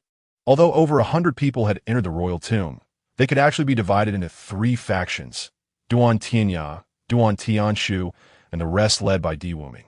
In terms of numbers, Di Wuming's side had the most people. However, this group had varying strengths. It should be time to send a few. Di Wuming also wanted to leave this place sooner. After speaking, he scanned the crowd behind him and casually pointed to 6 people. "You 6 go with them and try to leap across the abyss." "Why us?" a young man with a pale face instinctively questioned. But as soon as he finished speaking, whoosh, Di Wuming's sword suddenly unsheathed. With one sword stroke, he cut the young man's throat. Hiss! Everyone gasped at the scene. So ruthless. Yifan couldn't help but narrow his eyes. "If you choose to follow me, don't question my orders." Di Wuming sheathed his sword, his face expressionless, coldly warning the people behind him, "If he dies, you go." The few people chosen by Di Wuming turned pale as paper. However, with a precedent set, they no longer dared to disobey Di Wuming's orders. Obeying orders didn't necessarily mean being killed by the third knife. Not obeying orders would mean dying at Di Wuming's sword on the spot. They didn't have the ability to contend with the first on the heavenly ranking. "Get moving." Once the six stepped forward, Gu Yi gave the order. The 12 braced against the weight of gravity and simultaneously leaped up. The third knife grinned savagely, standing with his knife held horizontally, the blade shining with a bloody light. The violent knife energy swept out before he decisively turned and ran up the stairs. He wasn't foolish enough to stay and wait to be killed. His task was to delay everyone for a while. Now that he couldn't hold them back, he would run. Boom, boom, boom. The sweeping strike, while frightening in momentum, was actually superficial and was easily deflected by Gu Yi and the others. Only 2 unfortunate souls were knocked off into the abyss by the residual force, their screams echoing for a long time. "Leave him," Yi Fan shouted sharply, but saw Gu Yi stagger to a stop after just a few steps. The gravity on the stairs had increased to a terrifying degree, and each step felt like carrying 1,000 pounds. "I can't catch up." Gu Yi gritted his teeth and whispered, feeling frustrated. The power of the talismans on the third knife had not yet dissipated. His speed on the stairs was incredibly fast, and in the blink of an eye, he had reached the end. Yi Fan said nothing about this, exchanging a glance with Mu Qingxin. The two nodded in tacit agreement and simultaneously leaped over the abyss. As the others struggled to reach the top, the sight before them caused everyone to hold their breath. Above the bottomless abyss, a bronze chain bridge swayed in the ominous wind. Below the bridge, a black mist churned, and at the bridgehead stood 2 bronze dragon sculptures. Duan Tianya and his group had already slowly moved to the center of the bridge, and the third knife had just stepped onto the chain bridge. The first sword and second sword were still standing at the bridgehead. Slower than expected, the first sword leaned against the bronze dragon sculpture. A lazy voice spoke. After casting a strange smile at Yi Fan and the others, he gestured toward the second sword beside the other bronze dragon sculpture. Then, the 2 of them simultaneously drew out the long swords they had previously inserted into the dragon sculptures' mouths. The eye sockets of the 2 dragon sculptures gradually lit up with a scarlet glow. Taking advantage of this moment, the 2 swiftly stepped onto the chain bridge. Chapter 58. Ice and fire block the path, drive the tiger, and swallow the wolf. "Step back," Yi Fan shouted as he saw Gu Yi about to step forward. Boom! Almost simultaneously, the left dragon sculpture suddenly spewed forth a torrent of flames, and the crimson fire wave instantly blocked the bridge entrance. The right dragon sculpture followed closely, exhaling a chilling cold air that froze the air into ice crystals wherever it passed. The entrance of a chain bridge was half enveloped in flames and half covered in ice. "Hiss!" Gu Yi inhaled sharply. A few strands of hair in front of his forehead singed.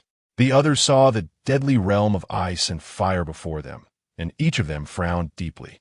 That is, a person beside Gu Yi stared at the swords in the hands of the first sword and second sword, filled with shock, realizing that it was the strong man from the Windy Nation who had stolen the Scarlet Flame sword and Frost sword back then. "Do you recognize this sword?" Yi Fan turned his gaze to the speaker. This person was stronger than Gu Yi, second on the heavenly ranking, Du Ruofeng from the Du family. Not just recognize.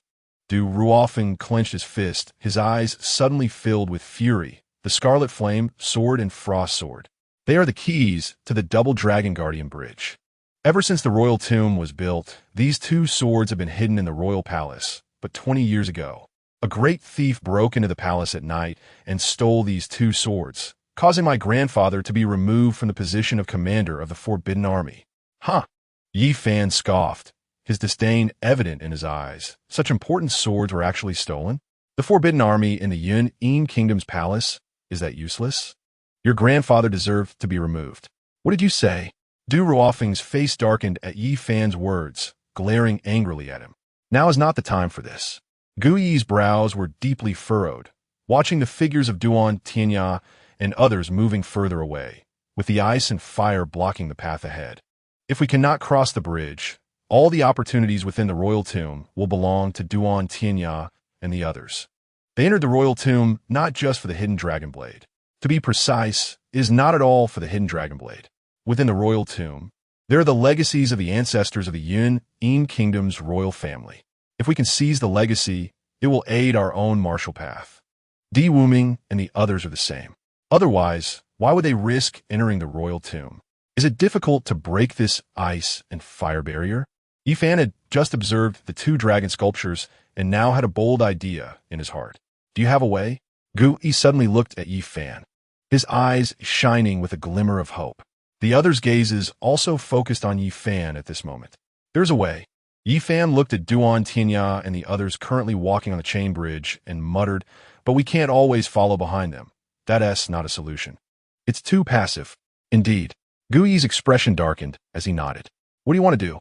Di Wuming, with a cold tone, suddenly spoke up. I will pave the way. You all kill. Yi Fan's gaze swept over the crowd, finally landing on Di Wuming. Without the interference of these people up front, the path ahead would be easier. Kill Duan Tianya. Di Wuming's eyes darkened slightly. The commander of the Imperial Guard was right outside the royal tomb.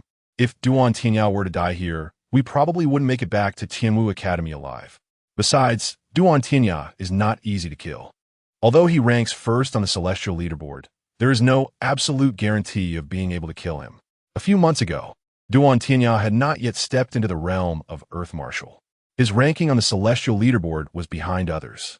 Moreover, Duan Tianya is a prince of the Yunnin Kingdom. Being first on the celestial leaderboard, is he really that bold? Yi Fan sneered, and before Di Wuming could retort, he changed his tone, saying, if you dare not kill Duan Tianya, you can at least kill these 7 from Fomin Kingdom, right? I've long found them displeasing. Di Wuming spoke coldly, a flash of bloodlight flickering in his eyes. After you clear the way, I will make my move and kill the 7 from Fomin Kingdom. Good. Yi Fan smiled in satisfaction and turned to Gu Yi, Du Ruofeng, and the others, saying, later, you all assist Di Wuming. On this trip into the royal tomb, he was ostensibly on the side of the second prince, Duan Tianshu. In reality, Gu Yi, Du Ruofeng, and the others all wanted him dead. Although they had no intention of killing him, they wanted him to die at Duan Tianya's hands.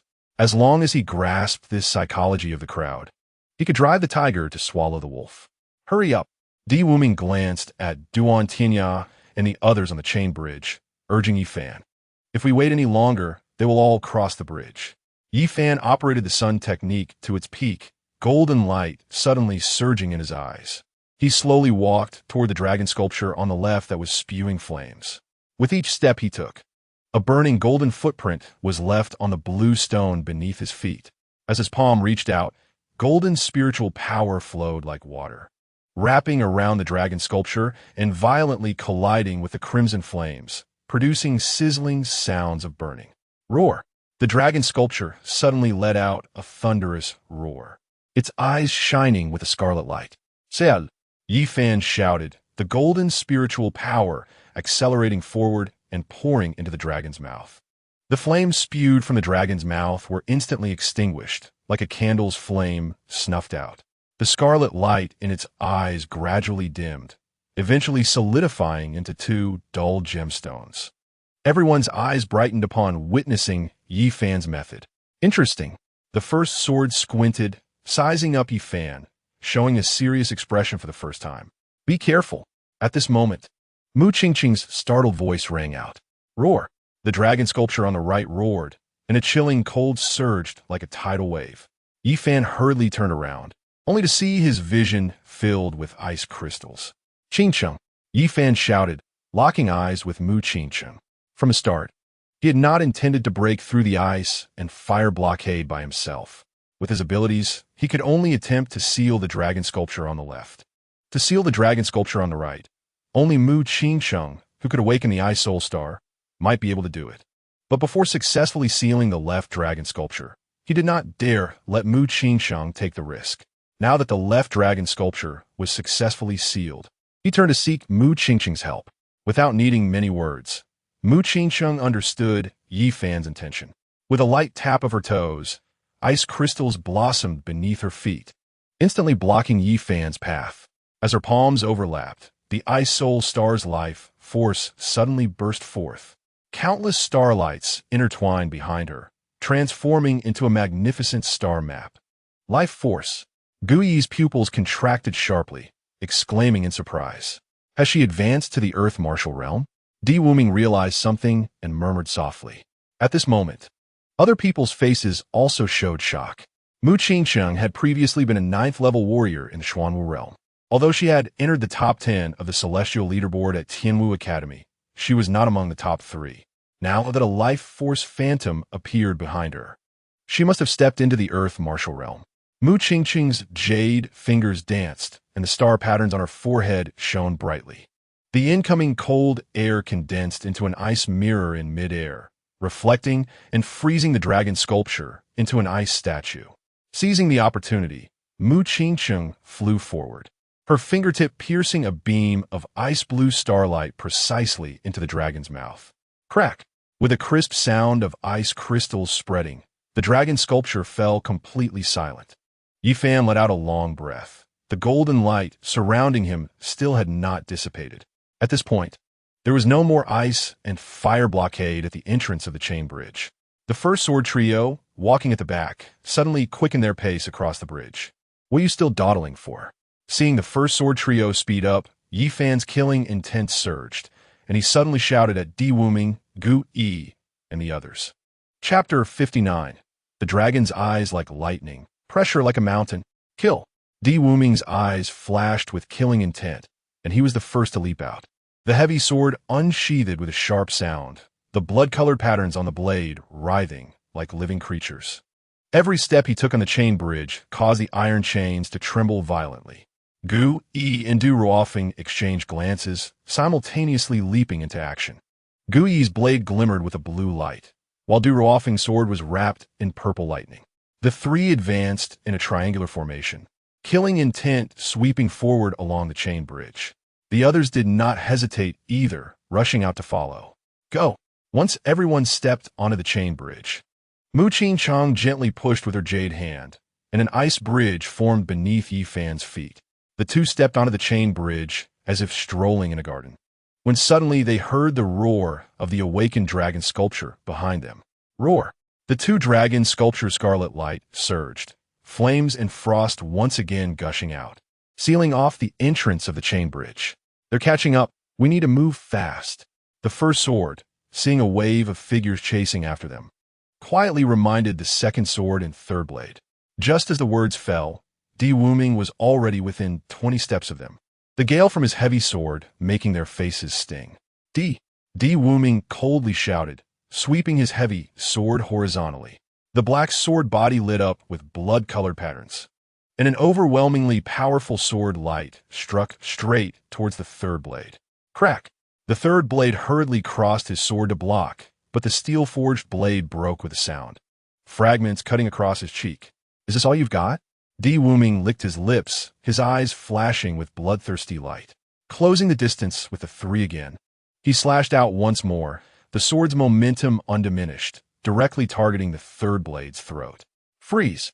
The second sword suddenly turned around, the frost sword drawing a beautiful arc, and the chilling air instantly froze Wuming's sword light, ice crystals spreading along the blade.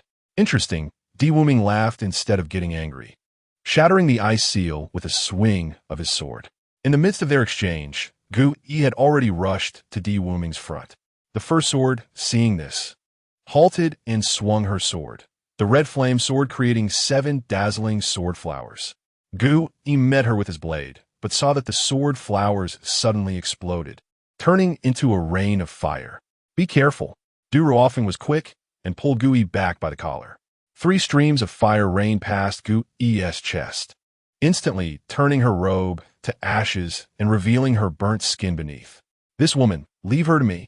Wuming's killing intent surged upon seeing the first sword's technique. He stepped forward continuously, charging straight at the first sword. Du Ruofeng took a different approach, the purple lightning targeting the second sword's lower body. Gu Yi wiped the blood from the corner of her mouth, pressing forward against the third blade. With every step she took, the blue light on her blade intensified. Wuming's strength was on par with the first sword, and Du Ruofing was equally matched with his second sword. However, the injured Gu-Yi pressed the third blade back with successive strikes. You were quite arrogant just now, standing on the Blood Moon Soul stage, weren't you? Gu-Yi's voice was cold, her eyes filled with killing intent. After a few breaths, more and more people rushed to this area. The chain bridge was wide enough for a dozen people to walk side by side. While this space wasn't enough for dozens to fight here, quite a few had still reached the first sword and her companions. We can't linger. The first sword, wielding her red flame sword, realized the situation was getting troublesome. When she glanced at the distance, she saw Yi Fan and Mu Qingcheng strolling leisurely. She had heard the conversation between Yi Fan and Di Wuming. She knew that the sudden attack from these people was all Yi Fan's idea. Duan Tianya had instructed her to kill Yi Fan when the opportunity arose. But looking at the current situation, there was no chance at all. Crack! At this moment, a sharp metallic snapping sound suddenly rang out. The previously stable chained bridge shook violently, tilting suddenly to a 45-degree angle like a giant beast turning over. Ah, save me. Several people didn't have time to react, screaming as they slipped and fell, their hands futilely clawing at the slippery iron chains, only to be swallowed by the abyss's black mist in an instant. It's Chun-Li. Gu-Yi's eyes widened with rage. The blade pointed directly at the bridgehead. Chun-Li stood ominously at the broken chain, a sinister smile on his lips, the tip of his sword resting on the last intact chain. As the swaying grew more intense, everyone had to stop fighting. If this continued, the chain bridge would sway even more violently. Go!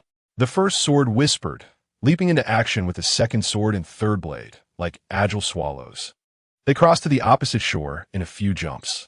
Chun-Li then raised his sword high, its cold light aimed directly at the last chain. If that sword struck, everyone on the bridge would surely fall into the abyss. Damn it, you dare! Di Wuming roared like thunder, his heavy sword flying out his hand. The sword spun through the air, slicing through it with a sharp whistle. Seeing this, Chun-Li had no choice but to retract his sword and dodge. The blade grazed his neck, leaving a blood mark. Du Ruofing seized this fleeting opportunity and quickly rushed across the chain bridge. With one sword strike, the sword wrapped in purple lightning aimed straight for Chun-Li's heart. Chun-Li had no intention of fighting back, and with a strange smile, he swiftly retreated. Du Ruofing wanted to pursue, but found Duan Tianya still present. At this moment, more than 10 figures stood behind him. This situation made Du Ruofing abruptly halt. Fortunately, shortly after, Di Wuming, Gu-Yi, and others crossed the bridge one after another. The two sides faced off, and the atmosphere became tense. Relax, everyone take it easy, Duan Tianya said with a smile, glancing at the disheveled crowd before him, as if the life-and-death crisis just now was merely a game. Duan Tianya, did you instruct them to do this? Gu-Yi's knife trembled slightly as he questioned loudly. So what if I did? So what if I didn't? Duan Tianya replied playfully, unfazed by the people before him. When they first entered the royal tomb, there were over 100 people, but now only about 50 remained. On Duan Tianya's side, there were more than 20. Even though they were outnumbered, Duan Tianya didn't care at all. Yes, then you could go die. Di Wuming smashed his heavy sword into the ground, blood-red patterns spreading wildly. Oh!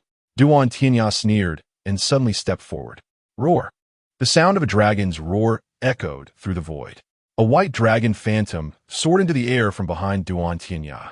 The dragon's eyes sparkled like lightning, its pressure as heavy as a mountain, making everyone momentarily halt their breathing. Is this your soul? Di Wuming's eyes widened slightly, unconsciously taking half a step back. The blood patterns on his heavy sword dimmed a bit. The faces of the others also showed fear. Di Wuming and the others realized that even though Duan Tianya's cultivation was suppressed to the 9th level of the Xuanwu realm, he was still not someone they could contend with. Is this enough to scare you? Yi Fan's light, mocking voice came from behind the crowd. When everyone turned their heads, they saw him and Mu Qingcheng approaching hand in hand, casually walking through the crowd surrounding them.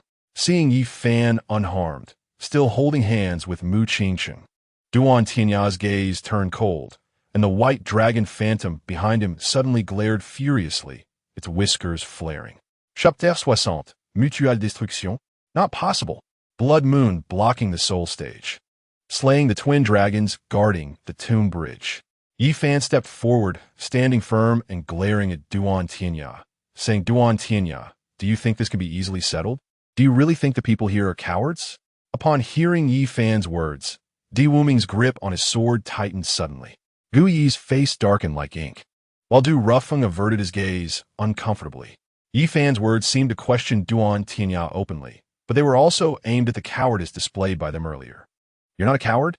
Duan Tianya raised an eyebrow nonchalantly, the white dragon phantom swirling behind him, sizing up Yi Fan mockingly, saying, Then I'd like to hear how you plan to deal with this. Kill me? Kill you? Yi Fan suddenly laughed, glancing at the third blade and Chun Li, saying, Debts must be repaid, and I'm more interested in taking the lives of those two who severed the bridge. The third blade and Chun Li's expressions darkened at his words. If Duan Tianya were to throw them out, they would undoubtedly die today. But what they did was all under Duan Tianya's guidance. They didn't believe Duan Tianya would abandon them at this moment. If I want to protect them, what can you do? Duan Tianya smiled disdainfully, unable to tolerate Yi Fan's arrogance. Then die together with them. Yi Fan shrugged casually, showing indifference. You think you can kill me? Duan Tianya sneered, unable to understand where Yi Fan's confidence came from. After speaking, he suddenly stepped forward. The white dragon phantom glared angrily, its dragon might pressing down on Yi Fan like a tidal wave. I can't, but Qing Chang can, Yi Fan said, gesturing to Mu Qing Chang beside him. Mu Qing Chang understood, and the power of her soul surged forth. In an instant, the ice soul star soul opened fully. Countless ice crystals condensed in the air, forming a brilliant star map. The cold air clashed with the dragon might. Duan Tianya's pupils constricted, and his expression became more serious. Earlier, when he was on the chain bridge, he had learned that Mu Qing Cheng had reached the earth martial realm and awakened her soul. However, because of the distance, he hadn't felt the terror of the ice soul star soul. Now up close, he finally understood the terrifying pressure of her soul. The white dragon phantom, affected by the cold air, began to twist its body uneasily, fine frost forming on its scales. Though he had also awakened his soul, he was not afraid of Mu Qingsheng. However, at this moment, he was not entirely confident in defeating her. Seeing Duan Tianya's change in expression, Yi Fan smiled triumphantly, saying, With more than 30 of us, if we join forces, we should be able to wipe you out completely. You think they will listen to you? Duan Tianya said coldly, his gaze sweeping over Di Wuming and Gu Yi, not believing that these people in front of him would unite so easily. They want to be listening to me. Yi Fan replied indifferently, looking at Di Wuming, Gu Yi, and the others beside him, saying, It's just revenge for myself. Di Wuming snorted coldly, his eyes flashing with killing intent as he stared at Duan Tianya, shouting, Duan Tianya, hand them over. Yes, those two must die. Gu Yi slowly raised his knife, pointing it at the third blade in the crowd. Du Rufeng, filled with righteous indignation, said in a deep voice, having killed so many of us, those two indeed deserve to die. Kill them. Blood debts must be repaid. The roar surged like a tide, echoing throughout the space. The third blade's face turned pale, unconsciously shrinking back behind the first sword. Chun Li's brows furrowed deeply, his hand gripping the sword already seeping with cold sweat. My people, the third prince cannot decide for them. The first sword, seeing the situation, chuckled, casting a mocking glance at Yi Fan, saying, If you want to kill the third blade, come do it yourself. You think I can't kill him? Yi Fan glanced at the first sword, speaking lightly. Ha! Duan Tianya immediately understood the first sword's meaning, sneering, saying, You? Just hiding behind a woman. What other abilities do you have? Then let him come to his death. Yi Fan shuruk nonchalantly, flipping his hand to draw the sun sword. Yi Fan. Mu Qing Chang suddenly grasped his wrist, shaking her head. Gu Yi, Du Rufeng, and the others also changed their expressions. They did not wish for Yi Fan to die at the hands of the third blade. It's fine. Yi Fan gently shook off Mu Qingqing's hand, the tip of his sword pointing toward the third blade's throat. Kill him, the first sword said lightly, giving the third blade a look. The third blade nodded, smiling as he stepped forward. Despite the wound on his cheek still bleeding, his grip on the knife was as steady as a rock. He was uncertain of Yi Fan's cultivation, But from Duan Tianya's words, it didn't seem too high. Even though he was injured now, he was confident he could still fight. Huh. Yifan's sun veins activated, and his figure suddenly leaped up. Golden spiritual power gathered on the sun sword. A single strike as the sun rises. The sword light pierced through the dawn, instantly tearing apart the darkness. Oomph. The third blade snorted coldly, sweeping horizontally with a domineering strike. Yifan slightly moved the tip of his sword, directly avoiding the opponent's sharp edge. He let the opponent's domineering strike come at him. At the same time, his sword aimed directly at the throat of the third blade. Both perished together. The first sword was taken aback, not expecting Yifan to employ such a strategy. Boom! Almost simultaneously, the two attacks landed on each other. Yifan's figure was sent flying by the violent blade energy, but he skillfully spun to unload the force upon landing. His black robe rustled in the wind, not a single tear visible. In contrast, the third blade remained frozen in the position of swinging his blade. A blood hole at his throat continuously oozed blood. The remaining solar power of the sun sword was burning at his wound. How is this possible? The first sword's eyes widened, no longer composed as before. Yifan's strike had revealed his cultivation level. 5th stage of the Xuanwu realm. She knew how domineering the third blade strike was. A 5th stage Xuanwu realm, Yifan facing it head-on should be heavily injured if not dead. The hidden star robe. Duan Tianya's eyes narrowed, suddenly remembering. Yifan was wearing the hidden star robe. The hidden star robe? The first sword looked at Duan Tianya in confusion. I forgot to tell you, he is from the Tianwu Academy's hidden star, and this robe is a low-grade spiritual weapon granted by the Academy head. Duan Tianya said solemnly. Wearing this robe allows one to ignore attacks from the Xuanwu realm. If a Xuanwu realm warrior wants to kill him, they can only strike at the throat. Attacking other parts is nearly useless. Why didn't you say it earlier? The first sword's tone was slightly cold, with a hint of anger flashing in her eyes. If she had known earlier, she wouldn't have let the third blade fight. Even if he had to fight, she would have warned the third blade to be cautious. Now, it's too late. The third blade died for nothing. Next, Yifan's lips curled into a smile, lazily speaking. He slowly raised his sword, pointing at Chun-Li, who was hiding behind Duan Tianya. The third blade is dead. It's time for Chun-Li to take his turn. Chapter 61. 5 coffins drink blood. The tomb of blades opens. Your Highness. Chun-Li's Adam's apple rolled, his face as pale as paper. Gripping his sword tightly, he frowned at Duan Tianya. Yifan. Duan Tianya was unsure if Chun-Li could kill Yifan, who wore the hidden star robe, and suddenly shouted fiercely, "Spare him if you can. Don't push it too far." Push it too far? Yifan suddenly laughed loudly, lightly flicking the tip of his sword, pointing to the abyss beneath the chain bridge. I'm the most reasonable person. If Chun-Li gives me an inch, I return him a mile. Isn't that fair? Did he ever think about sparing others when he cut the bridge? Since you want to protect him, then let us die together.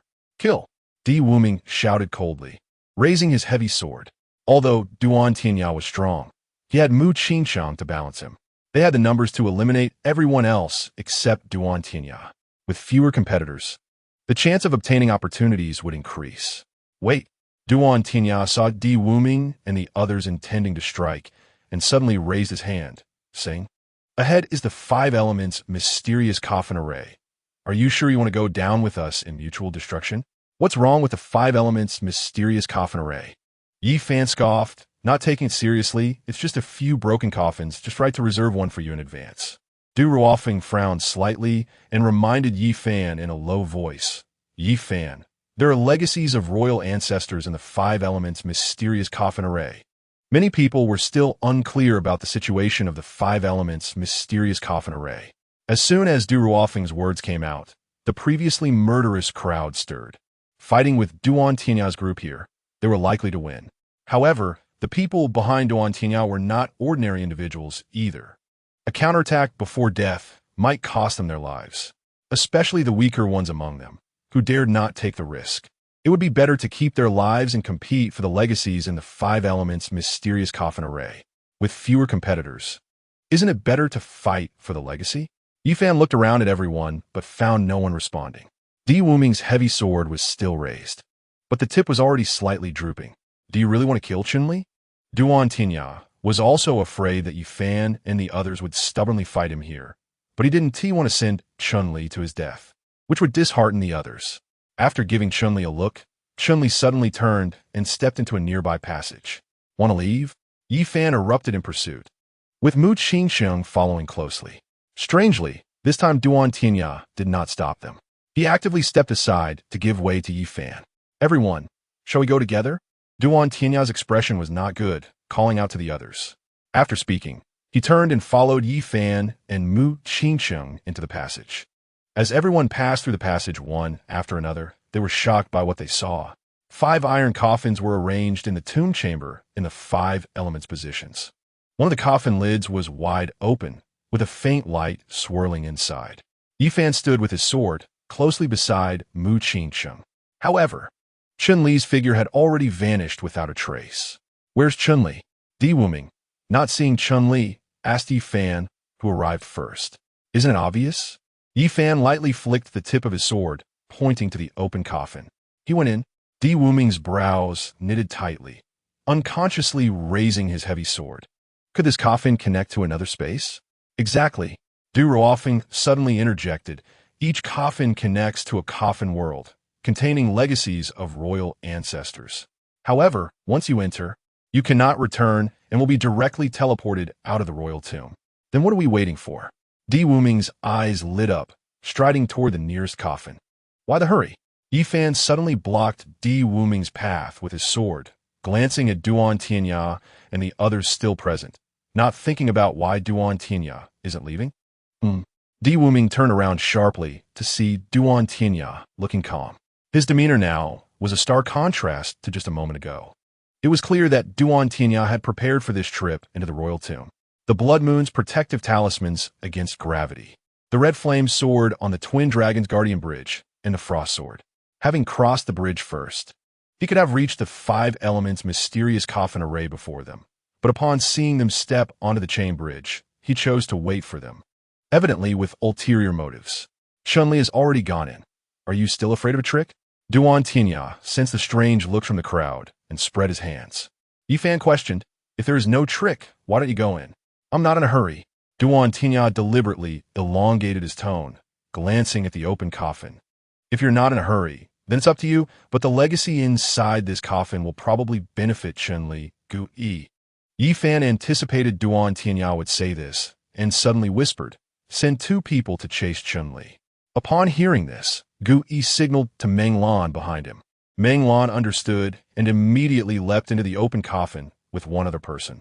Chun-Li was clearly not the type to forget life and death.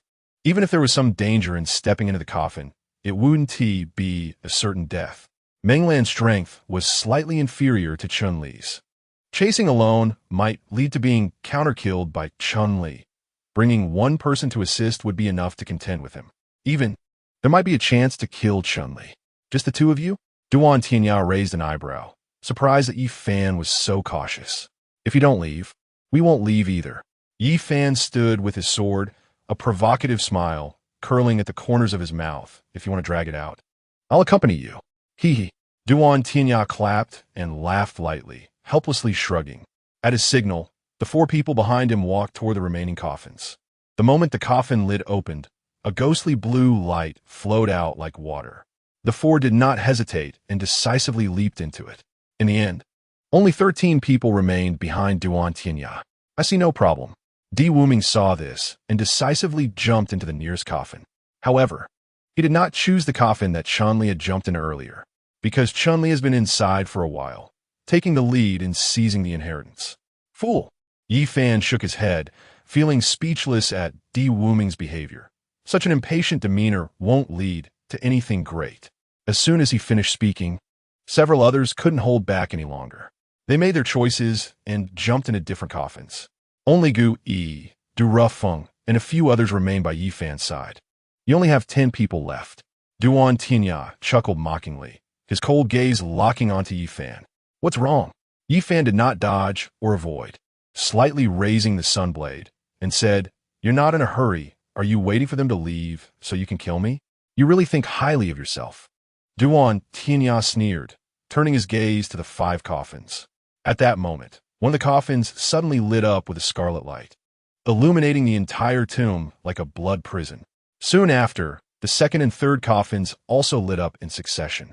Sure enough, seeing this scene, Yi Fan narrowed his eyes. The path to the hidden dragon sword tomb is not within the coffins. Duan Tianya realized that Yi Fan would not easily enter the coffins, his voice suddenly turning cold as he stated, "Only by drinking the blood of the 5 coffins can the sword tomb be opened. So there's really no inheritance inside?" Yi Fan's eyes flashed with a hint of coldness at his words. Is Duan Tianya really that ruthless, even betraying his own people? Chapter 62, Hidden Dragon Sword Tomb. Unseal the seal. That's not the case. Duan Tianya's lips curled into a mocking smile. There is indeed the inheritance of my royal family's predecessors inside. And there's also a way to leave the royal tomb. However, it's not so easy to obtain. As soon as he finished speaking, the 4th and 5th coffins simultaneously lit up with scarlet light. 5 beams of crimson light converged at the dome of the tomb, tearing open a pitch-black rift in the air. Roar! The deafening sound of a dragon's roar echoed from within the rift. A bronze staircase appeared out of thin air, leading deep into the darkness. Go! Duan Tianya's eyes flashed with brilliance, immediately giving the order. Leading the first sword and others, they quickly ascended the bronze staircase. In a few flashes, they rushed into the rift. Follow them. Seeing this, Yi Fan stepped out swiftly. The moment he stepped into the sword tomb, a heavy stench of blood assaulted him. The underground palace before him was a perfect circle, about 100 meters in diameter, with the walls covered in fierce dragon-shaped reliefs. The central altar was 3 meters high above the ground, built of obsidian, surrounded by a boiling blood pool. 5 chains as thick as a bowl extended from the blood pool, wrapping around the suspended black sword. The blade was covered in dragon scale patterns, with a scarlet dragon eye half open at the hilt. Duan Tianya is on top. He fixed his gaze on the altar ahead. At this moment, Duan Tianya was already standing at the edge of the altar. The first sword blocked the steps with 12 people, forming a wall. I heard that only those with royal blood can awaken the hidden dragon sword. The hidden dragon sword is destined to be mine. Duan Tianya approached the hidden dragon sword, his face full of smiles. With that, he immediately cut open his palm. Blood seeped out, falling onto the hidden dragon sword. With my bloodline, awaken the dragon's soul. Duan Tianya recited loudly, reaching for the hilt of the hidden dragon sword.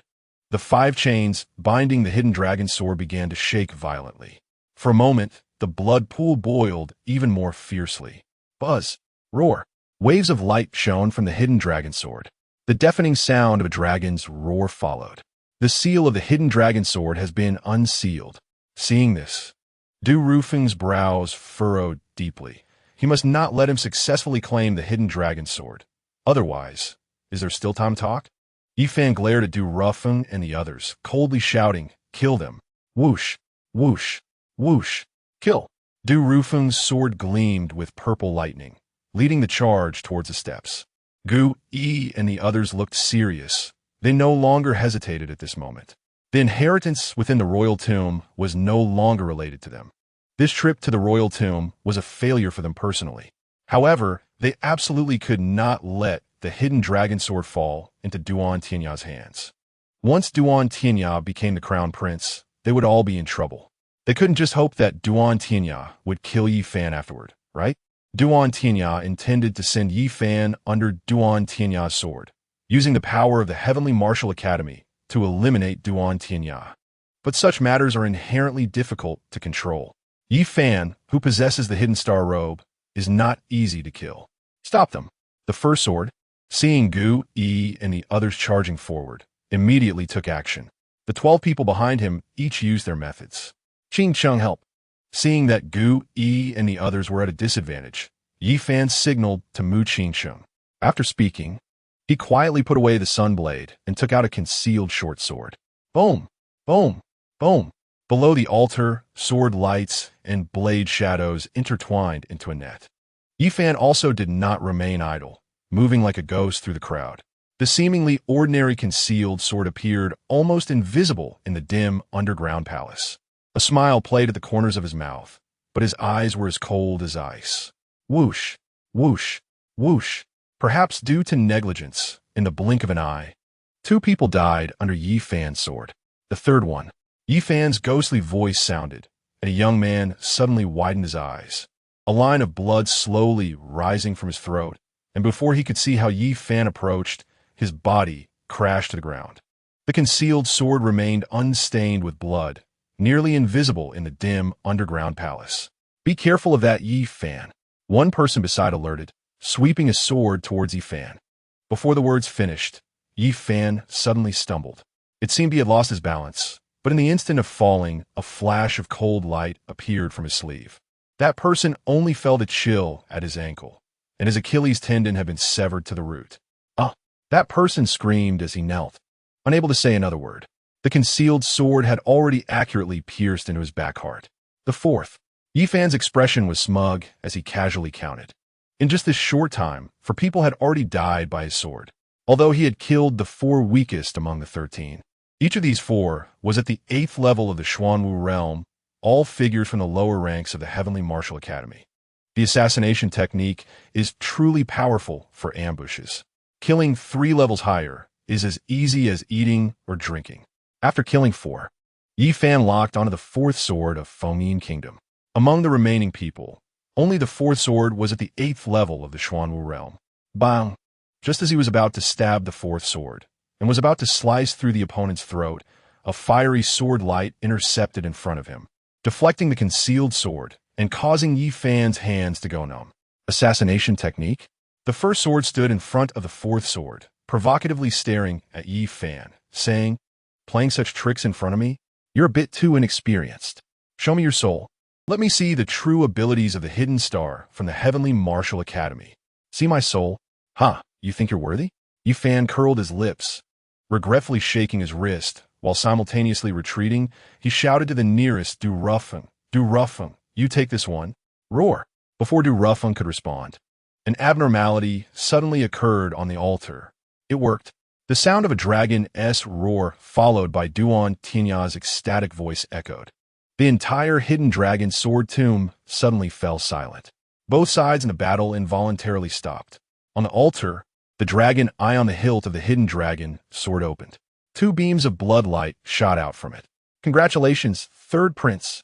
Seeing this, the first sword's lips curled into a smile. The expressions of Gu, Yi, and the others darkened. Bang! Just as everyone thought Duan Tinya had successfully claimed the hidden dragon sword, the blood light in the dragon eye of the hilt suddenly turned pitch black. The 5 chains suddenly tightened, whipping up a gust of cold wind that forced Duan Tinya's figure back. No, this is impossible.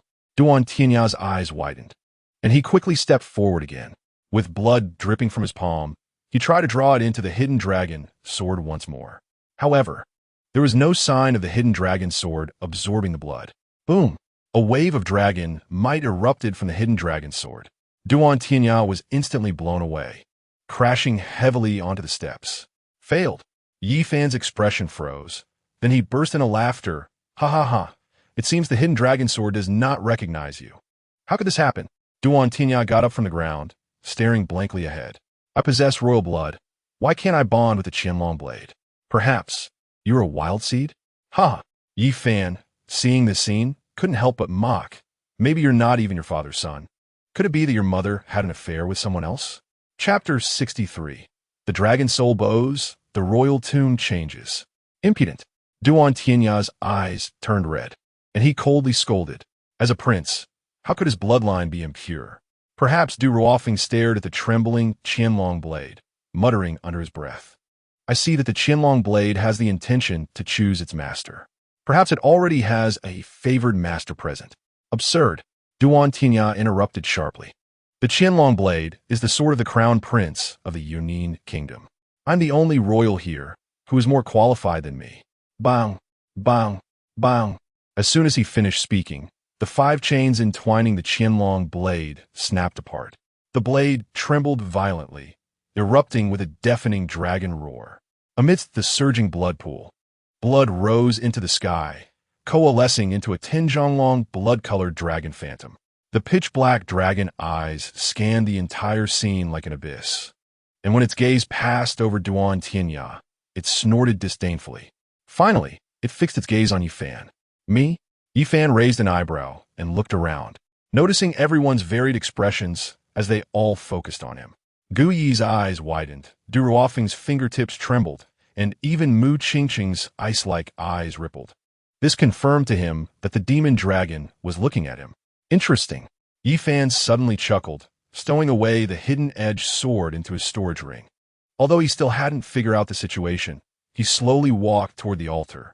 Could it be that Yi Fan is the emperor's illegitimate son? Impossible. Even if the emperor had an illegitimate son, how could he be raised in the imperial city? But without royal blood, how could the Qianlong blade show intent to recognize a master? Everyone present watched Yi Fan walk toward the altar with shock and confusion in their eyes. The demon dragon phantom loomed over the dome of the underground palace, and the Qianlong blade emitted a joyful hum. Suddenly, it transformed into a streak of light and actively flew into Yi Fan's hand. Whoosh! At that moment, the phantom of the Zhun Tian monument slowly emerged behind Yi Fan.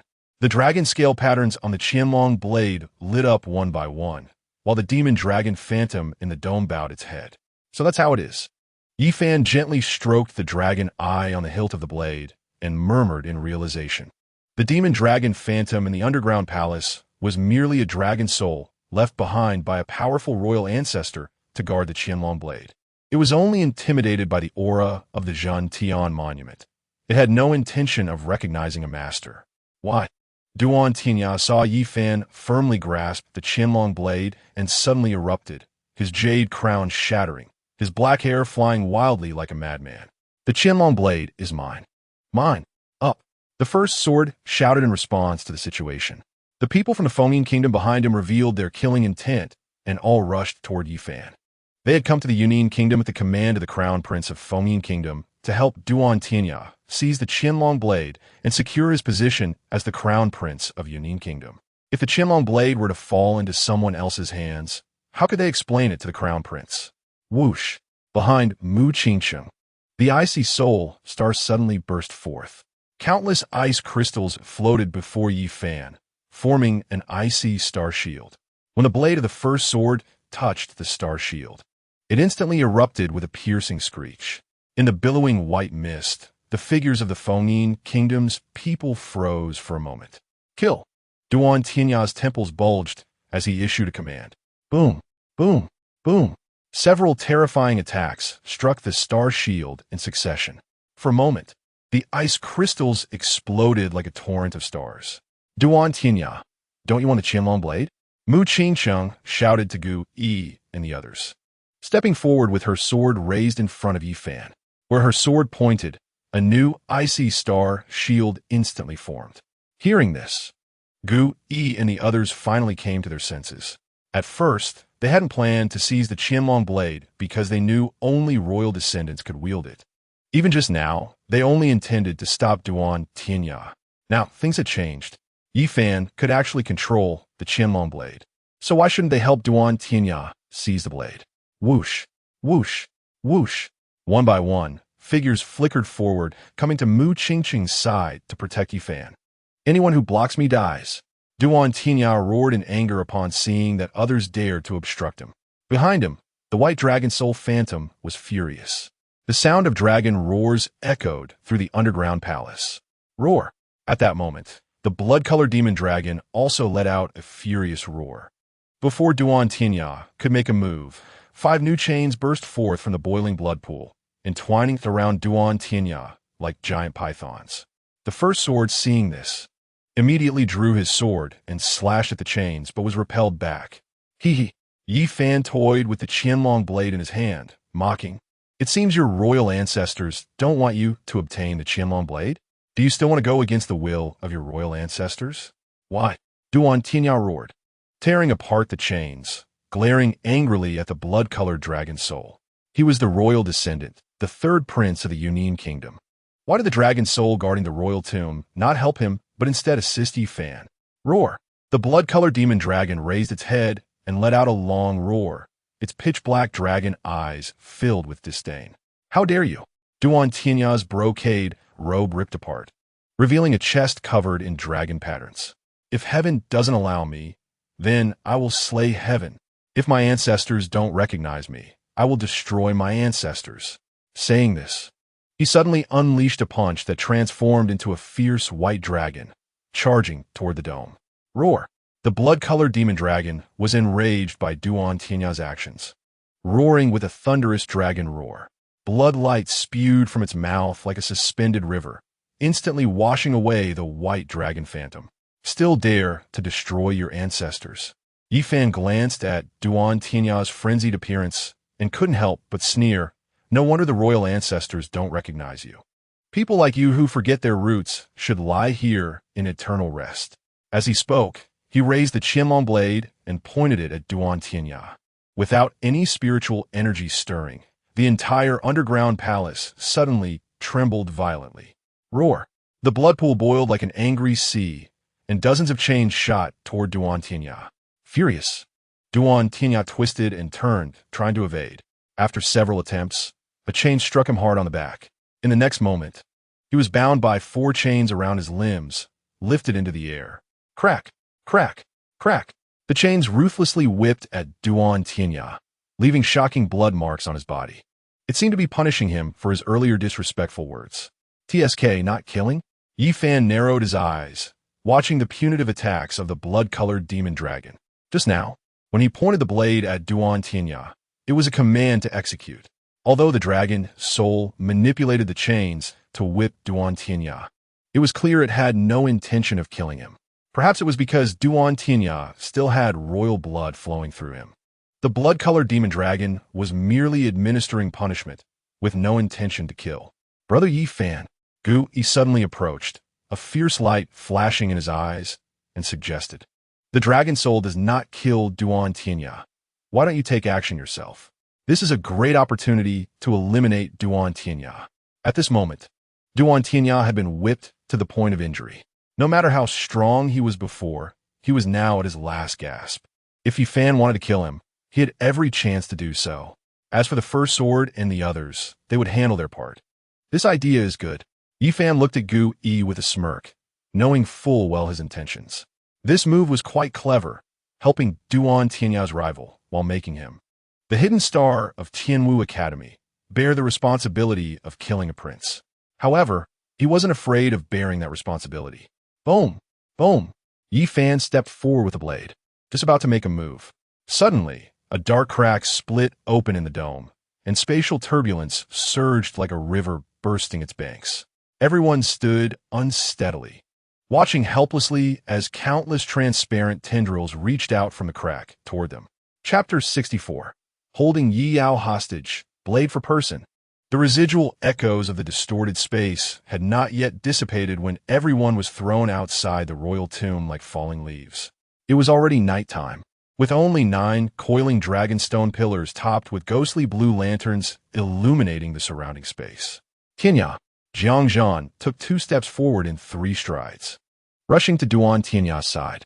Seeing his torn brocade robe and the numerous whip marks on his body, he frowned and asked, "What happened? Where's the Qianlong blade?" The Qianlong blade. Duan Tianya coughed up blood, glanced at the heavy responsibility that had just left the imperial tomb, and pointed his bloodied finger fiercely at Yi Fan.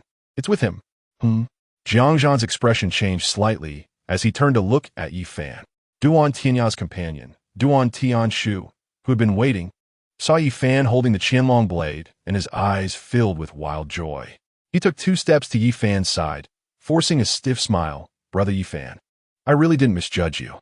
I think the second prince has underestimated me." Seeing Duan Tianshu like this, Yi Fan couldn't help but chuckle. The other party was probably very surprised that he was still alive. Obtaining the Qianlong blade was even more of an unexpected surprise.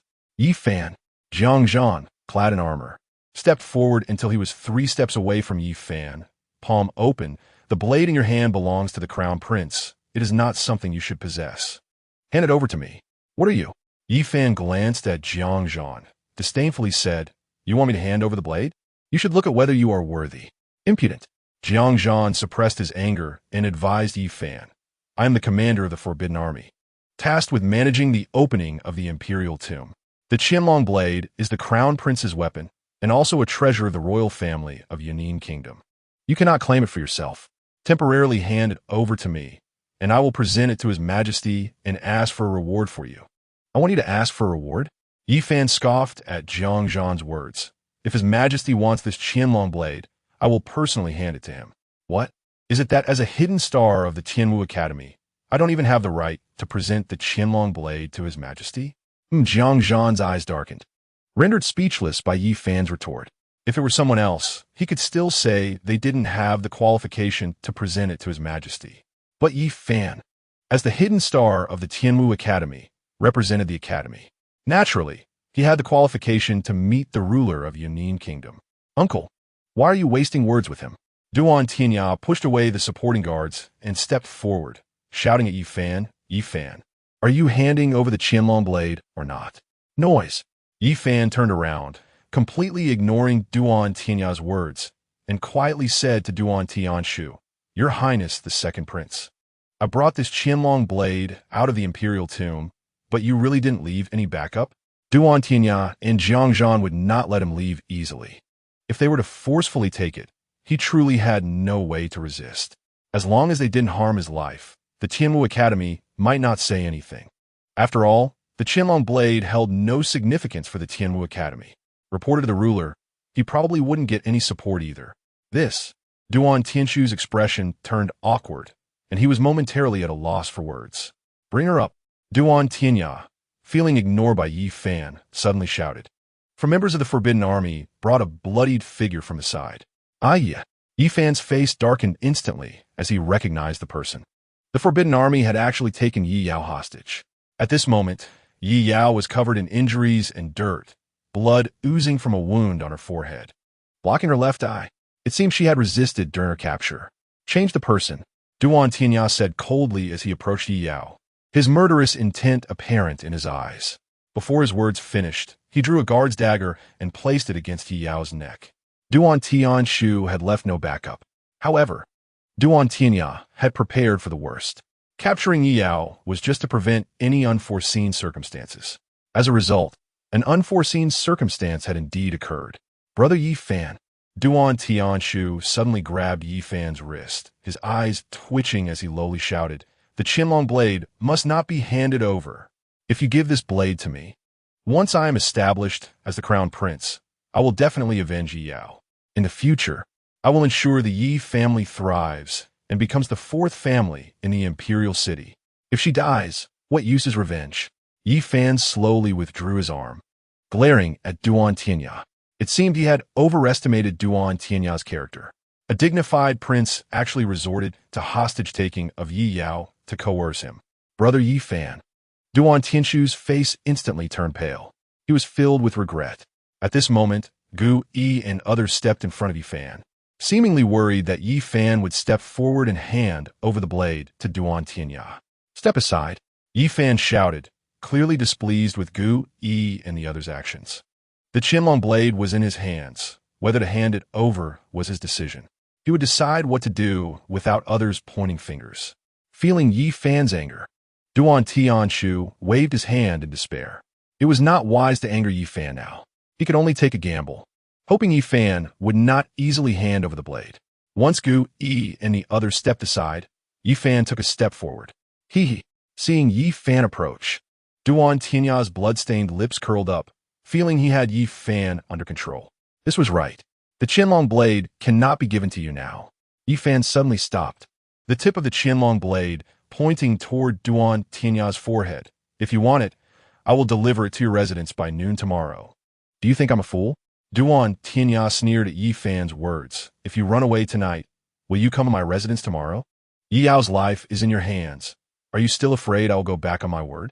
Yi Fan said in a deep voice, by noon tomorrow. If I have not arrived at your third prince's residence, you may take Yi Yao's life. No, Duan Tianya firmly rejected, the blade cutting a shallow line of blood across Yi Yao's neck. Tonight, you must give me the Qianlong blade, whether you want to or not. I will count to 3, and if you don't hand over the blade, I will kill her. If she dies, you will accompany her in death. Yi Fan's gaze was as cold as ice, staring intensely at Duan Tianya. 3. Duan Tianya ignored Yi Fan's words. Kill him? What right did Yi Fan have? He was at the Earth Martial Realm and also a prince. Yi Fan could not kill him. Duan Tianshu's expression was grave, his fists clenched tightly. His back was already drenched in sweat. 2. Duan Tianya's eyes were fierce, fixating on Yi Fan. Yi Fan, however, focused on Yi Yao, remaining silent. It was not that he was unwilling to hand over the Qianlong blade, but he knew that if he let Duan Tianya succeed today, the next time, the other party would threaten the lives of other members of the Yi family. This precedent could not be set. 1. Duan Tianya gritted his teeth and spat out a word. Seeing Yi Fan still unwilling to hand over the blade, his eyes turned cold. It seems I misjudged you. I thought you valued emotions and disregarded fame and fortune. It turns out, you and I are the same kind of person. Since threatening with Yi Yao's life was ineffective, then Yi Yao's life was no longer valuable. As soon as he finished speaking, Duan Tianya raised the dagger high. Yi Yao closed her eyes and raised her head, a relieved smile on her lips. She did not blame Yi Fan and supported his decision. She did not want Yi Fan to be controlled because of her. Caw! Just as Duan Tianya's raised blade was about to fall, a crane's call echoed through the air. The Zhangtian white crane. Mu Qingcheng, hearing the familiar sound of the crane, felt a surge of joy in her heart and immediately looked up to the side of the void. Chapter 65. Old Shao, I want to cause some trouble. Duan Tianya, what are you doing? A cold female voice sliced through the air like an ice blade, causing everyone to freeze before they could see the figure on the back of the white crane. The sound shook Duan Tianya's hand, making the steel blade tremble. Din Ziyuan? Duan Tianya squinted his eyes, looking at the Zhangtian white crane soaring through the void. In the imperial city of Yunnan Kingdom, who else could control the Zhangtian white crane other than Ziyuan, the head of the first academy of the Tianwu Academy? Woo! The wind from the wings stirred up fallen leaves everywhere, and Xin, dressed in purple, sat gracefully on the crane's back. Din Ziyuan, what brings you to my royal family's imperial tomb? Duan Tianya sensed that things were not looking good and did not strike down the blade. Ziyuan's arrival was most likely for Yi Fan, not for Yi Yao. If Ziyuan wanted to take Yi Fan away, then Yi Yao would become his only bargaining chip, and he could not easily kill her. Headmaster, I want to see the hidden star. Ziyuan waved her sleeve lightly, and the tail feathers of the Zhangtian white crane left a trail of light in the night sky. He can leave, but the Qianlong blade must be left behind. Duan Tianya's eyes flickered, and he said solemnly, this blade belongs to the crown prince, a treasure of the royal family. Even if Yi Fan is the hidden star of the Tianwu Academy, he has no right to claim it for himself. Yi Fan? Ziyuan suddenly lowered her gaze, her voice softening slightly. Are you willing to hand over the knife? At that moment, the answer was a firm no. Yi Fan tightly gripped the Qianlong knife in his hand and replied defiantly. Since Yi Fan was unwilling, no one could force him. Ziyuan received Yi Fan's answer with a slight smile, then turned to Duan Tianya and said, if the royal family wants to reclaim the Qianlong knife, they can have the emperor come to Tianwu Academy to negotiate with the academy head. Duan Tianya's expression darkened slightly, and the corner of his mouth twitched. The concept of his father obtaining the Qianlong knife versus him obtaining it was entirely different. Although his father favored him more, he still left some room for maneuver. Otherwise, he wouldn't have delayed in naming him as the crown prince. If the Qianlong knife ended up in his father's hands, it would be better than directly falling into Duan Tianshu's possession, but all that he had done before would be in vain. After all the work, to end up with nothing, how could he be willing? Duan Tianya. At that moment, Yi Fan suddenly shouted at Duan Tianya. What I just said still stands. What? Duan Tianya's blade trembled as he looked at Yi Fan in confusion. Yi Fan spoke coldly. If you want the Qianlong knife, I will deliver it to your residence tomorrow at noon. Duan Tianya was taken aback, glancing at Yi Yao beneath his blade, and couldn't help but laugh madly. Good. Tomorrow. I will wait for you. If you don't show up by noon, Yi Yao will die a terrible death. Screech. Before Duan Tianya's voice faded, the celestial white crane descended. Qing Cheng Yi Fan. Ziyuan waved at the two. Come up. Mu Qing Cheng nodded gently, about to step forward when she noticed Yi Fan still rooted in place, gazing at Yi Yao beneath Duan Tianya's blade. Sister Yao, wait for me. Yi Fan whispered kindly.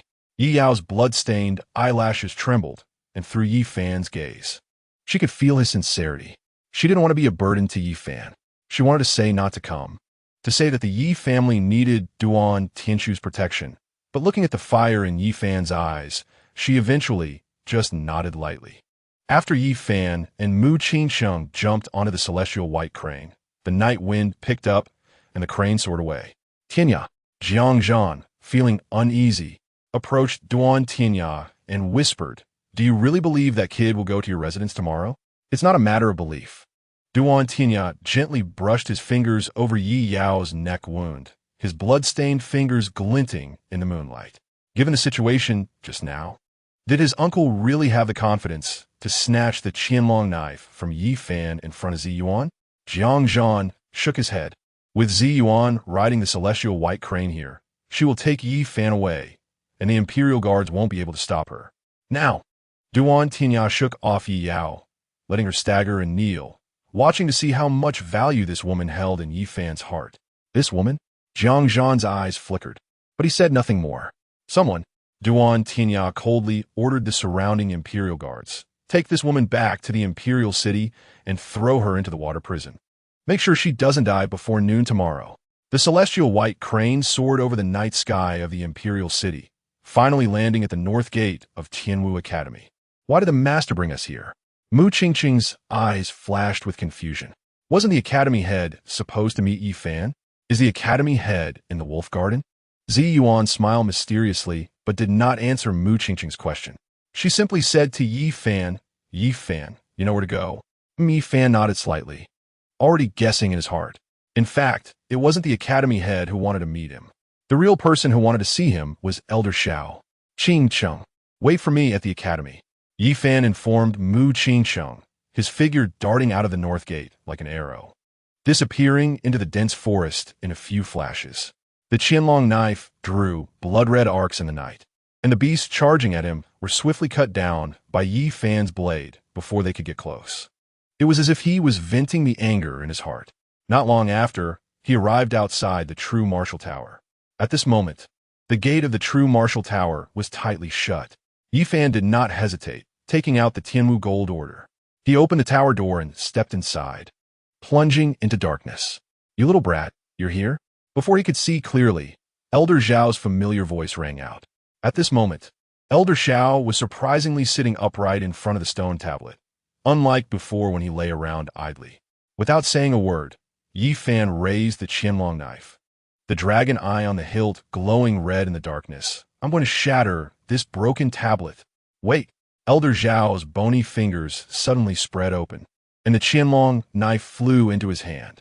The dragon patterns on the blade shimmered with blood-red light in the dim cave, deepening the lines on his face. After he rubbed the half-open dragon eye on the hilt, he spat at the Qianlong knife and said, "This really is the Qianlong knife. That scoundrel Duan Yunin is too cunning, actually making his descendants use the Qianlong knife for burial. Even I was deceived by him." He had made an agreement with the ancestor of the Yunin kingdom, Duan Yunin, that as long as the stone tablet wasn't shattered, he wouldn't leave this place. However, without the cultivation of the Tianwu realm or the attainments of a sixth-grade divine pattern master, it was impossible to shatter the Yunin tablet. A Xuanwu realm martial artist needed to use the power of the Qianlong knife to shatter the Yunin tablet, and they had to be a genius who had passed the true martial tower. Under these constraints, Duan Yunin had hidden the real Qianlong knife, clearly not intending to let him leave this place unless he was willing to lose face and break the agreement of the past. "Elder Xiao." Yi Fan gazed at Elder Xiao, his eyes shining with intensity. "What?" Elder Xiao glanced at Yi Fan with a smile, narrowing his eyes as he assessed him. "Why are you more anxious than I am?"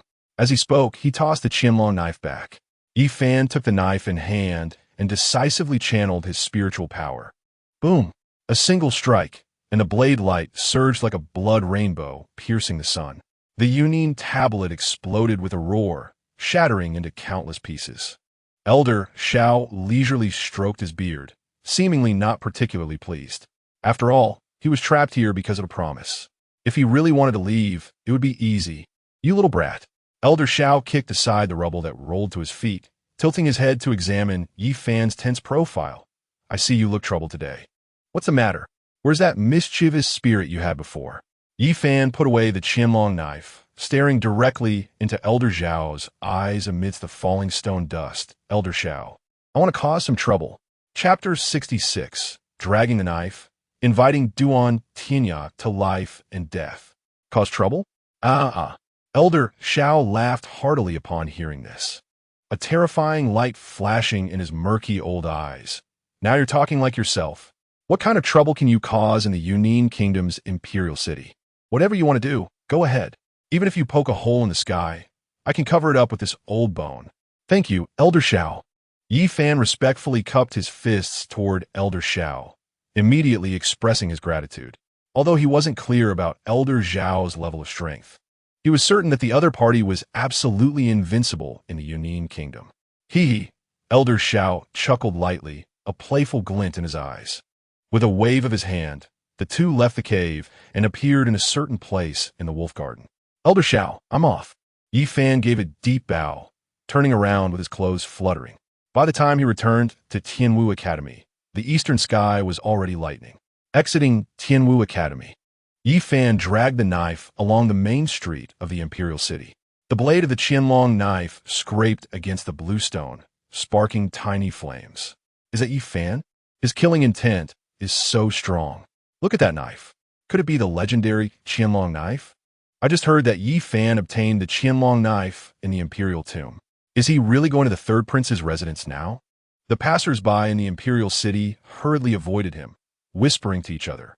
The news of Yi Fan heading to the third prince's residence spread like wildfire from Tianwu Academy, sweeping through the entire imperial city. By the time he reached the city center, the whole imperial city was in an uproar. Your Highness, it's not good. Inside the second prince's residence, Duan Tianshu was having breakfast, and the hurried footsteps of the guards made him furrow his brow. Is Yi Fan going to deliver the knife to the third prince's residence?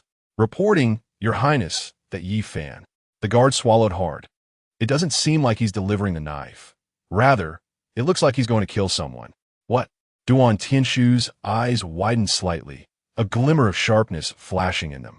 He suddenly stood up and commanded the guards, quickly prepare the horses. Meanwhile, at Tianwu Academy, Mu Qingsheng was waiting for Yi Fan. Hearing that Yi Fan had gone alone to the third prince's residence, she immediately chased after him. Along the way, she noticed the knife marks on the bluestone path, and her brows couldn't help but furrow. Just from these knife marks, she sensed Yi Fan's overwhelming killing intent. Inside the Yi residence, Yi Hai was half reclining on the bed. He was accompanied by He Yu, who was changing his bandages. After a few days of rest, his injuries had improved significantly. Head of the family, Yi Fu stumbled in, almost tripping over the threshold, not bothering to wipe the sweat off his forehead, and said in a trembling voice, Young Master. Young Master has gone to the third prince's residence. He still went. Yi Hai sighed deeply, as if he had already anticipated this outcome. He and He Yu were both aware of the situation regarding Yi Yao's detention by Duan Tianya. Even as the head of the Yi family, he felt helpless about it. Upon learning that Yi Fan had obtained the Qianlong blade, he guessed that Yi Fan would use this blade to exchange for Yi Yao. In his heart, he still believed his son was loyal to his feelings. Head of the family, Yi Fu hesitated to speak, as there were rumors outside that the young master might cause a scene at the third prince's residence. Is that so? Yi Hai suddenly sat up straight, ignoring the pain in his wounds, and with Yi Yu's support, staggered out. Let's hurry to the third prince's residence and take a look. The major families of the imperial city moved upon hearing the news, and countless spies surged toward the third prince's residence. As the sun gradually rose, the area outside the third prince's residence was already packed to the brim. Duan Tianya lazily leaned against a grand chair placed at the entrance of the residence, squinting towards the end of the street, feeling both anticipation and confusion. Why was Yi Fan going through such a commotion to deliver the Qianlong blade? Clang! The sound of dragging a blade grew louder, and the crowd parted like a tide. As Yi Fan's figure appeared, the scene instantly fell silent. Brother Yi Fan, Duan Tianya, accompanied by Gu, Yi, and others, squeezed through the crowd. When Yi Fan walked past him, he reached out to stop him. But when he met Yi Fan's eyes, which were flickering with killing intent, his arm froze in midair, and his throat felt choked. Mu Qingxing met Yi Fan's gaze and merely nodded slightly. No matter what Yi Fan did, she chose to support him. Feina. At this moment, a trembling call came from behind. Yi Fan paused and slowly turned around. He saw Yi Hai, with Yi Yu's assistance, struggling to move forward, his face pale. Father, Your injuries aren't healed yet. Why did you come? Yi Fan's brows furrowed tightly, his voice unconsciously softening. Don't worry about me. Yi Hai tightly grasped his son's wrist, his fingers trembling slightly. Tell me, why did you come to the third prince's residence? Isn't it to deliver a blade to his highness, the third prince? Deliver a blade? Yi Fan gently broke free, turning to He Yu with softened eyes. Mother, take good care of father. I'm fine.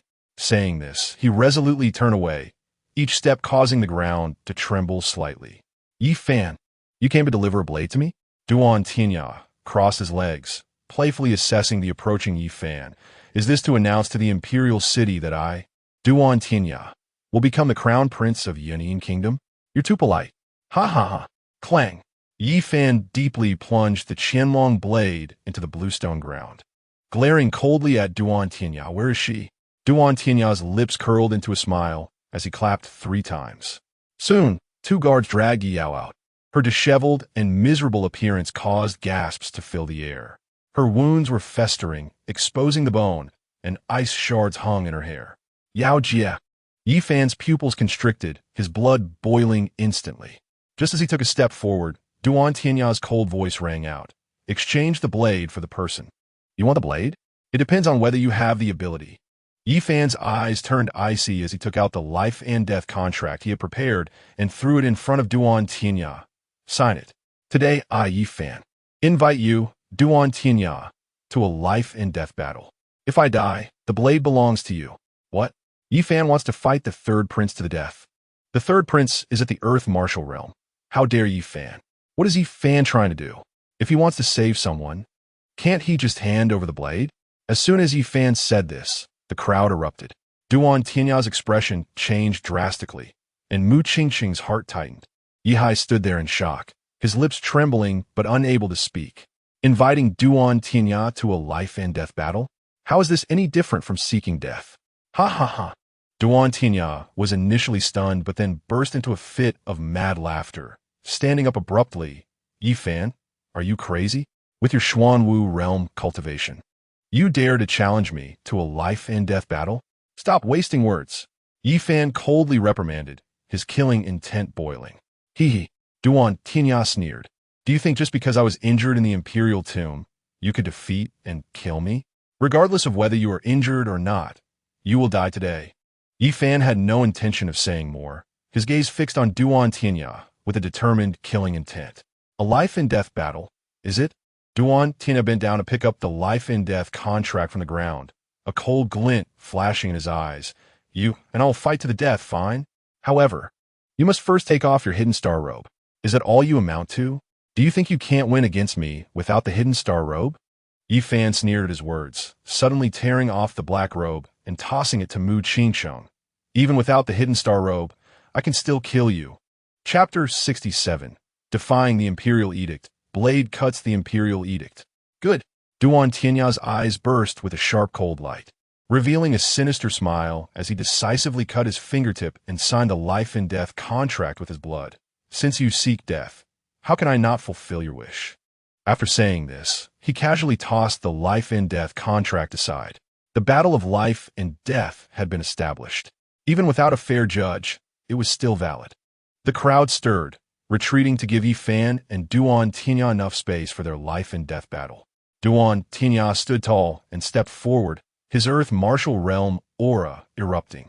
The pressure surged toward Yi Fan like a tidal wave, causing his long hair to whip around wildly.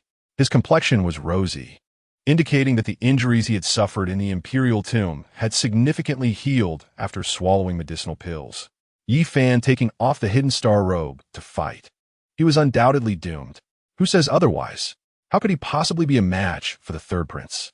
People couldn't understand what he was thinking, why he was so intent on seeking death. The crowd whispered to each other, many shaking their heads in pity, already beginning to mourn for Yi Fan. Although Yi Fan, with a hidden star of the Tianwu Academy, possessing a powerful martial arts talent, he was still only at the Xuanwu realm. The gap between him and Duan Tianya was simply too great. Mu Qingqing's delicate fingers dug into her palm, sweating for Yi Fan. But she also knew that this battle could not be avoided. She could only choose to believe in Yi Fan. Duan Tianya frowned, his expression fluctuating between dark and light. Previously, he indeed hoped Yi Fan would die at Duan Tianya's hands, but absolutely not in the form of a life-and-death battle. In a life-and-death battle, even if Yi Fan died, the Tianwu Academy would have no reason to pursue it. Thus, Duan Tianya would not face any consequences. Moreover, this battle wagered not just their lives, but also the Qianlong blade. As for Yi Hai and He Yu, they were at a loss for words. At this moment, they could do nothing but pray. The imperial edict has arrived. In front of the third prince's residence, the atmosphere was tense. A sharp voice pierced the heavy air. At one end of the street, Eunuch Wei was walking slowly with a group of golden armored guards. Upon seeing Eunuch Wei come to deliver the edict, Duan Tianya's expression suddenly darkened. The last time Eunuch Wei came to the third prince's residence, he ordered him to divorce Mu Qingshan. Although he had given him enough face, it still made him feel a deep humiliation. Today, Eunuch Wei was here again with an edict, which inevitably made him feel uneasy. Yi Fan received the edict. As the crowd parted to make way, Eunuch Wei walked straight up to Yi Fan. The edict is for me? Yi Fan was taken aback upon hearing this. Eunuch Wei slowly unfolded the bright yellow imperial edict, his voice suddenly rising by the will of heaven. The emperor decrees. Yi Fan has retrieved the Qianlong blade from the imperial tomb, a great achievement. Yi Fan is hereby ordered to enter the palace with the blade and meet the emperor to receive his reward. Thus decreed. What? Duan Tianya's pupils constricted, and he unconsciously clenched his fists. This imperial edict came at a terrible time. If he killed Yi Fan in a life-and-death battle, he could obtain the Qianlong blade. But his father actually wanted Yi Fan to enter the palace with a sword to meet the emperor and receive rewards. Mu Qingshan, Yi Hai, and others, upon learning of the emperor's intent, breathed a sigh of relief. The imperial edict had arrived, and Yi Fan could avoid the life-and-death battle with Duan Tianya. Instead, it was Duan Tianshu who appeared complex, his gaze flickering uncertainly. Yi Fan's life-and-death battle with Duan Tianya was not what he desired. Presenting the Qianlong sword before the emperor was also not his wish. Yi Fan, accept the edict. Eunuch Wei closed the imperial edict and handed it to Yi Fan. Wait, Duan Tianya shouted sharply, frowning at Eunuch Wei. Eunuch Wei, I just established a life-and-death contract with Yi Fan. He cannot leave. If he is to leave, it should be after this battle. Your Highness the Third Prince, Eunuch Wei sneered, his narrow eyes glancing sideways at Duan Tianya. Do you think that a life-and-death contract can supersede an imperial edict? Duan Tianya was momentarily speechless, unwillingly pressing his lips together. Whoosh! At that moment, Yi Fan suddenly swung his sword. A cold light flashed, and the bright yellow imperial edict was cut in response, shattering like butterflies in the wind. What did Yi Fan do? He really went mad, cutting the imperial edict. This means he refuses to obey the edict? The crowd gasped, their mouths agape. Yi Hai's legs went weak, nearly collapsing to the ground. Refusing the edict is already a death sentence. Cutting the imperial edict is an even greater crime that could lead to the extermination of 9 generations. Now, not only would Yi Fan die, the Yi family would also be doomed. This guy, Duan Tianya, stepped back in shock, his eyes wide in disbelief. Refusing the edict, cutting the imperial edict, Yi Fan truly did what he dared not do. Arrogance. Eunuch Wei's face changed drastically, his delicate fingers trembling as he pointed at Yi Fan. Yi Fan, you are so bold. How dare the ruler of Yunin Kingdom issue an edict under the hidden star of the Tianwu Academy? Yi Fan stood proudly, his eyes cold as knives, staring at Eunuch Wei. Go back and tell the ruler. Today I will take his son's life. You. Eunuch Wei trembled with rage. What about you? Get lost. Yi Fan shouted harshly, his murderous intent evident in his eyes. Right now, he just wanted to quickly kill Duan Tianya and take Yao back to heal. Oof. Eunuch Wei's face turned pale, his whisks sweeping angrily. Accompanied by guards, he squeezed out of the crowd in embarrassment. Duan Tianya, no one could save you today. Yi Fan again plunged the Qianlong sword into the ground. Switching to the daylight, sword in his hand. Save me? Ha ha. Duan Tianya suddenly laughed loudly, shaking his head continuously. Yi Fan, where do you get the confidence to say such things? This imperial edict is to save you, not me. But now it doesn't matter anymore. To kill you, just one sword is needed. Yi Fan said no more, slowly raising the daylight sword. The power of the sun gathered in the sword held in his hand. The sword glimmered with intense golden light, as if he was holding a blazing sun. Throughout the journey to the third prince's residence, he intentionally slowed his pace, not only to create momentum, but also to wait for the sun to rise high. The stronger the sunlight, the stronger his daylight sword would be. Oomph. Duan Tianya saw the sword intent rising from Yi Fan and disdainfully curled his lip. No matter how strong this sword is, can it surpass me? Saying this, he shook his arms, and the power of his life soul surged forth. A white dragon phantom appeared behind him, emitting a low dragon roar. Life soul, you're not the only one with it. Yi Fan coldly replied, and the town sky monument appeared majestically. Awakening a life soul at the Xuanwu realm, Yi Fan truly was a genius. No wonder he had the ability to kill opponents above his level. Unfortunately, he was only at the 5th level of the Xuanwu realm. Even with an awakened life soul, it was useless.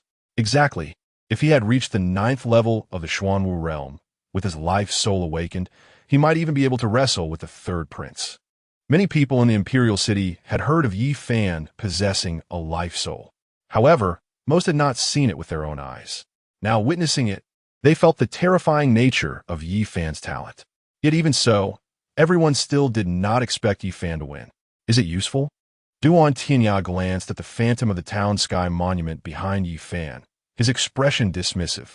After speaking, he suddenly swung his fist. The fist light transforming into a white dragon that roared towards Yi Fan, shattering the stone slabs in its path. Chapter 68. The Heavenly Tao Suppresses. One sword to kill Duan Tianya. The Heavenly Tao suppresses. Yi Fan raised the daylight sword high, reflecting blinding golden light under the sunlight. The sword tip trembled slightly, but did not fall. With a light shout, the inscriptions on the town sky monument lit up. The pressure of the Heavenly Tao suddenly descended, and Duan Tianya felt his shoulders sink, as if a heavy burden pressed down on him. What is happening? Duan Tianya was horrified to discover that the white dragon fist light he had unleashed was dimming at a visible speed. The originally fierce attack instantly wilted. His legs buckled uncontrollably, and his knees slammed heavily onto the bluestone ground with a dull thud. The surging power of the earth martial realm within him seemed to be cut off by an invisible hand, and his cultivation was surprisingly suppressed to the 1st level of the Xuanwu realm. The suppression power of the town sky monument could only be activated once a day. Although its duration depended on the user's strength, its effectiveness diminished as the gap in realms between the user and the opponent increased. Kill.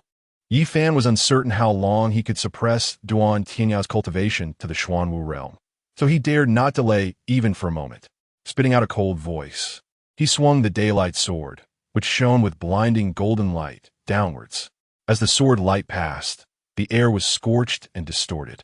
The already wilted white dragon fist light was easily torn apart like thin paper, continuing its momentum straight toward Duan Tianya. No! Duan Tianya's eyes widened in horror, and in a rush, he swung his fist again to defend. Fear unprecedented appeared in his eyes. The sword light cascaded like a galaxy, instantly engulfing him whole. Boom! The onlookers collectively held their breath, their eyes wide open. Bang! Moments later, the blinding sword light dissipated. Duan Tianya's body crashed to the ground. At this moment, his brocade robe had already turned into fragments. A blood hole the size of a bowl appeared in his chest, with wisps of blue smoke rising from the edges. One sword? Yi Fan killed the third prince with one sword. My God, how'd he do it? The crowd stared at Duan Tianya's corpse, erupting in disbelief. Mu Qingsheng, Duan Tianshu, Yi Hai, and others also wore expressions of shock. Your Highness! A piercing scream suddenly came from within the third prince's residence. Old Xiao rushed out like a ghost, and when he saw the body on the ground, he froze in place as if struck by lightning. His old face twisted instantly, and his murky eyes shot towards Yi Fan with terrifying killing intent. He had been practicing in the residence, thinking that Duan Tianya could handle Yi Fan, so he did not appear. Feeling the terrifying power of the heavenly Tao suppression outside, He rushed out at the first opportunity. But in the end, he was still one step too late. Yifan, you dare to kill the third prince. Old Chio's hair stood on end. His bony fingers spread like eagle claws. Old man wants your life in return. In a life-and-death battle, it's either life or death. Yifan coldly glanced at Old Chio, the tip of his sword pointing to the life-and-death contract on the ground. Old dog, your master's contract is still warm. What are you barking about? What life-and-death contract? Enraged, Old Chio waved his sleeve, a sharp energy directly shredding the contract to pieces. Oof. Yifan disdainfully curled his lips. Do you think destroying the life-and-death contract means it's invalid? Everyone present is a just person for this battle. If you have the ability, kill everyone here. Old Chio's sinister gaze swept over the crowd, his expression growing increasingly grim. Kill everyone here? Even if he had that ability, he wouldn't dare. Clop, clop, clop. At that moment, the sound of orderly hooves echoed. Approaching from afar, the ground trembled.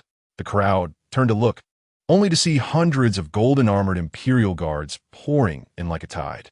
The leading general, Jiang Zhan, was dressed in battle armor, with a cold gleam from the sword at his waist. The imperial guards have arrived. A ruthless glint flashed in Old Chio's eyes as he grinned savagely at Yifan. Refusing the edict, cutting the imperial edict, killing the prince. Each and every one is a death sentence. Yifan, today you won't escape unscathed. Is that so? Yifan, unafraid, turned proudly to face the forbidden army. As the crowd parted, Jiang Zhan rode in, his eyes catching sight of Duan Tianya's corpse.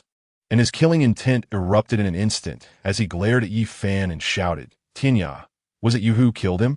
Nonsense. Yifan raised his head to meet Jiang Zhan's gaze. You deserve to die. Jiang Zhan's anger flared, and his sword was suddenly drawn from his waist. Qingsheng. Yifan turned his head, giving Mu Qingsheng a signal. Understanding, Mu Qingsheng lightly raised her hand and draped the hidden star robe over Yifan's shoulders. Are you considering the consequences of killing me? With the hidden star robe on, Yifan felt emboldened as he stared directly at Jiang Zhan, his voice as cold as ice. Are you parading the forbidden army through the imperial city by the king's order? Or is this your own decision, Jiang Zhan? What a hidden star. I'll kill without hesitation, Jiang Zhan coldly shouted, pointing his sword at Yifan and issuing orders. Yifan defied the imperial decree, slashing the holy order, murdering a prince, a crime deserving 1,000 deaths. Kill him. Duan Tianya was his own nephew. Now that he was dead, Jiang Zhan's path ahead was completely cut off. If he didn't kill Yifan, he couldn't quell the hatred in his heart. Thud, thud, thud. As Jiang Zhan's words fell, the forbidden army surged in like a tide behind him. The sound of iron hooves pounding the ground was deafening, and the glinting weapons formed a dazzling array under the sunlight. The onlookers gasped and scattered in panic. Yihai was about to step forward, but was firmly held back by Hiyu. Only Mu Qingsheng stayed close to Yifan without leaving his side. Ha! Yifan looked disdainful, unafraid of the forbidden army's charge. At this moment, he quietly sheathed the sunblade. Boom! Boom! Boom!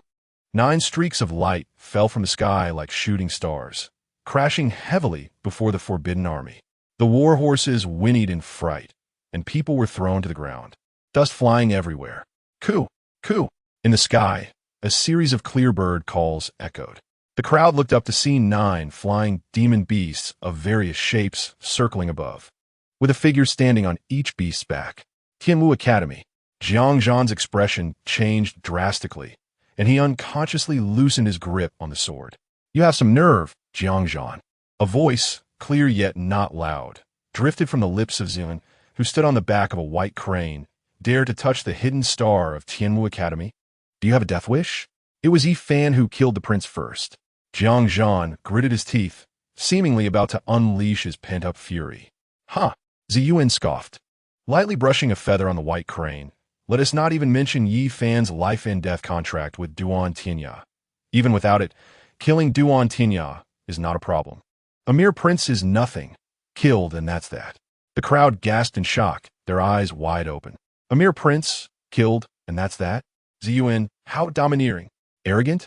Jiang Zhan laughed in anger, pointing his sword at the sky. Is Tianwu Academy planning to rebel? Rebel? Ziyuan seemed to find it amusing, turning to Yi Fan and smiling. Yi Fan, how should we deal with this fool? Kill. Yi Fan said decisively, his eyes filled with killing intent. Yi Yao was captured by the Forbidden Army. Even if Jiang Zhan was acting on Duan Tianya's orders, he deserves to die. Chapter 69. The Dean Strikes, Slaughtering the Forbidden Army. Indeed, he deserves to die. Ziyuan smiled sweetly, lightly patting the crane's neck. The white crane let out a long cry before diving down like a sharp arrow. At the same time, Ziyuan's palm glowed with purple light, and a palm imprint shot down from the sky, heading straight for Jiang Zhan's crown. Just with you? Jiang Zhan sneered, suddenly raising his sword. The sword's edge cut through the air with a tiger's roar, and golden sword energy transformed into a fierce tiger's head to meet the palm imprint. Boom! At the moment of impact, the shockwave exploded. Jiang Zhan's hands cracked, and his sword flew from his grip. He looked down at his trembling right hand. Then in shock at Ziyuan, "This is impossible. How can you be so strong? Shouldn't I be strong?" Ziyuan teased, replying to Jiang Zhan. Jiang Zhan furrowed his brow, puzzled. Jiang Zhan, rank 5th on the strong list. You're not one of the top 4, so why? Tianwu Academy does not make the strong list. Ziyuan looked at Jiang Zhan as if he were an idiot. With that, she lightly stepped off the crane's back and flashed towards Jiang Zhan again. Damn it! Jiang Zhan realized something, his expression darkening. Boom! Boom! Boom! Without a sword in hand, he was quickly suppressed by Ziyuan. However, after all, he ranked 5th on the strong list. It wouldn't be that easy for Ziyuan to kill him. Several deans, are you still watching? Yi Fan looked up at the 8 people in the sky. Haha, it's been a long time since I've exercised my muscles. Tianwu Academy had indeed been too low-key in recent years. It was time to let the royal family know who really called the shots in Yunnan Kingdom. 3 of the deans spoke in succession, their bodies falling like shooting stars. Jiang Zhan found himself surrounded, falling into a desperate situation. Where is the Forbidden Army? Jiang Zhan roared in desperation as he faced 4 opponents. Hundreds of forbidden soldiers responded immediately to his call. Looking for death, a voice rang out from the sky. The remaining 5 deans no longer stood by idly. They landed amidst the Forbidden Army, like wolves entering a flock of sheep. An elderly man in a green robe unleashed thousands of vines from his sleeves, binding the soldiers and their horses into cocoons. A middle-aged man in white waved his folding fan, and invisible energy blades sliced through the air, decapitating rows of soldiers. The most terrifying was the old woman in black, whose dry palm pressed to the ground, turning the area within 100 steps into quicksand. At this moment, Yi Fan, along with Mu Qingsheng, walked towards Yi Yao as if no one else was around. Old Qiu and the guards of the 3rd prince's residence dared not obstruct them, allowing Yi Fan and the others to take away the unconscious Yi Yao. Boom, boom, boom. In just a short moment, hundreds of forbidden soldiers were slaughtered. Jiang Zhan couldn't hold on any longer, having already been crushed by Ziyuan's palm strike, kneeling in a pool of blood. The scattered crowd, witnessing everything, were all deeply shocked. In an instant, the space fell silent, as if the air had frozen. Tianwu Academy, how powerful, how domineering. Just 9 deans acted and slaughtered hundreds of forbidden soldiers, including the 5th-ranked commander, Jiang Zhan. At this moment, Duan Tianxu was secretly delighted. With Duan Tianya dead and Jiang Zhan, along with his trusted subordinates, wiped out, he had no rivals left in the competition for the crown prince. Even without the Sunblade, the position of heir was still within his grasp. The emperor has arrived. At this time, a sharp shout cut through the heavy air like a blade. From the direction of the imperial city, 12 elderly men in golden robes rode snow-white flame steeds, pulling a gilded carriage that floated through the air, with golden lotus flames blooming wherever their hooves struck. Duan Jiuxiao, clad in a dark robe with golden dragon patterns, stood proudly atop the carriage with his hands behind his back. What a Tianwu Academy! Duan Jiuxiao's gaze swept over the corpses of the forbidden soldiers on the ground, finally landing on the 9 deans. You slaughtered the Forbidden Army. Are you not afraid that I will dismantle Tianwu Academy? Your Majesty might as well try. Ziyuan wiped the blood from her face and suddenly laughed. Dare to lay hands on the hidden star of Tianwu Academy? Not to mention mere forbidden soldiers. Even you, Your Majesty, would be killed without hesitation. Hidden star? Duan Jiuxiao narrowed his eyes, staring at Yi Fan, who was now draped in a hidden star robe. You are the hidden star of Tianwu Academy, Yi Fan? Why bother asking when you already know the answer? Yi Fan met his gaze directly, his eyes unflinching. A cold glint flashed in Duan Jiuxiao's eyes as he questioned Yi Fan. Retrieving the sunblade from the imperial tomb was a great achievement. I wanted to reward you. So why didn't you come to the palace to pay your respects? Your Majesty has already rewarded me. Yi Fan replied with a sudden scoff. Rewarded? Duan Jiuxiao's expression stiffened. Yi Fan pointed at the corpse of Duan Tianya beside him and said mockingly, Your Majesty rewarded Duan Tianya's life. Unfortunately, you arrived too late and didn't see how his life ended. Impudent. Duan Jiuxiao roared like thunder, his right hand clawing the air. The sunblade, stuck in the ground, trembled violently, its dragon eye on the hilt bursting forth with bloodlight, and in an instant, it flew into Duan Jiuxiao's hand. The blade quivered and let out a mournful cry, as if resisting Duan Jiuxiao's control, but once Duan Jiuxiao's blood dripped onto it, it suddenly fell silent.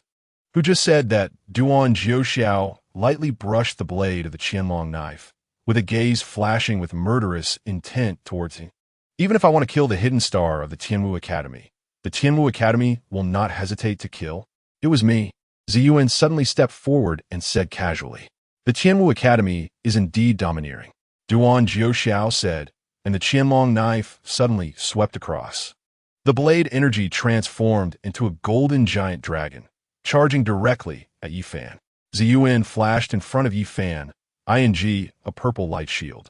The golden dragon collided with the light shield, producing a deafening explosion. The dissipated blade energy tore apart the bluestone ground. Yet it did not even lift the corner of Yi Fan's clothes. I want to see how the Tianwu Academy will not hesitate to kill. Duan Jiuxiao stood on the royal carriage, coldly sweeping his gaze over Ziyuan and the 9 others. Your Majesty, are you seeking death? Ziyuan saw Duan Jiuxiao's provocation and shrugged helplessly. Once words are spoken, they cannot be taken back. If they shrink back because of this, what will happen to the dignity of the Tianwu Academy? Whoosh, whoosh, whoosh. As the words fell, a majestic purple spiritual power surged from Ziyuan's body. The other 8 deans stepped forward simultaneously, unleashing strong battle intent. In the corner, Duan Tianshu's breathing became heavier, his pale face flushing with a sickly red. His pupils contracting violently, better to die than live. At this moment, images of himself donning a yellow robe floated in his mind. Duan Tianya is already dead. If his father dies as well, then he can ascend to the throne right here. Thinking of this, he nearly couldn't suppress a laugh. However, he quickly forced himself to calm down. Wanting to kill his father is not an easy task. As a prince, he knows some royal secrets. Over the years, the royal family has been constrained by the Tianwu Academy. His father has been secretly accumulating strength to break free from the predicament. Now, he already possesses the ability to resist the Tianwu Academy. The Tianwu Academy should really change its deans. Seeing that Ziyuan and the others actually dared to fight, Duan Jiuxiao suddenly sneered. The Qianlong knife in his hand slowly raised, pointing at Ziyuan and the 9 others. 12 golden-robed elders simultaneously bit their tongues, spitting out 12 blood arrows. The blood beads condensed in the air into an ancient formation diagram, with each line glowing with dazzling golden light. Amidst the earth-shattering dragon roar, 12 5-clawed golden dragon phantoms broke through the formation. As the dragon whiskers swayed, the air within a 1,000-foot radius instantly solidified. Chapter 70, Elder Shao appears. Points to break the formation. Golden dragon locking heaven formation. Ziyuan recognized the illusory formation diagram, and his expression became slightly serious. The crowd hiding in the corners didn't dare to breathe. Kill. Duan Jiuxiao squeezed out a word from between his teeth, his voice as cold as 1,000-year-old ice. The 12 golden dragons roiled, with bloodthirsty light flickering in their dragon eyes. Seeing the situation, Yi Fan protected Yi Yao and Mu Qingshang behind him. Stop! At this moment, a voice like thunder rang out from the void. A white-robed elder appeared, stepping through the air. His sleeves rustled in the wind, resembling an immortal descending to the world. Tianwu realm? Yi Fan's eyes flashed as he saw the white-robed elder. Walking through the air is a skill only those in the Tianwu realm possess. Previously, whether it was the Deans or Duan Jiuxiao and the others, they had only been riding flying beasts to achieve this. Dean, Ziyuan, and the others stood respectfully, bowing in unison. Duan Tinshu's expression changed slightly as he quietly retreated a few steps into the shadows. He is the dean of the Tianwu Academy? Yi Fan sized up the white-robed elder, a slight smile appearing at the corner of his mouth. As far as he knew, there were very few Tianwu realm warriors in the Union Kingdom. On the surface, there is only the dean of the Tianwu Academy. It would not be an exaggeration to say that the dean is the strongest in the Union Kingdom, setting up the Golden Dragon locking heaven formation to kill the deans of the Tianwu Academy. Is the royal family planning to go to war with the Tianwu Academy? The dean's voice was calm, yet it shook the clouds. He stood in midair, perfectly blocking Yi Fan from the other deans. So what if it is? Duan Jiuxiao sneered, having anticipated that the dean would appear. The Qianlong knife in his hand remained unmoved. The Tianwu Academy has become increasingly arrogant over the years, showing no regard for the royal family. A mere hidden star of the Tianwu Academy dares to kill my royal son. And these deans of the Tianwu Academy have slaughtered the Forbidden Army. The dean did not wait for Duan Jiuxiao to finish speaking, suddenly raising his hand and smilingly interrupting. Have we ever looked down on the royal family? Upon hearing this, Duan Jiuxiao's expression instantly darkened. Duan Jiuxiao, have you forgotten? The dean stepped forward, a green lotus blooming beneath his feet. Back then, how did you become the crown prince of the Union Kingdom? And how did you ascend to the throne? Huh! Duan Jiuxiao laughed in anger. Back then, I indeed relied on your favor to become the crown prince. However, during my years in power, my tolerance for the Tianwu Academy has also been repaid. Today, the Tianwu Academy's actions are too excessive. Excessive? I don't think so. The dean shook his head, his eyes shining with brilliance beneath his white brows. With a wave of his sleeve, 12 green lotuses appeared out of thin air, forcing back the golden dragons. If you withdraw the golden dragon locking heaven formation and return to your royal palace, there may still be room for negotiation. But if you insist on making a move, the throne of the Union Kingdom should be changed. Duan Tinshu's eyes brightened, growing more expectant. Changing the throne of the Union Kingdom? Is he referring to himself? Ha ha ha ha. Duan Jiuxiao's wild laughter shook the ground. Did you really think that I was unprepared all these years? As soon as he finished speaking, he suddenly raised the Qianlong knife in his hand. The blade energy surged, actually twisting back towards his own arm. In an instant, dozens of deep blood marks, visible to the bone, appeared on his arm. Blood gushed out, spraying onto the blade of the Qianlong knife like a fountain. The Qianlong knife greedily absorbed the blood, and the blade patterns gradually glowed with a strange blood light. Go! Duan Jiuxiao shouted violently, the blood-stained tip of the knife pointing directly at the formation diagram in the air. The blood light slithered into the formation eye like a venomous snake, and the originally resplendent golden formation instantly transformed into a sea of blood, with 12 dragon shadows emitting painful howls, their scales turning red inch by inch.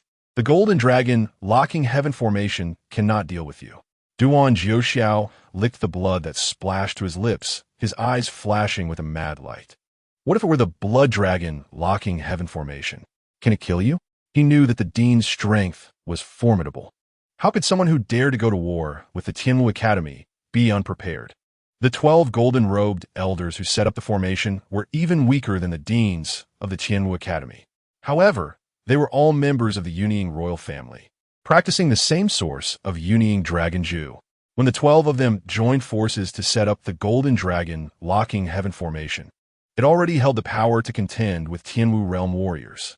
But to deal with a Tianwu realm warrior of the dean's caliber, it still fell short. At this moment, Duan Jiuxiao used his own true dragon prince blood as a guide, combined with the royal family's treasure, the Qianlong knife, to upgrade the Golden Dragon locking heaven formation to the Blood Dragon locking heaven formation, enhancing the power of the formation. Now, It already possessed the ability to annihilate the Dean. Roar. The sound of dragon roars resonated, and 12 blood dragons glimmered with bloodlight. The ferocity in their dragon eyes pulsing with bloodthirst. They circled around the Dean, and the terrifying dragon might press down, causing the surrounding space to begin to distort. Mu Qingchang showed a worried expression, supporting Yi Yao and whispering to Yi Fan, who was guarding in front of him. Can the Dean withstand the blood dragon locking heaven formation? If the Dean cannot withstand it, there will naturally be someone more powerful. Yi Fan maintained a calm expression, showing no signs of worry. No matter how the situation changed, he remained composed. To deal with me, you truly put in a lot of effort. The Dean's white beard fluttered as he remained unhurried, shaking his head with a sigh before turning to face the Tianwu Academy, respectfully cupping his hands in salute. I asked the Master Ancestor to take action and break the formation. With this bow, the world fell silent. Duan Jiuxiao's face twisted into a sinister smile, instantly freezing. The hand holding the Qianlong knife trembled involuntarily. The Tianwu Academy actually has a presence more terrifying than the Dean. When he turned to look, he saw at the end of the street an old man dressed in rags, resembling a beggar, walking slowly with his hands behind his back. Yi Fan saw the old man and smiled knowingly. Who else could it be but Elder Xiao? Who are you? Duan Jiuxiao furrowed his brows, looking down at Elder Xiao with a scrutinizing gaze. Although he couldn't sense any aura, he could feel the terror emanating from Elder Xiao. Master Uncle, the head of the academy, once again bowed to Elder Xiao. The blood dragon locking heaven array was casually waved off by Elder Xiao, his murky old eyes sweeping over the 12 blood dragons in the void, suddenly sneering. Did this array created by this old man intend to kill me? How interesting. Truly interesting. Absurd. Duan Jiuxiao's dragon robe trembled, the veins on his forehead bulging as he coldly retorted, this array was created by my ancestor, the Yunin Kingdom. What does it have to do with you? Duan Yunin didn't tell you? Elder Xiao dug at his ear and flicked away the earwax from his fingertip. Did I teach him this array? Before his words fell, his right hand slowly raised, and his index finger casually pointed towards the void. The finger seemed slow, but in reality, it was as fast as lightning. The moment the fingertip touched the first blood dragon, boom, that blood dragon's head suddenly exploded, not even having time to let out a wail before turning into a mist of blood. Following that was the second and third, with each point of Elder Xiao's finger.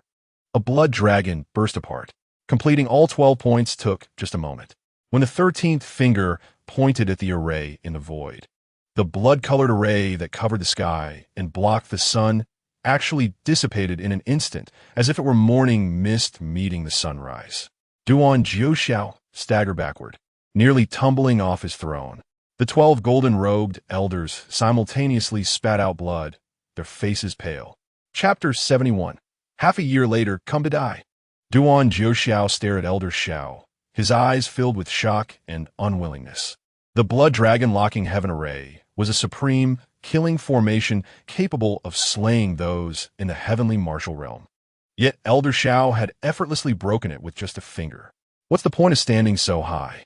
Elder Xiao rubbed his sore neck, suddenly impatiently waving his hand. Looking quite tired, in an instant, a fierce wind rose. The 12 fiery, celestial horses neighed in terror, as if struck by an invisible hand, crashing down from the sky along with the throne. Duan Jiuxiao fell to the ground in a disheveled state, his dragon robe covered in dust, losing all semblance of imperial majesty. You brat! Elder Xiao's figure steadied as he beckoned to Yi Fan. This drew everyone's attention, all eyes turning to Yi Fan. Was this terrifying existence of Elder Xiao here for Yi Fan? Yi Fan's lips curled slightly, knowing that Elder Xiao was creating momentum for himself. Adjusting his hidden star robe, he walked towards Elder Xiao under the watchful eyes of the crowd. Elder Xiao. Upon reaching Elder Xiao, Yi Fan respectfully bowed. Why so polite? Elder Xiao grinned, revealing a few yellowed teeth, casually pointing to Duan Jiuxiao and the others, asking Yi Fan, what do you think should be done with these people? Hiss. Upon hearing this, everyone involuntarily gasped. They had already witnessed Elder Xiao's terrifying strength. He could kill anyone here with just a wave of his hand. But now, He was giving Yi Fan the power of life and death. Kill. Yi Fan's response was crisp and decisive, without a hint of hesitation. Duan Tianshu trembled all over, a morbid excitement bursting forth in his eyes. Staring intently at Duan Jiuxiao's back, his lips trembled uncontrollably. If his father Duan Jiuxiao died, what would happen to the throne? Kill. Elder Xiao raised his graying eyebrows, the wrinkles on his face relaxing. You brat, your killing intent is quite strong. Huh? To dare to have thoughts of extinguishing the Heavenly Martial Academy. You deserve to die. Yi Fan's cold gaze swept over Duan Jiuxiao, his voice like ice piercing to the bone. Just now, Duan Jiuxiao not only wanted to kill him, but also the various deans and the head of the Heavenly Martial Academy. If all these people died, would the Heavenly Martial Academy still be the Heavenly Martial Academy? The intent was no different from destroying the academy itself. I see. Elder Xiao smiled with interest. But when he turned to look at Duan Jiuxiao, the smile on his face suddenly vanished. What did this brat just say? Did you hear that? Senior. Duan Jiuxiao scrambled to his feet, not bothering to brush off the dust on his body, staggering forward a couple of steps, his voice hoarse. You have ties with my ancestor. Why must you eradicate the bloodline of old friends? Do you know who I am? You just asked that? Elder Xiao glanced at Duan Jiuxiao with a sidelong look. Earlier, he had already made it clear that the blood dragon locking heaven array was created by him and taught to Duan Yunin. What his identity was not hard to guess. Duan Jiuxiao wanted to dig deeper, but didn't he consider if he was worthy? Senior. Duan Jiuxiao's face darkened, momentarily speechless. I don't intend to eradicate the bloodline of Duan Yunin.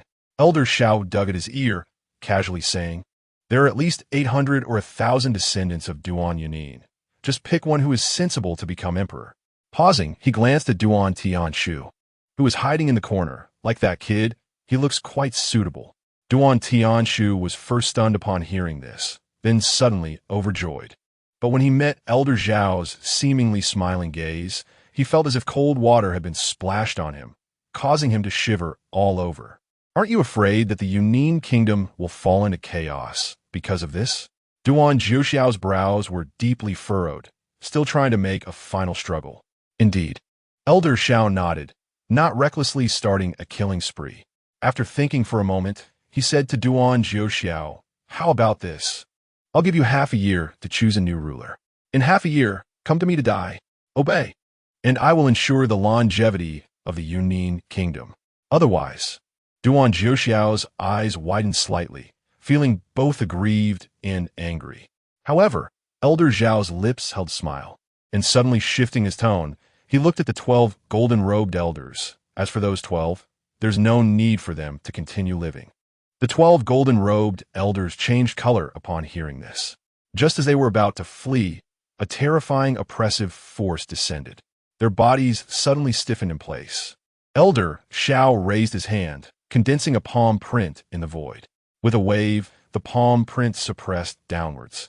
The 12 golden-robed elders didn't even have time to scream before being crushed into a mist of blood by the descending palm print. Duan Jiuxiao's face turned ashen, finally lowering his proud head, completely devoid of the courage to resist, obediently following the elder's command. Why aren't you leaving? Elder Xiao glanced at the still stiff Duan Jiuxiao, a mocking curve appearing at the corner of his mouth. Half a year is just a blink of an eye. Junior takes his leave. Duan Jiuxiao's expression fluctuated, but ultimately he bowed deeply, rising with sharp eyes like knives slicing across Duan Tianshu. Tianshu, you will be fully responsible for the matter of the envoy to the Taiyuan dynasty in a month. Now, follow me back to the palace for further discussion. Envoy to the Taiyuan dynasty? Duan Tianshu's expression froze, a wave of ecstasy exploding in his eyes. He hurriedly jogged forward, almost flattering as he took hold of Duan Jiuxiao's arm, heading to the palace together. The Taiyuan dynasty, after all, was one of the 4 great dynasties of the southern region. The Yunin kingdom was merely a vassal state of the Taiyuan dynasty. Every year, the Taiyuan dynasty would hold the Junlin banquet, inviting the talents of vassal states to attend. The person leading the envoy was usually the crown prince of the vassal state. Last year, the envoy to the Taiyuan dynasty was Duan Tianya. This year, the designated person was still Duan Tianya. But now, this matter had fallen to Duan Tianshu's head. What this meant was self-evident. The Junlin banquet? After Duan Jiuxiao's reminder, Elder Xiao also recalled, turning to pat Yi Fan's shoulder, "You brat, if you're interested. You can also attend the Junlin banquet of the Taiyuan dynasty." What is the Junlin banquet? Yi Fan asked in confusion upon hearing this. The Junlin banquet is a banquet of talents, a battle where talents gather. At this time, the head of the academy had descended, walking slowly to Yi Fan to explain. The Taiyuan talent ranking is determined from here, and those on the list can directly obtain the qualification for the Taichu Dao sect assessment. Yi Fan was puzzled. Doesn't that mean if one can't make it onto the Taiyuan talent ranking, they can't participate in the Taichu Dao sect admission assessment? Initially, Qin Yimo hadn't told him so much, only stating that the assessment's lower limit was the 7th level of the Xuanwu realm. Naturally, one could still participate. The head of the academy stroked his beard meaningfully. However, if you can't make it onto the Taiyuan talent ranking, you'll have to take a longer detour. At that time, there will be an additional round of selection, and the difficulty and danger will be significantly higher. You kid, you've been thinking about going to the Taichu Dao sect for a long time, haven't you? Old Xiao guessed Yi Fan's thoughts as soon as he asked. Yi Fan scratched his head, feeling a bit embarrassed. Being in the Tianwu Academy while aiming for the Taichu Dao sect, wasn't that eating from one bowl while looking at another? Don't be shy. Old Xiao laughed heartily, putting his arm around Yi Fan's shoulder. People strive for higher places, and water flows to lower places. If you really want to participate in the Taichu Dao sect assessment, you can't fail. Otherwise, I will have to beat you up. Chapter 72. This throne should be yours. How could that be? Yi Fan smiled widely. Yi Fan, the academy head, suddenly became serious, raising his hand to interrupt the banter between Old Xiao and Yi Fan. If you want to attend the Taiyuan dynasty's Junlin banquet, you must leave this hidden star row behind. As he spoke, he occasionally glanced at Old Xiao, seemingly observing his attitude. Granting Yi Fan the position of hidden star and bestowing the hidden star robe was indeed Old Xiao's intention. Now, to take all of that back, it naturally required Old Xiao's consent. Old Xiao yawned nonchalantly, clearly unconcerned about it. All right, Yi Fan agreed readily and took off the hidden star robe to hand it to the academy head. A weak voice called out from the side. Yi Yao had awakened after Mu Qingcheng fed her a medicinal pill. At this moment, her pale face still bore traces of dried blood. Supported by Mu Qingcheng, she walked slowly toward Yi Fan. Yi Fan's smile faded as he turned to Old Xiao and the academy head, saying, "Old Xiao, academy head, Sister Yao is seriously injured. I will take her back to recuperate first." "Go ahead." Old Xiao waved his thin hand dismissively.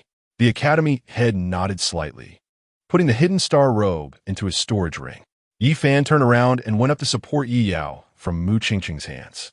Then, together with Mu Qingcheng, they took Yi Yao back to the Yi residence. Yi Hai and He quickly followed, and the figures of the few of them cast long shadows in the setting sun. The people from Tianwu Academy did not linger and returned one after another, leaving behind a scene of chaos. The crowd, which had been suppressed for a long time, finally erupted into a commotion. The voices of discussion spread like a tide. Every face was filled with shock and fear. At this moment, on top of the highest Qitian tower in the imperial city, stood a man and a woman. The woman had fiery red hair cascading down to her waist, unmistakably the first sword of Foming country. The man beside her was dressed in a brocade robe, fluttering in the wind, with a sharp gaze hiding a trace of gloom. He was Feng Wujian, the prince of Foming country who had just arrived in the Yunin country's imperial city a few days ago. Tianwu Academy actually has such a high-level expert. Feng Wujian's cold, sinister gaze swept across the chaotic scene in front of the third prince's mansion, his voice as icy as ice. "With Duan Tianya dead, our plan is all messed up." The first sword side, now the competition for the crown prince of Yunin country, has no suspense. According to Old Zhao's meaning, if Duan Jiuxiao is willing to take the death sentence in half a year, he will ensure the longevity of the Yunin country. No suspense? I don't think so. Feng Wujian narrowed his eyes, a glimmer of cunning flashing in his eyes. Not necessarily? The first sword frowned slightly, looking at Feng Wujian in confusion. Why hasn't Duan Jiuxiao taken the crown prince position yet. Feng Wujian suddenly lowered his voice, disdainfully saying, "Isn't it because he is infatuated with imperial power? Do you think he would willingly accept death in half a year? I don't believe it.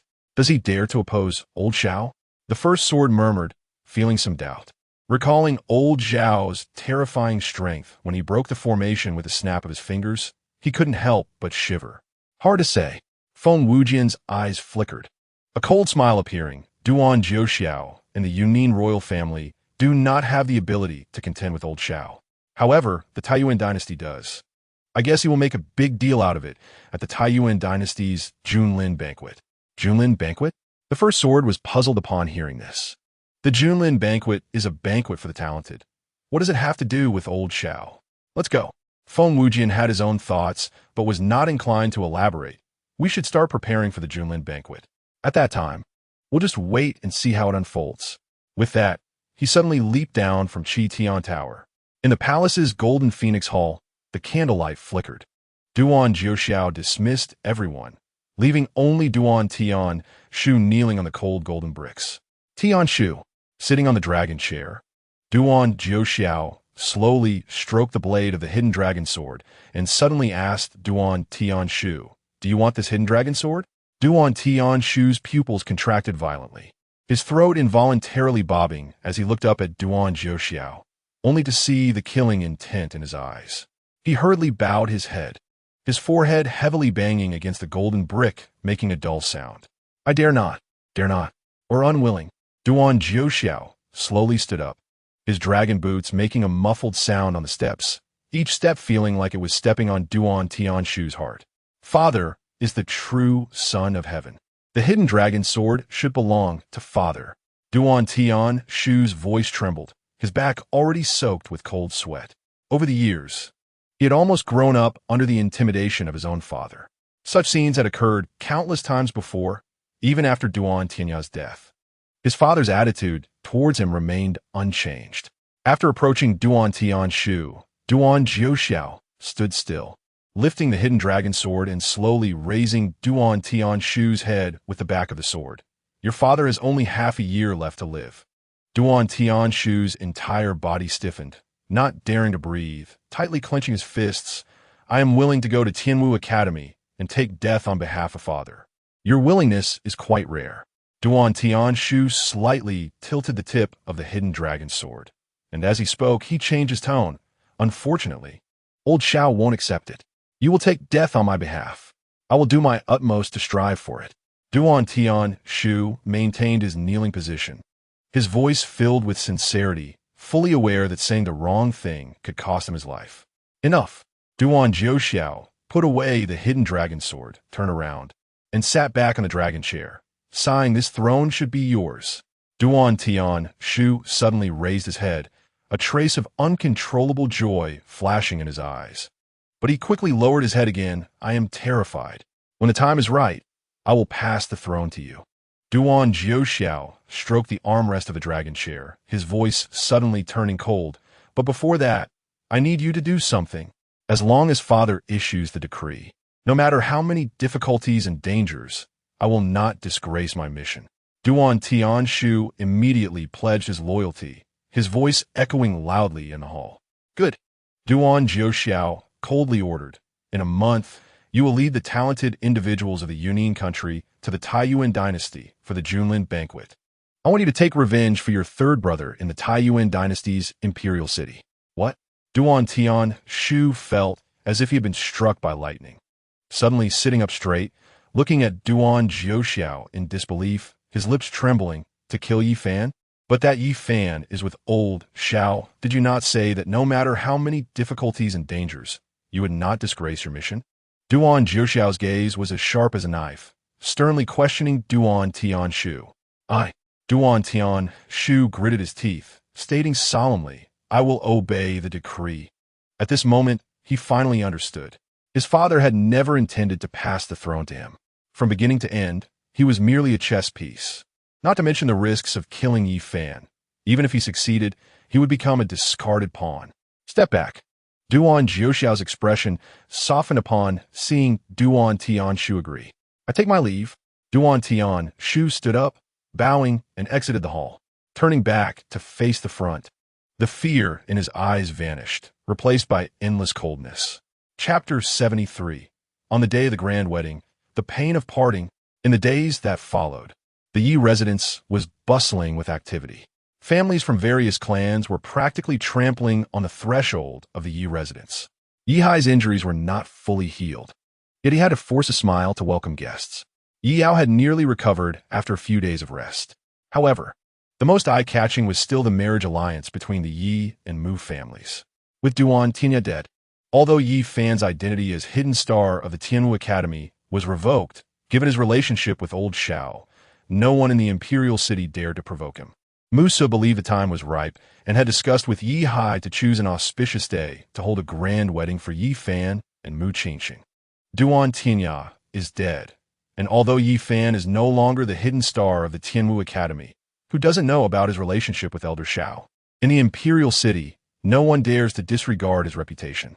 Musu, seeing the opportunity ripe, personally visited Yi Hai for a heartfelt discussion and ultimately confirmed an auspicious date. On the day of the wedding, as the sun rose, the Yi residence was adorned with colorful lanterns and decorations, with 99 firecrackers stretching from the main gate to the end of the street, their red paper scraps bursting like falling blossoms. On the joyous sedan chair made of golden Nanmu wood, the carvings of phoenixes and dragons shimmered in the morning light. Yi Fan, dressed in a bright red wedding robe, with a pearl-studded jade belt at his waist, rode at the front of the wedding procession on a snow-white steed. The streets were packed with onlookers, and children chased after attendants, scattering lucky money, cheering, "The new son-in-law is here," in front of the Mu residence. The matchmakers held red dates and longans, eagerly awaiting. As Yi Fan dismounted, the vermilion gate of the Mu residence slowly opened. Musu stepped out alone, the clouds of worry on his brow heavier than the morning mist. "Uncle Mu?" Seeing this expression on Musu's face, Yi Fan's heart sank. He stepped forward in 2 quick strides, his voice tightening involuntarily. "Where is Qingcheng?" Musu did not respond, trembling as he took out a letter from his sleeve. The wax seal bore the striking words Yi Fan personally opened. With a gesture from Yi Fan, the sounds of joy behind him abruptly ceased. Unfolding the letter, familiar handwriting came into view. "Yi Fan, by the time you read this letter, I will have left the imperial city. Forgive my cowardice. I ultimately cannot walk towards you in a wedding dress. Although Duan Tianya is dead, that marriage is like a brand deeply etched in my life. People will say, 'How could you, Yi Fan, a prodigy, marry a divorced woman, which should not be your shame?' I know you do not care about these worldly opinions, but I do. Those whispers will coil around our lives like venomous snakes. Let me be selfish this once. I want to see the snow in the north and the sea in the south. Perhaps one day we may meet again." The letter rustled in Yi Fan's fingers. Musa knew this matter was a debt the Mu family owed Yi Fan. After apologizing to Yi Fan with a bow, he presented a land deed to Yi Fan. "Yi Fan's nephew, this is the deed for 3 of the Mu family's Xiantai mines, a token of goodwill. There's no need." Yi Fan gently closed the letter, his fingertips brushing over the word shame. She wanted to see the scenery of this world. He would wait for her to see enough. The return wedding sedan swayed empty, with the red silk along the way appearing particularly glaring. Yi Fan did not return to the Yi residence, but went directly to the Tianwu Academy, back to the place where they had lived. Pushing open that familiar wooden door, he found the celadon teacup that Mu Qingxing often used still resting on the table, and there seemed to linger the faint fragrance of her hair by the pillow. Living here, he felt as if Mu Qingcheng had not truly left. In the blink of an eye, several days passed. Yi Fan continued to lie in the courtyard practicing, letting the sunlight bathe his body. Yet, every time the night grew quiet, he would unconsciously look towards the courtyard gate, as if the familiar footsteps would sound at any moment. The memories of their past would surge forth during his solitude, from the stunning first glance to her selfless protection, and then to the warmth of their moonlit embrace. "Yi Fan." One day, Gu Yi's voice broke the tranquility of the courtyard. Yi Fan rose from his reclining chair and walked out of the courtyard leisurely. Gu Yi hurried forward to hand him a gilded nameplate. "The second prince has finalized the list for the upcoming mission to Taiyuan Dynasty. Yi Fan is on the list. Please prepare to meet outside the royal palace in 3 days. There were a total of 10 names on the list, including Yi Fan and Gu Yi. Mostly individuals from the Tianwu Academy ranked high on the Tianbang. Many of them were familiar faces to Yi Fan. Yi Fan's gaze fell on one name, and he couldn't help but pause. Chun Li's name? Why would it be on this list? With Duan Tianya dead, did the second prince still taking his dog? The mission to the Taiyuan dynasty for the Junlin banquet represented the Yunin kingdom. Considering the reputation of the Yunin kingdom, the 10 people selected by the second prince were the strongest among the Xuanwu first realm in the Yunin kingdom. Gu Yi expressed his helplessness and explained to Yi Fan. That day, Chun-Li did not die in the royal mausoleum. He acquired the inheritance of a royal ancestor, and his current strength surpasses mine. Moreover, with Duan Tinya dead, Chun-Li has chosen to bow to the second prince. Oh, Yi Fan raised an eyebrow, a playful smile emerging at the corners of his mouth. The second prince is indeed broad-minded. With 3 days left, Yi Fan had little to prepare. This journey would take him away from the royal city of the Yunin kingdom for an unknown period. Although he hadn't been in this world for long, he had still felt the warmth of family in the Yi family. As the agreed day arrived, Yi Fan bid farewell to Yi Hai, Yi Yao, and others. Just as he was about to step out of the gate, a familiar fragrance wafted through the wind. Are you leaving without saying goodbye to your sister? Su Meinyang leaned against the door in a purple gauze dress, her jade fingers lightly twirling a strand of hair. The sunlight penetrated her purple attire, outlining her graceful figure. Sister? Upon seeing Su Meinyang, Yi Fan suddenly remembered something and stepped forward quickly, asking Sister, do you have news of Qinsheng? Do you know where she has gone? Mu Qinsheng was Su Meinyang's junior. The Mu family was unaware of Mu Qinsheng's whereabouts. Perhaps Su Meinyang would know. That silly girl did come to find me before she left, Su Meinyang said, her red lips pursing slightly. A sigh escaping as a hint of heartache flashed in her eyes.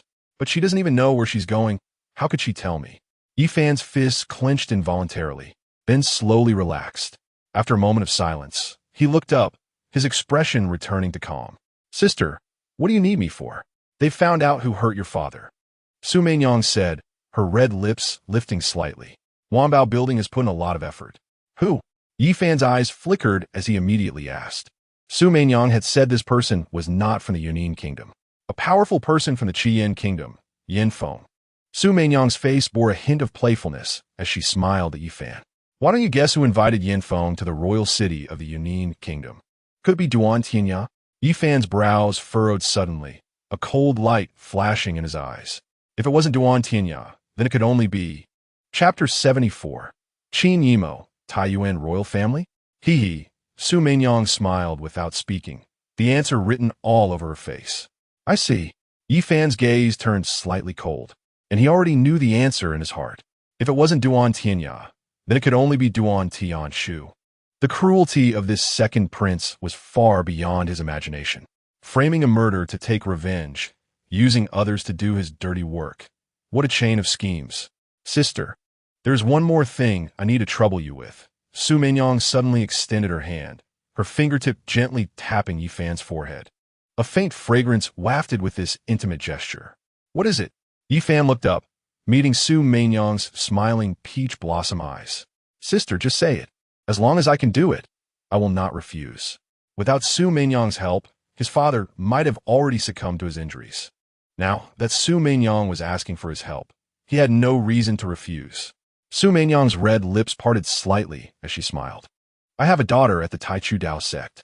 If you enter the sect in the future, please help me look after that little girl. Huh? Sister has a daughter? Yi Fan was taken aback, disbelief written across his face. Instinctively, he began to scrutinize Su Meinyang. This enchanting figure, this delicate skin. She looked nothing like a mother. What's wrong? Is it strange? Su Meinyang feigned a serious expression, but couldn't hide the smile in her eyes. At this age, isn't it normal for a sister to have a daughter? Normal? Yi Fan's mouth twitched slightly. To enter the Taichu Dao sect, one must be at least at the 7th stage of the Xuanwu realm. Su Meinyang's daughter must be around 18, right? Calculating this way, Su Meinyang gave birth at the age of 20. Having children at 20 is quite normal for an ordinary woman. However, Those with outstanding martial arts talent would never have children so early, because carrying a child for 10 months would delay their training, potentially causing them to fall behind significantly, which could have a considerable impact on their martial path. Su Mingyang sighed softly, a hint of nostalgia flashing in her eyes, and she didn't feel embarrassed about it. Perhaps her elder sister was just young and foolish back then? He, what is your sister's daughter's name? How old is she? Yi Fan shrugged and tactfully changed the subject. Su Xiaodo. When it came to this name, Su Mingyang's voice unconsciously softened. In 2 months, she would turn 18, about the same age as you. Su Xiaodo? Yi Fan repeated the name, unable to hide his shock. It seemed that the elder sister's daughter had quite extraordinary martial talent. Didn't she? Does she still need my care? The entrance examination for the Taichu Dao sect is held once a year, according to the normal procedure for entering the sect. Su Xiaoro must have joined the Taichu Dao sect at the latest last year. This means Su Xiaoro had already achieved the 7th level of the Xuanwu realm before turning 17.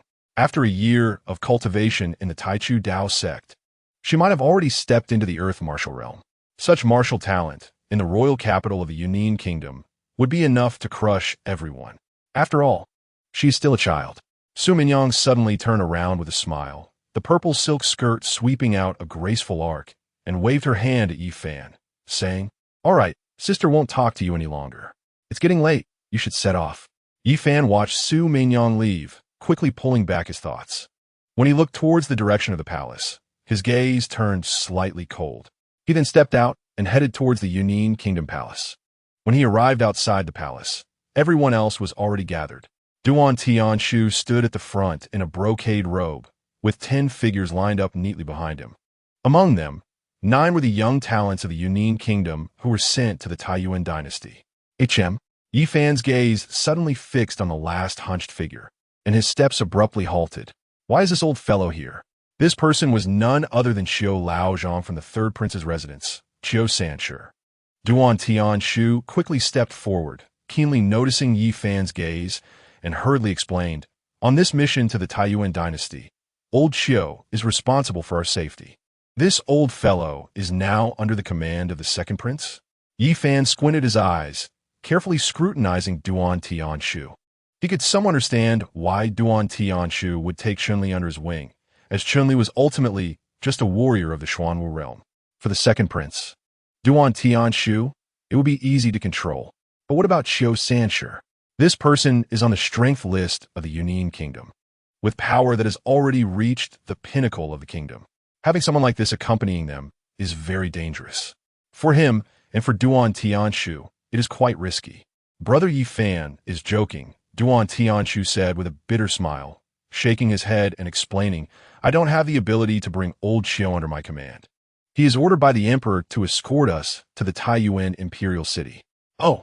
Yi Fan stared at Duan Tianshu, seeing a hint of helplessness in his eyes. "Brother Yi Fan, we should set off." Duan Tianshu, noticing Yi Fan's silence, timely changed the subject. His father ordered him to kill Yi Fan in the Taiyuan imperial city, but it was definitely not meant for old Qiu to take action against him. If anyone from the Yunnan kingdom makes a move, the Tianwu Academy would surely blame the royal family of the Yunnan kingdom.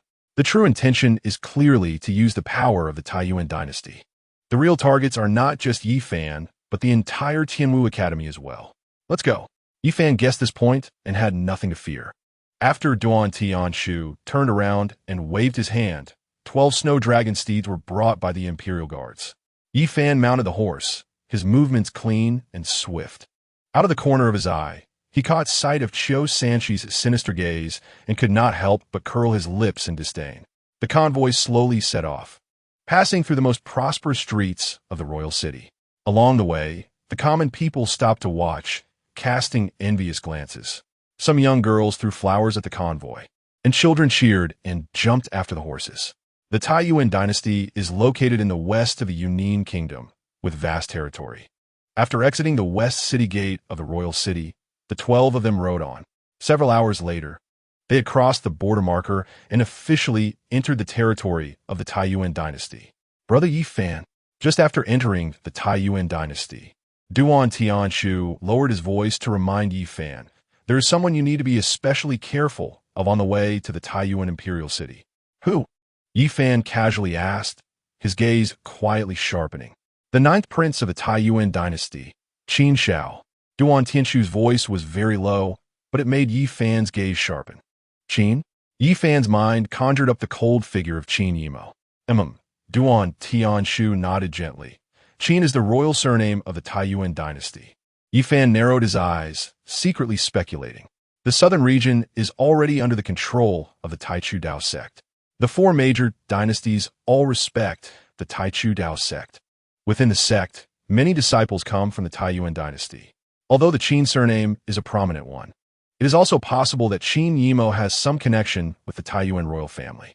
Duan Tianshu, unaware of Yi Fan's thoughts, added, the ninth prince, Qin Shao, is the only son of the emperor of the Taiyuan dynasty.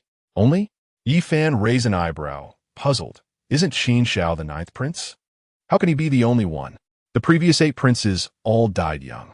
The ninth prince naturally became the only prince, Duan Tianshu said with a wry smile. Speaking of which, the internal strife within the Taiyuan royal family is far more complex than ours in the Yunnan kingdom. Only one prince, and it's still complicated? Yi Fan shot a sidelong glance at Duan Tianshu, half smiling. Although there's only one prince, there are many princes. Duan Tianshu explained, apart from the ninth prince, Qin Shao, the heirs of the various princely houses also have the right to inherit the throne.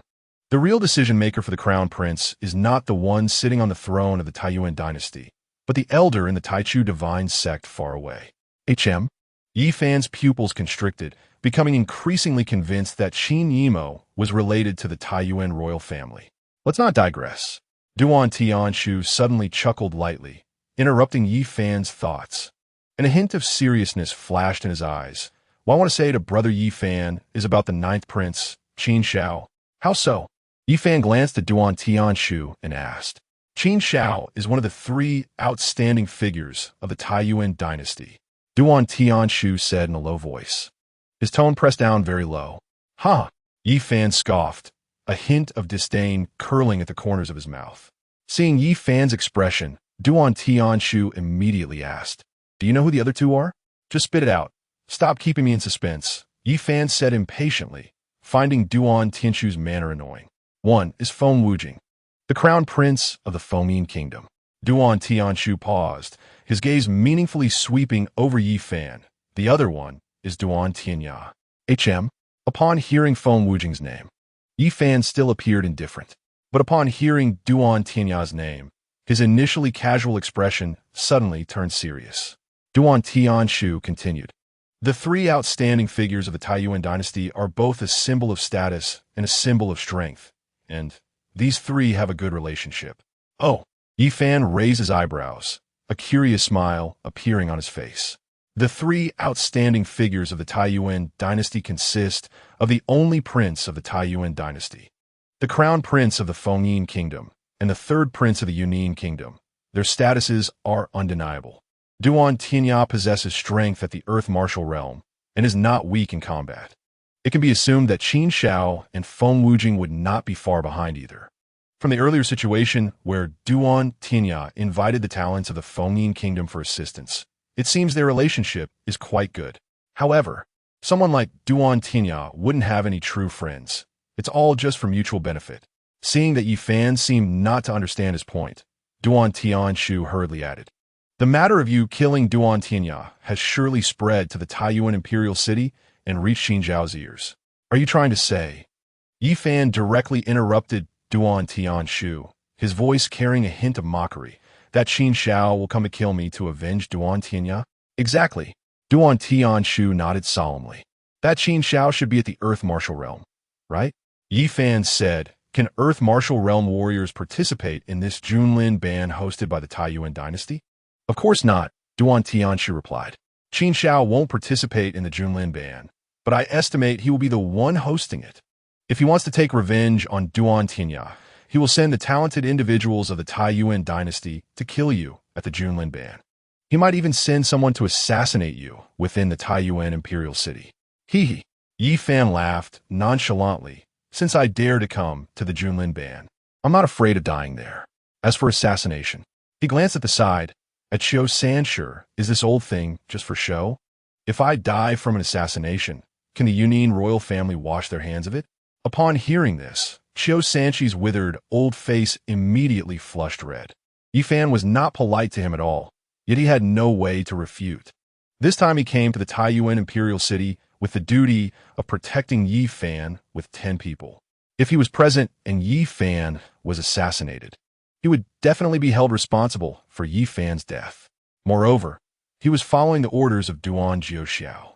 Duan Jiuxiao and the Yunnan royal family would also bear joint responsibility. No one knew how old Xiao and the Tianwu Academy would retaliate. Furthermore, Yi Fan's lips curled into a meaningful arc as he looked directly into Duan Tianshu's eyes like a sharp sword. If I die in the Taiyuan imperial city, wouldn't that be just what you want? Yi Fan, why do you say this? Duan Tianshu's face changed suddenly, and he tightened the reins in his hand. Qiu Sanshi beside him also furrowed his brows. Isn't it? Yi Fan sneered, not avoiding Duan Tianshu's gaze. Yi Fan, it seems there is a deep misunderstanding between us. Duan Tianshu's forehead broke out in fine beads of sweat, and just as he was about to explain, he was interrupted by Yi Fan raising his hand. If I die in the Taiyuan imperial city. Yi Fan's voice suddenly turned cold. Old Xiao would indeed vent his anger on the Yunnan royal family. But at most, you would only be accused of inadequate arrangements and ineffective protection. The one who really has to bear old Xiao's wrath is the perpetrator in the Taiyuan imperial city. Do you think old Xiao would kill his way to the Taiyuan imperial city for me?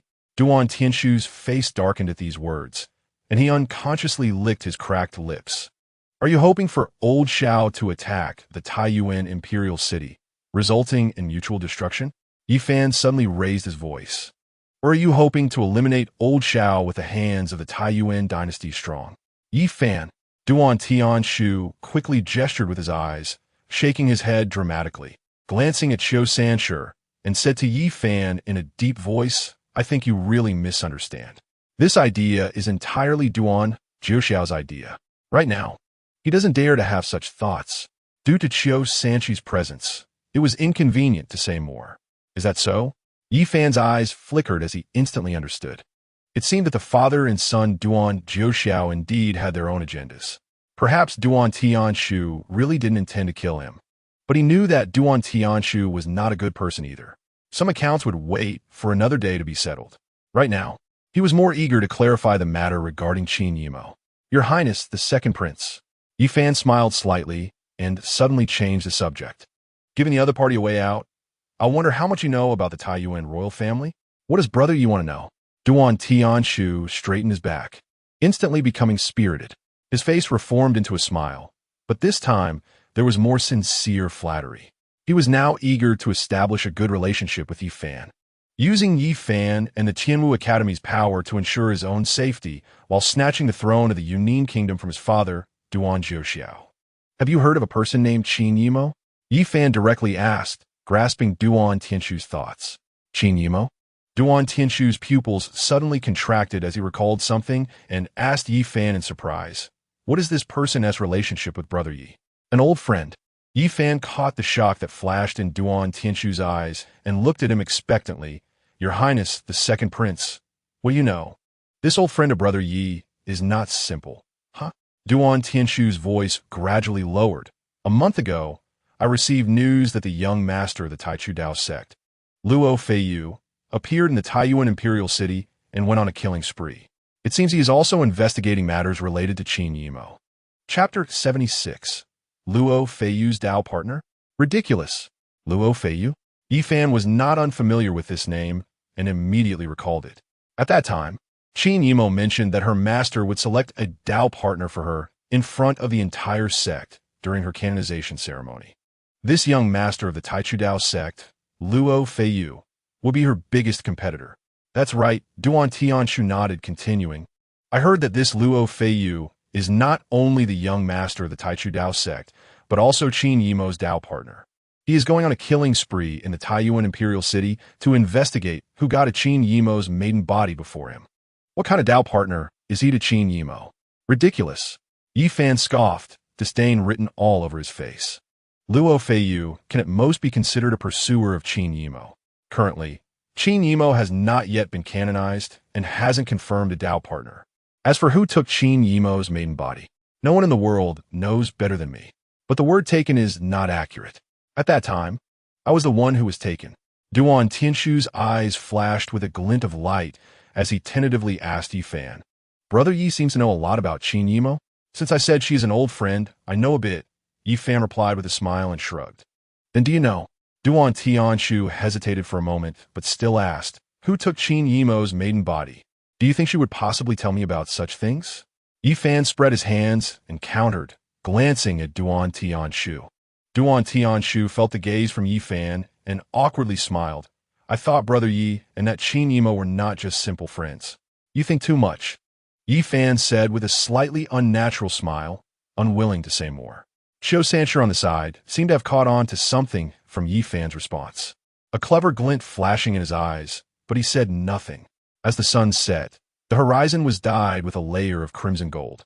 In the distance, the Taiyuan imperial city finally came into view for the group. It resembled a colossal object stretching across the horizon, with walls towering over 100 feet high, flags fluttering at the top, and the city gates resembling the mouth of a giant beast.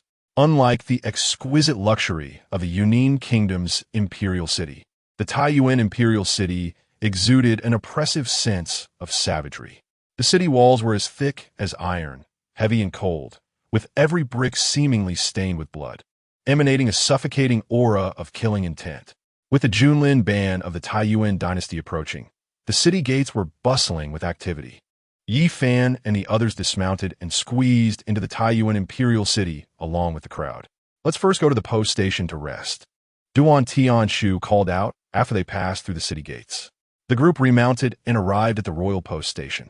A luxurious complex of buildings displayed the grandeur of a great nation. Even the entrance of the post station was comparable to the palace gates of the Yunnan Kingdom. "Where are you from?"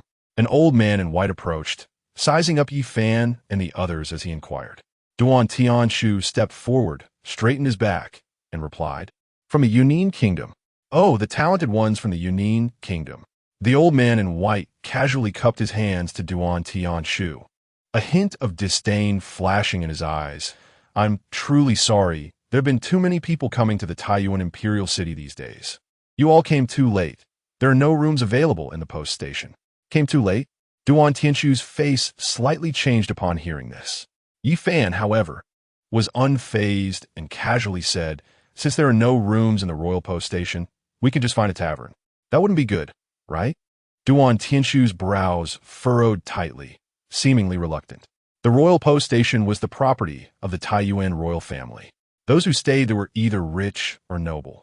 If they came to the Taiyuan imperial city for other reasons, they could make do. But this time, they were here for the Junlin ban of the Taiyuan dynasty. Not staying at the royal post station would damage the prestige of the Yunnan Kingdom. Clop, clop, clop. At this moment, a sound of hooves came from not far away. A group of 12 people rushed over like a gust of wind. Upon reaching the entrance of the post station, they pulled their horses to a stop. 11 of them looked young, and there was also an old man accompanying them. The Kingdom of Thunder Sound. Duan Tianshu recognized the identity of this group and whispered. Hearing this, Yi Fan squinted his eyes and began to scrutinize the group. "Who are you?" the old man in white asked, following the usual protocol to confirm the identity of the visitors. "Crown Prince of the Kingdom of Thunder Sound, Lei Mo," the leading young man said arrogantly, holding his head high. "So it's Crown Prince Lei Mo." The old man in white changed his demeanor upon learning the young man's identity and smiled as he approached. "I've already received news from the White King and prepared rooms for you at the royal post station. Please follow me." "Very good." Lei Mo smiled in satisfaction and dismounted. "What does this mean?" Yi Fan, who didn't care about staying at the royal post station, suddenly became displeased upon seeing the old man in white treating them differently. "Did you not just say that there are no rooms available at the royal post station?" "That's right," the old man in white replied with a smile. "Did you think I was deaf?" Yi Fan was furious upon seeing the old man lie, without a change in expression. "We arrived first, and you said there were no rooms. Now that the people from the Kingdom of Thunder Sound have arrived, you say you have prepared rooms for them. Is this preferential treatment?" Brother Yi Fan, Duan Tianshu tugged at Yi Fan's sleeve and spoke in a low voice, they made a reservation. So what? Ye fan sinit it. Having seen through the trick. Making a reservation is a normal thing. But if they could really make a reservation, would Duan Tianshu not have made arrangements? Most likely. Only the people from the Kingdom of Thunder Sound are allowed to reserve. Brother Yi Fan, Duan Tianshu said helplessly, explaining to Yi Fan again. The person behind the royal post station is the White King. And this Lei Mo is the nephew of the White Queen. Lei Mo wore a smug smile. And the people behind him looked at Yi Fan and his group with a mix of amusement and disdain, as if watching a group of clowns. The Kingdom of Cloud Hidden is really getting worse. One person behind Lei Mo, with flickering eyes, assessed Yi Fan and suddenly mocked. You brought a 5th level Xuanwu Realm Warrior to the Junlin banquet? Are you just filling the ranks? Yi Fan turned his head sharply to look at the other person. You can actually see through my cultivation? He had practiced divine concealment to hide his aura. If a 5th level Xuanwu Realm Warrior could see through his cultivation, they must have practiced some kind of probing technique. Hee. Xuan Yin sneered. It's just a technique to conceal one's aura. What are you pretending for? Weaklings all have the same bad habit, which is to love pretending. After speaking, he turned his gaze to Duan Tianshu. The cultivation of this cloud-hidden kingdom prince is even lower, barely at the 1st level of the Xuanwu realm. He shouldn't even be here for the Junlin banquet. Oh, Lei Mo then realized this issue and couldn't help but wonder, where's Duan Tianya? Wasn't it Duan Tianya who brought the team here last year? Why has it changed to a useless prince this year? Duan Tianya, he is dead. Duan Tianshu replied coldly, following Lei Mo's gaze. Dead? Lei Mo's pupils suddenly constricted, and he was shocked. In the Kingdom of Cloud Hidden, someone dared to kill Duan Tianya? How'd he die? Chapter 77. The Solar God Body, rare throughout history. As one of the 3 heroes of Taiyuan, Duan Tianya had a deep friendship with Qin Shao. If it were Duan Tianya leading the people of the Kingdom of Cloud Hidden here today, Lei Mo would at least give them some face. Hearing the news of Duan Tianya's death now shocked him. Duan Tianshu sneered, casting a meaningful glance at Yi Fan and deliberately raised his voice. The one who killed Duan Tianya is precisely this so-called filling the ranks person you mentioned. Him? Lei Mo suddenly looked at Yi Fan with disbelief. He examined Yi Fan from head to toe, as if he were looking at some rare monster. Absurd. Xuanyin suddenly laughed disdainfully. Weaklings love to pretend. You actually used Duan Tianya's death to show off? As far as I know, Duan Tianya has already entered the Earth Martial Realm. How can a 5th level Xuanwu Realm waste kill someone in the Earth Martial Realm? If he really had that ability, why would he even come to attend the Junlin banquet?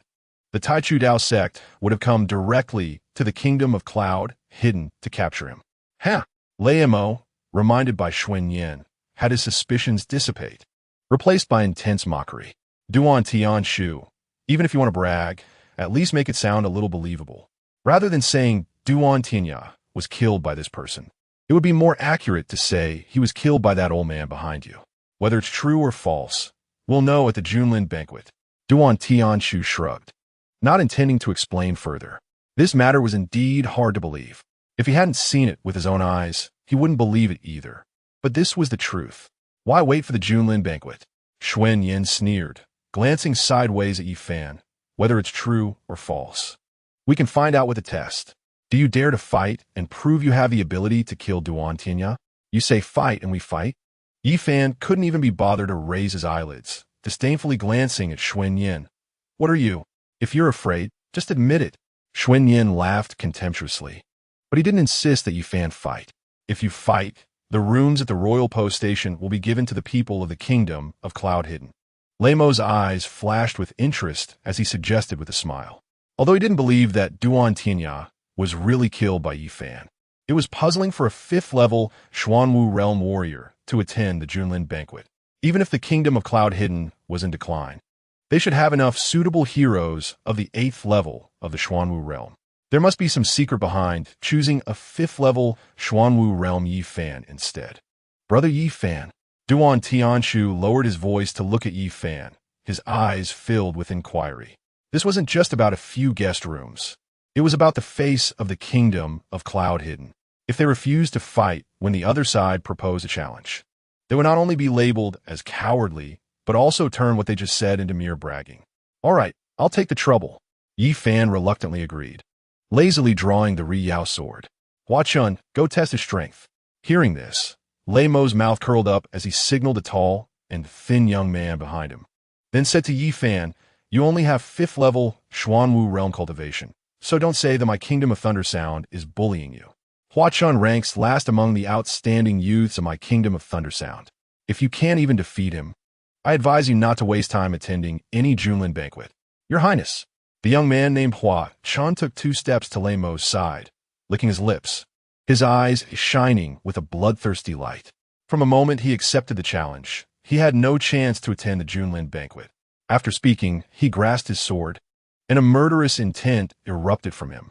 Wait! Yi Fan suddenly raised his hand, and Hua Chen's sword momentum immediately halted. What? Afraid to die? Hua Chen's lips curled into a mocking arc as he pointed his sword at Yi Fan's throat, grinning. Kneel. Bow your head. Admit your mistake. Then this battle can be called off. The weakest one in the Kingdom of Thunder Sound is qualified to fight me? Yi Fan didn't even glance at Hua Chun, pointing the Ri-Yao sword directly at Xuan Yin. If you want to fight, let him come out. Huh!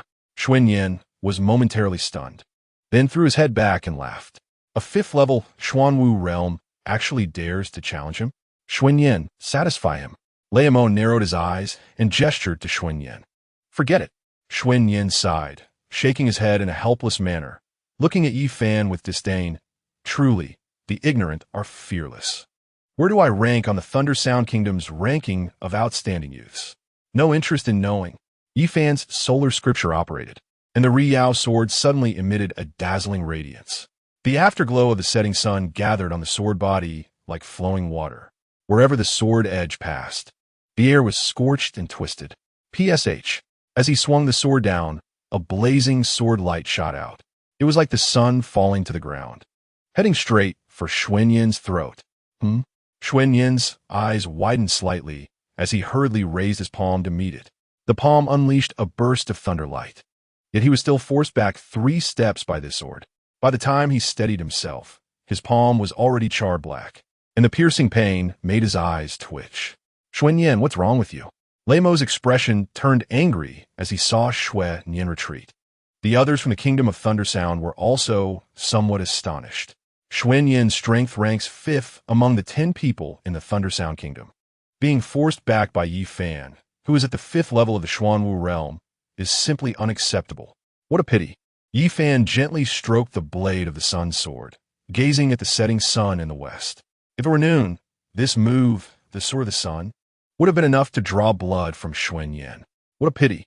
Xuan Yin shook his stinging palm, his face darkening as he tried to salvage his dignity, saying, I wasn't ready when you drew your sword. There's only one chance for a sneak attack. Are you regretting that? As he finished speaking, his hand trembled slightly, gripping a curved knife entwined with purple lightning. Sun God Body. The old man beside, Lei Mo, seemed to have noticed something and suddenly flashed to Xuan Yin's side, his bony hand gripping Xuan Yin's wrist that held the knife. Master, what do you mean? Xuan Yin looked at the old man in confusion, his face full of astonishment. He had just lost face and had not yet found a way to regain it. Brat. The old man ignored Xuan Yin, his murky old eyes fixed intently on Yi Fan, his gaze seeming to penetrate Yi Fan's body. Brat, are you nearly 19? What is that about? Yi Fan was momentarily taken aback and confused by the question. I should not have misjudged. After scrutinizing Yi Fan for a moment, the old man stroked his beard and sneered, turning to Lei Mo and saying, Your Highness, there's no need to pay attention to this person. He has at most a little over a year to live. Oh, what do you mean, Elder Dong? Lei Mo asked in confusion. Sun God Body. Rare throughout history. Elder Dong explained ominously. This child possesses the Sun God Body, capable of defeating enemies beyond his level, which is not surprising. Although he is only at the 5th level of the Xuanwu realm, he cannot be regarded as merely having the combat power of the 5th level of the Xuanwu realm. However, throughout history, no one with a Sun God Body has lived past their youth. Upon hearing this, Yi Fan glanced sideways at Elder Dong, unable to help but hold him in higher regard. The Thunder Sound Kingdom actually has someone who understands the Sun God Body so well. However, Elder Dong only has a superficial understanding. who said that those who possess the sun god body must not live past 20. As long as one awakens the divine sun, there's no longer a risk of dying young. I see. Lei Mo did not doubt Elder Dong's judgment and suddenly burst out laughing. The sun god body is quite interesting. No wonder you dare to attend the imperial feast at just the 5th level of the Xuanwu realm. What a pity. Even if you can make it onto the Taiyuan talents list, you still can't enter the Taichu Dao sect. Would the Taichu Dao sect accept someone on the verge of death? Haha. Chapter 78. The Moon King opposes Qin Yimo's canonization. After speaking, Lei Mo flicked his sleeve and exchanged a glance with the old man in white. The old man understood and bowed, making a gesture of invitation as he led the people from the Thunder Sound Kingdom toward the station's main gate. Stop! Yifan suddenly shouted coldly upon seeing this. What else do you want? Lei Mo paused, slowly turning around, his voice clearly impatient. Was he going to take back what he just said? Yifan looked at him with disdain and lightly uttered, "What did I say?" Lei Mo was taken aback for a moment and retorted, "What do you mean?" Yifan replied calmly, "You said, if I fight, the guest rooms of the royal station will be given to us from the Yunin kingdom. But you haven't won." Lei Mo sneered. "Humph." Yifan laughed derisively. "Are you deaf? You said if I fight, the guest rooms of the royal station will be given to us from the Yunin kingdom. But you didn't say that I had to win for the guest rooms to be given to us." Upon hearing this, Lei Mo's expression darkened instantly. The others from the Thunder Sound Kingdom also looked displeased at Yifan. "Actually, I don't care much about the guest rooms of the royal station." Yifan suddenly relaxed his posture, smiled casually. "If the crown prince of the Thunder Sound Kingdom speaks like a fart, then we from the Yunin Kingdom can also choose not to stay at the royal station. The words of this prince will not be taken back." Lei Mo glared at Yifan, his face dark as he turned to the old man in white and ordered, "Give them the guest rooms that were reserved for us. You arrange for us other guest rooms." The old man in white showed a difficult expression, but the other guest rooms were all ready. "Can't you just make some people leave?" Lei Mo interrupted harshly, a hint of ruthlessness flashing in his eyes. "The royal station has more than 1 or 2 guest rooms. Not everyone is someone you can't offend. The noble sons of the Taiyuan imperial city will not stay at the royal station. Besides the talented individuals from various affiliated nations, only the talented individuals of the Taiyuan dynasty will. Is it possible that you cannot handle these people? I'll go arrange it right away." The old man in white forced out a smile that was uglier than crying, bowed to Lei Mo, and turned to walk towards the royal station's main gate. As he passed by Yifan and the others, he called out, "Everyone from the Yunin kingdom, please follow this old man." Duan Tianshu had a smile on his lips and was very satisfied with the outcome. He led the people from the Yunin kingdom into the royal station's main gate. With the old man's arrangements, everyone settled into adjacent courtyards within the station. At this time, there were still a few days before the imperial feast of the Taiyuan dynasty. In the deep night, the moonlight flowed like water, quietly cascading through the courtyard. Yifan lay back on the bluestone slab, allowing the silver light to bathe his entire body. His consciousness sank into the town sky realm, practicing martial skills. Top, top, top. A series of deliberately light footsteps came from the side. Yifan's eyelashes trembled slightly as he slowly opened his eyes. "Brother Yifan." In the moonlight, Duan Tianshu's figure approached, stopping 3 steps away from Yifan, smiling as he said, "I found out about Qin Yimo." "Oh." Yifan sat up straight, looking at Duan Tianshu with curiosity. Qin Yimo is the second daughter of the Moon King of the Taiyuan royal family. Duan Tianshu introduced to Yifan. Now the lineage of the Moon King is sparse, and the Moon King's residence is gradually declining, reportedly on the verge of having its royal title revoked. To please Yifan, he had put in a lot of effort. Just earlier, he used his connections in the Taiyuan imperial city to find out some information about Qin Yimo and her lineage in the Taiyuan royal family. That's not right, is it? Yifan narrowed his eyes, puzzled as he looked at Duan Tianshu. Qin Yimo has a high status in the Taichu Dao sect. She is on the verge of being canonized. Shouldn't this Moon King be favored because of his daughter? Why is the Moon King's residence declining and about to be stripped of its title? The Taiyuan royal family values sons over daughters, and there are no male heirs left in the Moon King lineage by the time of Qin Yimo. Duan Tianshu explained. As for what you said about Qin Yimo being on the verge of being canonized, is indeed a bit strange. It is said that the Moon King does not wish for Qin Yimo to be canonized by the Taichu Dao sect. Yi Fan felt something was off and stood up. Brother Yi Fan, where are you going? Duan Tianshu quickly called out to Yi Fan. To the Moon King's residence. Yi Fan's eyes flickered as he casually replied. He felt that Qin Yimo must be hiding some secret. The Moon King would likely know things that Duan Tianshu could not find out. There must be a reason for opposing Qin Yimo's canonization by the Taichu Dao sect.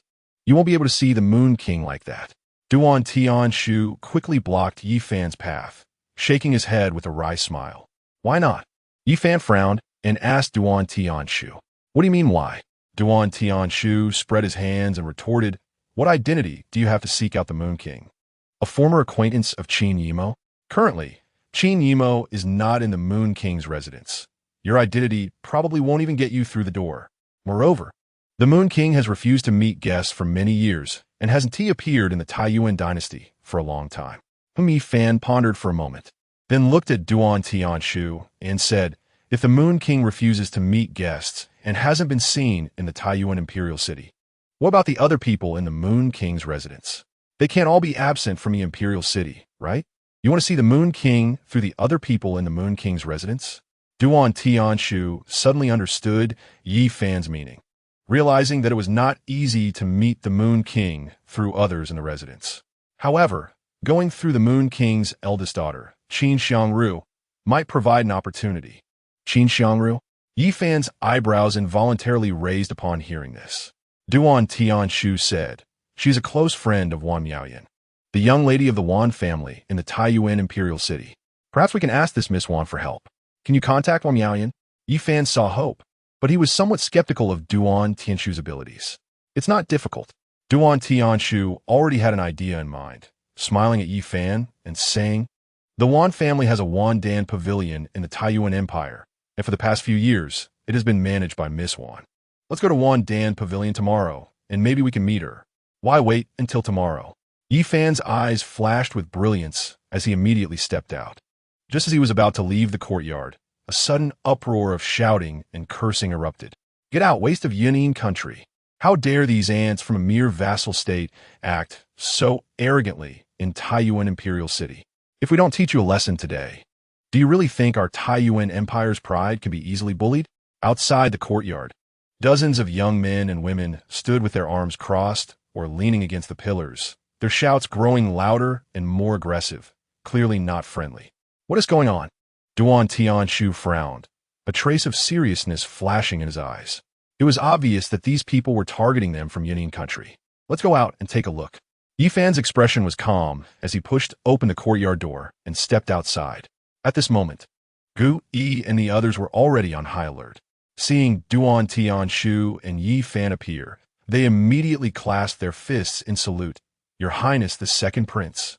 Duan Tianshu nodded slightly, scanning the aggressive crowd outside, and solemnly asked Gu Yi, who are these people and what are they blocking us for? Chapter 79, Xuanwu Realm. Killing beyond levels like slaughtering dogs. Some of them used to live in the royal post station, but were later driven out by people from the Lei Kingdom. Gu Yi coldly glanced over the crowd and replied to Duan Tianshu, suppressing his anger. Why are they looking for trouble with us after being driven out by people from the Lei Kingdom? Hearing Gu Yi's words, Duan Tianshu was immediately a bit annoyed. Why are these people looking for trouble with them instead of the Lei Kingdom? Do they think Yunin country is easier to bully than Lei Kingdom? Usually, those who bully the weak and fear the strong are all useless. Yi Fan scoffed, completely disregarding the group in front of him. Arrogant. As soon as Yi Fan's words fell into the ears of the crowd, it immediately ignited their anger. Among the crowd, a young man in a brocade robe stepped forward, his eyes blazing with fury. How dare a mere vassal state speak so wildly here? Stop talking nonsense. A life and death battle? Are you brave enough? Yi Fan glanced at him and directly challenged him to a life and death fight. What? The brocade-robed young man was taken aback for a moment, not immediately responding. Clearly, he did not expect Yi Fan to jump straight to a life and death challenge. Deaf. Yi Fan looked at the brocade-robed young man with disdain and raised his voice to shout. I asked you if you dare to fight a life and death battle. If you don't dare, then get lost. Wang Xing, accept his challenge. Someone shouted, this guy is so arrogant. We have to teach him a lesson. Yes, accept his life and death battle. More people began to shout, urging the brocade-robed young man to fight. Wang Xing, the brocade-robed young man, was now feeling a bit cornered. He did not know Yi Fan's true abilities. Without absolute confidence in defeating Yi Fan, he was hesitant. He wasn't afraid of just fighting. Losing would be nothing, but a life-and-death battle concerned life itself. If he lost, it would mean death. He regretted being the one to stick his neck out. Don't dare to fight? Seeing that Wang Xing was silent for a long time, Yi Fan's expression grew even more disdainful. He stepped forward, flipped his hand, and drew his Ryu sword. The aura of a 5th-level Xuanwu realm burst forth. So it's only a 5th-level Xuanwu realm. The crowd quickly assessed Yi Fan's cultivation level from the aura he released, and immediately someone urged Wang Xing. Wang Xing, you're not afraid of a mere 5th-level Xuanwu realm warrior, are you? Exactly. What kind of genius can come from a vassal state like Yunnan country? They even sent a 5th-level Xuanwu realm to the banquet. Is there really no one in Yunnan country? Just moments ago, the crowd was somewhat wary since Yi Fan was so arrogant. Now that they saw Yi Fan was only a 5th-level Xuanwu realm, they became even more brazen. I accept your life and death challenge. At this moment, Wang Xing suddenly gained confidence. With that, he charged toward Yi Fan like lightning. His right fist, wrapped in a fierce gust of wind, aimed straight at Yi Fan's face. Yi Fan's eyes flashed coldly, remaining motionless where he stood. Just as the opponent's fist was about to reach him, he suddenly raised his hand. The burning sun hand was unleashed, effortlessly grabbing forward. Bang! With a muffled sound, the fierce punch was firmly held by Yi Fan. Wang Xing's face changed drastically, and he tried to pull back his hand, but found it immovable. Yi Fan uttered a cold voice, raising the Ryu sword. The blade gleamed with a blinding light as it swept across Wang Xing's throat. Ugh! Wang Xing's eyes widened in disbelief. Blood gushed from the wound on his throat. As Yi Fan released his grip, his body fell to the ground. How is this possible? He killed Wang Xing in just 2 moves. Wang Xing was an 8th-level Xuanwu realm. How could he lose so easily? He must have been careless. Otherwise, how could he lose? The crowd was stunned by the scene before them, not expecting such a result. However, Gu Yi and the others appeared unusually calm. Yi Fan had the strength to kill Duan Tianya. Killing an 8th-level Xuanwu realm like Wang Xing was a piece of cake. Is there anyone else? Yi Fan held the Ryu sword, shaking his hand. With a cold smile on his lips, he exuded a suffocating pressure. For a moment, the space fell silent. Just now, Yi Fan had killed Wang Xing in 2 moves. If no one had equal capability, who would dare to fight? What about the so-called pride of the Taiyuan Empire? Do they look down on Yunnan country? Seeing no one speak, Yi Fan's mocking expression deepened. If one doesn't dare, then let 2 come at once. Let me see just how powerful the pride of the Taiyuan Empire really is. So arrogant. Someone in the crowd could no longer bear it and immediately drew their sword to stab at Yi Fan, the sword light like a rainbow. I'll help you. Another person formed seals with both hands, and a fire serpent roared out. Yi Fan saw the 2 attacking simultaneously, and a trace of disdain flashed in his eyes. He sheathed the Ryu sword, and his figure vanished like a ghost. Huh? The sword-wielding young man found his strike empty, momentarily stunned. When he turned around, he saw a shadow flash before his eyes. Yi Fan, who had no idea when he had taken out the hidden-edge sword, sliced through the throat of the sword-wielding young man with a single strike. What? The fire-wielding young man, seeing this, panicked slightly. Just as he took a step back, Yi Fan quietly appeared behind him. With one sword, he pierced through his heart from behind. Is that it? Yi Fan reappeared before the crowd like a ghost. Assassination technique. Someone realized the situation and exclaimed in terror. What Yi Fan had just displayed was clearly an assassination technique, killing invisibly under the cover of darkness. Is he really only a 5th-level Xuanwu realm? Using assassination techniques in a life-and-death battle is so despicable. Are all the people from Yunnan country this despicable? The crowd felt a sense of dread, each one filled with indignation.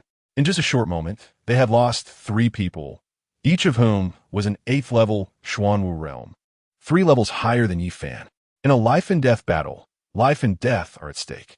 Yi Fan scoffed at the crowd's accusations of his assassination technique. What is despicable or not? If you're not satisfied, you can also use assassination techniques. Whoosh! As soon as he finished speaking, a sharp sword shot out from the darkness. Yi Fan felt a chill on his back and dodged. A shadow flashed past him. The place where he had just stood was filled with a cold air. There really is someone skilled in assassination techniques. Yi Fan was slightly surprised and warily scanned his surroundings. It's Guing. Guing has made a move. Someone recognized the attacker and exclaimed. Guing is ranked the 11th among the Taiyuan Empire's elites. He can definitely kill this person. Exactly. Even the top 10 elites of Taiyuan wouldn't dare to be careless against Guing. The crowd became lively, each person showing a mocking expression. The top 10 elites of Taiyuan are the strongest 10 among the younger generation of the Taiyuan Empire. There are only 10 spots for the top 10. The people of the Taiyuan dynasty like to refer to the solitary shadow as the 11th genius. In a direct confrontation, he cannot match any of the 10 geniuses. However, if it comes to ambush and assassination, he can threaten the lives of the 10 geniuses. Brother Yi Fan, I think that's enough. Upon learning that Yi Fan was being targeted by the solitary shadow, who was skilled in assassination, Duan Tianshu couldn't help but worry for Yi Fan, especially since he couldn't pinpoint the solitary shadow's whereabouts. Enough? What do you mean by enough? Yi Fan on guard whispered, if we stop now, it's not just my face that will be lost, but also the face of the Yunin Kingdom. Chapter 80. Breaking the assassination, turning night into day. Whoosh. The killing intent silently approached like a venomous snake once again. In the darkness, the sword tip silently stabbed toward Yi Fan's back.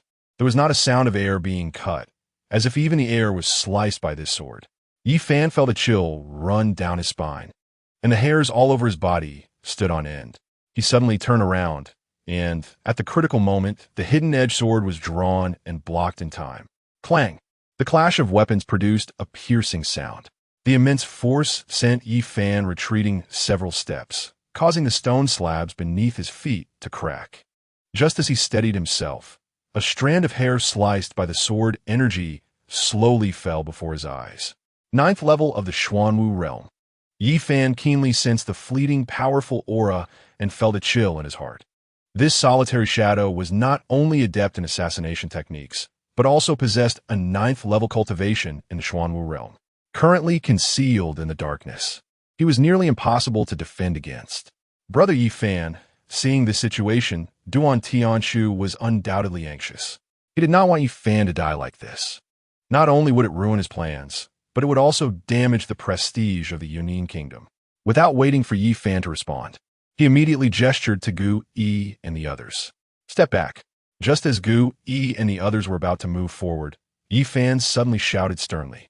Yi Fan flipped his hand, sheathing the hidden edge sword and retrieving the daylight sword instead. The sun scripture operated at full force, and a vast amount of golden spiritual power erupted from his body like a volcanic eruption. The sun god body was pushed to its limit, transforming him into a dazzling golden sun, illuminating the surroundings as if it were midday. So, an assassination, huh? Yi Fan's lips curled slightly as he raised the daylight sword high. The sword body erupted with intense light, dispelling the darkness in the area. What? This guy is so dazzling. My eyes. The crowd gasped in shock. Many hurriedly raised their hands to shield their eyes. Some were even brought to tears by the blinding light. In the corners where light could not penetrate, the solitary shadow's blurred figure was forced to reveal itself. Found you. A cold glint flashed in Yi Fan's eyes as his figure shot out like lightning. The daylight sword, carrying the momentum of burning the heavens and boiling the seas, aimed directly for the solitary shadow's throat. Clang! The solitary shadow hastily raised his sword to meet the attack. The two swords clashed, producing a deafening explosion. The violent spiritual power generated shockwaves that cracked the ground around them, and both of them were forced to retreat a few steps. The 11th genius of Taiyuan is nothing but this. Yi Fan steadied himself and scoffed. He deliberately teased with the sword tip, full of provocation. You haven't won, and I haven't lost. What are you bragging about? The solitary shadow's expression was cold, his snake-like eyes flickering with suppressed rage. His hand, gripping the sword, trembled slightly, clearly shaken by the previous strike. He, with a 9th level of the Xuanwu realm, yet you don't dare to face me head-on. Yi Fan mocked the solitary shadow with a grin, pointing the sword at him, once again radiating bursts of blinding brilliance. You tell me, what am I bragging about? At the Junlin banquet, we will see who is superior. Before the solitary shadow's words fell, his figure transformed into black smoke, attempting to escape. Did I let you go? Yi Fan coldly shouted, and the daylight sword suddenly flew from his hand. It transformed into a golden lightning bolt, instantly piercing through the black smoke. Ah! A shrill scream tore through the night sky, and a line of blood shot out from the black smoke. In the next moment, the solitary shadow staggered and revealed himself. Looking down at the gaping blood hole the size of a bowl in his chest, his face was filled with disbelief. You! The solitary shadow struggled to lift his head, only to see Yi Fan already flashing in front of him, his right hand gripping his throat like an iron vice. Crack! The sound of bones breaking rang out clearly, and the solitary shadow's pupils suddenly dilated. Yi Fan tossed the corpse to the ground, kicking up a cloud of dust. The entire place fell silent. The first genius of Taiyuan was actually publicly killed. The solitary shadow, did he just die like that? Even a solitary shadow couldn't match this guy. He's just a 5th-level warrior of the Xuanwu realm. After a brief silence, the crowd erupted into a commotion, for people had been killed, one of whom was the solitary shadow. Such strength is probably on par with the 10 geniuses of Taiyuan. Does anyone else want to fight? Ye Fan spoke, his voice like a heavy bell. The originally noisy space suddenly quieted down. No one wanted to fight. Then I can leave. Seeing no one respond, Yi Fan smiled disdainfully.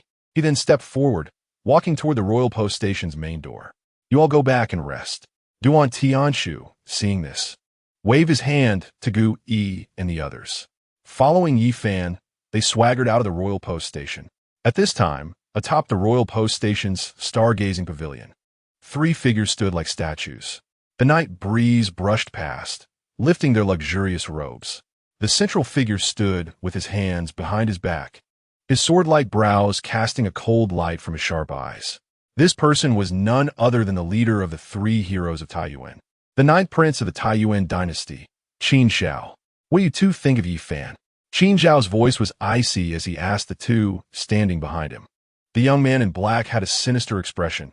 He was Yao Zhong, the 3rd of the 10 geniuses of Taiyuan. The young man in white had an arrogant demeanor. He was Ming Peng, ranked 9th. His strength is decent.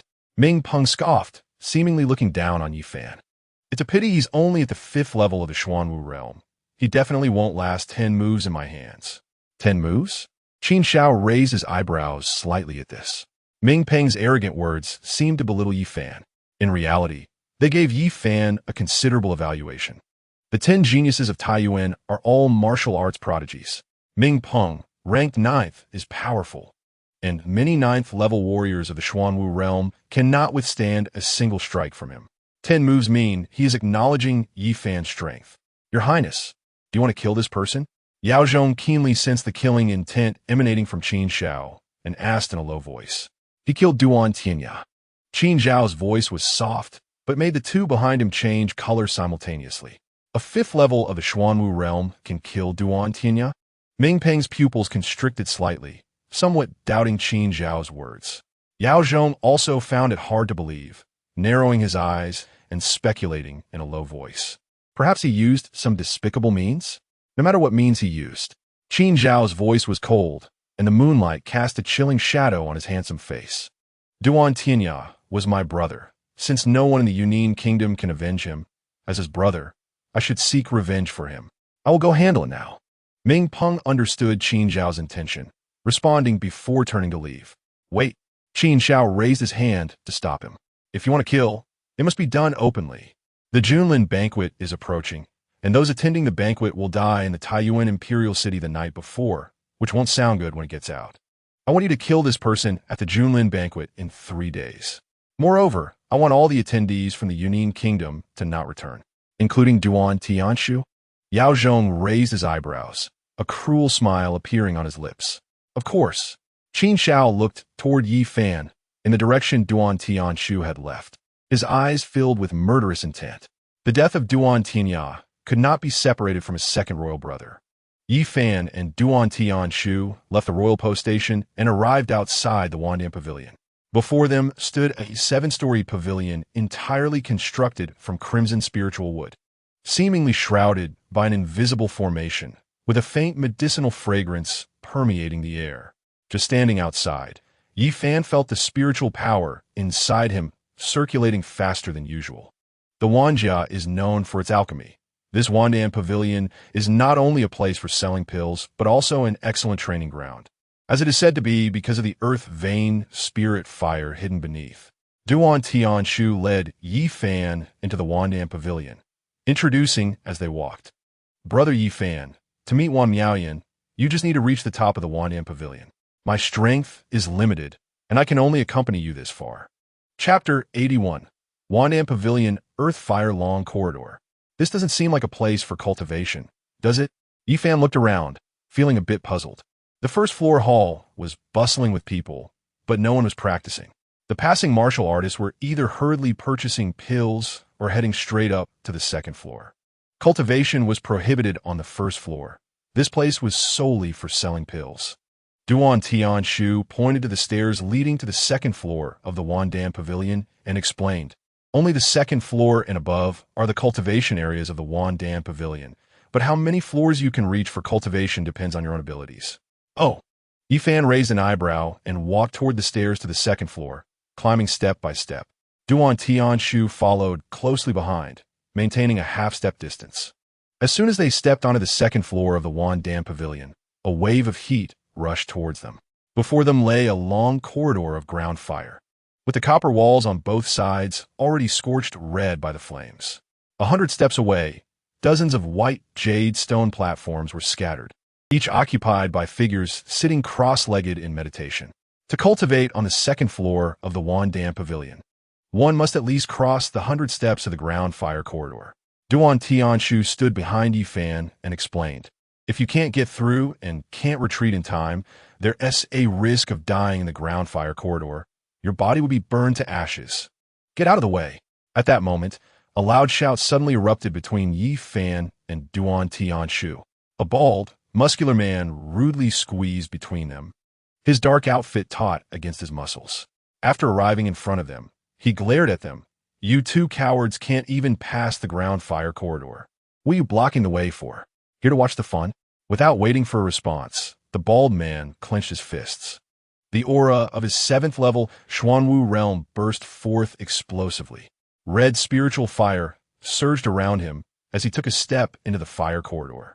Boom! The ground fire erupted in response, and the flames licked at the bald man's protective spiritual fire. The bald man gritted his teeth, his forehead veins bulging as he barely managed to push through the 100 steps. Just as he crossed the line, he immediately jumped awkwardly toward the nearest white jade stone platform, only to find it occupied. Huh! The bald man spat, staggering and rushing out another 10 steps. Finally, he found an empty spot and nearly fell onto it. Just crossing 100 steps is enough? Yi Fan observed the bald man's journey through the ground fire corridor, raising an eyebrow. Though the white jade stone platform was small, even if occupied, it still left enough space to adjust slightly. Couldn't one go further into the ground fire corridor from there? Theoretically, yes. Duan Tianshu smiled and said, however, it also depends on how accommodating the person occupying the white jade stone platform is. If they're not easy to talk to, they might just drive you away, and you could end up in danger. Of course, those who choose to cultivate on nearby platforms usually aren't too strong. That makes sense. Yi Fan nodded in agreement, looking toward the end of the corridor and noticing that the farthest white jade stone platform was occupied. He couldn't help but ask, that person has reached the last white jade stone platform. Why not go to the 3rd floor? Going to the 3rd floor is easy, but staying there is difficult. Duan Tianshu chuckled lightly and explained, the 3rd floor of the Wandan Pavilion is also called the 100 Dan Hell. Inside the pill chamber, there are 100 fierce sun pills floating, exploding every 10 breaths. The explosion releases medicinal power that can be absorbed, but if you're too close to the explosion point, you risk being injured by the violent medicinal power. Pills that can self-destruct? Yi Fan was surprised to hear this. The third floor of the Wandan Pavilion had better cultivation effects. However, to stay there, one not only needed sufficient strength, but also a bit of luck. Duan Tianshu continued, then shifted the topic. If you don't stay on the third floor as long as your luck isn't too bad, you should be able to reach the fourth floor. But the fourth floor is even harder. There are 9 fire serpents transformed from the earth veins, each with peak Xuanwu realm strength. If you can get past them, you can reach the 5th floor. What about the 5th and 6th floors? Yifan listened to Duan Tianshu's description, feeling a sense of awe. To have such a Wandan pavilion in Taiyuan Imperial City, the Wan family was definitely not an ordinary clan. This Miss Wan Miaoyan of the Wan family was probably not an average person either. The 5th and 6th floors are guarded by powerful individuals from the Wandan Pavilion. Duan Tianshu mysteriously shook his head, a knowing smile playing at the corners of his mouth. Once you get there, they will tell you how to get through. But if you don't have the cultivation of the earth martial realm, do you still want to go to the 5th floor? Dream on. Just as he finished speaking, a sharp reprimand suddenly pierced the air. The two turned their heads and saw a young man in a purple robe, arms crossed, with a mocking expression. You too. Are you going to cross the ground fire corridor or not? If you can't do it, just get lost. You're in a hurry? Go ahead. It's not like we're stopping you. Yifan shrugged and stepped aside. Waste. The purple-robed youth said disdainfully, proudly walking between the two.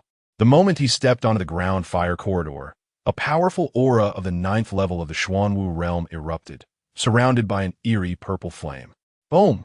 The ground fire erupted, but his protective purple fire was not affected at all. Pei Yan's purple, blazing dragon flame is getting stronger. Yifan thought. This time, Pei Yan is probably aiming for the 7th floor of the Wandan Pavilion. Pei Yan's determination to meet Miss One was truly impressive. Many martial artists cultivating on the white jade stone platforms gasped in amazement upon seeing Pei Yan. Duan Tianshu looked at Pei Yan's departing figure with envy. The purple, blazing dragon flame was the true fire of the earth-level demon beast, the purple, blazing earth dragon. There was no way Pei Yan could have hunted it alone. His family must have helped him hunt it down and assisted him in refining the purple, blazing dragon flame. Purple, blazing dragon flame, a nice beast fire. Yifan smiled faintly, not intending to delay any longer. He could hear footsteps behind him. Several martial artists were growing impatient. If he and Duan Tianshu continued to block the way, it might provoke anger. With a slight tremor of his body, the aura of the 5th level of the Xuanwu realm suddenly released. He, Pei Yan, walking ahead, turned to see this scene and couldn't help but sneer. A mere 5th level Xuanwu realm martial artist dares to step onto the ground fire corridor? You'll die within 50 steps. Just as he arrived at Yifan, the few people behind Duan Tianshu also revealed a look of ridicule. Those who frequented the Wandan Pavilion all knew that the 7th level of the Xuanwu realm was the minimum standard to cross the ground fire corridor. Occasionally, some fire cultivators could manage to cross 100 steps with 6th level Xuanwu realm cultivation. But to think a 5th level Xuanwu realm cultivator could cross the ground fire corridor was a pipe dream. The spiritual fire produced by their cultivation couldn't withstand the ground fire for even a moment. 50 steps? They were underestimating him. Duan Tianshu was well aware of the power of the ground fire, but had absolute confidence in Yifan. With the sun god body, how could Yifan fear mere ground fire? As Yifan stepped onto the ground fire corridor, the flames immediately surged up. However, the moment they touched the corner of his clothes, they retreated in obedience, like subjects before their ruler. What was even more astonishing was that the retreating ground fire was not being suppressed. Instead, it circled around Yifan like a pilgrimage, forming a brilliant golden-red halo around him. Is the ground fire actually avoiding him? How is this possible? Suddenly, exclamations erupted. Even the martial artists who were meditating opened their eyes, staring in disbelief at this scene. Could this person be here to participate in the Junlin banquet as well? Pei Yan's expression darkened instantly upon witnessing this. In comparison, his proud purple, blazing dragon flame paled in comparison. In the blink of an eye, Pei Yan, wrapped in the purple, blazing dragon flame, had crossed 100 steps of the ground fire corridor. Yifan followed behind at a steady pace. Yet the distance between them continued to shrink. Kill him. As Pei Yin passed through the cluster of white jade stone platforms, a cold glint flashed in his eyes, and he quietly issued a kill order. As soon as he finished speaking, he suddenly accelerated, the purple flames exploding beneath him, and in a few leaps, he disappeared at the stairs leading to the third floor. The martial artists on the surrounding white jade stone platforms turned their gazes toward Yi Fan. Their previously shocked expressions now mixed with complex emotions, greed, hesitation, and even killing intent. They had no ties to Pei Yin. However, Pei Yin is the young master of the Pei family in Taiyuan Imperial City. Serving him will undoubtedly yield a considerable reward. Now, the person Pei Yin wants to kill is undoubtedly Yi Fan. Yi Fan noticed the gazes of the crowd and clearly felt something was off. He did not stop his steps, having sensed the hostility permeating the air, yet he maintained a steady pace, his robe unmoving in the heat of the ground fire. "Kid, don't blame me. Blame your bad luck." The earlier bald, muscular man could not resist temptation and whispered, a hint of ruthlessness flashing in his eyes. As Yi Fan walked past him, he suddenly sprang up, his right fist wrapped in a fierce gust of wind, aimed directly at Yi Fan's temple. The force of the punch created a brief separation in the ground fire. "Brother Yi Fan, be careful." Duan Tianshu's face changed dramatically upon seeing this, and he shouted loudly to Yi Fan. "Huh!" Yi Fan chuckled lightly, tilting his head slightly. A mere 7th level Xuanwu realm warrior thinks he can kill him? In this corridor of ground fire, he was not affected at all by it. To kill him, one could not rely on the terrain, but must depend on strength. The bald man clearly lacked the strength. Yi Fan slightly turned his body, and the bald man's heavy punch merely grazed his hair. Then, he unleashed his blazing sun hand, and his right hand erupted with dazzling golden light, shooting out like lightning, accurately gripping the bald man's throat. The bald man's eyes widened in disbelief. Not only had his sneak attack failed, but he was also countered by Yi Fan in one move. A killer should be prepared to be killed. Yi Fan's eyes showed no mercy, and the golden light surged in his hand. Instead of directly breaking the man's neck, he slowly pressed the bald man down towards the ground. This seemingly gentle action contained terrifying strength. No. The moment the bald man's back touched the ground, the raging ground fire instantly wrapped around his body. The scorching flames licked at his skin, making a sizzling sound as they burned. A shrill scream echoed through the corridor as the bald man's face twisted in the flames, his skin visibly charring and carbonizing at an alarming rate. Despite his desperate struggles, he was held down by Yi Fan's iron grip. "Young hero, I was wrong, let me go." The horse pleas gradually weakened, ultimately dissipating with the last wisp of blue smoke in the air. The ground fire gradually receded, leaving only a handful of ashes, which were swept away by the heat waves. The entire second floor of the Wandan Pavilion fell into a deathly silence in an instant. The warriors on the white jade stone platform collectively held their breath, beads of sweat appearing on their foreheads. Yi Fan was still young, yet so ruthless. He had killed the bald man, clearly capable of giving him a quick death, but he chose the most cruel way, allowing the bald man to die slowly in extreme pain.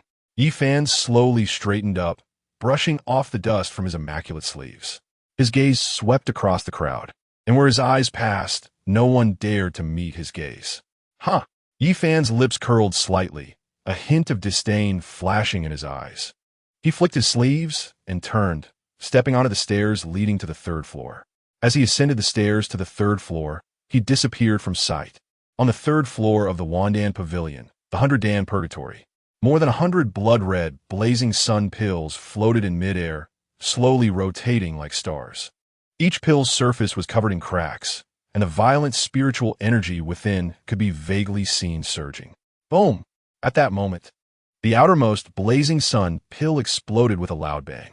The violent medicinal power spread like smoke, and several warriors nearby immediately formed hand seals, eagerly devouring this pure energy. In the vicinity of the explosion center, a warrior who did not have time to dodge screamed. His entire right arm instantly charred black. The sealing mechanism rotated, and a new pill fell in response. precisely replenishing the rotating pill formation to maintain the number of pills in the 100-dam purgatory.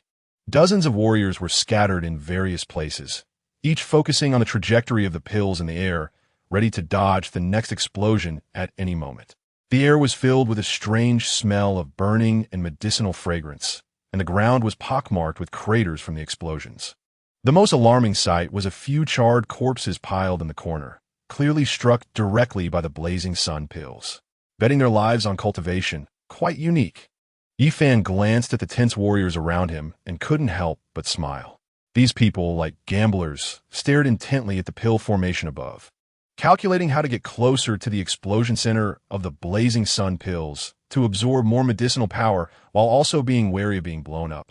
Despite the dangers, some were still willing to stay and cultivate here, indicating that the cultivation effect here was indeed excellent. At this moment, Pei Yin was nowhere to be seen on the 3rd floor of the Wandan Pavilion. It seemed he was too disdainful to cultivate here. Yifan did not think much more and decisively stepped out. Just as he approached the stairs leading to the 4th floor, a crisp sound suddenly came from above. Yifan suddenly looked up, only to see a blazing sun pill hovering 3 feet above him. The cracks on the pill's body were dense, like a spider web, and the core was blood red, with violent spiritual energy almost bursting out. Boom!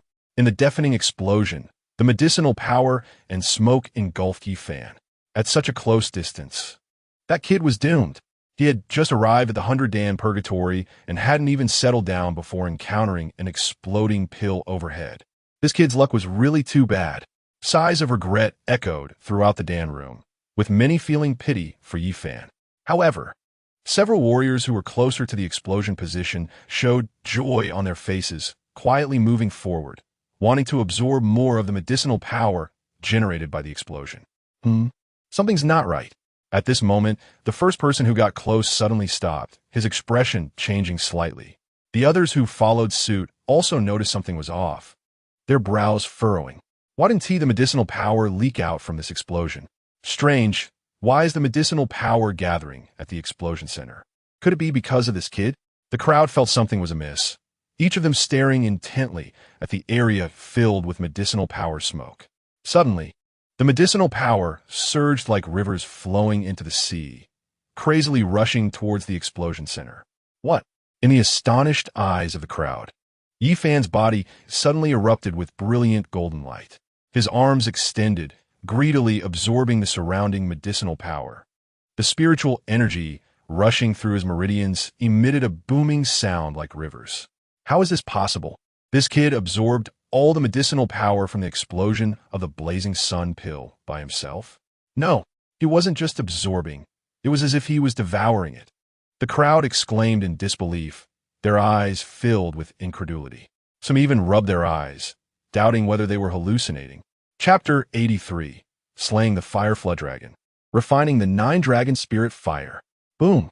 A majestic aura soared into the sky, and Yifan suddenly opened his eyes wide. He slowly clenched his fist, feeling the surging new power within him.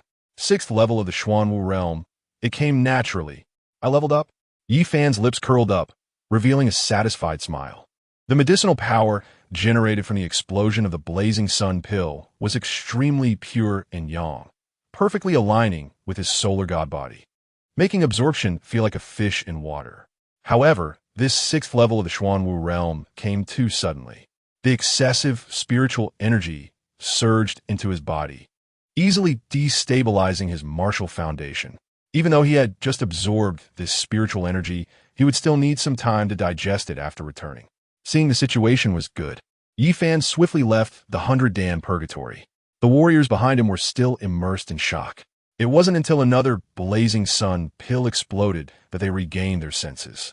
On the 4th floor of the Wandan Pavilion, 9 red-scaled fire flood dragons coiled around the ceiling. Their scales were as red as blood, and their eyes were like torches, coldly staring at the intruders. No one dared to linger here. Roar! Amidst the deafening dragon roar, the 9 fire flood dragons surged toward him. Their scorching breath distorted the air, and the hair on Yifan's forehead instantly curled and scorched. Indeed, they were all at the peak of the Xuanwu realm. Yifan's pupils constricted, and he flipped his hand to grasp the sunblade. Before the sword's edge could be raised, 9 pillars of fire had already whizzed toward him. As the flames exploded, a dazzling golden light tore through the sea of fire. Yi Fan charged out, riding the surging waves of flames.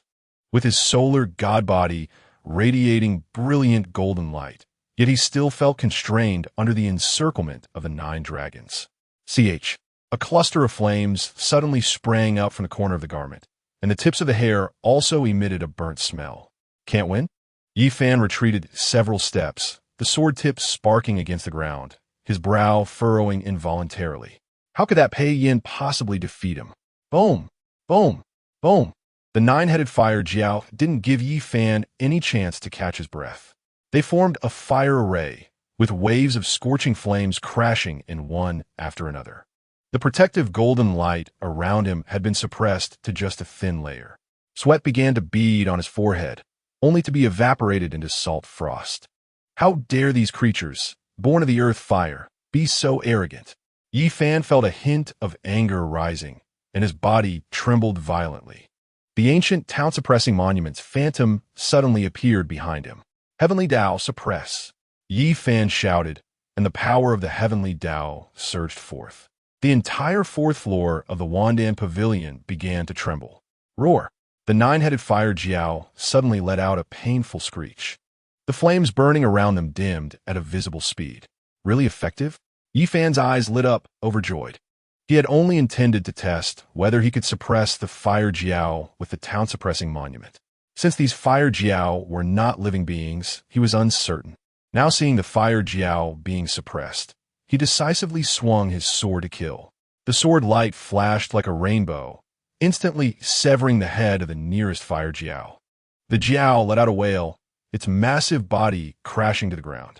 After thrashing a few times, it transformed into a pure earth vein spirit fire. The remaining 8 Jiao were furious at this sight, pouncing from all directions. Kulme. Yi Fan laughed heartily and shot out like lightning. With every sword strike, a fire Jiao would let out a cry and fall to the ground. The fire Jiao, suppressed by the heavenly Tao, no longer possessed the strength of the Xuanwu realm. After another round of sword strikes, all 9 fire Jiao were slain. The ground was ablaze with spirit fire, illuminating the entire 4th floor like a furnace. Oof.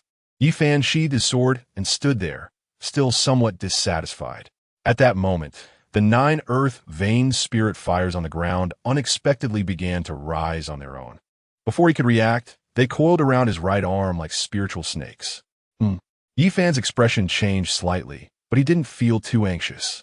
He didn't sense any threat from the earth vein spirit fires. In an instant, the 9 clusters of earth vein spirit fire gathered in his palm. Finally, they coalesced into a red-gold mark shaped like 9 dragons winding around each other in his palm. Are they recognizing me as their master? Yi Fan was stunned by this development. As his palm trembled lightly, the flames in his palm flickered. 9 small fire Jiao actually coiled around his palm. Arrogant! A furious shout suddenly erupted like thunder. Yi Fan was startled and looked in the direction of the voice. 3 white-haired elders approached, emanating an overwhelming anger. The elder at the forefront noticed the fire Jiao coiled in Yi Fan's palm and exploded with rage. How dare you tame the 9 dragons' spirit fire without the permission of the Wandan Pavilion? Seniors, I didn't want this either. Yi Fan felt a bit wronged. Smiling bitterly as he opened his palm, the 9 dragons' spirit fire immediately joyfully swirled upwards. I only just killed the 9 fire Jiao here. And I didn't expect this so-called 9 dragons' spirit fire to actively recognize me as its master. Absurd. The elder at the forefront coldly rebuked, clearly not believing Yi Fan's words. You say the 9 dragons' spirit fire actively recognized you as its master? On what grounds? On what grounds? Yi Fan shuruk helplessly, pondering that question himself. The elder snorted again upon seeing Yi Fan's silence. The pressure of the earth martial realm immediately bore down on Yi Fan like a mountain. Perhaps it's because of my sun god body. Yi Fan knew he had to explain, fearing he wouldn't be able to leave otherwise. He came to the Wandan Pavilion to meet Miss Wan Miaoyan. Taming the 9 dragon spirit fire was never his intention. The power of the heavenly Tao from the town-suppressing monument had already been used today. Now, facing three Earth Martial Realm experts, he couldn't compete. Sun God Body. The three men exchanged glances, their eyes flickering with suspicion as they stared at Yifan. Yifan decisively activated the Sun Scripture, urging the Sun God Body. His surroundings were soon illuminated by dazzling golden light. Indeed, it's the Sun God Body. The three elders suddenly widened their eyes in unison. The anger on their faces was instantly replaced by shock. The other two looked at the elder at the forefront, seemingly asking for his opinion. The leading elder made a quick decision, suddenly reaching out his hand to grip Yifan's neck, lifting him up. Come with me to meet the young lady. Elder, could you be a little gentler? Yifan was being lifted by the neck, his feet off the ground, but he secretly rejoiced. This direct approach saved him the effort of climbing 2 more floors. However, the elder's bony fingers were pressing painfully against his neck. The white-haired elder ignored Yifan's words, his expression serious. He carried Yifan through a secret passage inside the Wandan Pavilion, heading straight to the 7th floor. On the 7th floor of the Wandan Pavilion, the hot air was filled with a strange fragrance, reminiscent of elixirs and orchids, tantalizing the senses.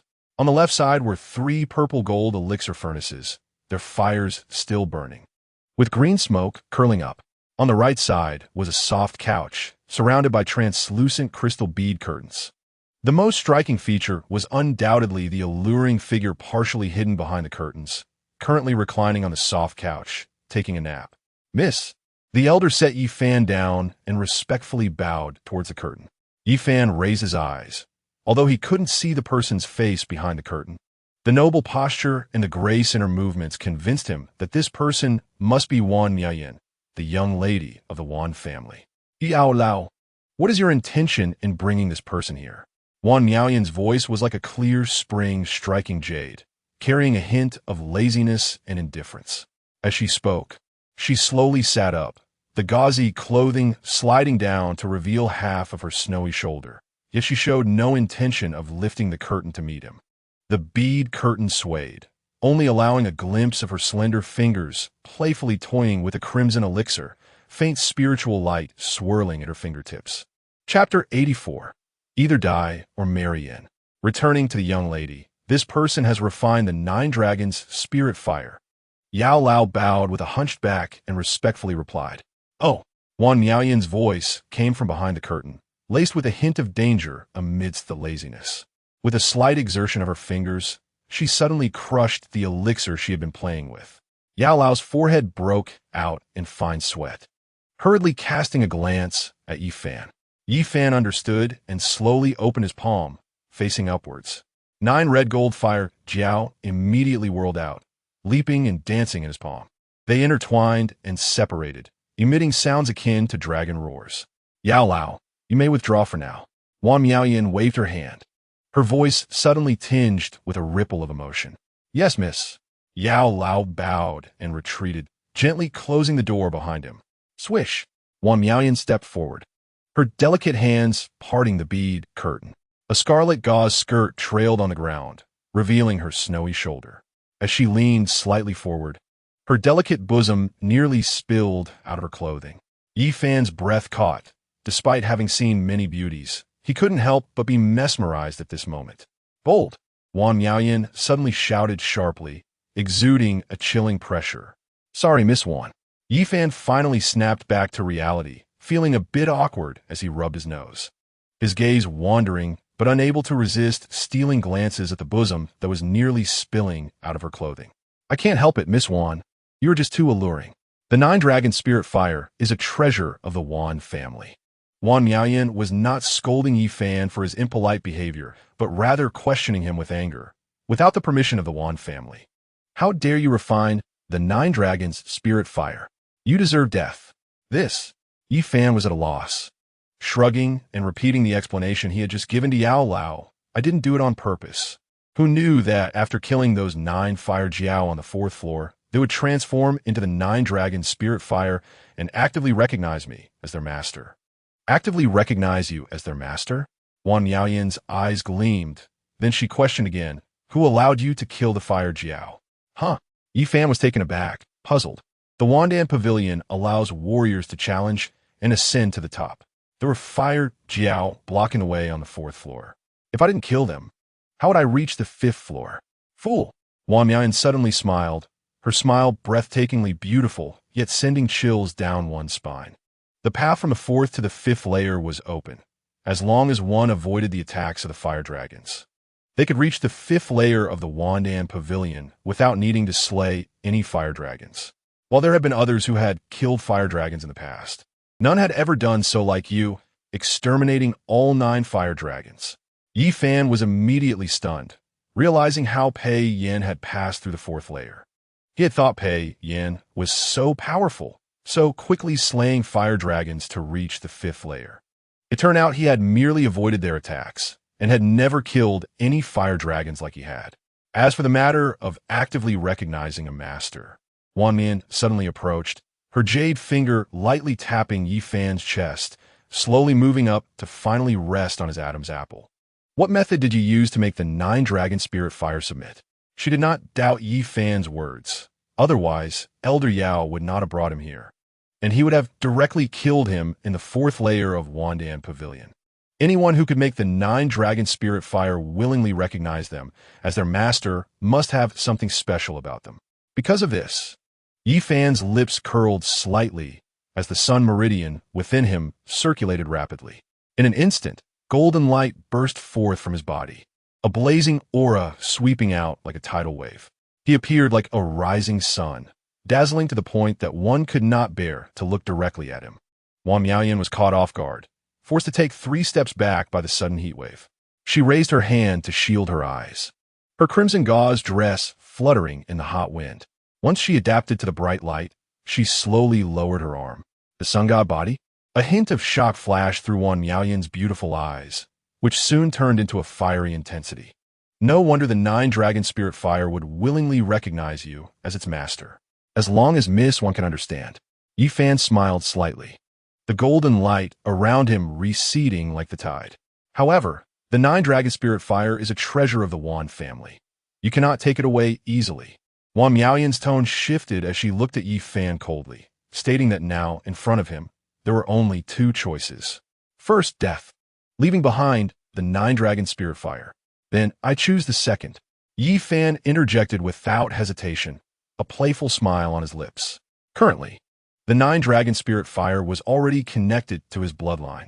Unless he died, it was absolutely impossible to separate them. He believed Wang Miaoyan understood this. How would he be willing to die? Since there was a choice, he would certainly choose the second one. The second? Wang Miaoyan suddenly smiled broadly. And this second option is to marry into the Wan family. As long as you become a member of the Wan family, the 9 dragon spirit fire will still belong to the Wan family. Huh? Marry in? Yi Fan's eyes widened, instinctively taking half a step back, suspecting whether he had misheard. You mean I have to marry Miss Wan? I don't know how many young ladies the Wan family has. The Wan family only has 1 young lady.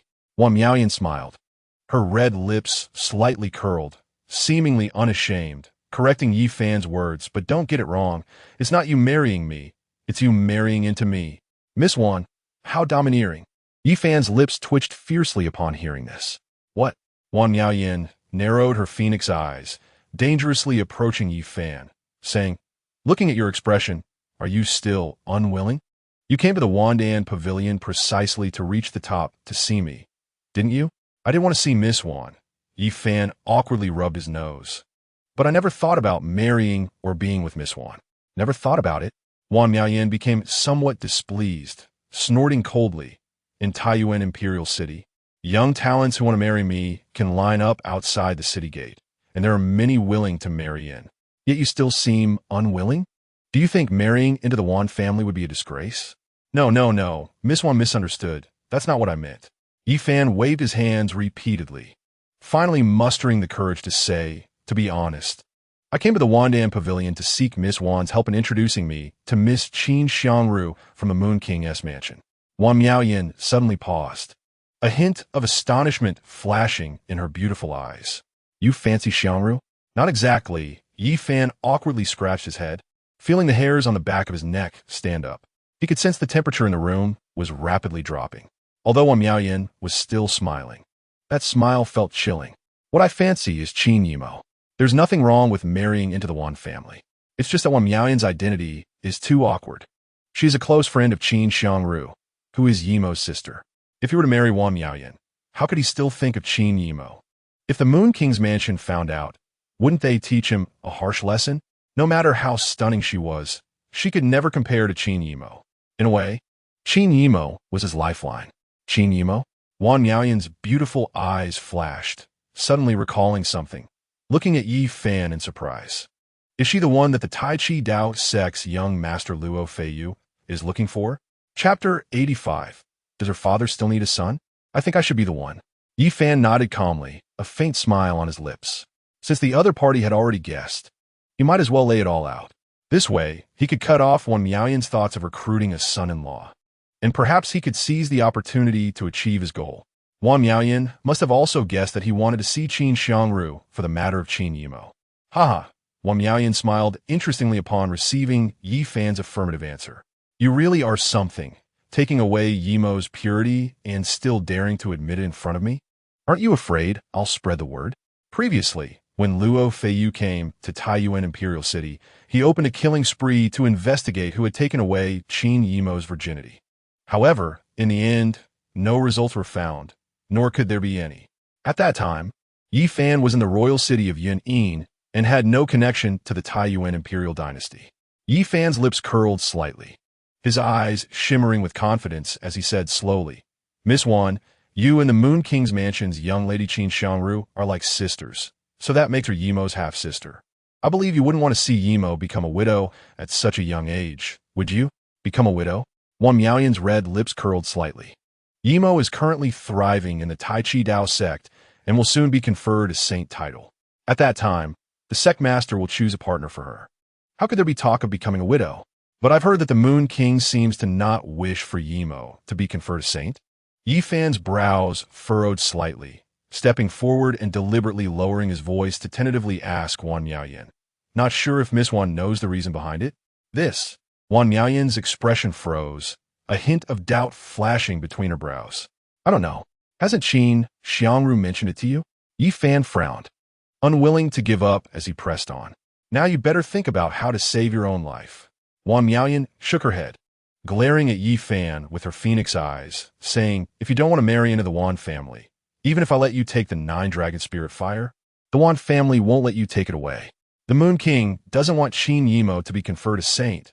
She undoubtedly knows this. A while ago, she even specifically asked Qin Xiangru about this matter. However, Qin Xiangru didn't know the Moon King's thoughts either. Yi Fan pondered for a moment.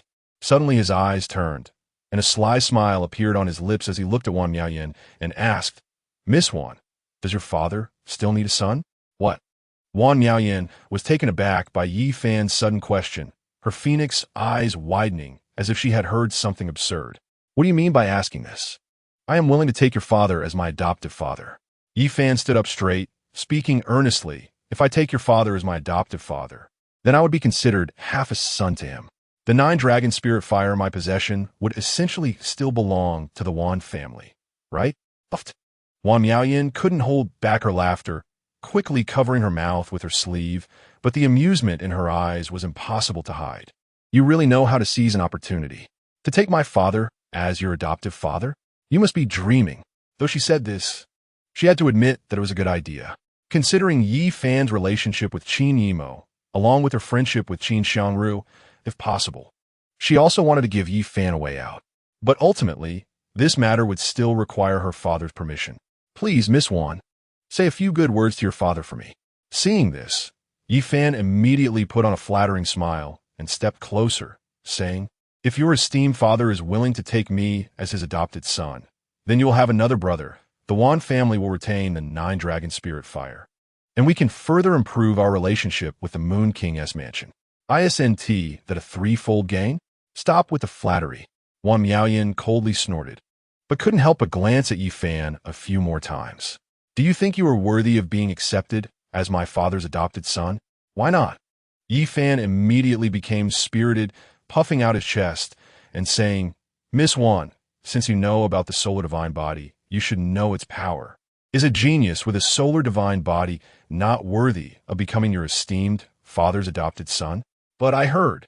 Wan Miaoyan's eyes flashed with sharpness as she stared at Yifan. Those who possess the solar divine body do not live past 20? That's just the view of fools. Yifan replied with a disdainful smile, confidently saying, I am confident I will live past 20. To take a step back, even if I really don't live past 20 when I die, the Wan family can reclaim the 9-dragon spirit fire. It's only a little over a year. Surely the Wan family can wait that long?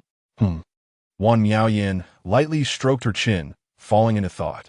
Miss Wan, at that moment, an excited shout suddenly interrupted the two. Haha, I finally reached the top of the Wandan Pavilion. According to our agreement, the door to the 7th floor of the Wandan Pavilion was pushed open forcefully, and Pei Yin, his face flushed, barged in. Upon seeing Yifan there, he suddenly choked on his words. What are you doing here? That is an interesting question. Yifan smiled with a hint of pride, looking at Pei Yin. Why can't I be here? Is the Wandan Pavilion only for you? You were clearly behind me. Pei Yin clenched his fists tightly and shouted sternly. I fought my way up and never saw you. What did you get ahead of me? You were too slow. Yifan thought back to Pei Yin's earlier attempt to kill him in the earth-fire corridor, a hint of mockery flickering in his eyes as he unceremoniously taunted. I've been here for quite a while. Miss Wan. Pei Yin suddenly turned to Wan Miaoyan, his eyes almost bursting with anger. What's going on? Are you not going to explain? Explain? What I need to explain to you? Wan Miaoyan glanced at Pei Yin, finding it amusing. Pei Yin's face changed colors, alternating between green and white, as he spoke with righteous indignation. Who doesn't he know about the Taiyuan Imperial City? The Wan family has said that if a Xuanwu realm martial artist can reach the top of the Wandan Pavilion, they can marry Miss Wan. What's going on now? What's going on? Wan Miaoyan smiled as she stepped forward and, in Pei Yin's shocked gaze, affectionately linked her arm with Yifan's. He asked the one who reached the top of the Wandan Pavilion first, so of course, I will marry him. Huh? Yifan was taken aback, looking at Wan Miaoyan in disbelief. Wan Miaoyan smiled at him and gave him a knowing look. Yifan understood and instinctively wrapped his arm around her slender waist. Wan Miaoyan stiffened for a moment, but her smile became even more charming. Previously, he had not known that reaching the top of the Wandan Pavilion meant he could marry Wan Miaoyan. That guy, Duan Tianshu, didn't he explain it clearly? It was evident that Wan Miaoyan did not like Pei Yin, and even seemed somewhat disgusted. Now, it was clear that she wanted to use him as a shield. Considering he still needed Wan Miaoyan's help, he might as well play the role of the shield. Are you toying with the outstanding talents of Taiyuan? Pei Yin, seeing the two so close, had veins popping on his forehead. I reached the top of the Wandan Pavilion according to its requirements. But you used extraordinary means to let this person come here, just as I was about to reach the top. Are you not afraid of the other families of the Taiyuan Empire laughing at you? Laughing at your Wan family for being untrustworthy. Chapter 86. The fire of heaven and earth suppresses the fire of living beings. Who said he reached the top of the Wandan Pavilion through extraordinary means? Wan Miaoyan clung to Yifan's arm, her red lips curling slightly as she looked at Pei Yin with mockery in her eyes. He killed 9 fire dragons on the 4th floor and refined the 9-dragon spirit fire. So he naturally has the qualification to go directly to the 7th floor of the Wandan Pavilion. What? Pei Yin's pupils constricted, his face twitching involuntarily as he stared at Yifan. Is that true? The young masters of the Taiyuan Imperial City knew the 9-dragon spirit fire well. This fire was the Wan family's treasure. Because no Wan family disciple could control it, it was sealed within the Wandan Pavilion. Yifan actually controlled the 9-dragon spirit fire? No wonder Wan Miaoyan let Yifan go directly to the 7th floor of the Wandan Pavilion. She even wanted to marry Yifan. Faced with Pei Yin's questioning, Yifan couldn't be bothered to answer, and simply lazily raised his palm. 9 fiery golden dragons immediately emerged, happily swimming in his palm. The intense heat instantly filled the entire space. It really is the 9-dragon spirit fire. Pei Yin stared at the 9 fire dragons in Yifan's palm, a hint of horror flashing his eyes. First come, first served. Wan Miaoyan leaned close to Yifan, resting her head on his shoulder, and teasingly said to Pei Yin, "You came late. I'm already his person, so you can leave now. First come, first served?" Pei Yin's face darkened like water, his gaze shifting between the two before finally locking onto Yi Fan's face. His eyes bursting with killing intent. If he dies, you'll still be mine.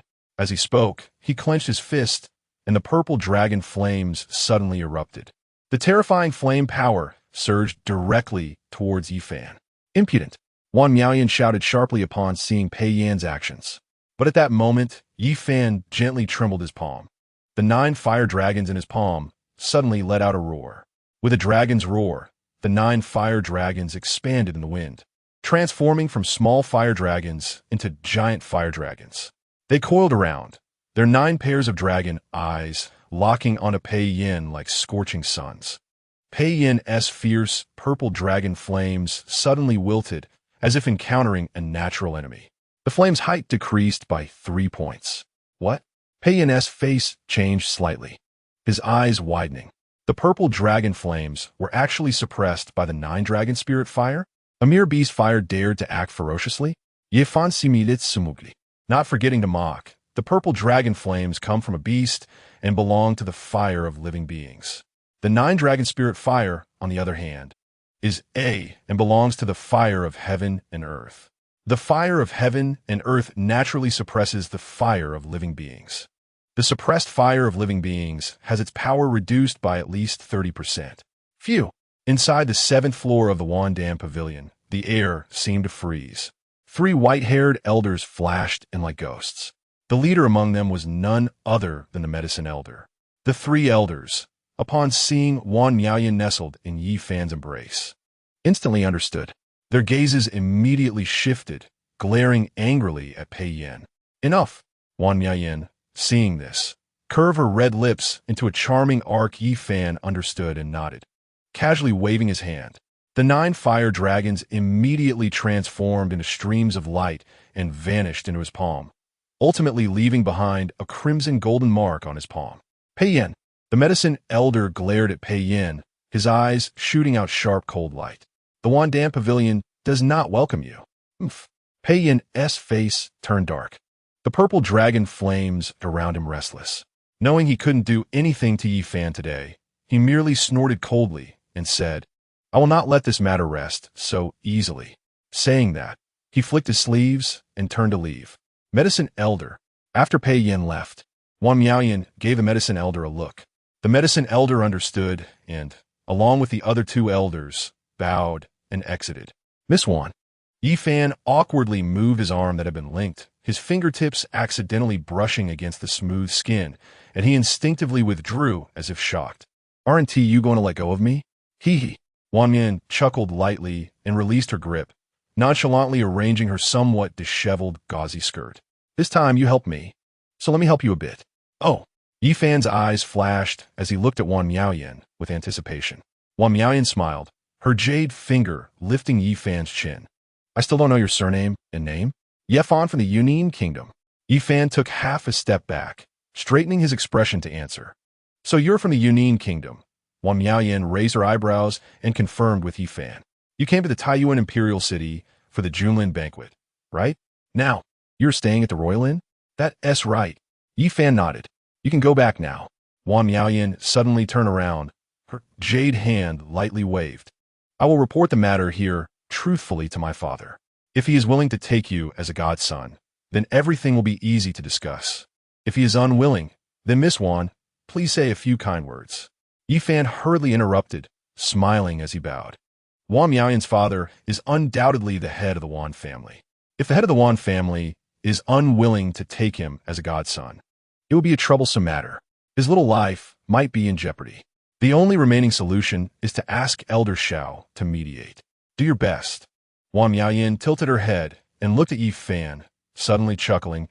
You should return to the royal post station and wait for my news. Then I will take my leave. Yi Fan sighed in relief and bowed solemnly again. Wait. Wan Miaoyan remembered Pei Yin, who had just left, and called out to remind Yi Fan, you must be careful of Pei Yin. Although he has a narrow mind, he is someone who will take revenge for grievances, and his strength is not weak, ranking 10th among the 10 talents of Taiyuan. Be cautious when you return. Don't let my father agree first, and you end up dead. Ranked 10th among the 10 talents of Taiyuan, Yi Fan sneered, showing a nonchalant expression. With his strength, he can't kill me. I hope your strength is as strong as you say. Wang Miaoyan turned her back, lightly waving the beaded curtain, which chimed softly. The last trace of her crimson skirt disappeared behind the curtain, leaving only a lingering fragrance. Yi Fan took a deep look at the beaded curtain before turning to leave. At this moment, Duan Tianshu was pacing outside the Wandan pavilion, waiting. Seeing Yi Fan's figure come out from the pavilion, he immediately hurried over. How was it? Did you see Wang Miaoyan? Return to the royal post station first. Yi Fan said briefly. After speaking, he strode forward. Duan Tianshu saw this and did not ask further, quickly following. When they returned to the entrance of the royal post station, it was already bright outside. Yi Fan, a loud shout suddenly erupted from behind the two, like thunder breaking the morning's tranquility. Duan Tianshu turned sharply, his expression slightly changing. Pei Yin? He's found us so quickly? Yi Fan saw it was Pei Yin, raised an eyebrow, and a playful smile appeared on his lips. This guy is more anxious than I thought. Pei Yin stood in a purple robe amidst the morning mist, his expression as dark as water. Behind him stood more than 10 figures, among them 2 middle-aged men with particularly strong auras. You shouldn't have come to Taiyuan Royal City. Pei Yin stepped forward slowly, his cold gaze fixed on Yi Fan, as purple dragon flames surged in his palm. Since you're here, there's only one way out, death. Chapter 87. Dragon Soul burns 9 heavens. One flame reduces mountains and rivers. He wants to kill you? Duan Tianshu's face changed drastically as he looked at Yi Fan in surprise, unable to understand why Pei Yin had such a heavy intent to kill Yi Fan. Actually bringing people to the royal post station. He asked, looking for death. Yi Fan said with a smirk, showing no fear of Pei Yin. Don't clash with him yet. Duan Tianshu furrowed his brow in an A shape and suddenly lowered his voice. Hold him off. I'll go call for help. Before he finished speaking, he dashed towards the post station's main door like an arrow. He knew Yi Fan's strength was not weak and might not be Pei Yin's match. But now, behind Pei Yin stood 2 strong warriors at the Earth Martial Realm. If those 2 made a move, how could Yi Fan possibly contend? Ha ha! Pei Yin thought Duan Tianshu had run away and couldn't help but laugh, pointing at Duan Tianshu's fleeing figure. Look, your good brother has abandoned you and fled. Don't mind him. Yi Fan casually waved his hand, drawing the Ryu sword in his grip. You just said that coming to Taiyuan Royal City is a dead end? Then I want to see who can kill me. He had never revealed his name in front of Pei Yin, but Pei Yin had just called him by name, clearly having investigated his background. He must know about the 4 people he killed at the royal post station last night. Unfortunately, this did not seem to intimidate Pei Yin. With 2 days left until the Junlin banquet, if he didn't show some real strength, he might run into trouble. He might as well take Pei Yin, the 10th talent of the royal city, to establish his reputation. With your mere 5th level of the Xuanwu realm, who gave you the courage to be so arrogant? Pei Yin saw Yi Fan's expression and his anger intensified. Taking a step forward, purple dragon flames ignited around him. 5th level of the Xuanwu realm? Yi Fan's body trembled lightly, his aura rising steadily. Not anymore. Pei Yin noticed Yi Fan's aura had broken through to the 6th level and his expression changed slightly. Did you break through in Wandan Pavilion? Afraid? Yi Fan flicked his wrist, pointing the sword tip at Pei Yin's throat. Afraid of you? Ridiculous. Pei Yin laughed in anger, his facial muscles twitching. Yi Fan slightly shifted the sword tip, pointing at the 2 middle-aged men behind Pei Yin, provocatively saying, If you're not afraid, why did you bring 2 Earth Martial Realm warriors with you to the royal post station? To bolster your courage? Don't worry. To kill you, I won't need them to make a move. Pei Yin's purple dragon flames erupted violently, the ground beneath him cracking instantly. With a punch, the purple flames transformed into a fierce dragon's head, rushing towards Yi Fan's face with terrifying heat. Hiss! The morning mist in front of the post station was instantly evaporated, and the air filled with a scorched scent. Yi Fan did not dodge or evade, activating the sun's meridian, the Ryu sword glowing brightly. Just as the dragon's head made contact, a dazzling sword light shot forth like the rising sun, instantly splitting the incoming purple flames in half. Is that all you can do? As the smoke and dust cleared, Yi Fan stood with his sword, casually brushing off non-existent dust from his shoulder. His eyes filled with mockery. No wonder you can only rank 10th. Looking for death. Pei Yan's forehead bulged with veins, his hands quickly forming seals. Dozens of purple flame fire snakes surged from all directions towards Yi Fan, sealing off all escape routes. Yi Fan's figure swayed like a willow fluff, and he drew 3 golden arcs with the sword in front of him. The sword energy collided with the fire snakes, producing a deafening roar. The shockwave lifted the blue stone slabs in front of the post station, creating a series of thundering sounds. It's Pei Yan. Why is he fighting with Yi Fan? This Yi Fan can actually withstand so many of Pei Yan's attacks. It seems I underestimated him before. The noisy sounds of battle attracted the attention of people inside the royal post station. The onlookers stood far away, not daring to approach the battle circle. Pei Yan ranked among the 10 talents of Taiyuan.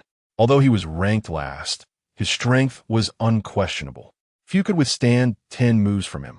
As the number of onlookers increased, Pei Yan's expression grew darker. Although he had the upper hand now, he did not show signs of defeat. For him, failing to quickly kill Yi Fan would be a disgrace. Purple dragon burns the heavens. Pei Yan roared, his purple flames swelling threefold. The purple fire shot into the sky, transforming into a Tenjong purple flame giant dragon in the void. As he pressed down with his palm, the soaring purple flame giant dragon swooped down towards Yi Fan to kill him. Yi Fan sensed that Pei Yan's move was extraordinary and his gaze focused slightly. The sun's meridian operated at full power and the sun god body was activated. Suddenly, he leaped up, facing the purple flame giant dragon. The setting sun's afterglow was unleashed, and the Ryu sword drew a blood-colored arc. The sword light was like blood, and the sword momentum was like the setting sun sinking. Boom! The purple flame giant dragon was cleaved apart, turning into a rain of fire. Yi Fan used the momentum to flip in midair and landed gracefully. As his clothes fluttered, not a single hair was harmed. This is impossible. Pei Yan clenched his fists tightly, gritting his teeth as he shouted at Yi Fan. How could you, a 6th-level Xuanwu realm warrior, block my purple flame burns the heavens? Purple flame burns the heavens? Yi Fan saw Pei Yan's furious expression and his inability to do anything about it, unable to help but laugh. The sword move I just performed is called 9 Suns Burns the Heavens. It seems to be a bit stronger than yours, even though they both have burns the heavens in their names. As he spoke, he intentionally extended his pinky finger and gestured a few times. Damn it! Pei Yan's eyes turned red, and purple flames ignited in his palms. He then pressed his palms together fiercely, the purple dragon flames swirling madly in his palm. A purple fireball the size of a fist gradually took shape. As the flames rose, his palms slowly came together in prayer. With each rotation of the flames, the fireball expanded a little more, and in the blink of an eye, it had reached the size of a human head. Originally, this move was meant to be used at the banquet. Pei Yan gritted his teeth, glaring at Yi Fan, as he slowly lifted the ever-expanding purple fireball above his head. The surface of the fireball revealed a menacing dragon pattern, and the terrifying heat began to distort the surrounding air. You'll die under my move, Purple Radiance, Celestial Ashes. And it will be a bargain for you. Purple Radiance, Celestial Ashes. This is the Pei family's ultimate technique. Pei Yan actually mastered it? No. Can Pei Yan, with his Xuanwu realm cultivation, really control the power of Purple Radiance, Celestial Ashes? If he can't control it, he might get hurt himself. The onlookers retreated like a tide, with some even hiding directly in the post station. Yi Fan did not dare to be careless. He squinted and looked up at the sky, seeing the sun gradually rising. He raised the sunblade high with his left hand. With the movement of the sun, the power of the sun gathered in the sword like rivers flowing into the sea. At the same time, a red gold mark faintly appeared in the palm of his right hand. 9 small fire serpents quietly began to move. The dragon's soul ignites the 9 heavens. A flame extinguishes mountains and rivers. Pei Yan's eyes were filled with fierce determination as he roared and propelled the fireball forward. It was like a colossal creature, blocking out the sky as it violently charged towards Yi Fan. Go! Yi Fan lightly shouted, suddenly opening his right hand and thrusting it forward. Roar! 9 fire serpents roared out from his palm, instantly transforming into 9 red-gold fire dragons. Chapter 88. Slaying Pei Yin. The Pei family goes berserk. 9-dragon spiritual fire. Isn't this the 9-dragon spiritual fire of the Wan family? How could the 9-dragon spiritual fire of the Wan family be in Yi Fan's hands? The 9-dragon spiritual fire is a fire of heaven and earth, capable of suppressing the fire of living beings. Among the crowd surrounding the royal post station, there were many well-informed individuals. Upon seeing Yi Fan release the 9-dragon spiritual fire, they exclaimed in shock. Do you really think I'm afraid of your 9-dragon spiritual fire? Pei Yan's eyes turned blood red, and his voice boomed like thunder. Boom! The 9 red-gold fire dragons collided violently with the purple fireball, shaking the heavens with their roars. However, as the purple flames surged, they actually engulfed all the fire dragons. The might of the purple fireball was reduced by 30%. Yet it still carried a devastating force as it charged towards Yi Fan. Slash! Yi Fan never naively thought that he could withstand Pei Yan's purple radiance celestial ashes with just the 9-dragon spiritual fire. After the sunblade absorbed enough sunlight, it suddenly slashed out, unleashing a blinding beam of sunlight. Boom! The sword light poured down like a galaxy, colliding with the purple fireball. In an instant, dazzling white light engulfed the entire space. The heat wave surged like a tide, cracking the bluestone slabs inch by inch. When the strong light dissipated, the crowd saw Pei Yin kneeling on one knee, a trickle of blood oozing from the corner of his mouth. For Xuanwu Realm Cultivator to use purple radiant celestial ashes was still too much of a strain. After one clash, he suffered some backlash. Where is he? Pei Yin gasped heavily, looking around. He could not see Yi Fan, and his expression suddenly changed. The purple dragon flames began to move restlessly around him. Although he hoped that his purple radiance celestial ashes could blast Yi Fan to smithereens, he knew in his heart that the previous strike had not succeeded in killing Yi Fan. I'm here. The light. Airy 3 words suddenly rang out from behind Pei Yin. Be careful. Young master, be careful. He is behind you. Those who had come with Pei Yin saw Yi Fan's figure and hurriedly warned him. Pei Yin turned around sharply, only to see a golden sword light already at his chest. He only had time to see the mocking curve at the corner of Yi Fan's mouth